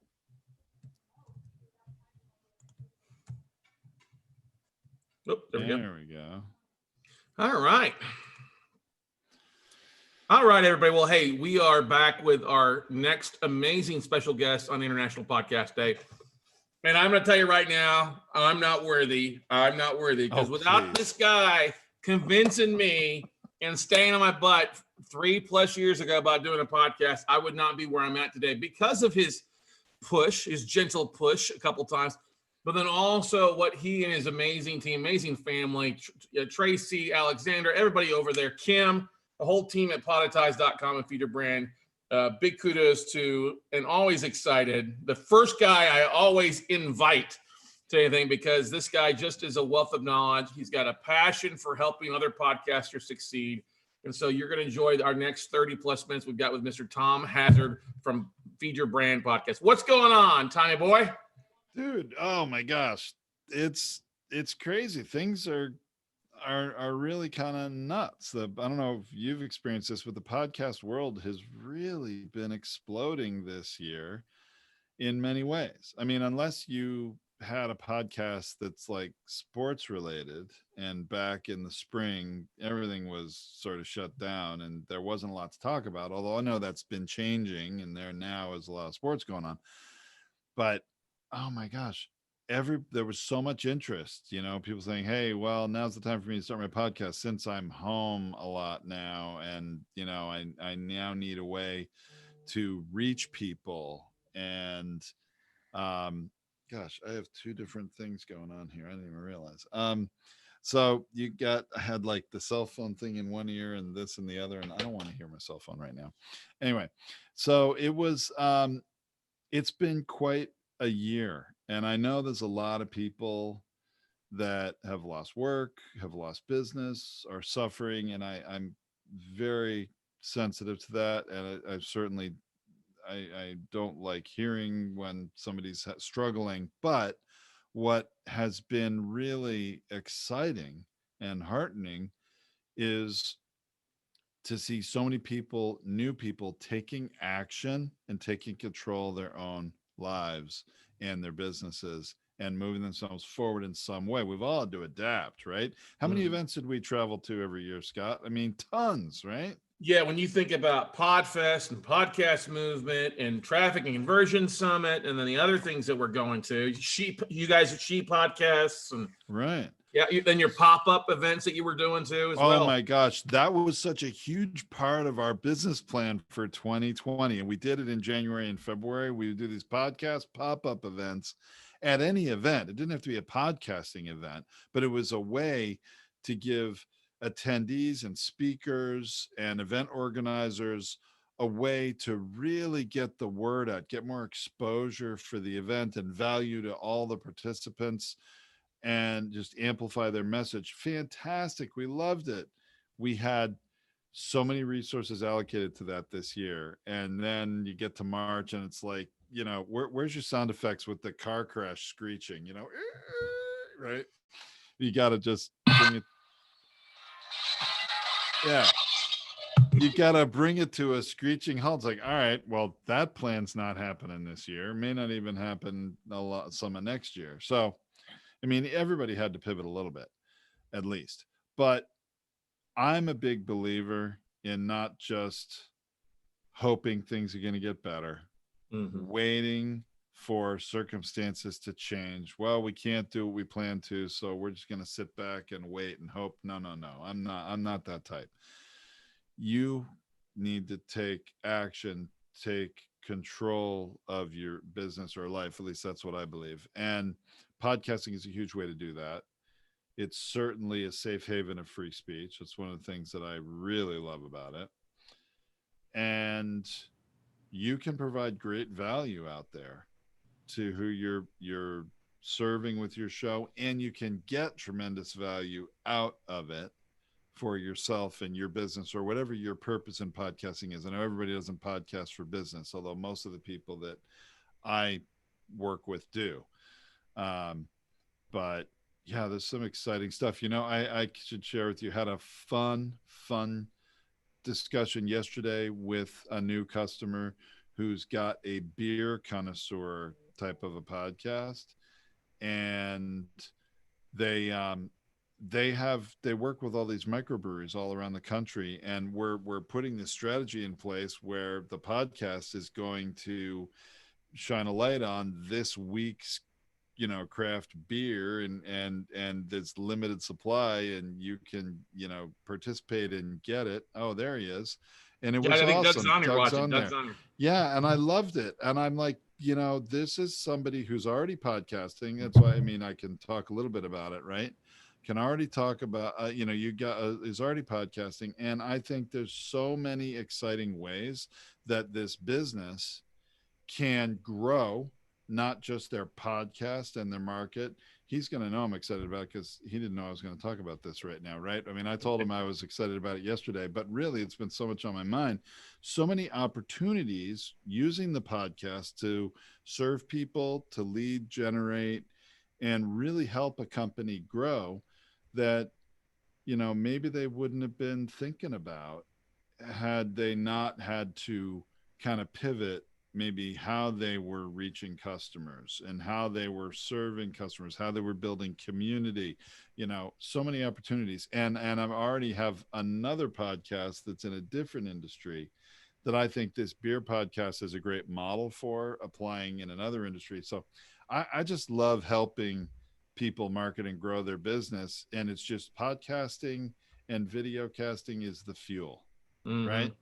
If long as you can do it, because that's something I can't do for you, Scott, right? You were like, you're not into podcasting 3 years ago. You're like, no, I'm doing everything on video. I'm doing live streams and doing all this stuff. It's like, okay, you know, I can't push you. I am not going to drag you into podcasting. Yep. It won't work. You won't record, right? And unless you record, that's a great thing about podcasting in terms of, you know, people get overloaded, right, with tactical things they have to do in business. And when you're new and bootstrapping, you're going to do everything yourself. I did it too in this business like 6 years ago. I was the chief everything officer. Now we've got 60 plus employees. And I mean, it's like really serious operation, but you know, you do what you have to start. You bootstrap. You're going to do it all yourself. But when you get to that point where you're still doing things you shouldn't be doing, then get some support. And at the end of the day, at least with our clients, all you got to do is record, upload, and you're done. We take it from there. And, you know, some people see that right away and it's a perfect fit. Other people take a year or two. You know, that's okay. I really remember when that phone call came from you, Scott. You're like, yeah, no, I'm ready. It's time to start podcast. I'm like, all right, let's go. Yeah, basically it was about a 2-month journey. It was April in San Diego on a boat. And you're like, you got all this video. I'm like, nah, it's all this work. I don't want to step on anybody else's shoes. Let's do another podcast. And then the end of May, I almost think I called you from the Dominican where I was at. All right, we made the notice there when our friends that were doing it, like, oh, we're going to stop it. And I looked at Steph. Steph looked at me. It's like, okay, we know the first call we're making when we get back home. And you were the first call. But the whole point is, so many people, and I want to bring this out here for everybody. A lot of people think that podcasting is just the audio. I got to sit down and just record the audio. Yeah, and that's great. You just got to record something, but you made it very simple. And that was one of the big hurdles. Like, I don't want to do all this extra work. And you're like, you don't have to do anything that you're already delivering content out to, right? Right. That's the thing. For you, because of what you were already doing, it was almost like repurposing content another way. But then you also got a lot more value out of your content than you were getting, because you were putting it out on social media, and like that's where it lived. Yep. Right. And that's I love social media. It's great to use social media to help raise awareness, to spread the word, right, of what your value you're providing. But if everybody stays out there in social media, you sort of missing the point. The point, use social media to get the word out, but then all roads need to come back to you, to your website, to your, and I know your podcast is the same way, that goes out on all these different apps. But if everybody stays on those apps and don't leave that phone and come to your website, or go to their browser on their phone, come to your website, whatever, to get more value, to get links, resources, whatever, and then see whatever else you have to offer them. And of course, you, Scott, in the note business are a great example of this. I mean, you're providing value to your podcast community for free, but if they're really going to move themselves forward in business, they got to take action and take a course, or purchase a done for you program, or join a mastermind, whatever. They got to do something to move themselves forward. And that's part of the action that I think is so needed. I've talked to a lot of people in the last 6-7 months, as I always do in business, and they are either doing one of three things: either contracting because they're fearful of the future, or they're kind of treading water and waiting to see, or they're taking action. And I'm finding those that are taking action more often than not are also either already podcasting or starting a new one, but they're taking control of their lives. They are moving their businesses forward. They're finding different revenue streams. They're finding alternative ways to provide value, to reach people. And to me, it's just taking advantage of technology that's already been there. And,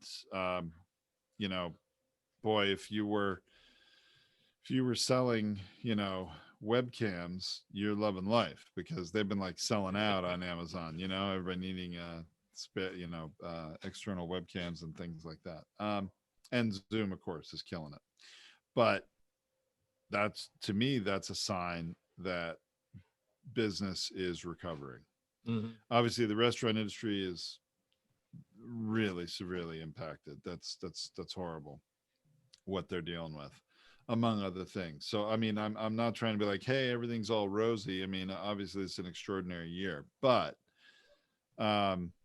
except for certain key industries, I'll tell you what, there's no shortage of listeners wanting to consume podcast content. Mm-hmm. In all sorts of different things. We're seeing an increase in listenership, again, across the board, except for sports being the big one. And that's rebounded a little bit too. But that was one of the big ones that was hurting early. So, yeah. So I'm bullish on podcasting still. So right. Exciting. Well, and that's the thing, you guys have become over the last couple of years. You've built Poditize into the powerhouse, helping people to get the word out, but also monetize. So talk a little about some of the services. You guys are officially the largest podcast production company for full service. Yep. Largest podcast production company in the United States, serving just a large number of, hundreds and hundreds of podcasters just like you. And like I started out too. And we're just helping them get more out of the whole experience, to market and grow their businesses, to build their communities, to lead generate, whether it's for customers specifically, or everybody has a different need. in it when you get down to the details, or maybe I should say a different goal. But it all starts with the same thing, being found, right? And you know, getting more people aware of who you are and what you're doing. And that is really what it's all about. Yeah, all you got to do is record, upload, and you're done. And we take it from there. We even incentivize you, if you have guests, we incentivize your guests to spread the word for you in a way that is in their best interest. So they always do it, or almost always do it, but it's like helpful to them, but it also is beneficial to you. And let's see. Yeah, and then our platform, boy, we launched, and we launched it in August. Completely redid our client portal. Are you in it now, Scott? The new client portal? Yeah. Our all new application, which is custom coded. We've been working on that. It's been quite an effort and expense over, you know, half of the year here, but launched. And what it did was provided even more value to all our customers and to all the new customers, because number one, the user interface is easy and really friendly. It is fast. I don't even want to ask you, Scott, how long you would wait sometimes for a page to reload when you submitted an episode. So, but it was you've always been pretty good on the old one. On the old one, right? It's still been pretty good. Yeah. I mean, I never really complained. I never found an issue with it. Well, that's good. That's good. But we recognize there were some issues. So anyway, the new application's so much faster. It's all built on Amazon's infrastructure and backbone. We're using Amazon's cloud distribution network to, you know, serve all of our clients' podcasts all over the world the fastest way possible in whatever country people are requesting it in. And we're built for scale. So that's been exciting. And of course, our ad insertion software, that's the biggie, that our whole system makes it easy for you to promote the fastest way people can make money on the podcast is to promote their own stuff, their own services, products, courses, books, speaking events, you know, even virtual, whatever it is that you have in business to make money with. That's the first thing you should be pitching to your audience in your show, as long as your show's in alignment with that. And if it's not, I don't know why it isn't, because we're all in business in some way here. So really, you can put promotions into all your episodes, ads, without re-editing them, and change them at any time on demand. Just upload a new one, boom, it'll replace them. And you can do multiples. I have 9 ads running in one of my shows right now, 3 different scripts, 3 different voice artists, and we rotate them all. You only hear the same episode, or same ad every 10th episode. So that's really the incredible value. You know, the old school way, or if you're editing your own in, you know, you'd edit it in, it'd be in that episode forever. And I don't know, does every podcaster here today realize that you are going to get more plays on like your first half dozen episodes that you ever published than any other you ever do? And I hope that's, you know, why, but just in case, it's because, you know what, I find your podcast now, I'm going to listen to the latest episode, maybe the latest couple. If I like it, I'm going to go back and listen to your earliest episodes and see how it's changed over time, how it evolved, or maybe if it's great enough content, I want to binge through all of it. But I'm at least going to go back and listen to those first few episodes. Even if I crash out and stop listening, I'm probably going to listen to your first half dozen. So those are going to get the most play. Why should anybody listening to that, who it's new to them now, be listening to some old outdated promotion from half a year ago or years ago? And that's what we're talking about here. You don't have to do that. You can promote what's current, relevant, what's happening now. And, you know, you could promote International Podcast Day here. And then later today, push a button, those ads are gone, new ads are in for the next thing. So that's the big advantage, helping you get the best return on the time you're investing in all this content you're making. And now, if you don't have your own stuff to promote, but you have enough listeners, well, you can have outside sponsors, and you can find your own, or we can provide them to you. And that's really where we're going, is continuing to help people monetize when they have that audience that gets up to a level that's attractive to others.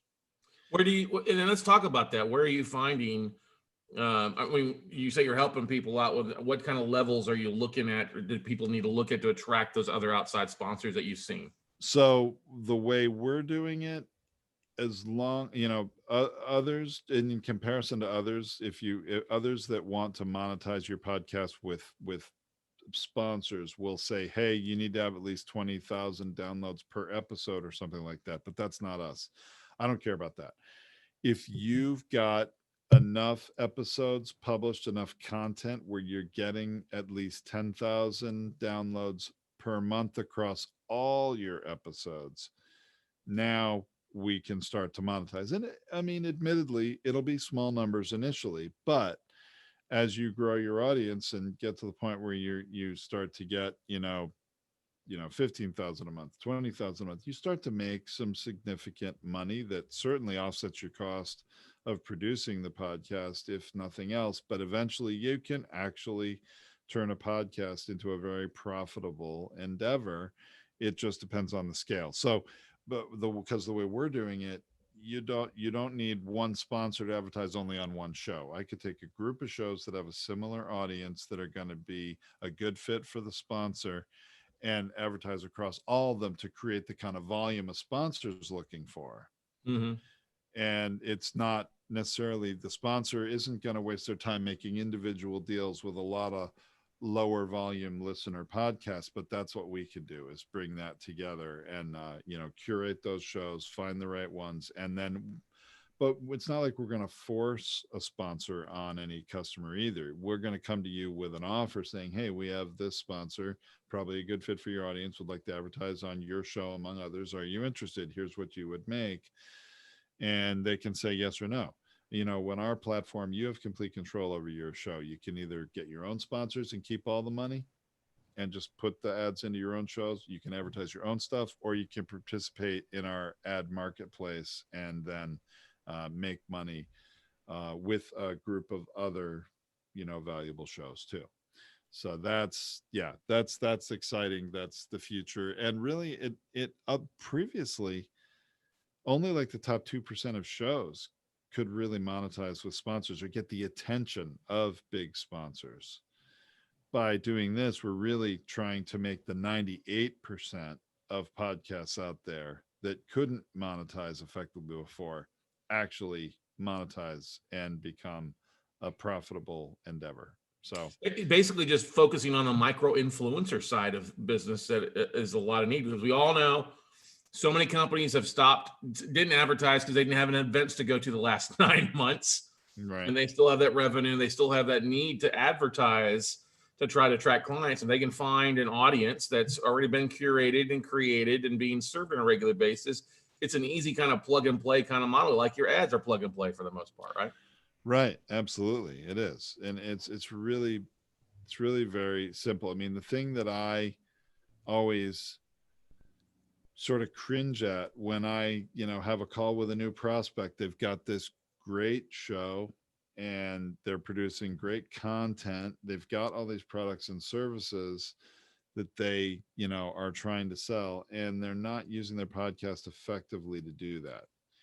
I understand if maybe in the first 2 months you start a show, you don't want to put ads into it because you're trying to build that audience. You're trying to, share what kind of value you're going to be giving them. You want to make it all about the listener. That's great.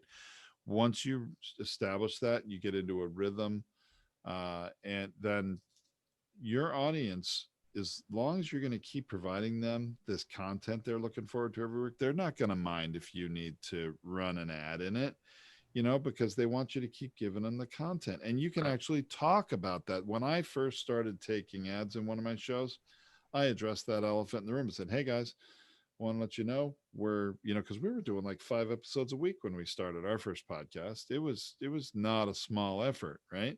I was like, hey, we're going to keep providing you this value, bringing you the content. We hope you really enjoy it. But we are going to be bringing, having some ads in some of our episodes with things that we believe are going to be relevant to you, that you might be interested in, or certainly you're not going to mind, but it's how we're going to be able to justify continuing to bring you this content for free. And they're like, okay, I'm in. It never turned off any, we never got any less plays or, you know, because of running ads. Now, if you really are going to run ads from a company that's not making sure the ads are in alignment with the audience, now that you might have a little more backlash on, especially if you know, kind of like an old school radio show. If you're going to do 2 or 3 commercials every 15 minutes, no, that's not going to do well. That's not, you want it to be relevant to the listener, relevant to the audience, and hopefully something useful for them. So anyway, yeah, that's what we're all about. Now, where do you see, obviously with this, with the new monetization and the sponsorships and things, where, God knows, who knows? I know you're already planning 2021. Oh yeah. Even though we're 90 plus days out, what are you kind of your big goals for Poditize and your podcast over the next 12 months? Our goals are really to reach a lot more people. We had some infrastructure things we had to get in place, some scalability things that are really now in place. I want to make sure everybody in the industry knows the name Poditize, understands what we're doing. So we're going to be doing a lot more marketing, but also, well, we have a lot of things where we have planned not just to reach and serve more podcasters, because the more podcasters we have on Poditize, the more opportunities we'll be able to bring everybody, right? So that's a big part of the goal. The other part of the goal is an extension of the name Poditize, not just monetizing through advertisements, but monetizing through I would say merchandise is another exciting one, that for not just the listeners, but I mean, not just for the podcasters, but to benefit the listeners too. And there's a lot more ways to monetize that's exciting and coming up. So there's a little hint, but we have some seriously aggressive plans, and we also have, it's been, COVID really set us back quite a bit, but we have our recording microphone that is finally getting off the ground. It's been a real challenge with all, I mean, I can't go to the factory to review and approve things without spending 2 weeks in quarantine. Yeah. And that's just not practical in many ways. And then there's other things that, you know, came up about that made it challenging given the whole quarantine and all that, but it's finally coming to reality. And that's an exciting thing here in, before the end of the year, before the end of the fourth quarter. So nice. I'm excited about that. It's been very frustrating, challenging, but anyway, a big need. So yeah, so that's a whole big marketing effort that we're going to get the name Poditize out to the market, and people that are thinking, hey, I'm going to buy a podcast, but they haven't thought of anything else, are going to learn about Poditize and all the potential for them in working with us in other ways. Now, with everything being like it is, and I know you're a partner in crime over there, Tracy, obviously was impacted a lot with no travel for speaking and other things like that too. Obviously, is she leveraging more podcasts, more articles as guesting, and some of the things that she's been doing to help boost that and replace that kind of engagement or marketing activity? Yeah, obviously a lot more virtual events, virtual keynotes. She gave a keynote at the Utah Podcast Summit, the closing keynote, and getting involved with other organizations. Now, certainly, Scott, we always enjoyed going to podcast events, but honestly, we've been participating in all sorts of other events, other different kinds of business events that are not podcasting events, but have the right people there who would benefit from podcasting and going to those events. So she's constantly busy on, I think she actually is doing some other event right now, honestly, as I'm doing this. So yeah, she's still out there speaking. It's just different. It's not the traveling on a plane. In some ways, that's been nice because you could do a lot more events in a short period of time when you couldn't travel from, cities across the country as quickly as easily. Makes it less expensive, obviously, to participate, but the same time, we do miss traveling and connecting with people. I can't believe how long it's been since we've been in the same room. I know. It's just, I know. Right? that never happened, right? And yeah. It's just nutty, but it is what it is. And we're rolling with it. So there's like nothing we're not trying when it comes to that and considering. And actually we stepped up our video presentation game. Actually, I'm not using it today because I'm not like giving a slide presentation, but we had we've upped our video presentation game where it's much more of like a broadcast quality video where you can put slides over your shoulder or you can move yourself to a small part of the screen and then show something. But what we realized is we want to maintain good eye contact with the people that we're speaking to. We didn't just want to hide behind a slide and hear our voice. And so, we invested in some different video equipment and camera equipment and more green screens and all that. And we're actually starting to do this. Tracy and I do our weekly client only coaching calls every Wednesday. And usually we'd sit side by side like this on one camera. We're not going to do that anymore. She's going to be more comfortable sitting on her side of the desk. I'm on this side. You're going to have a picture of each of us on there with then other things that we're doing too. That's how we're embracing this situation. And while on the one hand, I hate normalizing this virus, and I do look forward to when we don't have to think about it anymore and can just go about our lives in a normal way and everything is just fine.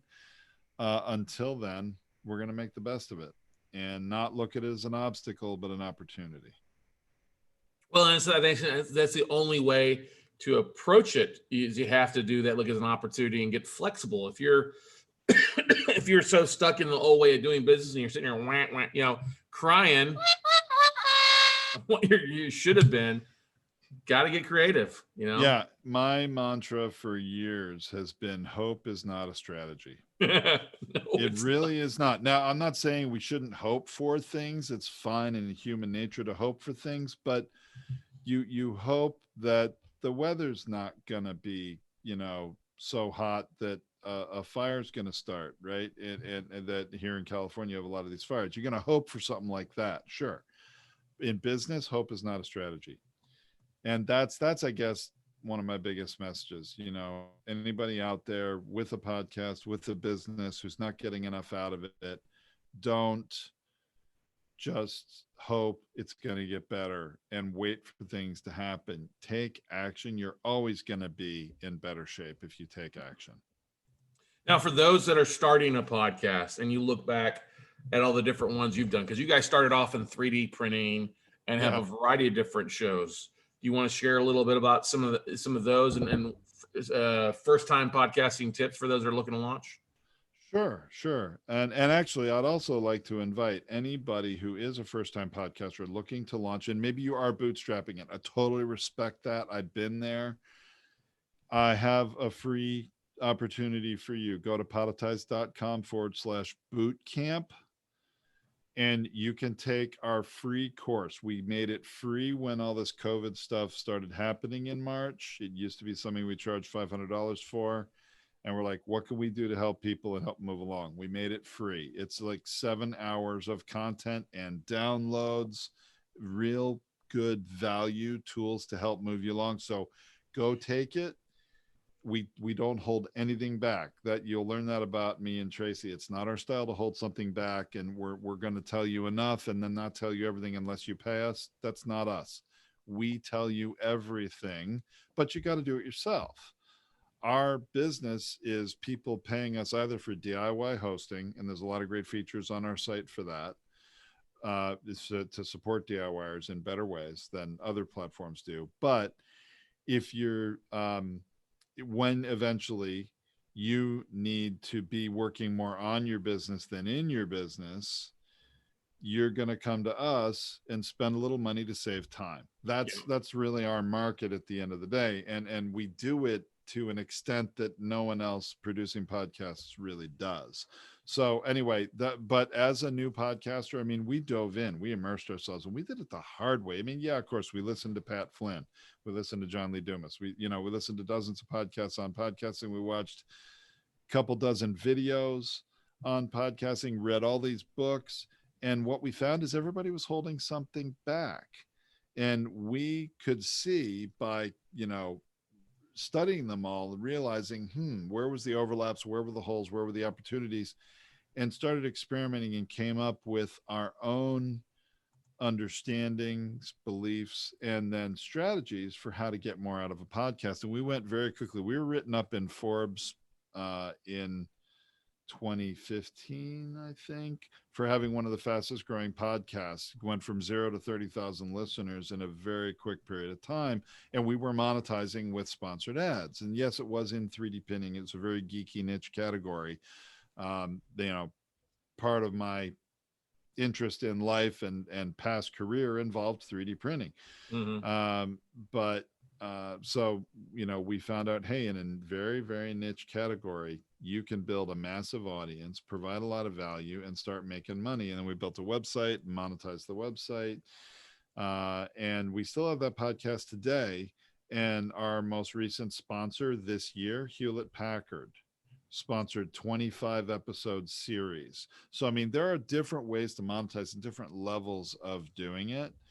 And I love it. But what I love about it is anybody can start, anybody can compete, anybody can benefit, the whole podcasting ecosystem. And we firmly believe your website is a key part of your platform. And you need to be using your website effectively and tracking like your keyword rankings and your traffic to your website in order to be able to really understand if your podcast is growing or not. So it's, your podcast is huge. Your website is a huge part of it. And we quickly found that there's so much more advantage you can get out of your podcast that goes beyond the audio show. Right.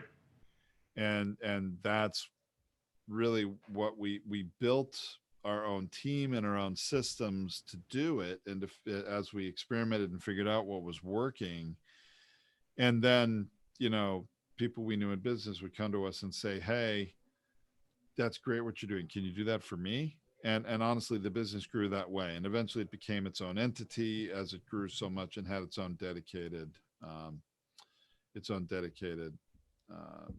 staff. And now it's become Poditize, this whole company. And it's honestly all I do. Hey, there's Doug. There he is. So what's the best way for people to get a hold of you, Tom? As we say, go to poditize.com or what's That's it. Poditize.com is the best way. Scroll to the bottom of the homepage and you can book a call on my calendar if you'd like to have a Zoom call or a phone call, whatever you're comfortable with, and see how we can support you to get more out of your podcast. Great stuff. Thanks for being a part of International Podcast Day, Tom, as always, bud. Thanks for everything. It's a pleasure. Thank you for having me on, Scott. Anytime. Good stuff. All right. Let's bring on. Hey, Doug. How's it going, bud? You're muted still, I guess. You have to unmute yourself. Let's see here. You might need a brief break. I'm good. I'm good. Are you Been really? rocking and rolling. Yep. Let me pull up your slide here. We'll get rock and roll. All right. There we go. Okay. All right. Share screen.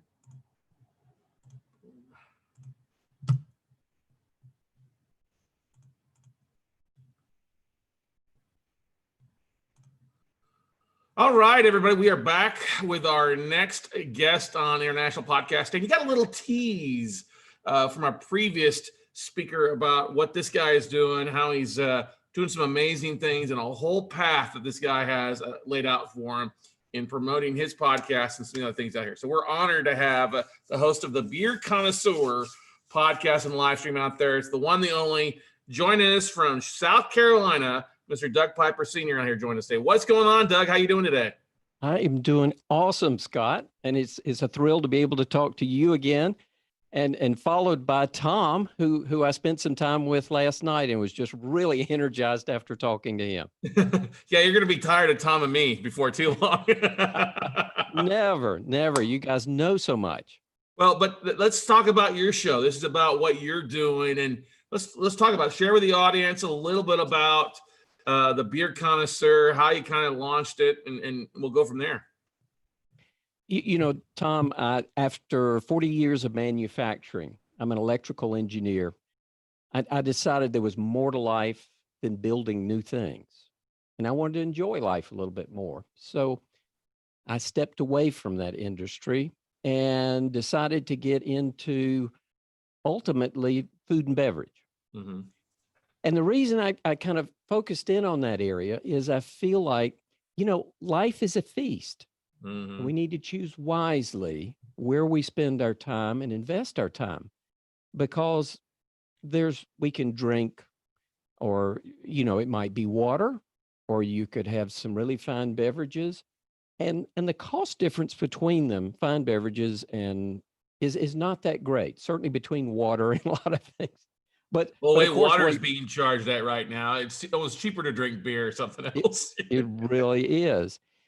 But you have to know what to look for. And that's what I realized very quickly. So whether it's coffee or tea or beer or wine, it tends to be very confusing. And all you need to do, though, is understand a few basic terms, and you can enjoy something really nice that looks delicious, it smells delicious, and it tastes delicious. And a big part of my program is exactly that, because I use cameras to zoom in and talk to people about what's important about the beverage, because I want them to see, you know, in the United States, there's a lot of confusion about the head on a beer. Mm-hmm. You know, I used to pour one with no head, thinking that was a wonderful thing. After going through a lot of the courses I went through, I realized that's where all the aroma is. That's where all the flavor is. And if you pour a beer, for example, and have no head on it, you're almost guaranteed to have a flavorless beer. Well, the brewer would be quite insulted, because he put a lot of time and effort and love into getting those aromatic flavors, the beautiful colors. He'll pick it up and he'll say, oh, this is a nice shade of amber. It's got yellow highlights in it. It's got a slightly off-white, more of a seafoam head. Well, you know, just to hear a brewer unpack and describe what he's really put his heart and soul in. I mean, it's not a high-paying job to be a brewer. So these guys do it because they love it. Mm-hmm. And they want other people to love their baby. And that's what I like sharing with people. And it's not purely about beer. I actually have some other podcasts where we talk about life and how to make the second half of your life the very best life. So you've got your podcast has been sponsored, or the Beer Connoisseur podcast is sponsored by a magazine. How did that work? Did you approach the magazine, and the magazine approached you? How did that kind of conversation go to leading to the creation? I did originally. I've had to make connections in this whole industry.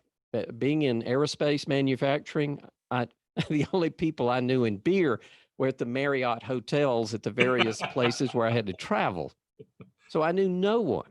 So actually, I've used LinkedIn extensively to get introductions to people, and it's worked fantastically. And as a matter of fact, I'm a LinkedIn beta video person, and LinkedIn has been very good to me. You know, it's not perfect for everything. No social platform is. Right. But as far as networking goes, there's nothing like it. So I was aware of the Beer Connoisseur magazine. They had no idea who I was. I contacted them and I said, hey, I love living life and teaching other people about fine things, not necessarily expensive, just fine things, and distinguishing good from great. And they said, great, but you don't have that many people watching your live streams. Come back to us when you got 10,000. I said, okay. And then they called me back a few weeks later and they said, well, on second thought, let's try and start a podcast. And I said, well, I was a little bit like you, I think, Scott. You were this way a few years ago, as I understand it. I'm really into video because with beer and other beverages, we drink with our eyes. So it's very important. The camera part of it is just important. And I'm a photographer and videographer at heart. So podcast really wasn't a great interest to me. And they said, okay, well, if you don't want to do a podcast. And I said, well, I want to try. And it turned out to be a lot of fun. It was fairly intimidating because I'm bootstrapping the whole thing myself and did all the editing. And my biggest challenge was, like yourself, I think, I started in video. So I had no idea what to leave out. But I decided it was all the, oh, I see Susie in the chat. I'm glad to see Fred. He's always on our podcast. All those kind of things. I would just skip all that out, get straight to the topic. And I used some software, which I really like, and just recently found that has some artificial intelligence to it called Descript. And I've become a big fan of Descript. It really helped me cross over from what I was doing in video to do it in audio. And it's fantastic. I have just grown to love it. And it won't do everything, but helping me edit things down to find the great parts of an audio file, it's fantastic. Right. One of the great things, and I got a question here from somebody who's watching us online here is, wow, so you approached a magazine, got turned down. Did you follow back and just touch base with them, or they just, like they said, they just cold called you a couple of weeks later and then went from there? They cold called me a few weeks later, and they said, well, they were actually working on a podcast.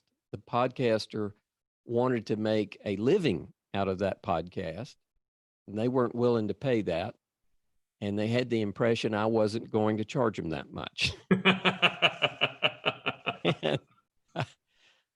I said, probably not.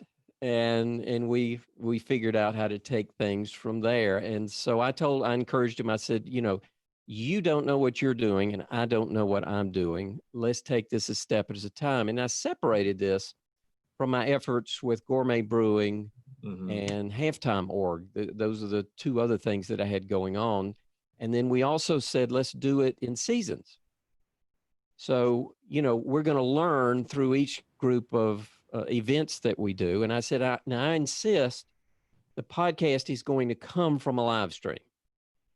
I'm going to do a live stream on Gourmet Brewing. That's what I'm used to. It's what I'm comfortable with. Right. And we'll figure out how to turn it into a podcast. So I stayed in my element that I was already comfortable with, because again, I feel very strongly there's a dynamic you get with video. Yeah. There's an energy with people seeing each other's eyes and the excitement. And when you start talking about a beer and they're saying, oh yeah, I can see those colors too. And then great, it's really hard to get that level of clarity. That's an energy that I don't think you can get on a call. And also when the audience starts peppering in comments and they go, wow, that is such a gorgeous head on that beer. I can't believe you got 3 fingers ahead on that beer. I'm a brewer in San Diego and I'm struggling with that. And I've got a question on this. It just adds a whole nother dynamic. And then they get excited because they're going, oh, well, I've never sold a beer in San Diego. I love it. I love it. I love it. I love it. And yeah. The live stream aspect of things, as we were just talking with Mr. Thomas Hazzard, stripping that audio and put it into the podcast side of things.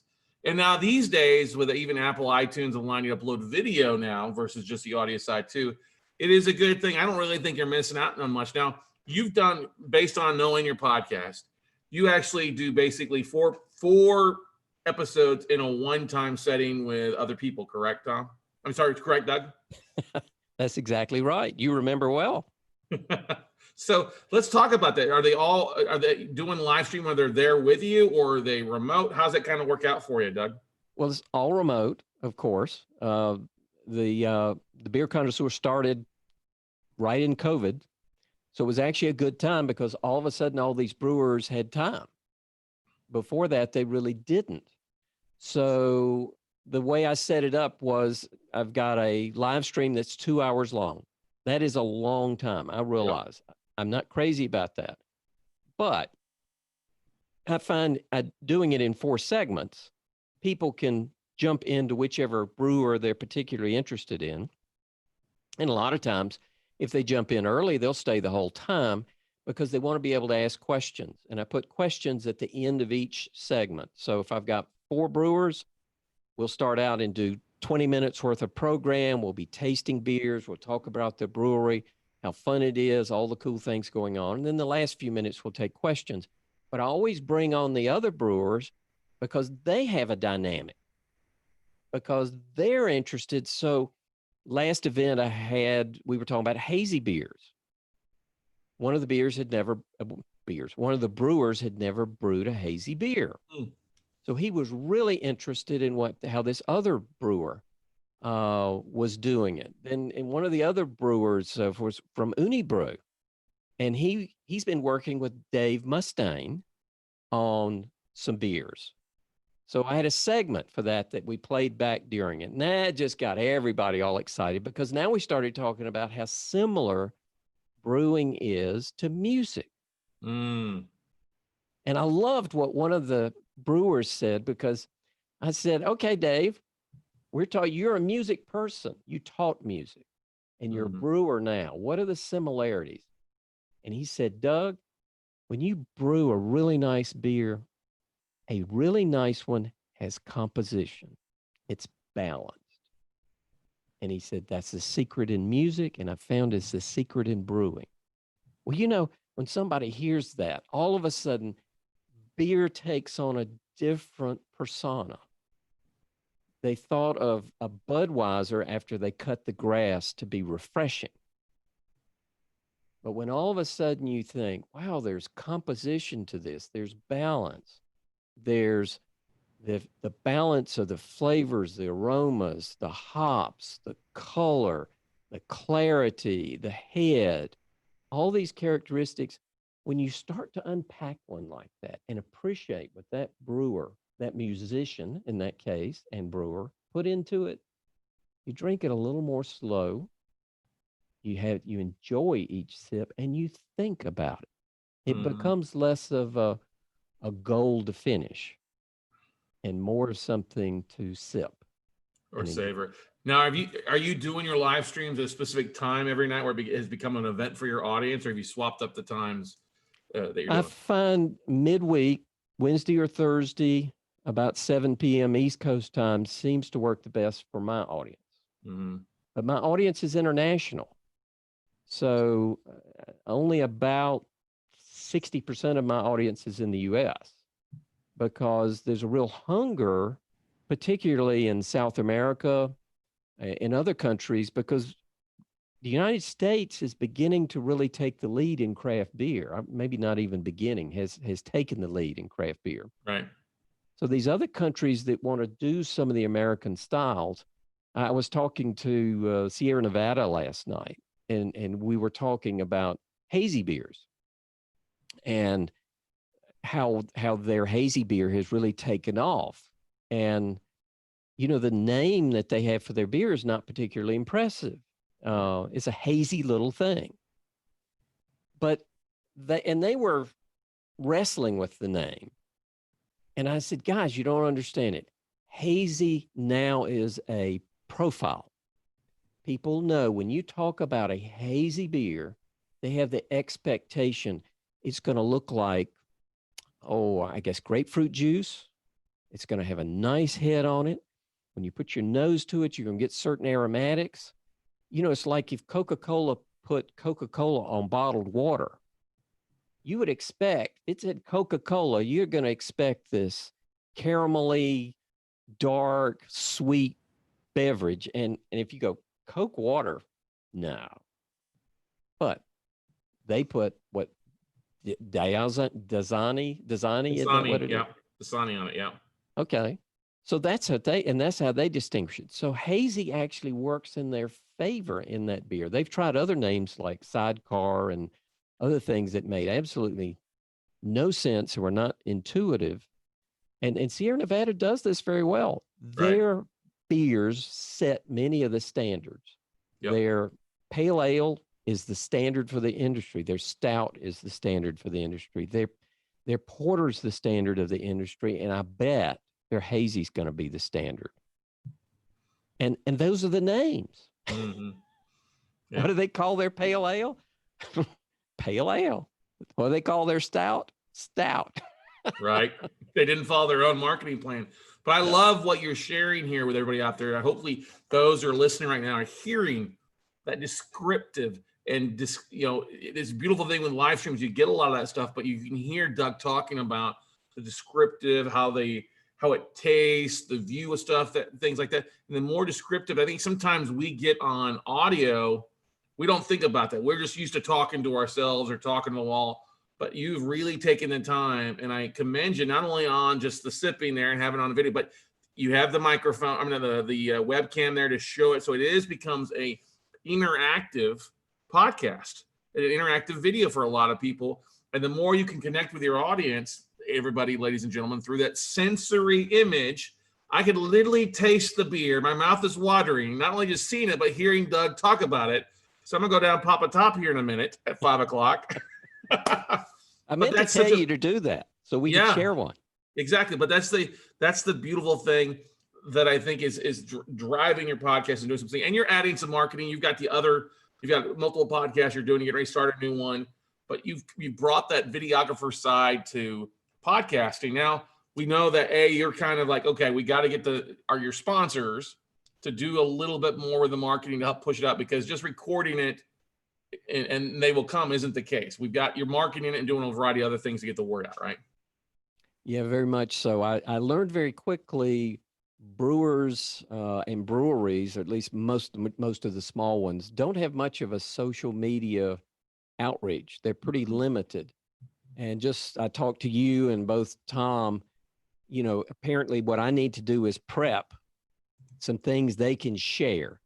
And things that make them look good, not just, it was either you or Tom had said, you don't want them to think they're doing your work for them. Right. Let's put something out there that makes them look good. And I've got to work on that. And Tom had some great suggestions with Potatis and what those guys are doing. And I've got to see how the brewers will react to it. But yeah, I've been very disappointed with what typically a brewer will do as far as sharing the events. Well, their expertise is in the product, not the marketing a lot of times. Thank goodness. Thank goodness. But yeah, exactly. Thank goodness. But you also brought us a powerhouse like Sierra Nevada out there. I mean, most of these companies are working hard on their product. They're not so good on the marketing side. And I think that's an opportunity for those listening out there. Hey, if you see a product or something that you think would benefit from, and honestly, I hadn't imagined last night after talking to you the day before. Steph and I were at Specs, or our local big, liquor warehouse, talking about, what if we did a nightly wine tasting thing, or we just started doing something a little bit more fun since we're at home and not traveling as much. Who knows? So, just absolutely doing a great job. Let me see. Got any questions for Doug here from you guys? Out there, what is the future hold for you, Doug, over the next 12 months? What are some things you're focused on and really looking forward to that you're kind of planning out? I've decided not to push the monetizing side of this as the priority. I think that will come. I'm focusing on growing my audience, which is primarily what I've been doing for the biggest part of a year. And so I want to grow my audience. I want to grow my mailing list. I want to grow my network. LinkedIn Live is helping me a lot. LinkedIn in general is helping me get those network names out there. Honestly, Sierra Nevada was actually asking me some marketing questions last night.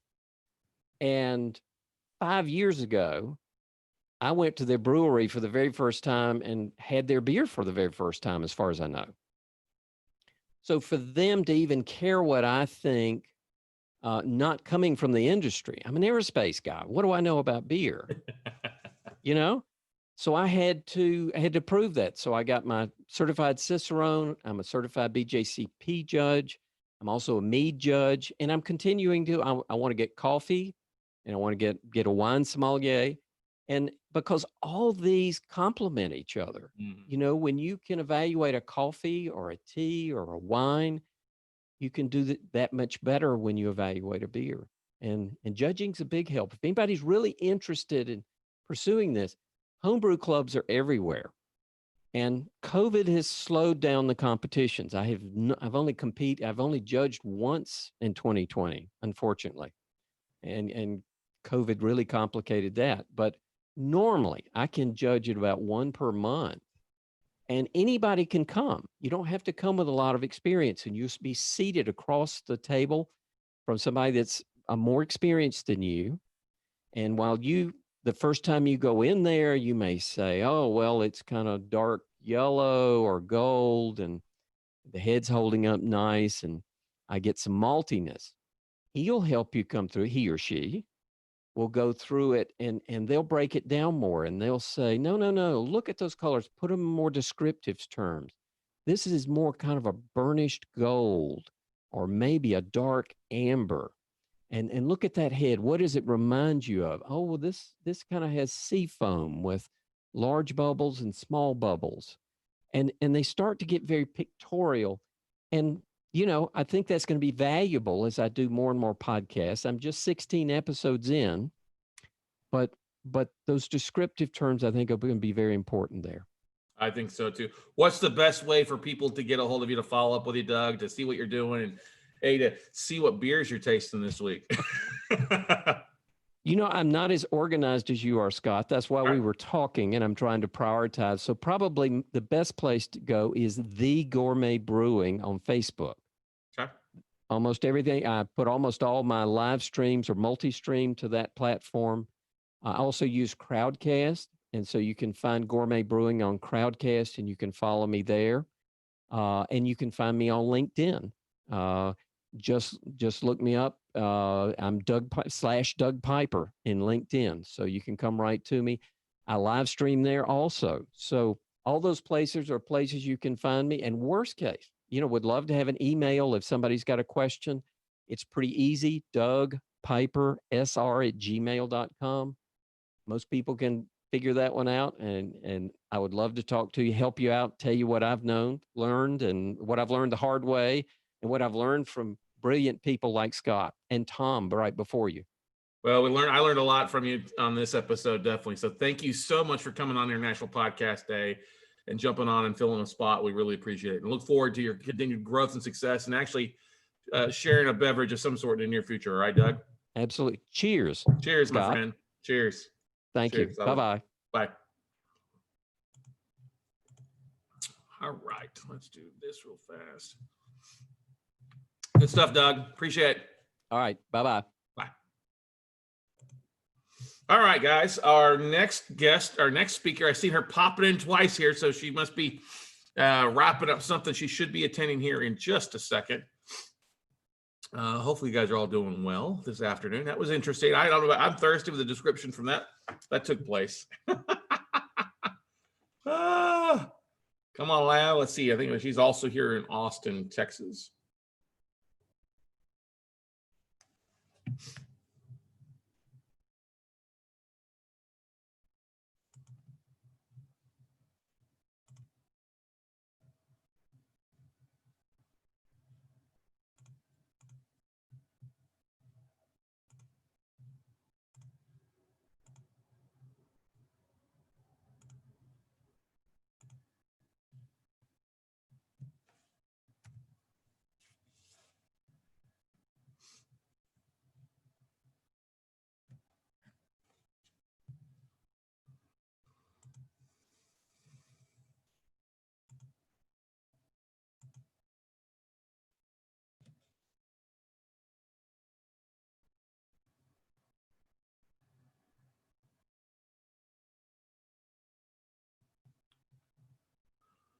Definitely it was a great episode, a great session, basically talking about descriptive words and being able to really kind of tie in that experience.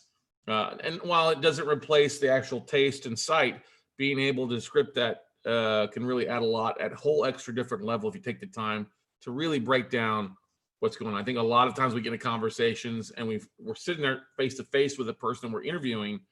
We often forget to say, hey, to remind the the listeners out there are the people that we're talking to that, hey, we've got this available to you. Amazing. Let's hang on a second. No, you were fine.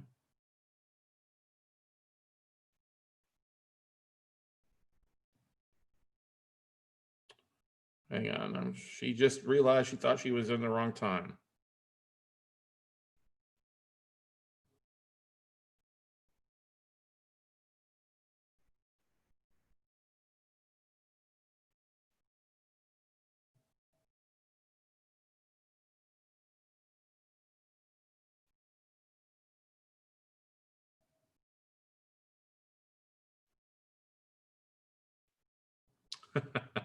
One of the things when you have a Zoom call, when you invite panelists, it doesn't break up time slots.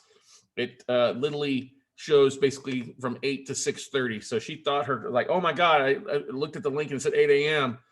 It's a simple thing. If somebody's not used to jumping on a lot of Zoom calls, it happens sometimes. So let's see if she jumps back in here in just a second, because I would have called her, but she didn't include her phone number.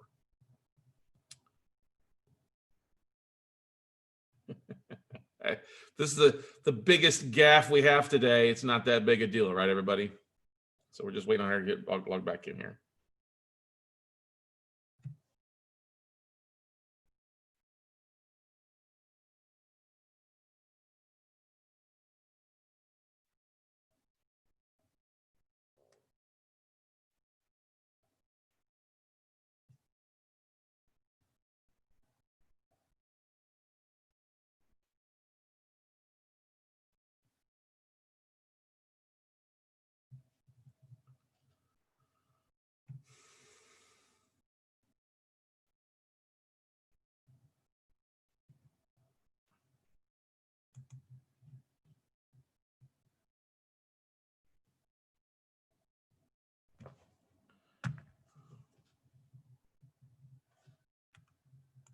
Let me see, reach out to her real fast. And I love when people don't fill out their phone number.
There she is.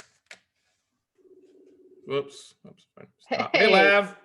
Hey, what was all that about? I'm like, I came in twice and there was a bit of confusion. The Zoom links, the panel listing is for all day. In the email, I said this is an all day link for everybody. So it doesn't break up. So, but you're here. We're good. Let's get rocking. I'm good. Yeah. Yay. 1 second. Cool. All right, everybody. Our next special guest and podcaster out here is doing some amazing things with the Women Leaders Rising podcast. And we're honored to have Lav Shintapalli with us today here on International Podcast Day. Lav, how are you doing? How's everything rocking and rolling for you? Yeah, I'm good. It's going well. So, just wrapping it up the day, and I get to be live on you with your show. Now, where's home for you? Austin, Texas. We had to do an International Podcast Day when we're in the same city. You know what I mean? Yes. That's usually how it goes, doesn't it? Exactly. But let's talk about, I mean, you've started an amazing podcast, doing some really great things. Kind of what led to the inspiration about launching your show, and kind of what led up to it, and what made you decide to do a podcast?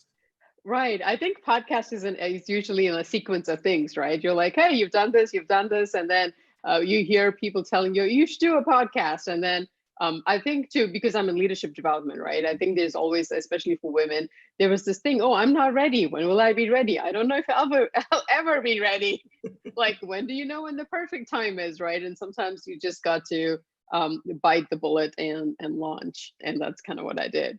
Well, and that's the biggest thing is, God knows if we're busy, it's not like we have enough balls up in the air, other things that we're working through. And then I know that was a limiting thing for me. It's like, I got enough on my plate. I don't have time to birth another baby that I have got to hold. Right. What's been the biggest surprise so far since you launched with everything? What's been the thing that's kind of maybe one thing that you expected has worked out, another thing that's basically, oh my God, I didn't expect that? Well, I think one of the things that kept me from launching is the tech. I was like, I don't want to figure out tech. Oh my God, there's too many things. It's just like, you know, like just to launch one podcast, like one episode, for example, like people were like, oh, you can go to this booth and do it. And then you can hire these people to splice it and do all their intro and outro, you know, and to me, that literally was stopping me. Right. And then you realize it's really not that hard. They're easy. I mean, I'm sure there are really complicated ways to do it, but there's also easier ways to do it. And I think we overwhelm ourselves with options and perfection, and you know, and not take the first step. Well, that's the thing. I think a confused mind is a no mind. I think we've all heard that say a million times out there. And if we can keep something simple, because it was the same way. I didn't want to start a podcast because I thought I didn't want to do all the editing, I didn't want to do all the tech, and luckily I found somebody to do it all for me that made my life a lot easier. Otherwise, I wouldn't be where I'm at, and for most people, they wouldn't do that either, right? Can you share a little bit about the theme of your podcast, kind of what your focus is for our listeners out there that are watching this live or catching the replays? What's kind of your biggest focus and your demographic for your podcast? Sure. So it's called Women Leaders Rising. So therefore, it is for women professionals who want to create career success without the overwork or the overwhelm. Right? We're all trying to create success, but we want to find a balance, like sense of joy and sense of purpose as we go about our lives. So this is for them.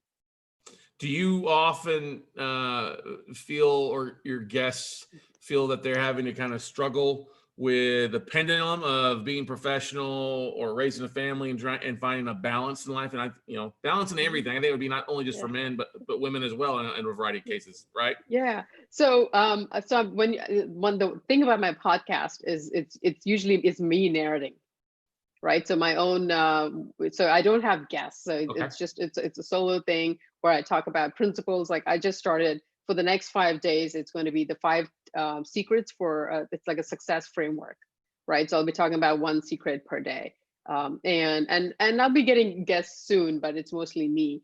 But to answer your question, I think in my clients, in my coaching clients, I do see, right? I think we think of our lives as silos, like life, work, kids, self-care, like, whatever thing. And it really is siloed. We're like one person.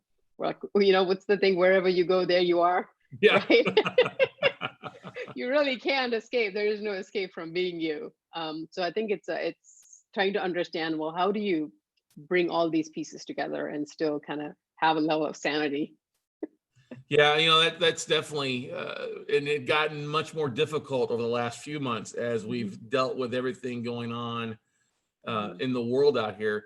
Have you seen an impact with your clients, with you launching the podcast now, or attracting clients to your practice?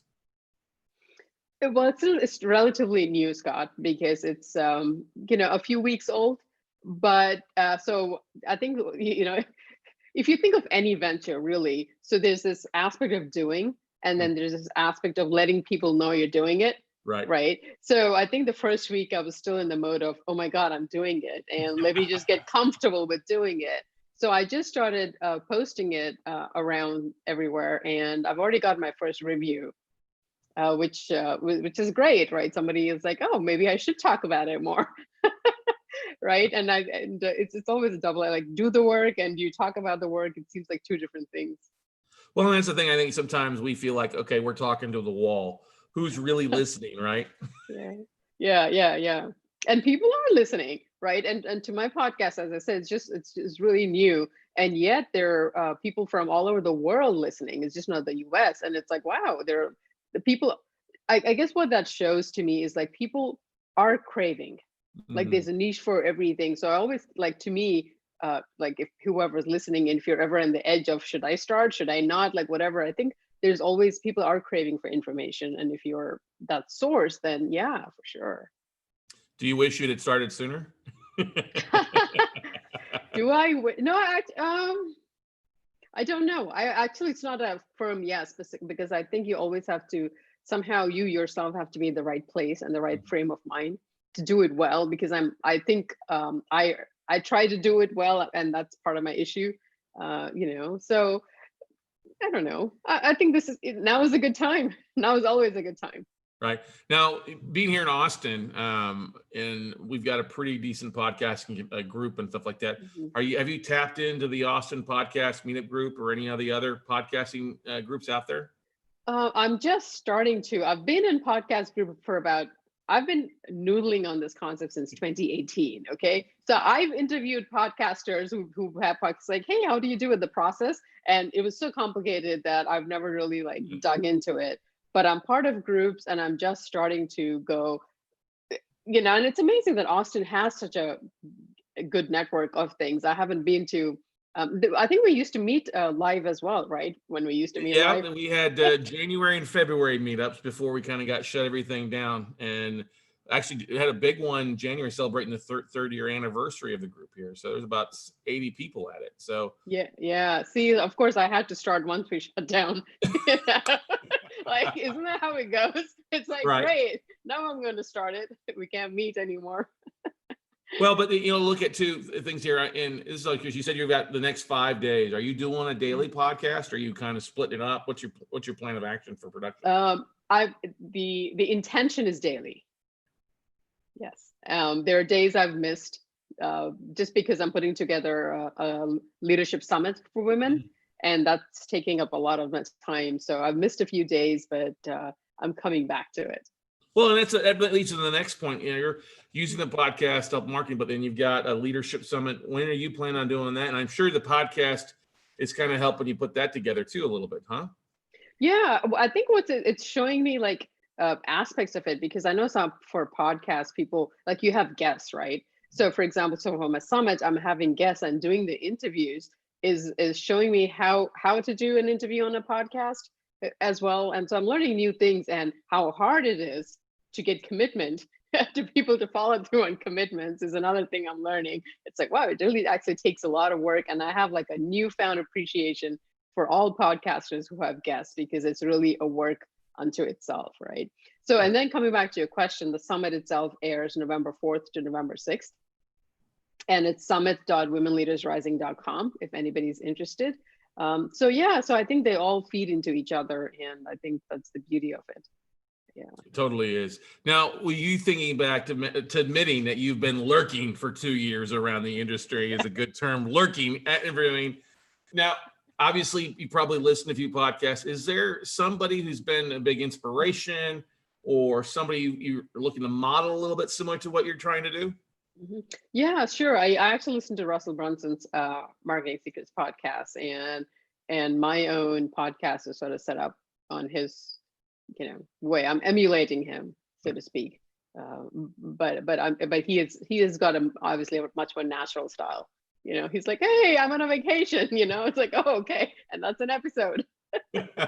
Well, that's probably not the first round of episodes for him. We all, and that's a big thing. We all have different groups, and everything big has small beginnings of figuring things out and finding your voice. And with what you've been doing for a while, though, so I think it'll come naturally to you a little bit more. You're just getting over the tech issues for the most part, huh? Yeah, well, I hope so. I hope, but I think there's what the research that says it's episode 125 or so where you actually find your voice. And even though you've been speaking, like I give talks all the time, I give presentations, And yet I think every medium has its own voice, just like every social media platform has its own persona and own voice, right? Just like this, like it's a podcast, it's a completely different medium, and you have to find your own voice in there. So, I mean, if anything, I almost feel like this is a learning journey. This is a growth journey for everyone who kind of ventures into this. Now, with travel being shut down, you said you speaking on things like that. Is this a big part of your marketing strategy and getting the word out and what you're doing and speaking more on podcasts here in the next year? As who knows, we'll probably never be back to true normal, I guess you could say, you know. Yeah, I would love to, because I sit on a lot. I used to sit on a lot of panels and kind of do. So I would love to. I think that's definitely part of my marketing strategy. I'd love to be part of podcasts and just you know, shoot the shit, so to speak. There you go. Ain't nothing wrong with that. Shoot the breeze, shoot the shit. We're in Texas. Come on now. It's almost 5 o'clock. Yes. Now, but that brings me to the point here. I mean, I know that you and I are both fellow 2 Comic Club. We're going through that with actually a big chunk of everybody out here. And everybody's doing different, amazing things. And that's what's so great is a lot of people are leveraging the podcast, sometimes doing weekly, sometimes doing daily, other times multiple week, doing a virtual summit or stuff like that. When you look back at one of the big, I guess you could say homework assignments for a lot of us, looking back our Dream 100, right? Figuring out who we wanted to have on, who kind of was I know you're not having any interviews on right now, but as far as reaching out and seeing things, maybe for speaking, like you said, asking people to be on your summit, who's kind of anything been a surprise with that? I don't know if there's been a surprise. I think the surprise to me was I didn't know I could reach out to X and Y, right? And then you realize, oh wow, it's really you know, I think as long as you frame it correctly, like why you're reaching out, and just not being spammy. It's saying, hey, this is a bigger goal. Like I'm trying to reach this, I'm trying to do this. And I think people are really receptive of it. So that was a surprise. It's like, wow, I can actually reach anybody. Right. Are you I think every platform, every social media channel's got its different voice. What's the one that resonates the most with your audience that you think will be utilizing more than the others? I'm still figuring that out. Right. I think people, I know Facebook is a big thing, right? For the older, so I have 2 different demographics that I observe. So I think the older generation, I think they'll prefer Facebook a lot more. They're on this. But when I'm looking at the demographics of the podcast, it's actually, I'm surprised. It was a younger, when I say younger, like I'm aging myself, to me, they're young. You know, like 28 to 34 was the demographic that was listening to my podcast, which was surprising actually. So I'm like, oh, that's interesting. And obviously Instagram, like I have a little presence, but most of the people there it's a younger population. So. That's true. Stuff like that. I would almost when you talk about your avatar, your ideal listeners, you know, I would think maybe somewhere on LinkedIn that you'd reach out to and market on there too. Have you thought about that? Yeah, for sure. I'm actually pretty active on LinkedIn. Maybe I'm the most active on LinkedIn. So yeah, it's just, I think you almost have to think of, it's not about where I'm active, is like where are the people active, right? Exactly. Now with the virtual summit you're doing, are you doing both audio and video with your podcast and the summit as well too for you? Sorry. Hey, Corey. I think this is happening. It's like, you know, back-to-back things, you know. It's okay. It is what he'll be back on here in a sec. He just wrapped up with his own event. But are you doing just audio with the podcast? Or you're doing audio and video both? Oh, for my podcast? No, it's just audio. Okay. I think video would be requiring too much of, you know, putting your face on and everything. I would be like a little bit too much. Wait a second now. Aren't those limiting beliefs things you're trying to help other people get over to? No. Hey, you still have to, I don't want to show up in my PJs. We all have standards, you know. Hey, here's the thing you gotta realize. In 2020, it is the work mullet, okay? Visible on top, pajamas on the bottom. You know what I'm saying? Yes, exactly, yeah. And for me especially, it's gotta be pajamas on the bottom with all the, you know, with all the comfort food at home. That's good stuff. They're good stuff. What, when you start setting things up and start looking at things, what's your goal with your podcast through the end of the year and then into 2021? What are some things that you've been working on or planning besides the summit, post summit? What are you really kind of focused on for next year with your podcast? For the podcast, I think it's really because now that I've started it, I'm committed to it. I want to keep, sorry. This thing won't shut up. You know, it's a commitment to it. And now that I've seen people are watching it, and I think that's like, it's a good feedback, right? So it's a feedback loop sometimes we all need.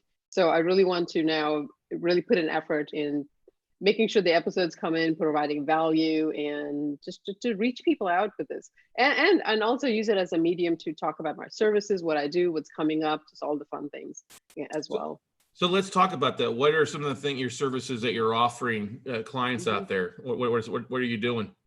Sure. So I do obviously one-on-one coaching with clients men and women, like all over the world in the corporate sector.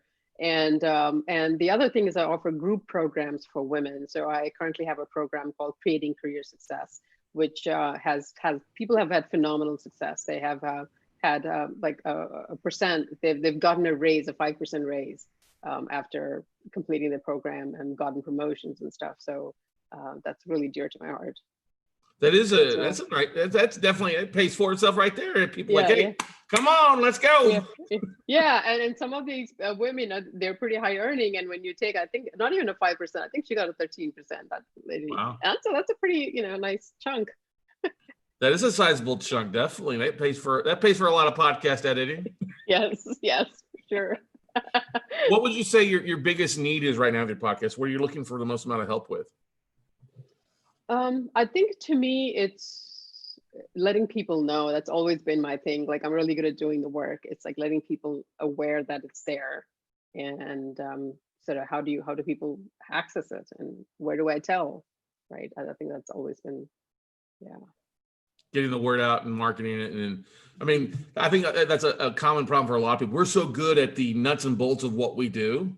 It's that marketing aspect a lot of times we struggle with, because it's like, hey, we're used to doing businesses A, B, and C. Now we got to do D, E, and F. And what?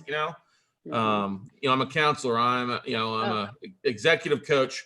Now I have to be a marketer. You know what I mean? It's a difficult time. Or I'm in the media business now these days. What the heck is going on, right? Yeah, it's definitely learning a lot of things, right? It's just not the work. Once you're an entrepreneur, it's beyond the work. Work is like a tiny part of it, and I have to learn all these other circles. Right. Right. I also want to ask you a question. Ask away. How do you maintain momentum for an entire day of interviewing? It's like what? 3 cups of coffee. 3 cups of coffee, and it's just something that I just do. I love speaking. I mean, I've cranked out 625 episodes of my podcast in 3 years. Wow. We do live streams all the time. I got a coaching call with my students after I'm done tonight too. Wow. But that's the thing. I just have embraced the video side of things. It's also about changing diet. I have noticed a big difference. And this would be, you would think, counterproductive, but obviously I've cut out Red Bulls. It used to be a Red Bull breakfast and banana with that. Now I've cut out the Red Bulls and got rid of red meat. It's helped my energy levels as well. So we try to do vegetables. I mean, I've had a little bit to nibble on today, not much, because it was a little bit of an earlier start and a late night. But I think the biggest thing is I get as much excitement as doing this and listening to everybody. So it's literally having a day to spend with 15 to 20, I want to say friends, because at this point we get a chance to hang out, and people are like, hey, how's it going? I'd glad to break bread with everybody on here, have a drink, or look forward to hanging out with everybody. So it's kind of just having conversations with 20 friends for the most part. So that's easier versus having to be like, okay, I don't want to talk to this person. We know those conversations go differently, right, Lav? Yeah, of course. Yeah. Maybe have you seen with your summit and everything that's going on with it, as you said, inviting people out, is somebody that's been pretty easy to work with, or has it been difficulty in some cases getting people to get RSVP'd for your virtual summit? I think it's a simple thing as a summit. You see the entire span of human nature. You know, it's amazing. You're like, because this is just like a microcosm of human nature. And there are people who are so easy to work with, and they're so thorough. They're like on the spot. I give them a thing to do. It's like fill your bio, whatever. And they're like, bam, it's done. And like literally one of the guys that I reached out, I was like, dude, I just hit send. It's already filled. And he's like, I got to keep up my reputation, Lab, right? And then there's someone else who I've been working since September 4th. And I was supposed to interview him today, and he just canceled yesterday. Ugh. You know, so, and then there are people who ghost you. This is like the bad side, like who don't respond. Right. And it's just like, wow. And then there are people who are just so happy and enthusiastic and just love to be part of it. And, you know, and it's just a joy to connect with them. And so, you know, it's just like, it's amazing. Yeah, I agree to that. You do definitely find out who you enjoy working with, who's easy to work with, and you try to surround yourselves with those. And there's a few that, yeah, there's a few people that are always difficult. They're, you know, it is what it is. You just keep moving on and try to surround yourself with good people. But Lav, what's the best way for those that are listening and watching this to connect with you, to find more about your podcast and your services? The best way to connect and even find more about the summit? Sure, they can actually find me on social. I'm on, it's as Lav Shintapalli, anywhere, Instagram, Facebook, Twitter, and my website is womenleadersrising.com. And the podcast, it's all available on all channels, Women Leaders Rising. So it's keeping it pretty simple. Good stuff there. Well, Lav, thank you for coming on International Podcast Day and hanging out. I'll be reaching out with you and giving you some tips and tools to help you out, maybe make things a little bit easier for you with your stuff that you're working on. Is that all right? Yeah, great, Scott. I would love that. Thanks for having me. It's hey, glad to chat. Yeah. Yeah. Okay, great to get a chance to meet, and we'll see you around. All right, Lav? Bye-bye. Bye. All right, guys and gals, don't go anywhere. We've got our next guest is in standby mode, waiting to come on. Let me bring him on over here in just a second. Let me go here, hit that. Boom. We're going to go to the, hang on here. Come on. There we go. All right, let's bring him on.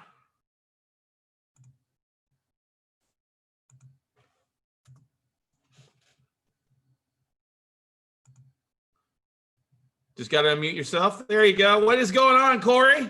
Hello, Scott. This is it. It's been a long day, I'm sure, for you, and I have been doing a summit all day as well. So we're in the same boat, my friend. Yes, sir. Hang on one second. I'm gonna hit the record button. We'll get rocking and rolling here. Okay. All right, ladies and gentlemen, we have a very special guest joining us from just north of the border. My buddy Corey POIRIER, who's you may recognize him from the Blue Talk series or Let's Do Influence podcast out there. A buddy of mine that I met a couple years ago at New Media Summit and had the pleasure not only speaking on his podcast and one of his events, but vice versa. And this guy just absolutely has a passion for helping other speakers, entrepreneurs, and content specialists to really get the word out on what they're doing. So Corey, I know you just had an event today you just wrapped with recently, and we're honored to have you taking time here before you crash for the day. Yeah, and that's going to happen for sure, because we're moving into a new house. We have an 8-week-old baby, and I'm on virtual event week where I'm doing basically 30 hours this week of virtual events back to back with no break in between speakers. So yeah, so I will crash later, but I'm here now bringing all my energy. And you said New Media Summit. First time I've had the shirt on, and I don't know how long, and it wasn't intentional. I knew it was International Podcast Day, but I didn't even think of that when I put the shirt on. So yeah, so thank you so much for having me here, Scott. I'm super stoked to be here. Yeah, man, and glad to have you here. And you know, one of the best things that's from having a day like this, you get a chance to hang out with a lot of people and add people to your family and virtual family these days. And obviously the world has gotten pretty different over the last few months with things out there. But you know, kind of throwing things out, talk about the kind of what you're doing and the impact that you're having, because you're helping a lot of people in several different ways get their message out. We're doing, and really International Podcast Day isn't just about having a podcast. I think it's a lot of the things that surround the auxiliary stuff that we can do with a podcast. And you're an expert at this. Oh, well, thank you so much, Scott. That's so humbling. And I'll say, you know, what I'm really focused on right now, a couple of things, but one, you mentioned Blue Talks. One of the aspects of Blue Talks that was responsible for me launching it was I wish I had somebody whenever I was first starting that would say, we're going to broadcast your message. And I didn't have that when I started. I didn't know how to get on media. I struggled for a long time, even trying to get those first early media spots. And so I wanted to take all that away for people. So one of the things that Blue Talks has been doing is we launched our own podcast. We have a virtual event. We have a live stage, and we have a book series. And in doing that, it saves people. And this is the big thing. We hear all these people say, should I start a podcast? For those that don't feel that's the right fit for them, all of a sudden they could be a guest on a podcast that's a top rated podcast. Or, and it's not a promotion, but it happens to be here because I just got it in the mail.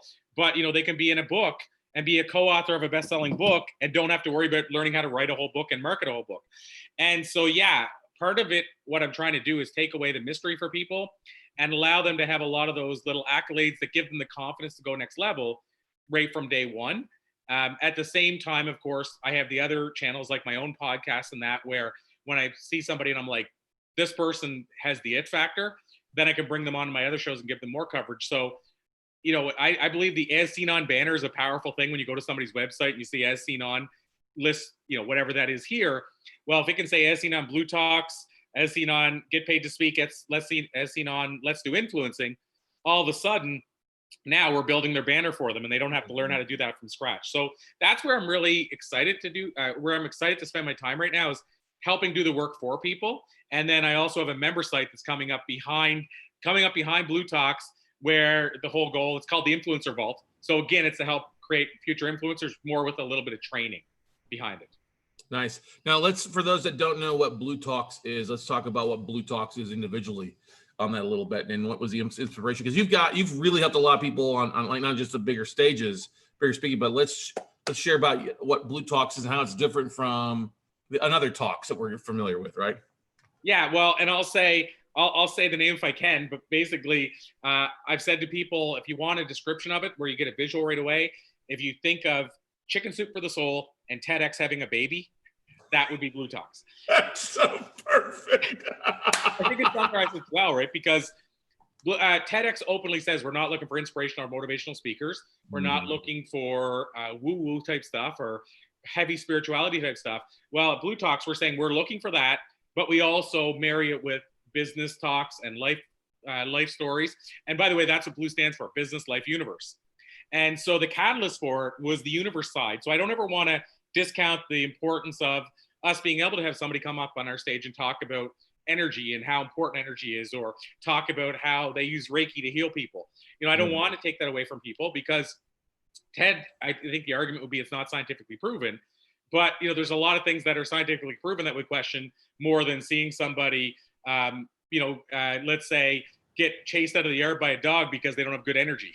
You know, so you might not say that's scientifically proven, but something's happening. Yeah. And so I sort of embrace all that and say, let's marry the two on a stage. So Blue Talks really is the marriage, in my opinion, between business stories and ideas we're sharing.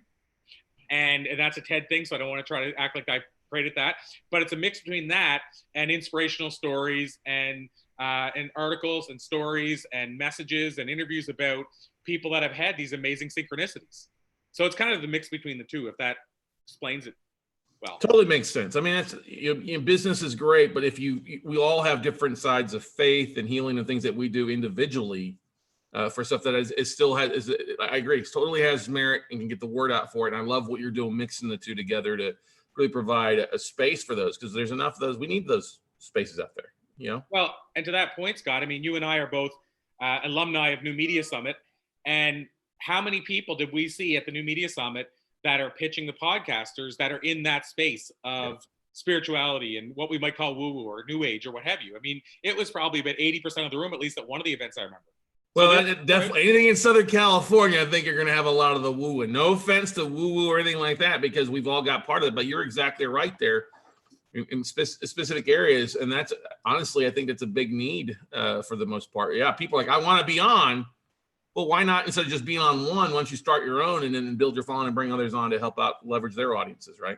Absolutely, 100%. So that's really what Blue Talks is. Cool. Now, with your podcasting, and for those out there that are listening to International Podcast Day, and you've been doing it for a while now, what would you say has been the biggest surprise that you never expected that has evolved over time for you? Something that just popped out of that you're like, wow, I was surprised that happened. That was amazing. You know what? I think it's that when you have a show, that the people that come on the show could become your clients when you're first starting without you realizing they could become your clients. So in other words, I got into it thinking, okay, I just want to bring on people who I believe have a powerful message and impact other people's lives. But what would happen is I'd have people come on, especially once I started my speaking program, who would say, we get talking about speaking, and then they knew the work I did and they followed me places, and then they'd reach out and some would even say it on the podcast. And they would say, you know, I need to speak to you more about this because I want to get more into speaking or whatever that looks like. And so what really came out of left field was the fact that some of these people that come on as a guest actually could be your ideal client. I didn't expect that or see that coming. And I would say, I don't know the number, but I would say, like, for example, in 2019, if I were to throw a rough guess at it, I would say at least 40 clients. And my stuff is not super low ticket. 40 clients, I would say, have come on that were strictly because they came on the show. No intention. I wasn't trying to sell them. We just talked about speaking, and it was the one area they hadn't been doing a lot of. And they brought up the conversation or reached out to me afterward. Yeah, that's definitely, if you've got a podcast, you're going to be speaking more. You have to get better at it. Otherwise, nobody's going to be listening, right? 100%. And I feel like one of the areas, too, that people struggle with early on, you know, if we're thinking of somebody who's thinking about starting a podcast or they're early on, is the interviewing side of things. And, you know, I'll tell people always say to me, well, you seem like you're comfortable just to go in any direction when you're interviewing somebody. And I am, but it wasn't always that way. You know, John Lee Dumas, so I'm sure people listening on International Podcast Day know of Entrepreneurs on Fire. Go listen to his first episode. He boasts about how bad he feels it was. And what he's saying is it didn't start easy. And he had this strict 10 questions, and that was the only, you had to answer those questions specifically. And for me, I started out with questions. I was audio, so you couldn't see them, but I had these specific questions. And it took a long time to where I got comfortable just going wherever the interview took me. And so it's a side tangent, but if you're getting into podcasting, don't expect that you're going to jump right into interview and being comfortable with it day one or minute one. That's such great counsel there, Corey, especially if you're, and I've been on podcasts, and I think you and I both have been, where they stick to the script. And I'm like, I gave you a nugget that you're missing out on this great tangent, but you're limited by 15 minutes, or you got to answer these specific questions. And that's frustrating when you're a guest and you're trying to give, right? Yeah, well, I mean, and also, I mean, I think you also need to, this is, I mean, I'm jumping the shark here, but I think you also need to, if you're going to be interviewing somebody, you need to know something about your guest. Like I find a lot of people take on guests, and, you know, I think I heard the last conversation about people canceling or not showing up. And I seen somebody post the other day in a podcast group I'm in, you know, I'm having like 60% not show up. And it's been a long time since I had a no-show. And the reason, Scott, is not because of anything special about me. It's because I vet the guests and I know who's coming on and I know they have the experience. In fact, they'll apologize to me if they're 5 minutes late, like for a week. I'm so sorry, I owe you one, buddy. And to go to the point I was going to get at, you need to know your guests, because otherwise you could be taken off, you know, off track. Like, for example, I had a guy, and I won't say his name, but I'd been following his work for a long time. He's a speaker coach, and I won't go any further than that, but following his work for a long time. And we got into the interview, and I know he had a blunt personality, but I didn't realize how blunt, and I didn't listen to his interviews. I should have listened to his interviews. But we were like 1 minute in, and I said, you know, can you tell us a little, I told his bio, but I said, can you tell us a little bit more about yourself that people would know? And he goes, what are you asking me about? Like, you shouldn't be asking me these questions. You should be asking me this. And it got really awkward because he kept doing that like 3 questions in. And I said, you know what? I don't think this is a fit. And we were pre-recording. We weren't live. But the point is that interview lasted 4 minutes. Had I done my research, I either A, might have said he's not a fit, or B, I might have handled it differently. And another classic example is, I had Marianne Williamson, who was on, and we ran into a thing too, where there was a confusion. I hadn't had her book in time, and she thought I did. So I was asking a few questions that I probably would have known if I had the book. And she was like, well, wait a minute, you know, that was in the book and this, that. And she said, do you want to do this interview another time? And you and I both know when you get somebody on, it's hard to get them back again, especially somebody that busy. So I'm like, you know what, let's do a reboot. And now that I know the parameters, let's switch it up. But how do you deal with those things? And if you're not used to vetting guests or knowing who the guests are. So the reason I bring all this up, the shorter version is to this is it just happened today. I had Larry Winget on the summit, and you're probably familiar with Larry Winget's work. Larry Winget is known as the pit bull of personal development. Well, if you never had Larry on as an interview, and you're used to doing interviews that are very casual, back and forth conversational, Larry's probably going to disagree with the first or second thing you say.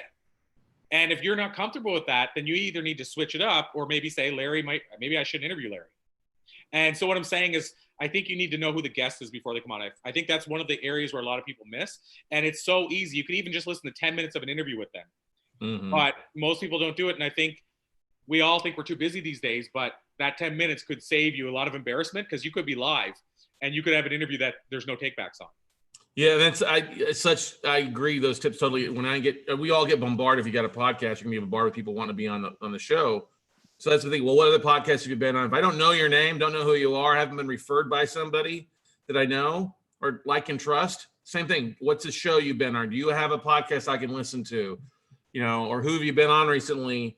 Because otherwise, you'll get people that try to turn your show into an ad for them nonstop, or it's like you just said, it's a very jerky, herky, stressful episode, and your listeners can hear that it doesn't flow as it should, right?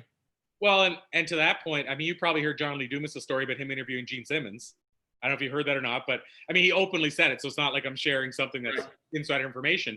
But he was supposed to interview Gene, and the call didn't happen when it was supposed to, and then like John had taken all the stuff down, and it was Gene called and said, "Are we on or what?" And basically he had to try to get his stuff set up, and it was awkward. It didn't go well, and he said it was probably one of his worst interviews ever. And again, the audience could feel that. Mm-hmm. And I'm not going to I'm not going to say it was specifically Gene's fault, but he wasn't there at the time of the start, and so it changed everything. And yeah, so I mean, you're right. The audience can feel that energy, and I think you almost always, as much as possible, want to have a great energy. There's times when you maybe want to have, you want to ask a question that is going to put the person on their heels because you want to get something good out. But I think you still want to have a good flow with the person. Mm-hmm. Well, that's the thing is always is budgeting a little bit of time to talk beforehand. Hey, is there anything off to topic matter to respect their time? And, what is there anything you'd like us to cover? That's all about asking. And I think a lot of people show up just to record and don't have some sort of plan, loose fit. Hey, what are a couple things I want to touch base with, but not having the whole thing scripted. You know what I mean? Absolutely. And to your point about, and me saying as well, but our points about vetting people, you mentioned a key thing, which is referrals. And I want to also add, because I don't want to ever discourage somebody from thinking that this podcast won't take me on. Usually if you want to get on my show or any of my shows, the best route is to find somebody else who knows me and be connected through them. And then I'm going to listen a lot closer. And I believe it's part of a service as podcasters. I will break somebody into a show. It's a pre-record. I do the live summits, but it's pre-recorded the podcast. Yeah, I'll take a chance. And if I can once every 4 months get somebody brand new and mold them and help them out at that point where they're terrified, I love doing that. But I'm not going to make that a habit that I do every week and run into issues on. Well, we all got to start somewhere, and I don't want to say charity cases, but we all have those like, hey, come on, this is just a conversation. I know what you've got will be interesting to my audience. It's just two people talking and sharing back and forth. And those that get nervous, they're off, oh, that was easy. Well, yeah, it's 10 times worse in your head than it ever is in real person, right? I think a lot of times too, they forget, and I'll tell them and make it clear multiple times when it's somebody brand new, we're pre-recorded. You have takebacks. And I tell people when they say, how should I ease into being interviewed in podcasts? Go on pre-recorded shows. Mm-hmm. Don't start going on live if you've never done a show, because you want to have takebacks, because most hosts, they don't want you to look bad. And if they know you said something actually, my girlfriend hasn't done a lot of podcasts, and she was on a fellow friend's podcast, and he asked her questions about the George Floyd situation. And you're walking a dangerous line there. You are automatically, because you just don't know when you say something that could be taken out of context. Right. And so she did, and they edited it out of the show, because he's like, I know what you meant, and I don't want it to come across the way you didn't mean it. So what I'm saying is, I think most podcasters want to help you. And especially if they know, I mean, if you're saying it because it's something you feel and you're being sincere about it, they might not even want you back on the show. But if they know, okay, well, you said something and I know what you meant, but I understand somebody else could take that in a different way. So my point is, I think the host wants to help you. So go on pre-records, and at least you have that option. If you're on live and you say it, there's no takebacks ever. Yeah, exactly. Unless it's deleted, then re-edited and re-uploaded for the most part there for you. Absolutely. You've put on your Blue Talks events, and obviously we've had Uncle COVID kicking in to change things up, and you've pivoted with a virtual event. Where do you see what you're focused on with the podcast and Blue Talks, and then going into 2021? You know, what's your future look like for you that you're planning out for? Well, I have a couple of things on the go. So Blue Talks obviously is a big part of that future, but I also, in launching it, I mean, it's been pre-launched for over a year, launched for just over a month. And my plan for 2021 is to scale it. So at first you have to launch it. I mean, I've been so busy, I haven't even been able to do as much media as I should for it. Yeah, you're trying to like bite off like 4 things at one end, and having a kid and moving. Man, what? Come on, dude. Absolutely. Yeah, it's not a small feat, I'll say that. And so, I mean, so from my end, I want to scale it. And what that means is I have a great person working on the book side. I have a great person to co-host the virtual events with me. And what I want to do is I want to keep that flowing to the point where what you'll see is somebody that's uploading and producing the podcast. You'll see somebody that's running the whole book division, like everything completely separate, so that I can just go out and brand it and build it and all that kind of stuff. But what I'm also working on behind the scenes that a lot of people don't know yet is I mentioned the influencer vault. And that's a big part of my 2021. And what that is, Scott, I mean, I've heard people say, I want to create the Netflix of personal development before. I will say that in this case, we're not wanting to create something that is like Netflix for personal development, but I think Netflix is an appropriate way to explain what we're putting together. Essentially what we're doing is we're building it in Kajabi. I have somebody that knows what they're doing that just finished building it. We're at the last stages. And essentially what we're doing is we're taking some of my greatest hits of interviews and content. And how I compare that to Netflix is it's like when you watch Friends. Netflix paid to have Friends on their network so they could have old content. I don't mean old in a bad way. I just mean they can have that evergreen content. But then they also have Netflix originals that they're creating. And so what we're going to do is we'll have the original content, or sorry, the content that's existed already that we're bringing onto the network. And then we'll have the new features. So we're working on features with, I shouldn't say any names, but a few big names that you would know. And we're doing original stuff. So almost like original series. But what it'll look like when you go in there is it's going to be categories. So you'll have a category, say, for speaking. And you're going to learn from both other influencers and me, because we'll have monthly trainings inside there. So it's going to be a real vault. It's not just going to be me training, and it's also not just going to be other people's content. So that's what I'm building right now, because I don't believe I can reach the numbers I can doing that as I can through Blue Talks, but I can reach the depth. Like I can have people that I can actually see an influencer go from scratch to actually now they're reaching people with confidence. So I can have more of an impact. It's like doing one-on-one coaching. Mm-hmm. I can see more of an impact, but the other side, which is why it's important, is people can access me for a lot lower than they normally can. So it's accessible to everybody. So what you're going to see when you say going forward, you're going to see us Blue Talks trying to take it to that next level, keep leveling up, and then you're also going to see the influencer vault come to life. And ideally, you know, obviously we're going to build that out and bring in as many members as we can to keep it quality. I love it. But it's also, you think back when you launched your first podcast, did you have a clue this is kind of the route you wanted to go? Or it's like, holy shit, this is a whole different path I've been, right? Yeah, well, when I first started, I launched on Blog Talk Radio.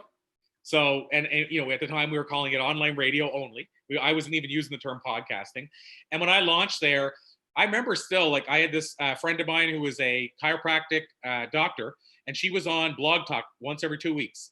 And I loved what she was doing, and she brought me on. And I'm like, how are you doing this? And she showed me, and I'm like, this is so easy. Like, I'll say, okay, easy is not simple, as they say, but it was so easy to get up and running. What we decided to do, Scott, when we kicked it off, we were doing every 2 weeks. So only once every 2 weeks. Our show, you can still hear these old shows, were an hour, and we'd have like 7 guests, a stand-up comic, a musician, a clip, a story from like, we had the Trailer Park Boys, if you've heard of that show. We had a clip from the actor, John Dunsworth, who played Mr. Leahy. I mean, it was like a variety show hour. And so I had a producer who would spend like his evenings and weekends, because he had a full-time job, basically for 2 weeks getting a show ready. Like that's how we were, like I just thought, oh, you're supposed to just create a highly polished show. The only way to do it. So we would do an interview with, say, Jack Canfield was one of our first interviews. And we're only using like 12 minutes of Jack Canfield. I'm like, later on, I'm like, what were you thinking? But the interesting part is our first month, which was December 2012, we had over 5,000 listeners. Wow. On our first month. Now, I'll tell you the little secret to that. One of the things that helped me that doesn't exist now is back then on LinkedIn, you could actually send one message to everybody at once. And that was a way that we built momentum immediately. And then I hired a social media person. But to your point, when I started that, I mean, I thought as far as I thought it would go is it'll be a once every 2 weeks show for me to be able to help impact people's lives, period. I didn't think it would grow any bigger. I didn't know it would grow any bigger. That was all as far as I thought. The Corey Poirier Variety Hour. It was called Conversation with Passion, but it truly was the Variety Hour. Like, I still to this day, when I listen to those episodes, I'm like, who created this? Like, it honestly sounds like a drive time radio show. Like, it was that professional, but at the same time, it was that unnecessary. Yeah, definitely. It makes sense. We look back at our first episodes like, what the heck was I thinking? Or why did I go that route? Or what the heck are you, idiot? And that's the thing. We're all our worst critics, right? For a lot of things. And I think, especially with you working with so many speakers and podcasts and other things out there, I'm sure that's probably something you have to help them overcome. Hey, just relax. It's not nearly as bad as you think it is. It was pretty good, not as bad as you think it is. Like, we're so critical on things, huh? Yeah, well, it's interesting you say that as well, because my third TEDx talk backstage, I was there backstage with, and I won't go too far into this either because I never like to reveal, people if it's something that was private between us. But I'll just say the person was a vocal coach. That's as far as I'll go. But so they actually helped other people with their voice. And this person was so nervous backstage, they dropped their coffee mug, and they had done like maybe 500 talks already. They had coached people on a national level, and they were so nervous that, they dropped their mug and everything. And I said, you know what? I got to be honest. Like I said, I got to tell you the truth. As bad as you think it's going to go, it's going to be better than that. It's going to be way better. And because the person was second guessing themselves, they said, I've never used a clicker before. And they had only ever used one, like a handheld mic. And then they realized, wait a minute, if I need to use a clicker and I want to talk with my hands, I can't be holding a mic too. So they found out 5 minutes notice before ever putting one on in their life. Never having put one on, they had to put on a headset and use a clicker for the first time. So you got to know that that's pretty stressful. Plus, it's a TEDx thing, and it's going to go up and maybe stay there for life. But I said, I promise you, it's going to go better than you think. And the person said, what if I forget stuff? And I said, the audience doesn't know. They don't know what you're going to tell them. So anything you forget, they're not going to know. Long story short, watch their video when it finally came out months later. So much better than they thought. In fact, if you watch the video, Scott, and with the story I just told you, you would say, I can't even tell that happened. Like, I wouldn't have even known that person was nervous. I would have known they thought they were going to bomb. None of it. So to your point, yeah, people always think it's going to be worse than it is, just like we're always critical of our own photos. In my experience, no matter how bad you think it is, it's always way better. Yeah. But the truth is, a lot of times when you think it wasn't that good, it was amazing. Mm-hmm. And you know what? One thing's for sure. What was it? Zig Ziglar that said this? I love this quote, but I think it was Zig Ziglar who said, you don't have to start you don't have to be great to start. I'll say it differently. You don't have to be great to start, but you do have to start if you're ever going to become great. And I think that's the real message, is that you might think it's going to go bad, but you need to start. Mm-hmm. Who was it? Larry Winget today. I'll give another Larry Winget quote, because he said it was the last interview he's ever doing in that capacity. He said, you can quote me on that. So it might have been the last interview he's doing that way, meaning probably podcasts and summits. And he said, you need to be really, really, really, be willing to be really, really, really sucky at something if you're ever going to get really good at something. That's kind of like the pretty down way to say what Zig Ziglar said. Yeah. Or hashtag embrace the suck, and you realize you're going to get better at it as well, too, for you. Absolutely. Okay. Corey, what's the best way for people to reach out to find out more about what you're doing and connect with you? I would say I don't usually go two paths, but because we mentioned Blue Talks, if people want to know about Blue Talks, easy, just go to Blue Talks. Now it's blue without the E, bluetalks.com. And if you want, if I can give people a free gift, yep, that's cool. Then people can go to the Book of Public Speaking with the bookofpublicspeaking.com, and you can grab my free book, again, called The Book of Public Speaking. Awesome. Corey, man, thank you so much for coming on International Podcast Day. Good to see you, man. We got to hang out in person sometime soon, Always a pleasure, my friend, and I agree so much. Thank you so much, Scott. You're doing amazing things. Hey, you too, man, and get you some rest while you can, man, all right? Take the time, sleep, water, quiet. I will for sure. 100%. Good stuff, man. Thanks, Corey. All right. That was good stuff. All right. We got our next special guest here. Let me bring her on. Let's see here. Ask to start video. And we're going to unmute her. There she is. Let's see me unmute. Oh. Can you say? Hi. Hey, there we go. Give me 1 second. Let me pull up a slide here. We'll get rocking and rolling, Marcia. Marcia. Marcia, my apology. My apology. All right. Boom. Okay. All right, ladies and gentlemen, welcome back to International Podcast Day. And our next special speaker is doing some amazing things out there. She is the host of Profit with a Plan podcast. She is helping entrepreneurs to grow profits and drive growth, as we all are entrepreneurs out there. So you definitely want to pay attention, not just to her podcast, but also listen to what she's going to share on the International Podcast today. And so we are honored to have Marcia RINER joining us here today. What is going on, Marcia? How's your day going so far for you? Hey, Scott. Hey, listeners. It's going great. I am preparing for a really big day coming up next month for me. So I am fully engulfed in listening to really cool people share some really cool ideas. And it's like, it's great. And to see that you're doing the same thing, I'm just having a wonderful time. Well, what's the big event? What tell us what you're working on. Come on, share. Thank you. Drop that little nugget without telling us what it is. Right? Okay, so I am, so let me give you a little back history first. Sure. So about 1.5 years ago, I created my podcast called Profit with a Plan. So I could give myself a little bit of expert status and start to get my movement going. And what happened out of it, first of all, to follow up on your previous speaker's comment, it's dare to suck. And I sucked so friggin' bad. It was horrific. I had friends go, who is that person on that video? Because I was trying to make it perfect. I had the hair and the makeup and the sound, and I'm leaning in, and I had a sexy voice, and it was horrible. Oh my gosh. So with that entail, I just recorded episode 76. So I'm rocking my way towards 100. Thank you. Thank you. And from there, I've gotten some really cool things that I've learned along the way. And so I'm taking all of that interview skill and the ideas that I've gotten, and I'm creating a summit. And this summit is called the Big Profit Strategy Summit. And I'm taking 20 experts in their world to talk about considering what has happened to businesses this year. What would be the one strategy you would recommend to help businesses become profitable and kickstart 2021? And I'm just loving the responses and the answers I'm getting. It's just so juicy and exciting to hear. So that's where I've been living. Good stuff. I love it. I love it. I love it. So that's, I mean, coming up on 80 episodes, doing it for over a year now. You know, did you ever think you were going to have a virtual summit when you started back off, or how has things changed for you on what your focus? I mean, obviously Uncle COVID has affected all of us in a variety of ways, right? Right. Uncle COVID. We'll call it Wicked Witch COVID. Yeah.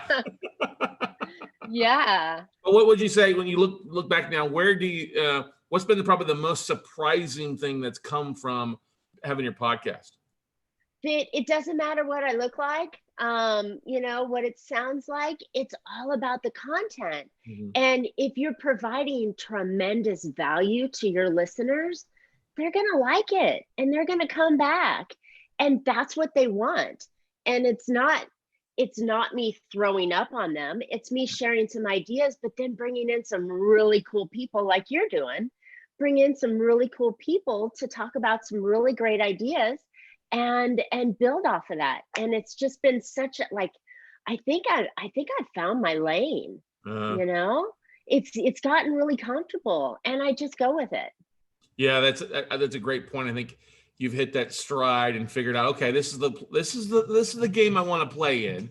When you started off, was there somebody that was an inspiration to you, or somebody that you listened to that was kind of you want to model after? I mean, we've all found our own different model, but something that was an influence to you on the front end side. Well, I'm in a networking group called eWomen Network, and it's a women entrepreneur based network, but we have tons of what we call emails in there. And isn't that cute? That is cute. So Sandra Yancey's the founder, and back in 2018, she said, this is the wave of the future. You got to be doing this. So she said, go get some, microphone and, build yourself this and do that. And then I did it, and I launched, and it was great. Now I go and I look at what other people are doing, and I find that, those that rant for their own time, I listen a couple times and then I kind of turn off. And, there's a wide variety from anywhere from like 2-minute snippets to, hour-long shows and partnerships. And, there are just so many nuances that make podcasting really cool. But I think the biggest shift for me, which I really love, is taking it from just the sound to the video, and using YouTube and using the streaming companies that are out there, because people want to engage, right? And they can't engage if they can't see you and find out if they even like what you look like or what you sound like, or how your mannerisms are. I think that was like the icing on the cake for me. Well, I think I agree wholeheartedly with you. I think we're all in the media space these days, and with video dominating everything, and every channel, every social media platform bringing on video is a major aspect. You've got to be in that, or you're really missing out on over half your audience, right? Right. But it's a scary place, I mean, like I said, my first couple of videos were horrible. And it took me 3 hours to put together a 20-minute video, because I kept, judging myself and looking past it.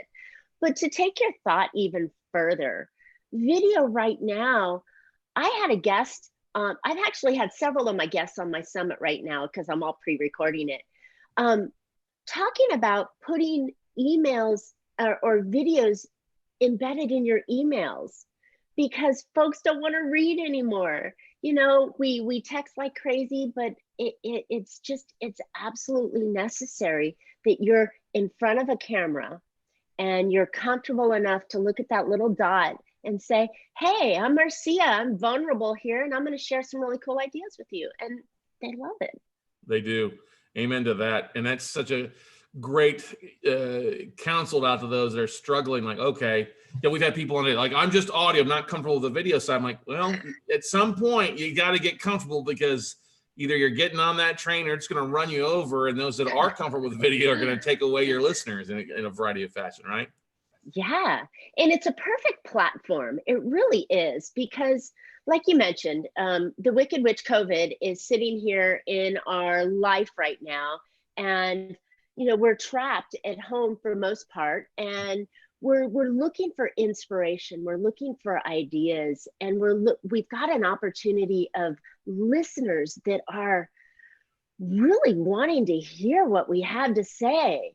And this is the perfect medium to get it to them, because they can listen or watch, or on the treadmill, or driving in the car, or, cut the headphones on while they're pretending they're doing something else.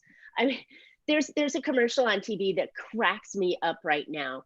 And the guy is sitting there, and he's like, today is a wonderful morning, or whatever, and the birds are singing, and he's running around, and he's got this beer and 12 different screens. And then when it cuts to, he's doing a line item review with somebody on Zoom, and he looks like he's gonna die, because, oh, and on line 45, we want to change this to put in that. And he's just like, because people are dying, they need something. And it's our job as podcasters and as influencers and experts in our world to share our message, because people need that. So I think we're doing a disservice if we're not podcasting and we're not doing the video. Have I got that across yet? Totally. Yeah. I think we all agree to that because that's, I think, no offense, because if we can't meet in person like we're used to and networking, right. We've got to get, and honestly, this is what I love about the Zoom. I mean, sometimes we all get zoomed out in Zoom meetings, but it's this. And Zoom butt. Exactly. Is that dopamine level, being able to connect with somebody and having a great conversation and just chatting up and then ending it and like, oh, okay, I feel a lot better. I actually had that little bit of, because we all need people. And I feel really sorry for those that are stuck in a place by themselves with no spouse or roommate or anybody to deal with, right? Yeah, or even the flip side of that. Don't get me wrong. I love my kids, and I'm a, you know, I'm the G word, but I don't use that. I call myself Mina. But you know, I have a young grandbaby here, and you know, they finally went back out to the world on Monday, and it's like, you know, because they're, oh my gosh, it's like, what are you doing for lunch? Why are you working? What are you doing upstairs? How come we can't, you know? And I'm like, oh my God, leave me alone. I'm working, you know, because so I don't know. There could be good stuff about being alone too. But yeah, I've had friends that were just horribly lonely. So. Now, as a CFP, which is one of the most difficult licenses, initials to get behind your stuff, I've looked into it and understood that, being an ex-financial advisor myself from a few years ago. How has having a podcast helped you with your practice and attracting clients for what you're doing? Yeah, you know, first of all, CFP is a certified financial planner, and it gives you the authority to call yourself a planner as well as plan for your clients. I evolved a few years ago, and I no longer work in the investment world and the financial, you know, nuts and bolts of retirement and savings and all that. But I took that knowledge and I made a new field for myself. And I'm probably not the only one, but I'm one of probably a very few that are focusing on planning for your business as a business strategist. And it's a little odd because I do this planning for people that really don't know they need me until someone says, hey, what's your plan? What's the plan for your business for your year 1, or what's your plan for your year 5? And if they can't articulate that, then you got to say, Marcia needs to talk to you. Mm-hmm. But I had the challenge of getting myself out there as a business strategist and being able to get out and find clients. And this platform of podcasting allowed me to create that expert status and share my knowledge and wisdom. And I don't think I could have done it if I was just trying the old-fashioned way of networking or buying ads or, you know, door knocking or, you know, cold calling and that kind of stuff, because I really didn't have that authority or experience to say that I can really help you. But then I could say, hey, you know, I'm now an author, which I wrote a book called Big Profit Strategy or Big Profit Secrets. And then I'm doing these podcasts all around profitability in businesses. And I can say, well, you know what? You can always look me up, or even worse, as potential clients do, they troll you everywhere and find out what they can about you. Now I have different platforms that they can see really, truly who I am and what I'm talking about, even before they, you know, say that they want to work with me. So I think it's an awesome tool. Well, that's the beautiful thing, is they build rapport. They hear what you're saying. They see that when you're talking to them, it's the same type of conversations. It's not an act of any sort. And that's the one thing I love so much, is when we get clients that call, say, hey, I've been binging you for 6 months. I'm ready to rock and roll. Let's get rock. And that makes it a whole lot easier. Okay, let's get down to brass tacks and get rocking and rolling, right? Right. They actually get to experience you from the safety and comfort of being hidden behind a screen. They're not getting that hard push of, hey, Scott, you got to buy this car today, right? You know, or whatever sales pitch that they're afraid of hearing. They get to experience you in their comfort of their jammies. And I think that's something that allows them to self-select, raise their hand and say, I'm ready for you. Now the sale's already done. How beautiful is that, right? Exactly. Now, one of the things I imagine you have been busy with your line of work is with dealing with so many people that have been struggling over the last 6 months. I bet you're getting a lot of responses. Has that surprised you a little bit? Have you tailored your content to help out a little bit more with that and featured on that stuff? Yeah, good question. So yeah, I'm all about giving. My guides tell me it's best to give, and then ask. Right. And so in these challenging times, I mean, everything kind of came to a halt in March, and I lost a couple of clients. But then, actually, they've called me and come back since then. But then I thought, well, if they're panicking over their money and they don't know what they should be doing, maybe I need to do that philosophy I live by and give. And so I started talking more about the podcast and putting out more messages about, you know what, business is hard. We all know it. It sucks. We want to be a business owner because we like the freedom and the romance and the sexiness of being self-employed, and nobody's going to tell me what to do kind of action. But there's strategies and plans and successful tools that business owners need to know about and often forget.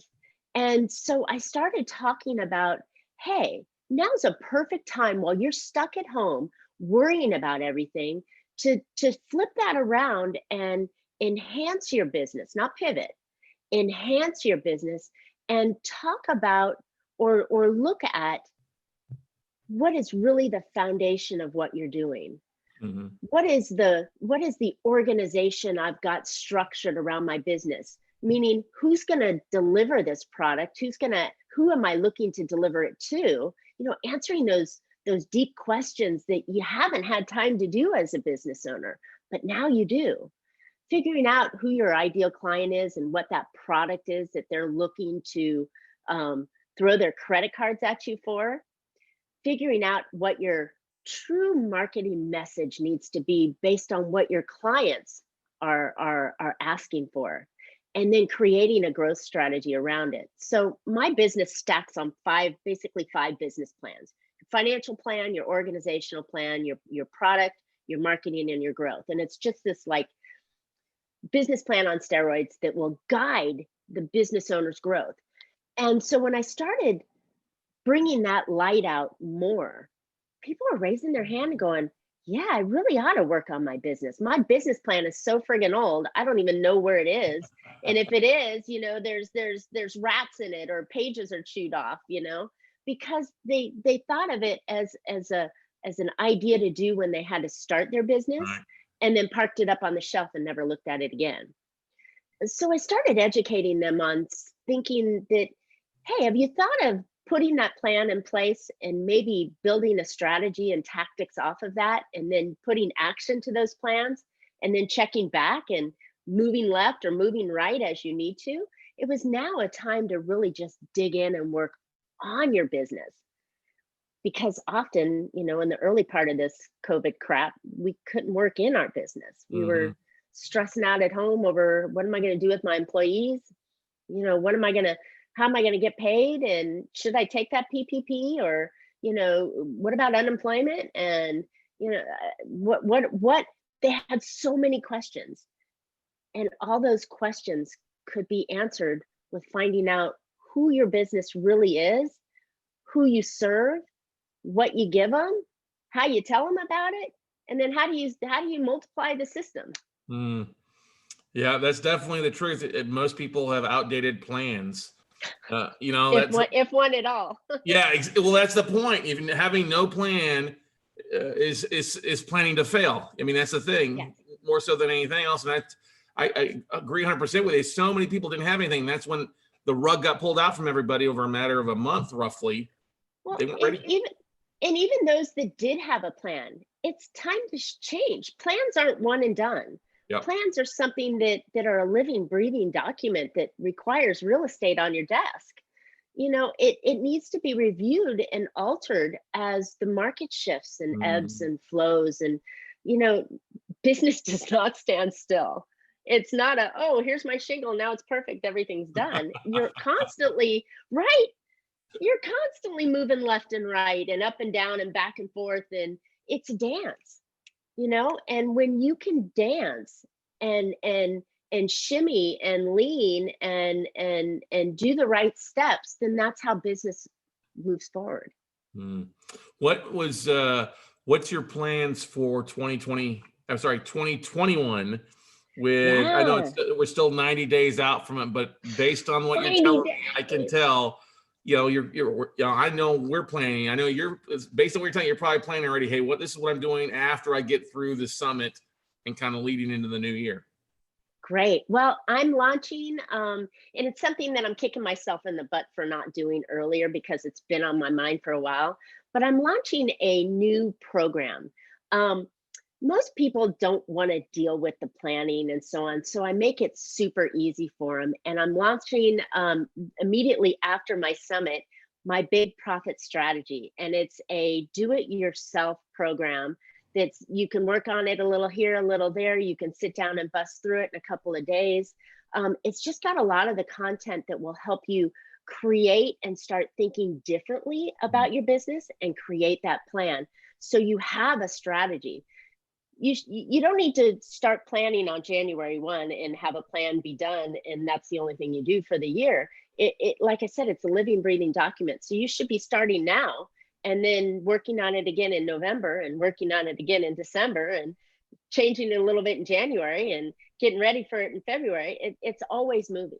So if you have that foundation in place, and I make it super simple for you, and it's all recorded, so it's easy to go, and there's a couple of Facebook groups and Q&A times, so it's not like, you know, solely on your own, but it's I think it's needed, and it's the way of the future. They say that courses, the number of courses and the revenue of courses, online courses, is going to be huge.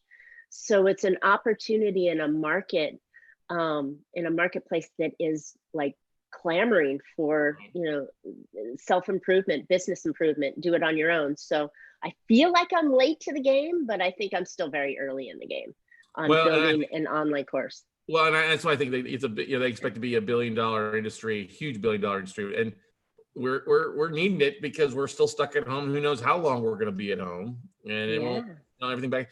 Now, looking back at what you've accomplished in your podcast for the last year and a half, what's one thing besides getting rid of the big hair and the, you know, and the glam up in the front part there? Nothing wrong with that. But what's one thing along the way that you're like, I should have done this a little bit sooner? Or what bit of advice can you give to those that are listening to it that are starting to get rock and rolling and maybe fixing one path? Yeah. Don't make it all about you. My first, 20, 25 podcasts were all about me sharing my ideas because I was afraid, I was chicken to think that anybody would ever want to be on my podcast. And now I haven't recorded a solo podcast in 50 podcasts. And every Tuesday I manage to find somebody, even if it's like Monday morning going, oh shit, I don't have a podcast guest. I go out to the world and there's people now reaching out to me going, hey, I would love to be on your podcast. I'd love to be on your podcast. And it's awesome. My next thing I'm going to do, and I think when I hit 100, that's my goal. After the champagne, I'm going to start reaching out to sponsors, because right now my business sponsors me. And I'm a one-man shop in my podcast. I produce it myself. I use very easy stuff. The sound goes through GarageBand. I had a guy create me an intro and an exit. I've got a logo on it. I published it in GarageBand and it goes out to Podbean. Then my YouTube I do in iMovie. So I'm a Mac girl, so it goes in iMovie and I put little streamers and little things on there and then out it goes. So I don't have a production team. But I think that the opportunity for me to really go mainstream was having guests, consistent, powerful, valuable guests that have something really juicy to share. And then the second one, I think it's time to get some sponsors and help offset some costs, and then maybe I can have someone else produce it for me.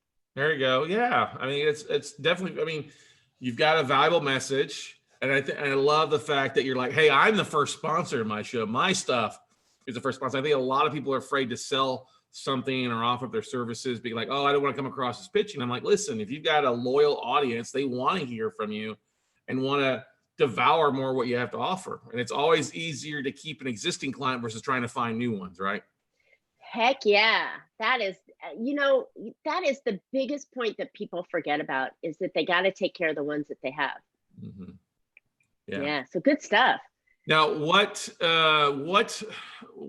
besides, you mentioned a couple great ones there, GarageBand, Podbean. What's a tool that you love in your production that you're doing that most people don't know about? Is maybe something that you use on a regular basis, like I couldn't live without this with what I've got going on? It's kind of a newfound thing for me because I'm how would I say it? Penny pincher, cheap, trying to do it on a shoestring kind of stuff. I would just shove the video up on YouTube. But what I'm finding is that YouTube's free, which is great. It's a huge audience. But when my video is done, there's all sorts of weird videos that come on after. So I'm trying to figure out, and I haven't quite mastered it yet. I think I have to pay YouTube more. Or find a different platform to host my videos on, or something along those lines, because I'd rather have my next video line up, rather than having some, we'll just call it political video. Oh, okay, I can help you with that because I had the same thing happen to me recently. Okay. Gimme. So TubeBuddy is it's a TubeBuddy, like YouTube TubeBuddy. Okay, it's a Google plugin, so a Chrome plugin, and not only will it help you with keywords and things like that, but you can set up master end pages or end cards, and you can set it up where that, okay, hey, you can either watch the video I pick for you or the most appropriate video in your video post for them to go to. They'll pick the most appropriate video out. That would be lovely. I will do that. That's an awesome tip because you have to get people to watch your video. And then as soon as it's done, they're taken and pulled away somewhere else. Mm-hmm. So that's valuable to keep watching your stuff. So I also did away with most of the monetization on my don't monetize my videos, because then they put in ads and people can just pay. So while I was only, don't get me wrong, a couple $100 a month is nice, but it doesn't make sense when it's going to somebody else's. I'd rather have them watch my video ad free. And then when the TubeBuddy would allow to set up the end cards where it's like, okay, subscribe or watch the most appropriate video for that person. And it's unique. I like that. All right, cool. I'm going to go hit that up. I think the other thing is Canva. I create my tiles and my thumbnail through Canva, and it's branded and it comes along. So instead of having that kind of funny face, the two frozen people going stroke face. Yeah, you got to screenshot that one for us. So instead of having the goofy face, you have a nice tile that shows up as the thumbnail on it, and it's that was the greatest. Those are the greatest little tips. So I love it. This has been awesome. Yeah. It's been good. Marcia, I want to say thank you so much for coming on International. I'm running here, International Podcast Day 2020. What's the best way for our listeners and people watching us to reach out to you, to follow more about what you're doing and find out all the goodies you got rocking and rolling? Love it. Well, I'll give you 3 quick ones. You got my Profit with a Plan podcast. It's at profitwithaplan.com, or hit up YouTube Profit with a Plan.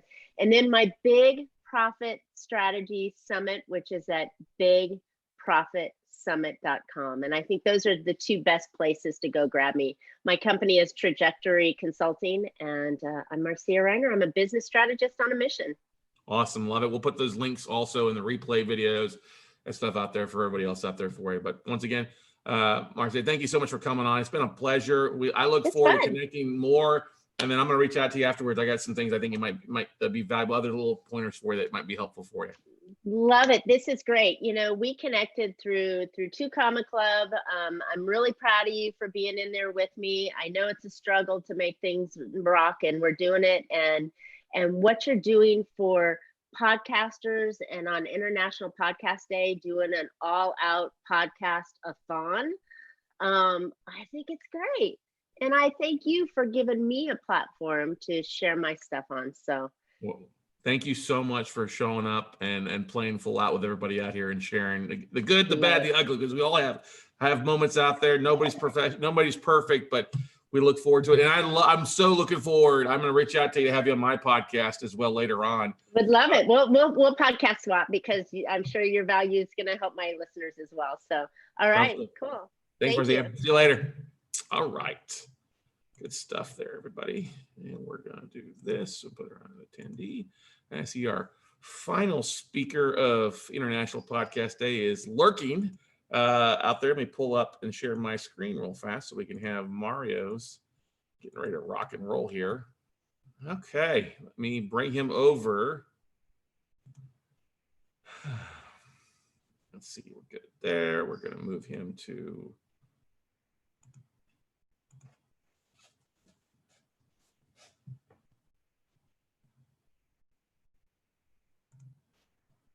There he is.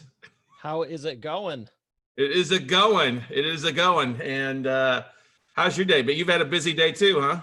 Oh man, I've been back to back, and I got stuff after this too. It's exciting. Happy International Podcast Day. It's definitely exciting. All right, let's get rocking here. All right, everybody. We are excited to have our final speaker, but not the least, one of the most important, cool guys on here that you will hear throughout the entire day. And this guy I've been friends with for a little while, met through podcasting, met through Podfest. We've known each other, followed each other online for a little while, got a chance to hang out in Orlando together at the table for a couple of days and cracking up and just absolutely having a blast. This guy is doing some amazing things as a podcaster and as a marketer, and just absolutely killing it. And so he is the host of Expert Authority Effect interviews.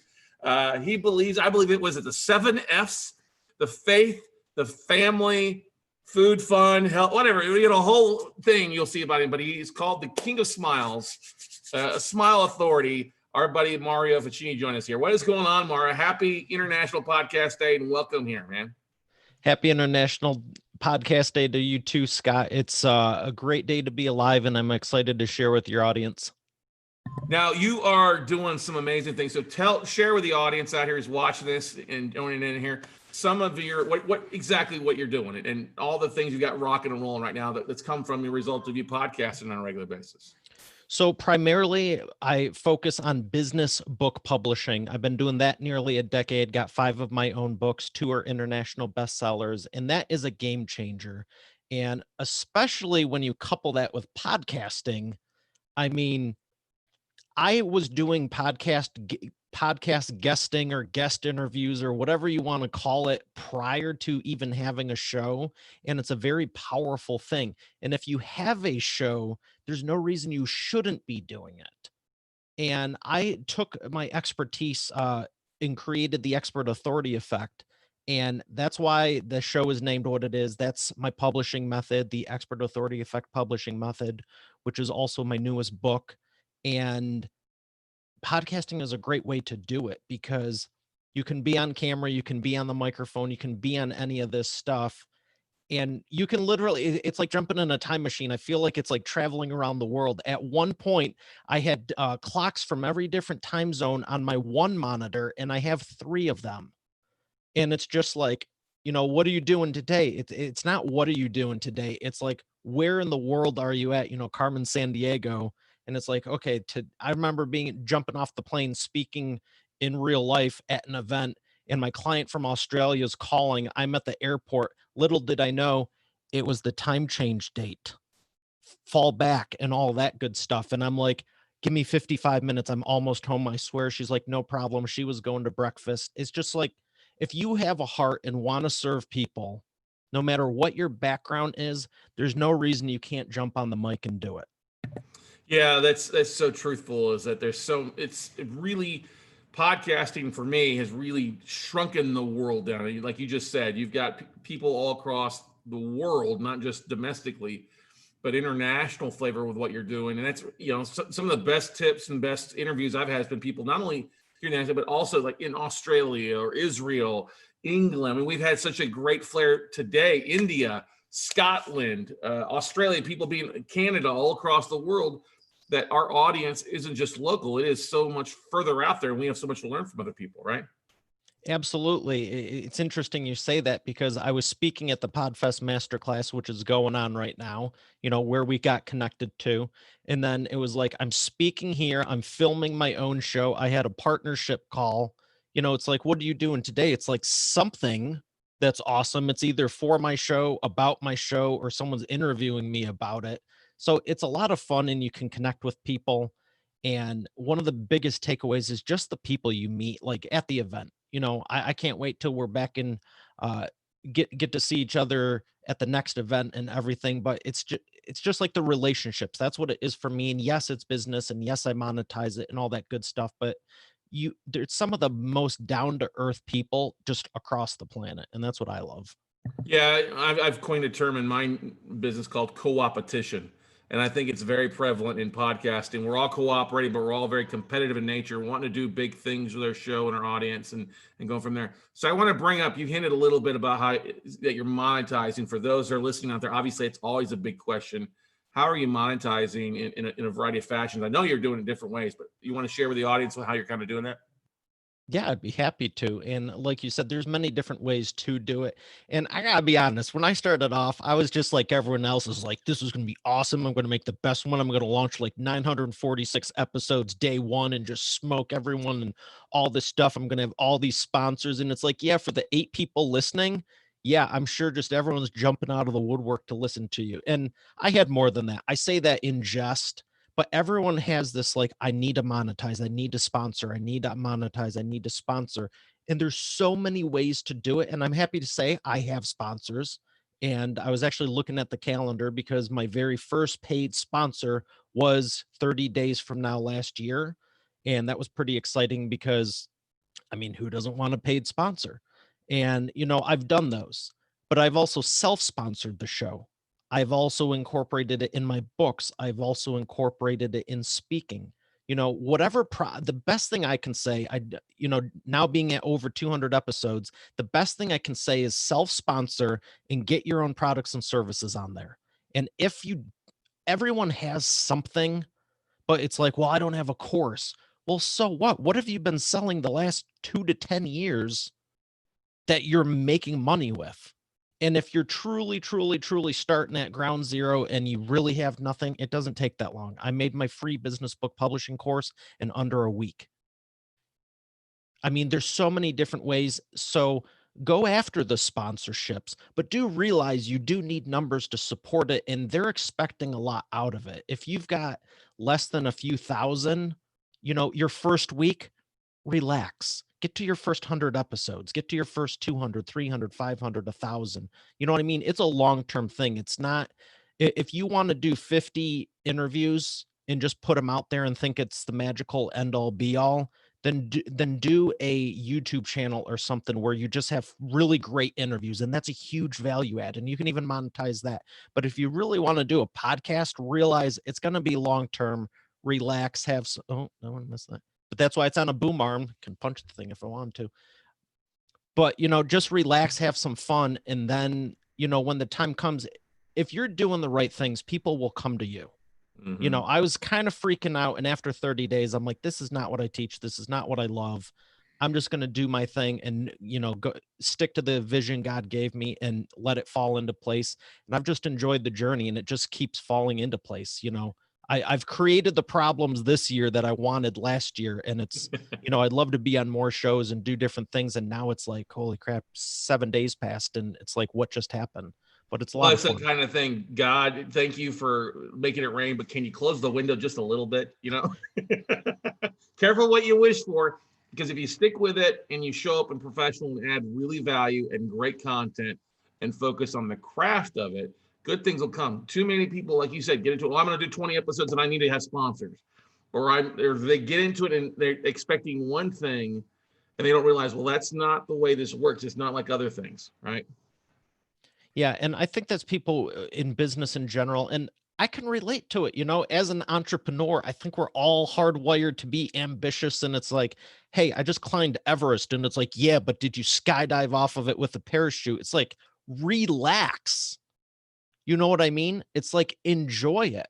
But the reality is you get to the one mountaintop, you're going, well, I got to get to the next one. But don't forget, there is a valley in between there. You got to go up again.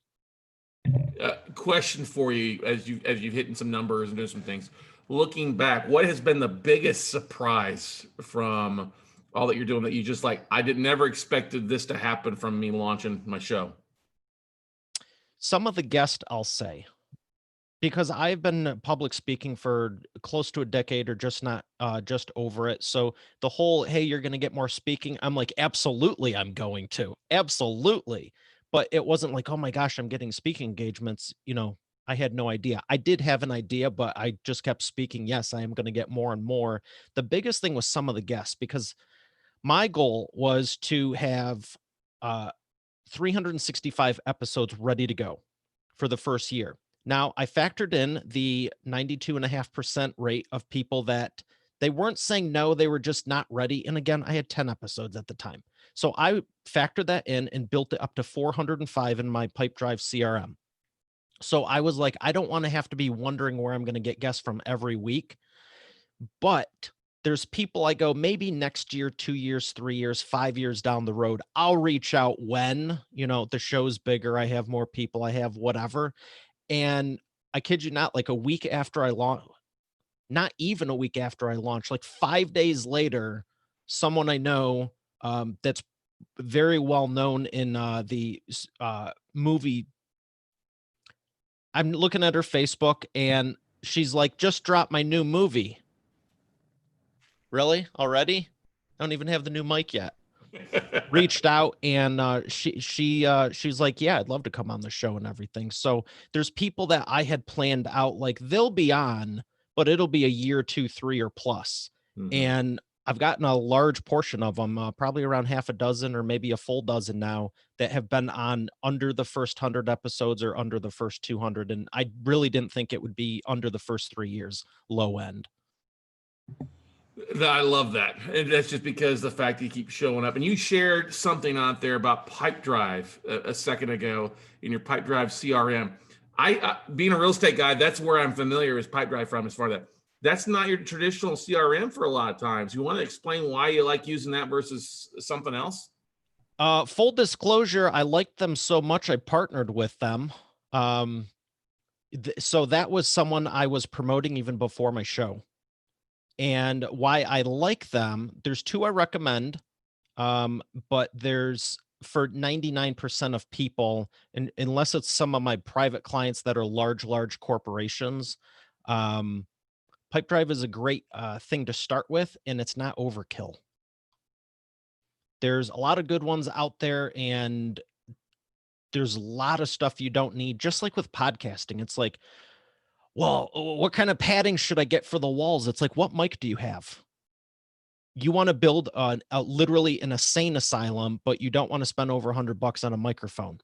Just throwing that out there. Just saying. So, you know what I mean? I have solutions for every step of the way. It's good. You like that, huh? I have solutions for every step of the way in businesses doing $500,000 or less, $1 million plus, 10 million. You know, it depends on the business. So Pipedrive is my go-to solution to start with for most people. When you say, well, what's a CRM or what's that, or just something where I can tell you're not using it, I'm not going to, you know, be like, okay, well, here's how you go off a Ferris wheel without any backup, and it's a loose one. You know what I mean? It's like, it's just overkill. So many people, it's like, I get you want to strive to the top, but just enjoy the journey. Start where you are. You know what I mean? Same thing. And I made the joke about the microphone, but it's like, okay, you're going to do all these extracurricular things. Why don't you just launch? And once you do that, once you get your 10 episodes out, and after that, maybe get to 50. You got time. Yeah, I agree to that. It's like, I'm going to win the Indy 500 in a Pinto. You don't need that. Start off in the go-kart series, move up to the funny, whatever it might be, work your way up to where you can be at, and you'll hone your craft a whole lot better, a lot faster off. And that's exactly, I noticed the people who are honing their craft and put the time in, and you can tell, if just on the sheer number of episodes, there is a balance. It's like you don't want to do everything perfect and only have 10 really killer episodes, because there's something to be said about the frequency. However, I've been yelling for a decade plus, don't get stuck in startup mode. Yeah. Whether it's business, podcast, video, live stream, book publishing, whatever it is. It's like, well, this is how I learned it. Yeah, but you're like 10 light years past that. It's like you're saying with the car. It's like, yes, you may have learned on this one and be thankful, but it's time for the next one. The NBA, they're not using the shoes that they trained in 20 years before to go play the game. Well, Michael Jordan might have been wearing his North Carolina shorts he played at North Carolina, but that's the exception. Now, you're doing so many amazing things out there. Love the branding. So let's talk a little about that with the green screen behind you and the images that always sharply dressed, man. All right. Always got a vest, always got a nice tie. Well, not always a vest, but pretty much a vest and a beautiful sharp popping tie. That's become part of your branding, I would imagine. It helped attract people to you too, huh? You know what? This is nothing new either. I have a background in modeling, acting, video animation, production, all this stuff. And it's really a costume. You know what I mean? And the thing about it is, it's not to be like, look at me, I'm fancy. It's a professionalism thing. And it's funny you say the branding's on point. Here in my mind, I'm going, I'll give myself 9 out of 10 because I got the teal tie, not the yellow one. But the reality is how you show up. And I'm going to not say something right now because I want this to be evergreen for you. But there are so many people who just show up, and it's like, would you show up in person the way you are on camera? And I don't know. Okay, I'm just going to drop it. Throw it out there, man. Drop it. Hang on. Just drop the mic. Well, don't drop the mic, but you get it. Yeah. When you're doing remote, I'll say it like this. When you're doing remote interviews, no matter what's going on in life, people can still see you. I know for a fact you wouldn't show up to a live event the way that people show up on camera, or even, it doesn't matter. I don't want to say it doesn't matter. It's all psychological. So to the point of the outfit and everything, one of my biggest hurdles was again, 8-10 years ago, I've been doing this full time. I started this business in 2002, been doing it full time since 2008. And I always saw those business professionals and I was like, man, if I could just afford one of those suits. And I remember one of the first speaking things I did publicly in 2012, I was like, I'm going to be on stage. And I just kind of really enjoyed the fashion side of things, picked up some new suits, shirts, clothes. And I was even joking the fall fashion, the fall collection, the summer collection, the spring collection. And people thought I had a clothing line. They're like, are those all your ties? I'm like, yeah, why not?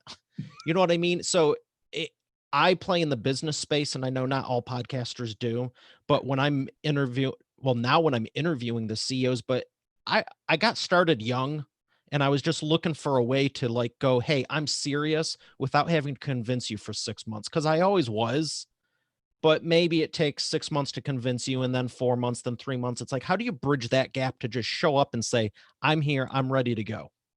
Show up early, show up ready. And when you are on camera or in person, deliver something. Don't spend 15 minutes talking about here's my intro and here's my sub intro and here's let's form a committee to form a committee and then make a subcommittee of the committee. It's like, holy crap, let's just pick up the phone and make a phone call and get something done.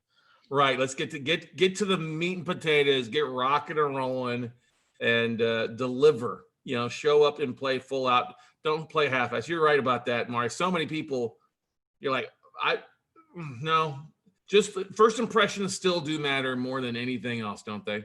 I've had people on my show that reach out to me now, and this was within 6, 8, 9 months. Because even last year, it was 6, 8, 9 months that they were reaching out going, what are you doing? And I'm like, I got like 50 episodes. I just started this thing. You know what I mean? I'm new, but the reality was I was running laps around people who have been doing it 3, 4 years, just not at a certain level. Mm-hmm.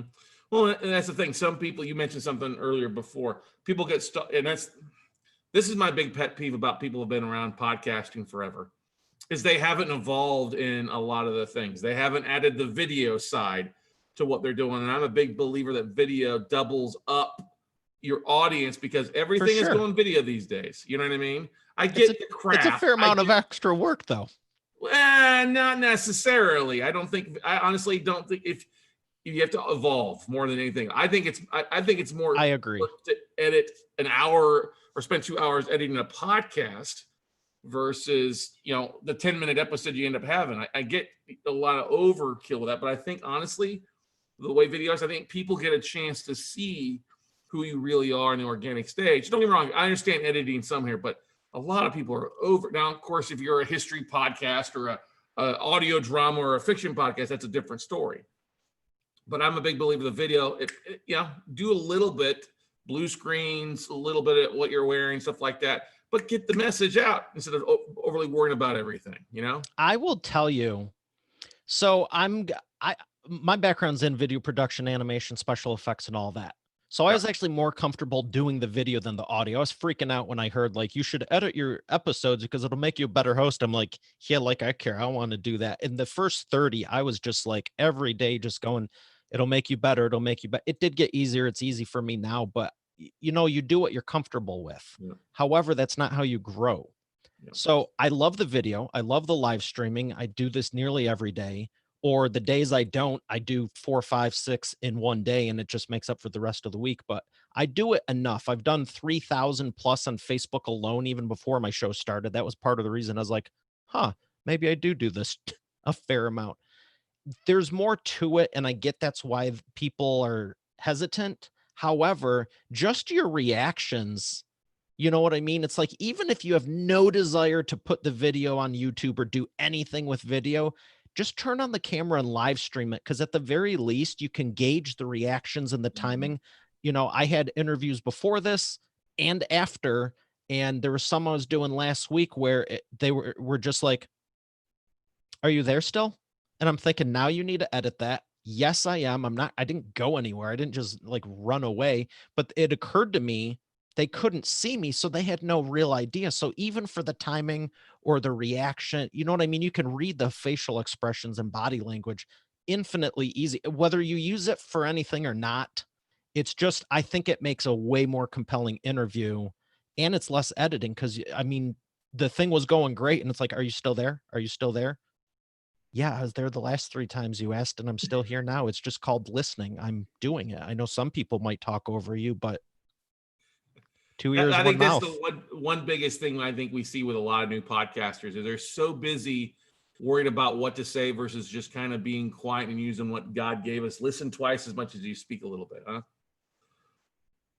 And see, right now you could see that I'm still here. I didn't go anywhere, even though I didn't like start talking over you. So yeah, that's the thing is if you're doing an interviews, you want to make it compelling. And there's that fun. And I tell you what, I got a whole lot of good pre-chat video and a lot of behind the scenes that I'm putting in the app for my show, because I'm like, this is some good stuff. And it's interesting because some people, they're fine behind the scenes and on camera. And other people, it's like they tense up a little bit when we're doing it officially. And the second I'm like, we're no longer live. Oh, check this out. Actually, you do a tail slate if you want some behind the scenes with video. And I'm like, we're no longer live. And then it's like, oh my gosh, that was great. And they just rattle something off. I'm like, that's, it's just interesting, the dynamic that changes and being able to see them just being on yet another phone call or something. Mm-hmm. I agree with her. What would you say the biggest change has been in the last 6 months for you with our lovely lockdown and everything like that? What's been the biggest thing that you've pivoted or had to adjust? part of me wants to say hardly anything because I've got the show to a point where it's just like easy peasy. My team does what they need to. It frees me up to, be a better host and do that kind of thing.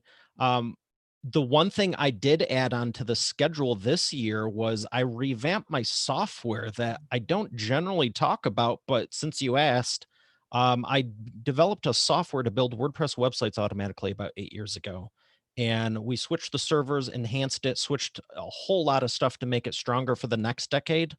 And kind of 2020, even before everything, kind of just made me start thinking like, it's been a great decade. What do I want to do moving forward? And this last one was I changed from having the business to like really skyrocketing it in 2012 and keeping it there, and then pivoting in 2016 as far as how I do it. 2013 was who do I want to work with? And I fired 38 simultaneous clients. I finished the project. I honored the commitment, but I'm like, no, never again. You can't get your time back. Unfortunately, I lost my dad in 2017 and was part of the reason I started the show, but I was always aware of time, but that made it even increasingly so. So the last couple of years, it's been like, where do I want to be 10 years from now? And I've been yelling, this is our roaring 20s. Do you know how cool it is? We look back in history and go, oh, the roaring 20s and all this good stuff was happening. And I was like, I wasn't born yet. This sucks. I want to be part of that. And then it occurred to me one day, I go, we're going to get to have our own roaring 20s. So I made like a 10-year plan from 2020 to 2030 and was like, what do I see myself doing at the end of the decade? And my software, business, book publishing, and podcasting was all on there. And I go, sweet, let's ramp them all up. Good stuff. Big plans for the next year alone, not 10 years from now, but what's a big thing or something that you're really excited about for the upcoming new year? What am I excited about? As bland as this may sound, doing more of the same. Because I have spent a decade going, what about this? What about this? Adding this into the fold. I've always done video. The podcast is something new. The book publishing was something new, but it's, that was 2011, 2012. And I really realized what I'm really exceptionally good at, which is the business book publishing and video. And I'm like, these are things and the software is great. I don't, it's not me behind there spinning a wheel. I mean, it's software. But these are things I'm like, I'm for sure doing for 10 more years. So more of the same. And I'm most excited to be doing less of all the stuff I've been priming the pump for. Yeah. Because I'm willing to do it, but I don't want to be working my tail off for 10 years straight nonstop doing the same thing. That whole don't get stuck in startup mode. Right. It's like, I'm willing to do whatever it takes to get it off the ground. But at some point, the plane is off the ground. Sit back, relax. Let me know when we land. You know what I mean? You don't need to sit there and just keep fueling it up and running around checking the tires every day. It's like that's not a business. You created yourself a job. Exactly. And I love that you said, I think a lot of people are good at creating more jobs for themselves versus creating business systems and models that they can step away from. And that's, if you don't have that, you're not a business owner, you're an employee to yourself. You know what I mean? Yeah. One of the biggest things that's happening, obviously, amazing day. You're teaching them what are you teaching a master class on right now at PodFest? Business book publishing. There you go. Very nice. What's a big tip that you would give to people out there looking to get published more so or be a part of a book? To reach out to you individually? If they want to. I'm not a fit for everyone, but I'm open and someone that's the right fit and wants help, absolutely. But the biggest tip I could say, and it's a good question, I would just say don't overcomplicate it. You don't need to go into a cabin into the woods for 6 months and, eat rice from a bowl just to get the thing done. Look at what you already have. Yeah. If you've done podcasting, I'm just going out on a limb and saying that most people have done a social media post or 500 per day. But my question is, how well is it working? If you're doing paid ads, that's something totally different. But I think the biggest misnomer is that so many people are like, I need to do content. I need to do content. I don't even have a call to action at the bottom of the thing or pointing them towards anything else. And I've conservatively would say they're spending 5, 10, 15, 20 hours a week doing it. I love podcasting, but I will still say the book is, I take people through it in 8 weeks. podcasting is ongoing, even video, my two other loves, they're ongoing. If you go, I'm going to do a live stream every once a week for this year, I'm going to commit to that. Well, that's 52 weeks. That's quite a bit. The book is 8. And you probably already put in the hard work. You just haven't organized it, systematized it, and put it into something you can hand out to someone. Chris was selling his at the event, which was fantastic. Yeah. He had them on all the tables. People can take those and get this. I know it's crazy to think, but people can actually leave the interwebs and go conduct business and maybe get their eyesight back and enjoy life. Where's your favorite place to read a book? Not on the computer. Like, holy smokes, books are one of the only things that have been around since ever. Yeah. It's like, should I get the new Kindle? No, throw it out. Go get a paperback and a highlighter. Yeah. You already have the knowledge, and there isn't anyone that I haven't taken a look at that I couldn't turn it into a book in a week or 2 if they just left me alone with the content they already have. I mean, 8 weeks is just the structured program and everything, but I did one of mine in did my first one. No, I did one in a day, one in 5 days. And this last one, I spent the most time I ever did, 10 days. It's because I was enjoying life, family, having fun with friends. And I was kind of like writing one day, not the next, looking for other stuff, pulled up a few of my own webinars, pulled up my own membership site. I'm like, oh, that's good stuff. It's the same answer as 4 years ago. Hey, I already put in the time. Why do I need to reinvent my own wheel? I literally was taking my own stuff. I'm like, well, it's not stealing. I wrote it. That's right. Regurgitating your own information, brother. That's right. What's the best way for those that are being on here today, listen to you, whether it's live here or on the replay? What's the best way for people to reach out to connect with you, Mario? If they want to check out the show, eainterviews.com and freebusinessbookpublishingcourse.com if they're interested in that. Awesome, brother. Well, hey, man, thank you for showing up, delivering, dropping some knowledge bombs there, brother. It's been great to have you on International Podcast. It's great to catch up, man. It's hard to believe. Yeah, good to see you too. 7 months since we hung out in Orlando together. We got to get together sometime soon. Whatever. I'm so waiting for this to get a little bit back to normalcy, to start traveling and hanging out with more people, right? Yeah, it was really great seeing you, and appreciate you opportunity to share. Hope everyone got something out of it. Oh yeah, definitely did. Thanks, Mario. We'll be in touch. Actually, I may have a client for you who literally said when he's on his episode, because he runs a social media company, he's looking for somebody to help create more WordPress websites for his audiences, for his clients. And you said it automatically done. So I'm going to put the two of you together, maybe a business opportunity for you. Bro. Excellent. More than happy to talk to him. Good stuff, man. Well, thanks, Mario. Be safe out there, brother. We'll talk to you later. Take care. Thanks.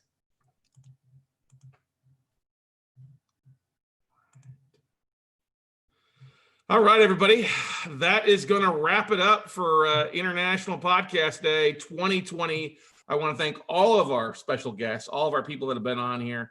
Wow. Hard to believe that we are, 10.5 hours into this thing. We've been rocking along. Big thanks to everybody. Big thanks to all the people that have showed up on time, even those that were running a little bit late, but those that lived full out with us, that shared the nuggets. Thank you to all those that have logged in, joined us here on Zoom, watched on Facebook, or joined in on YouTube. And as always, guys, if you're watching the replays, always feel free to leave a comment or a quote. We're always glad to answer those and connect with you guys as well. But it's, once again, Scott Carson from the Note Closer Show podcast and WeCloseNotes.com, your lovely host and MC for the day. Go out, take some action. Don't be afraid to get started. Start early, start ugly, and embrace the suck. And you'll hone your craft over time. Show up on a regular basis, and your audience will reward you in the long run. But go out, be safe, everybody, and we'll see you guys all at the top, everybody. Bye.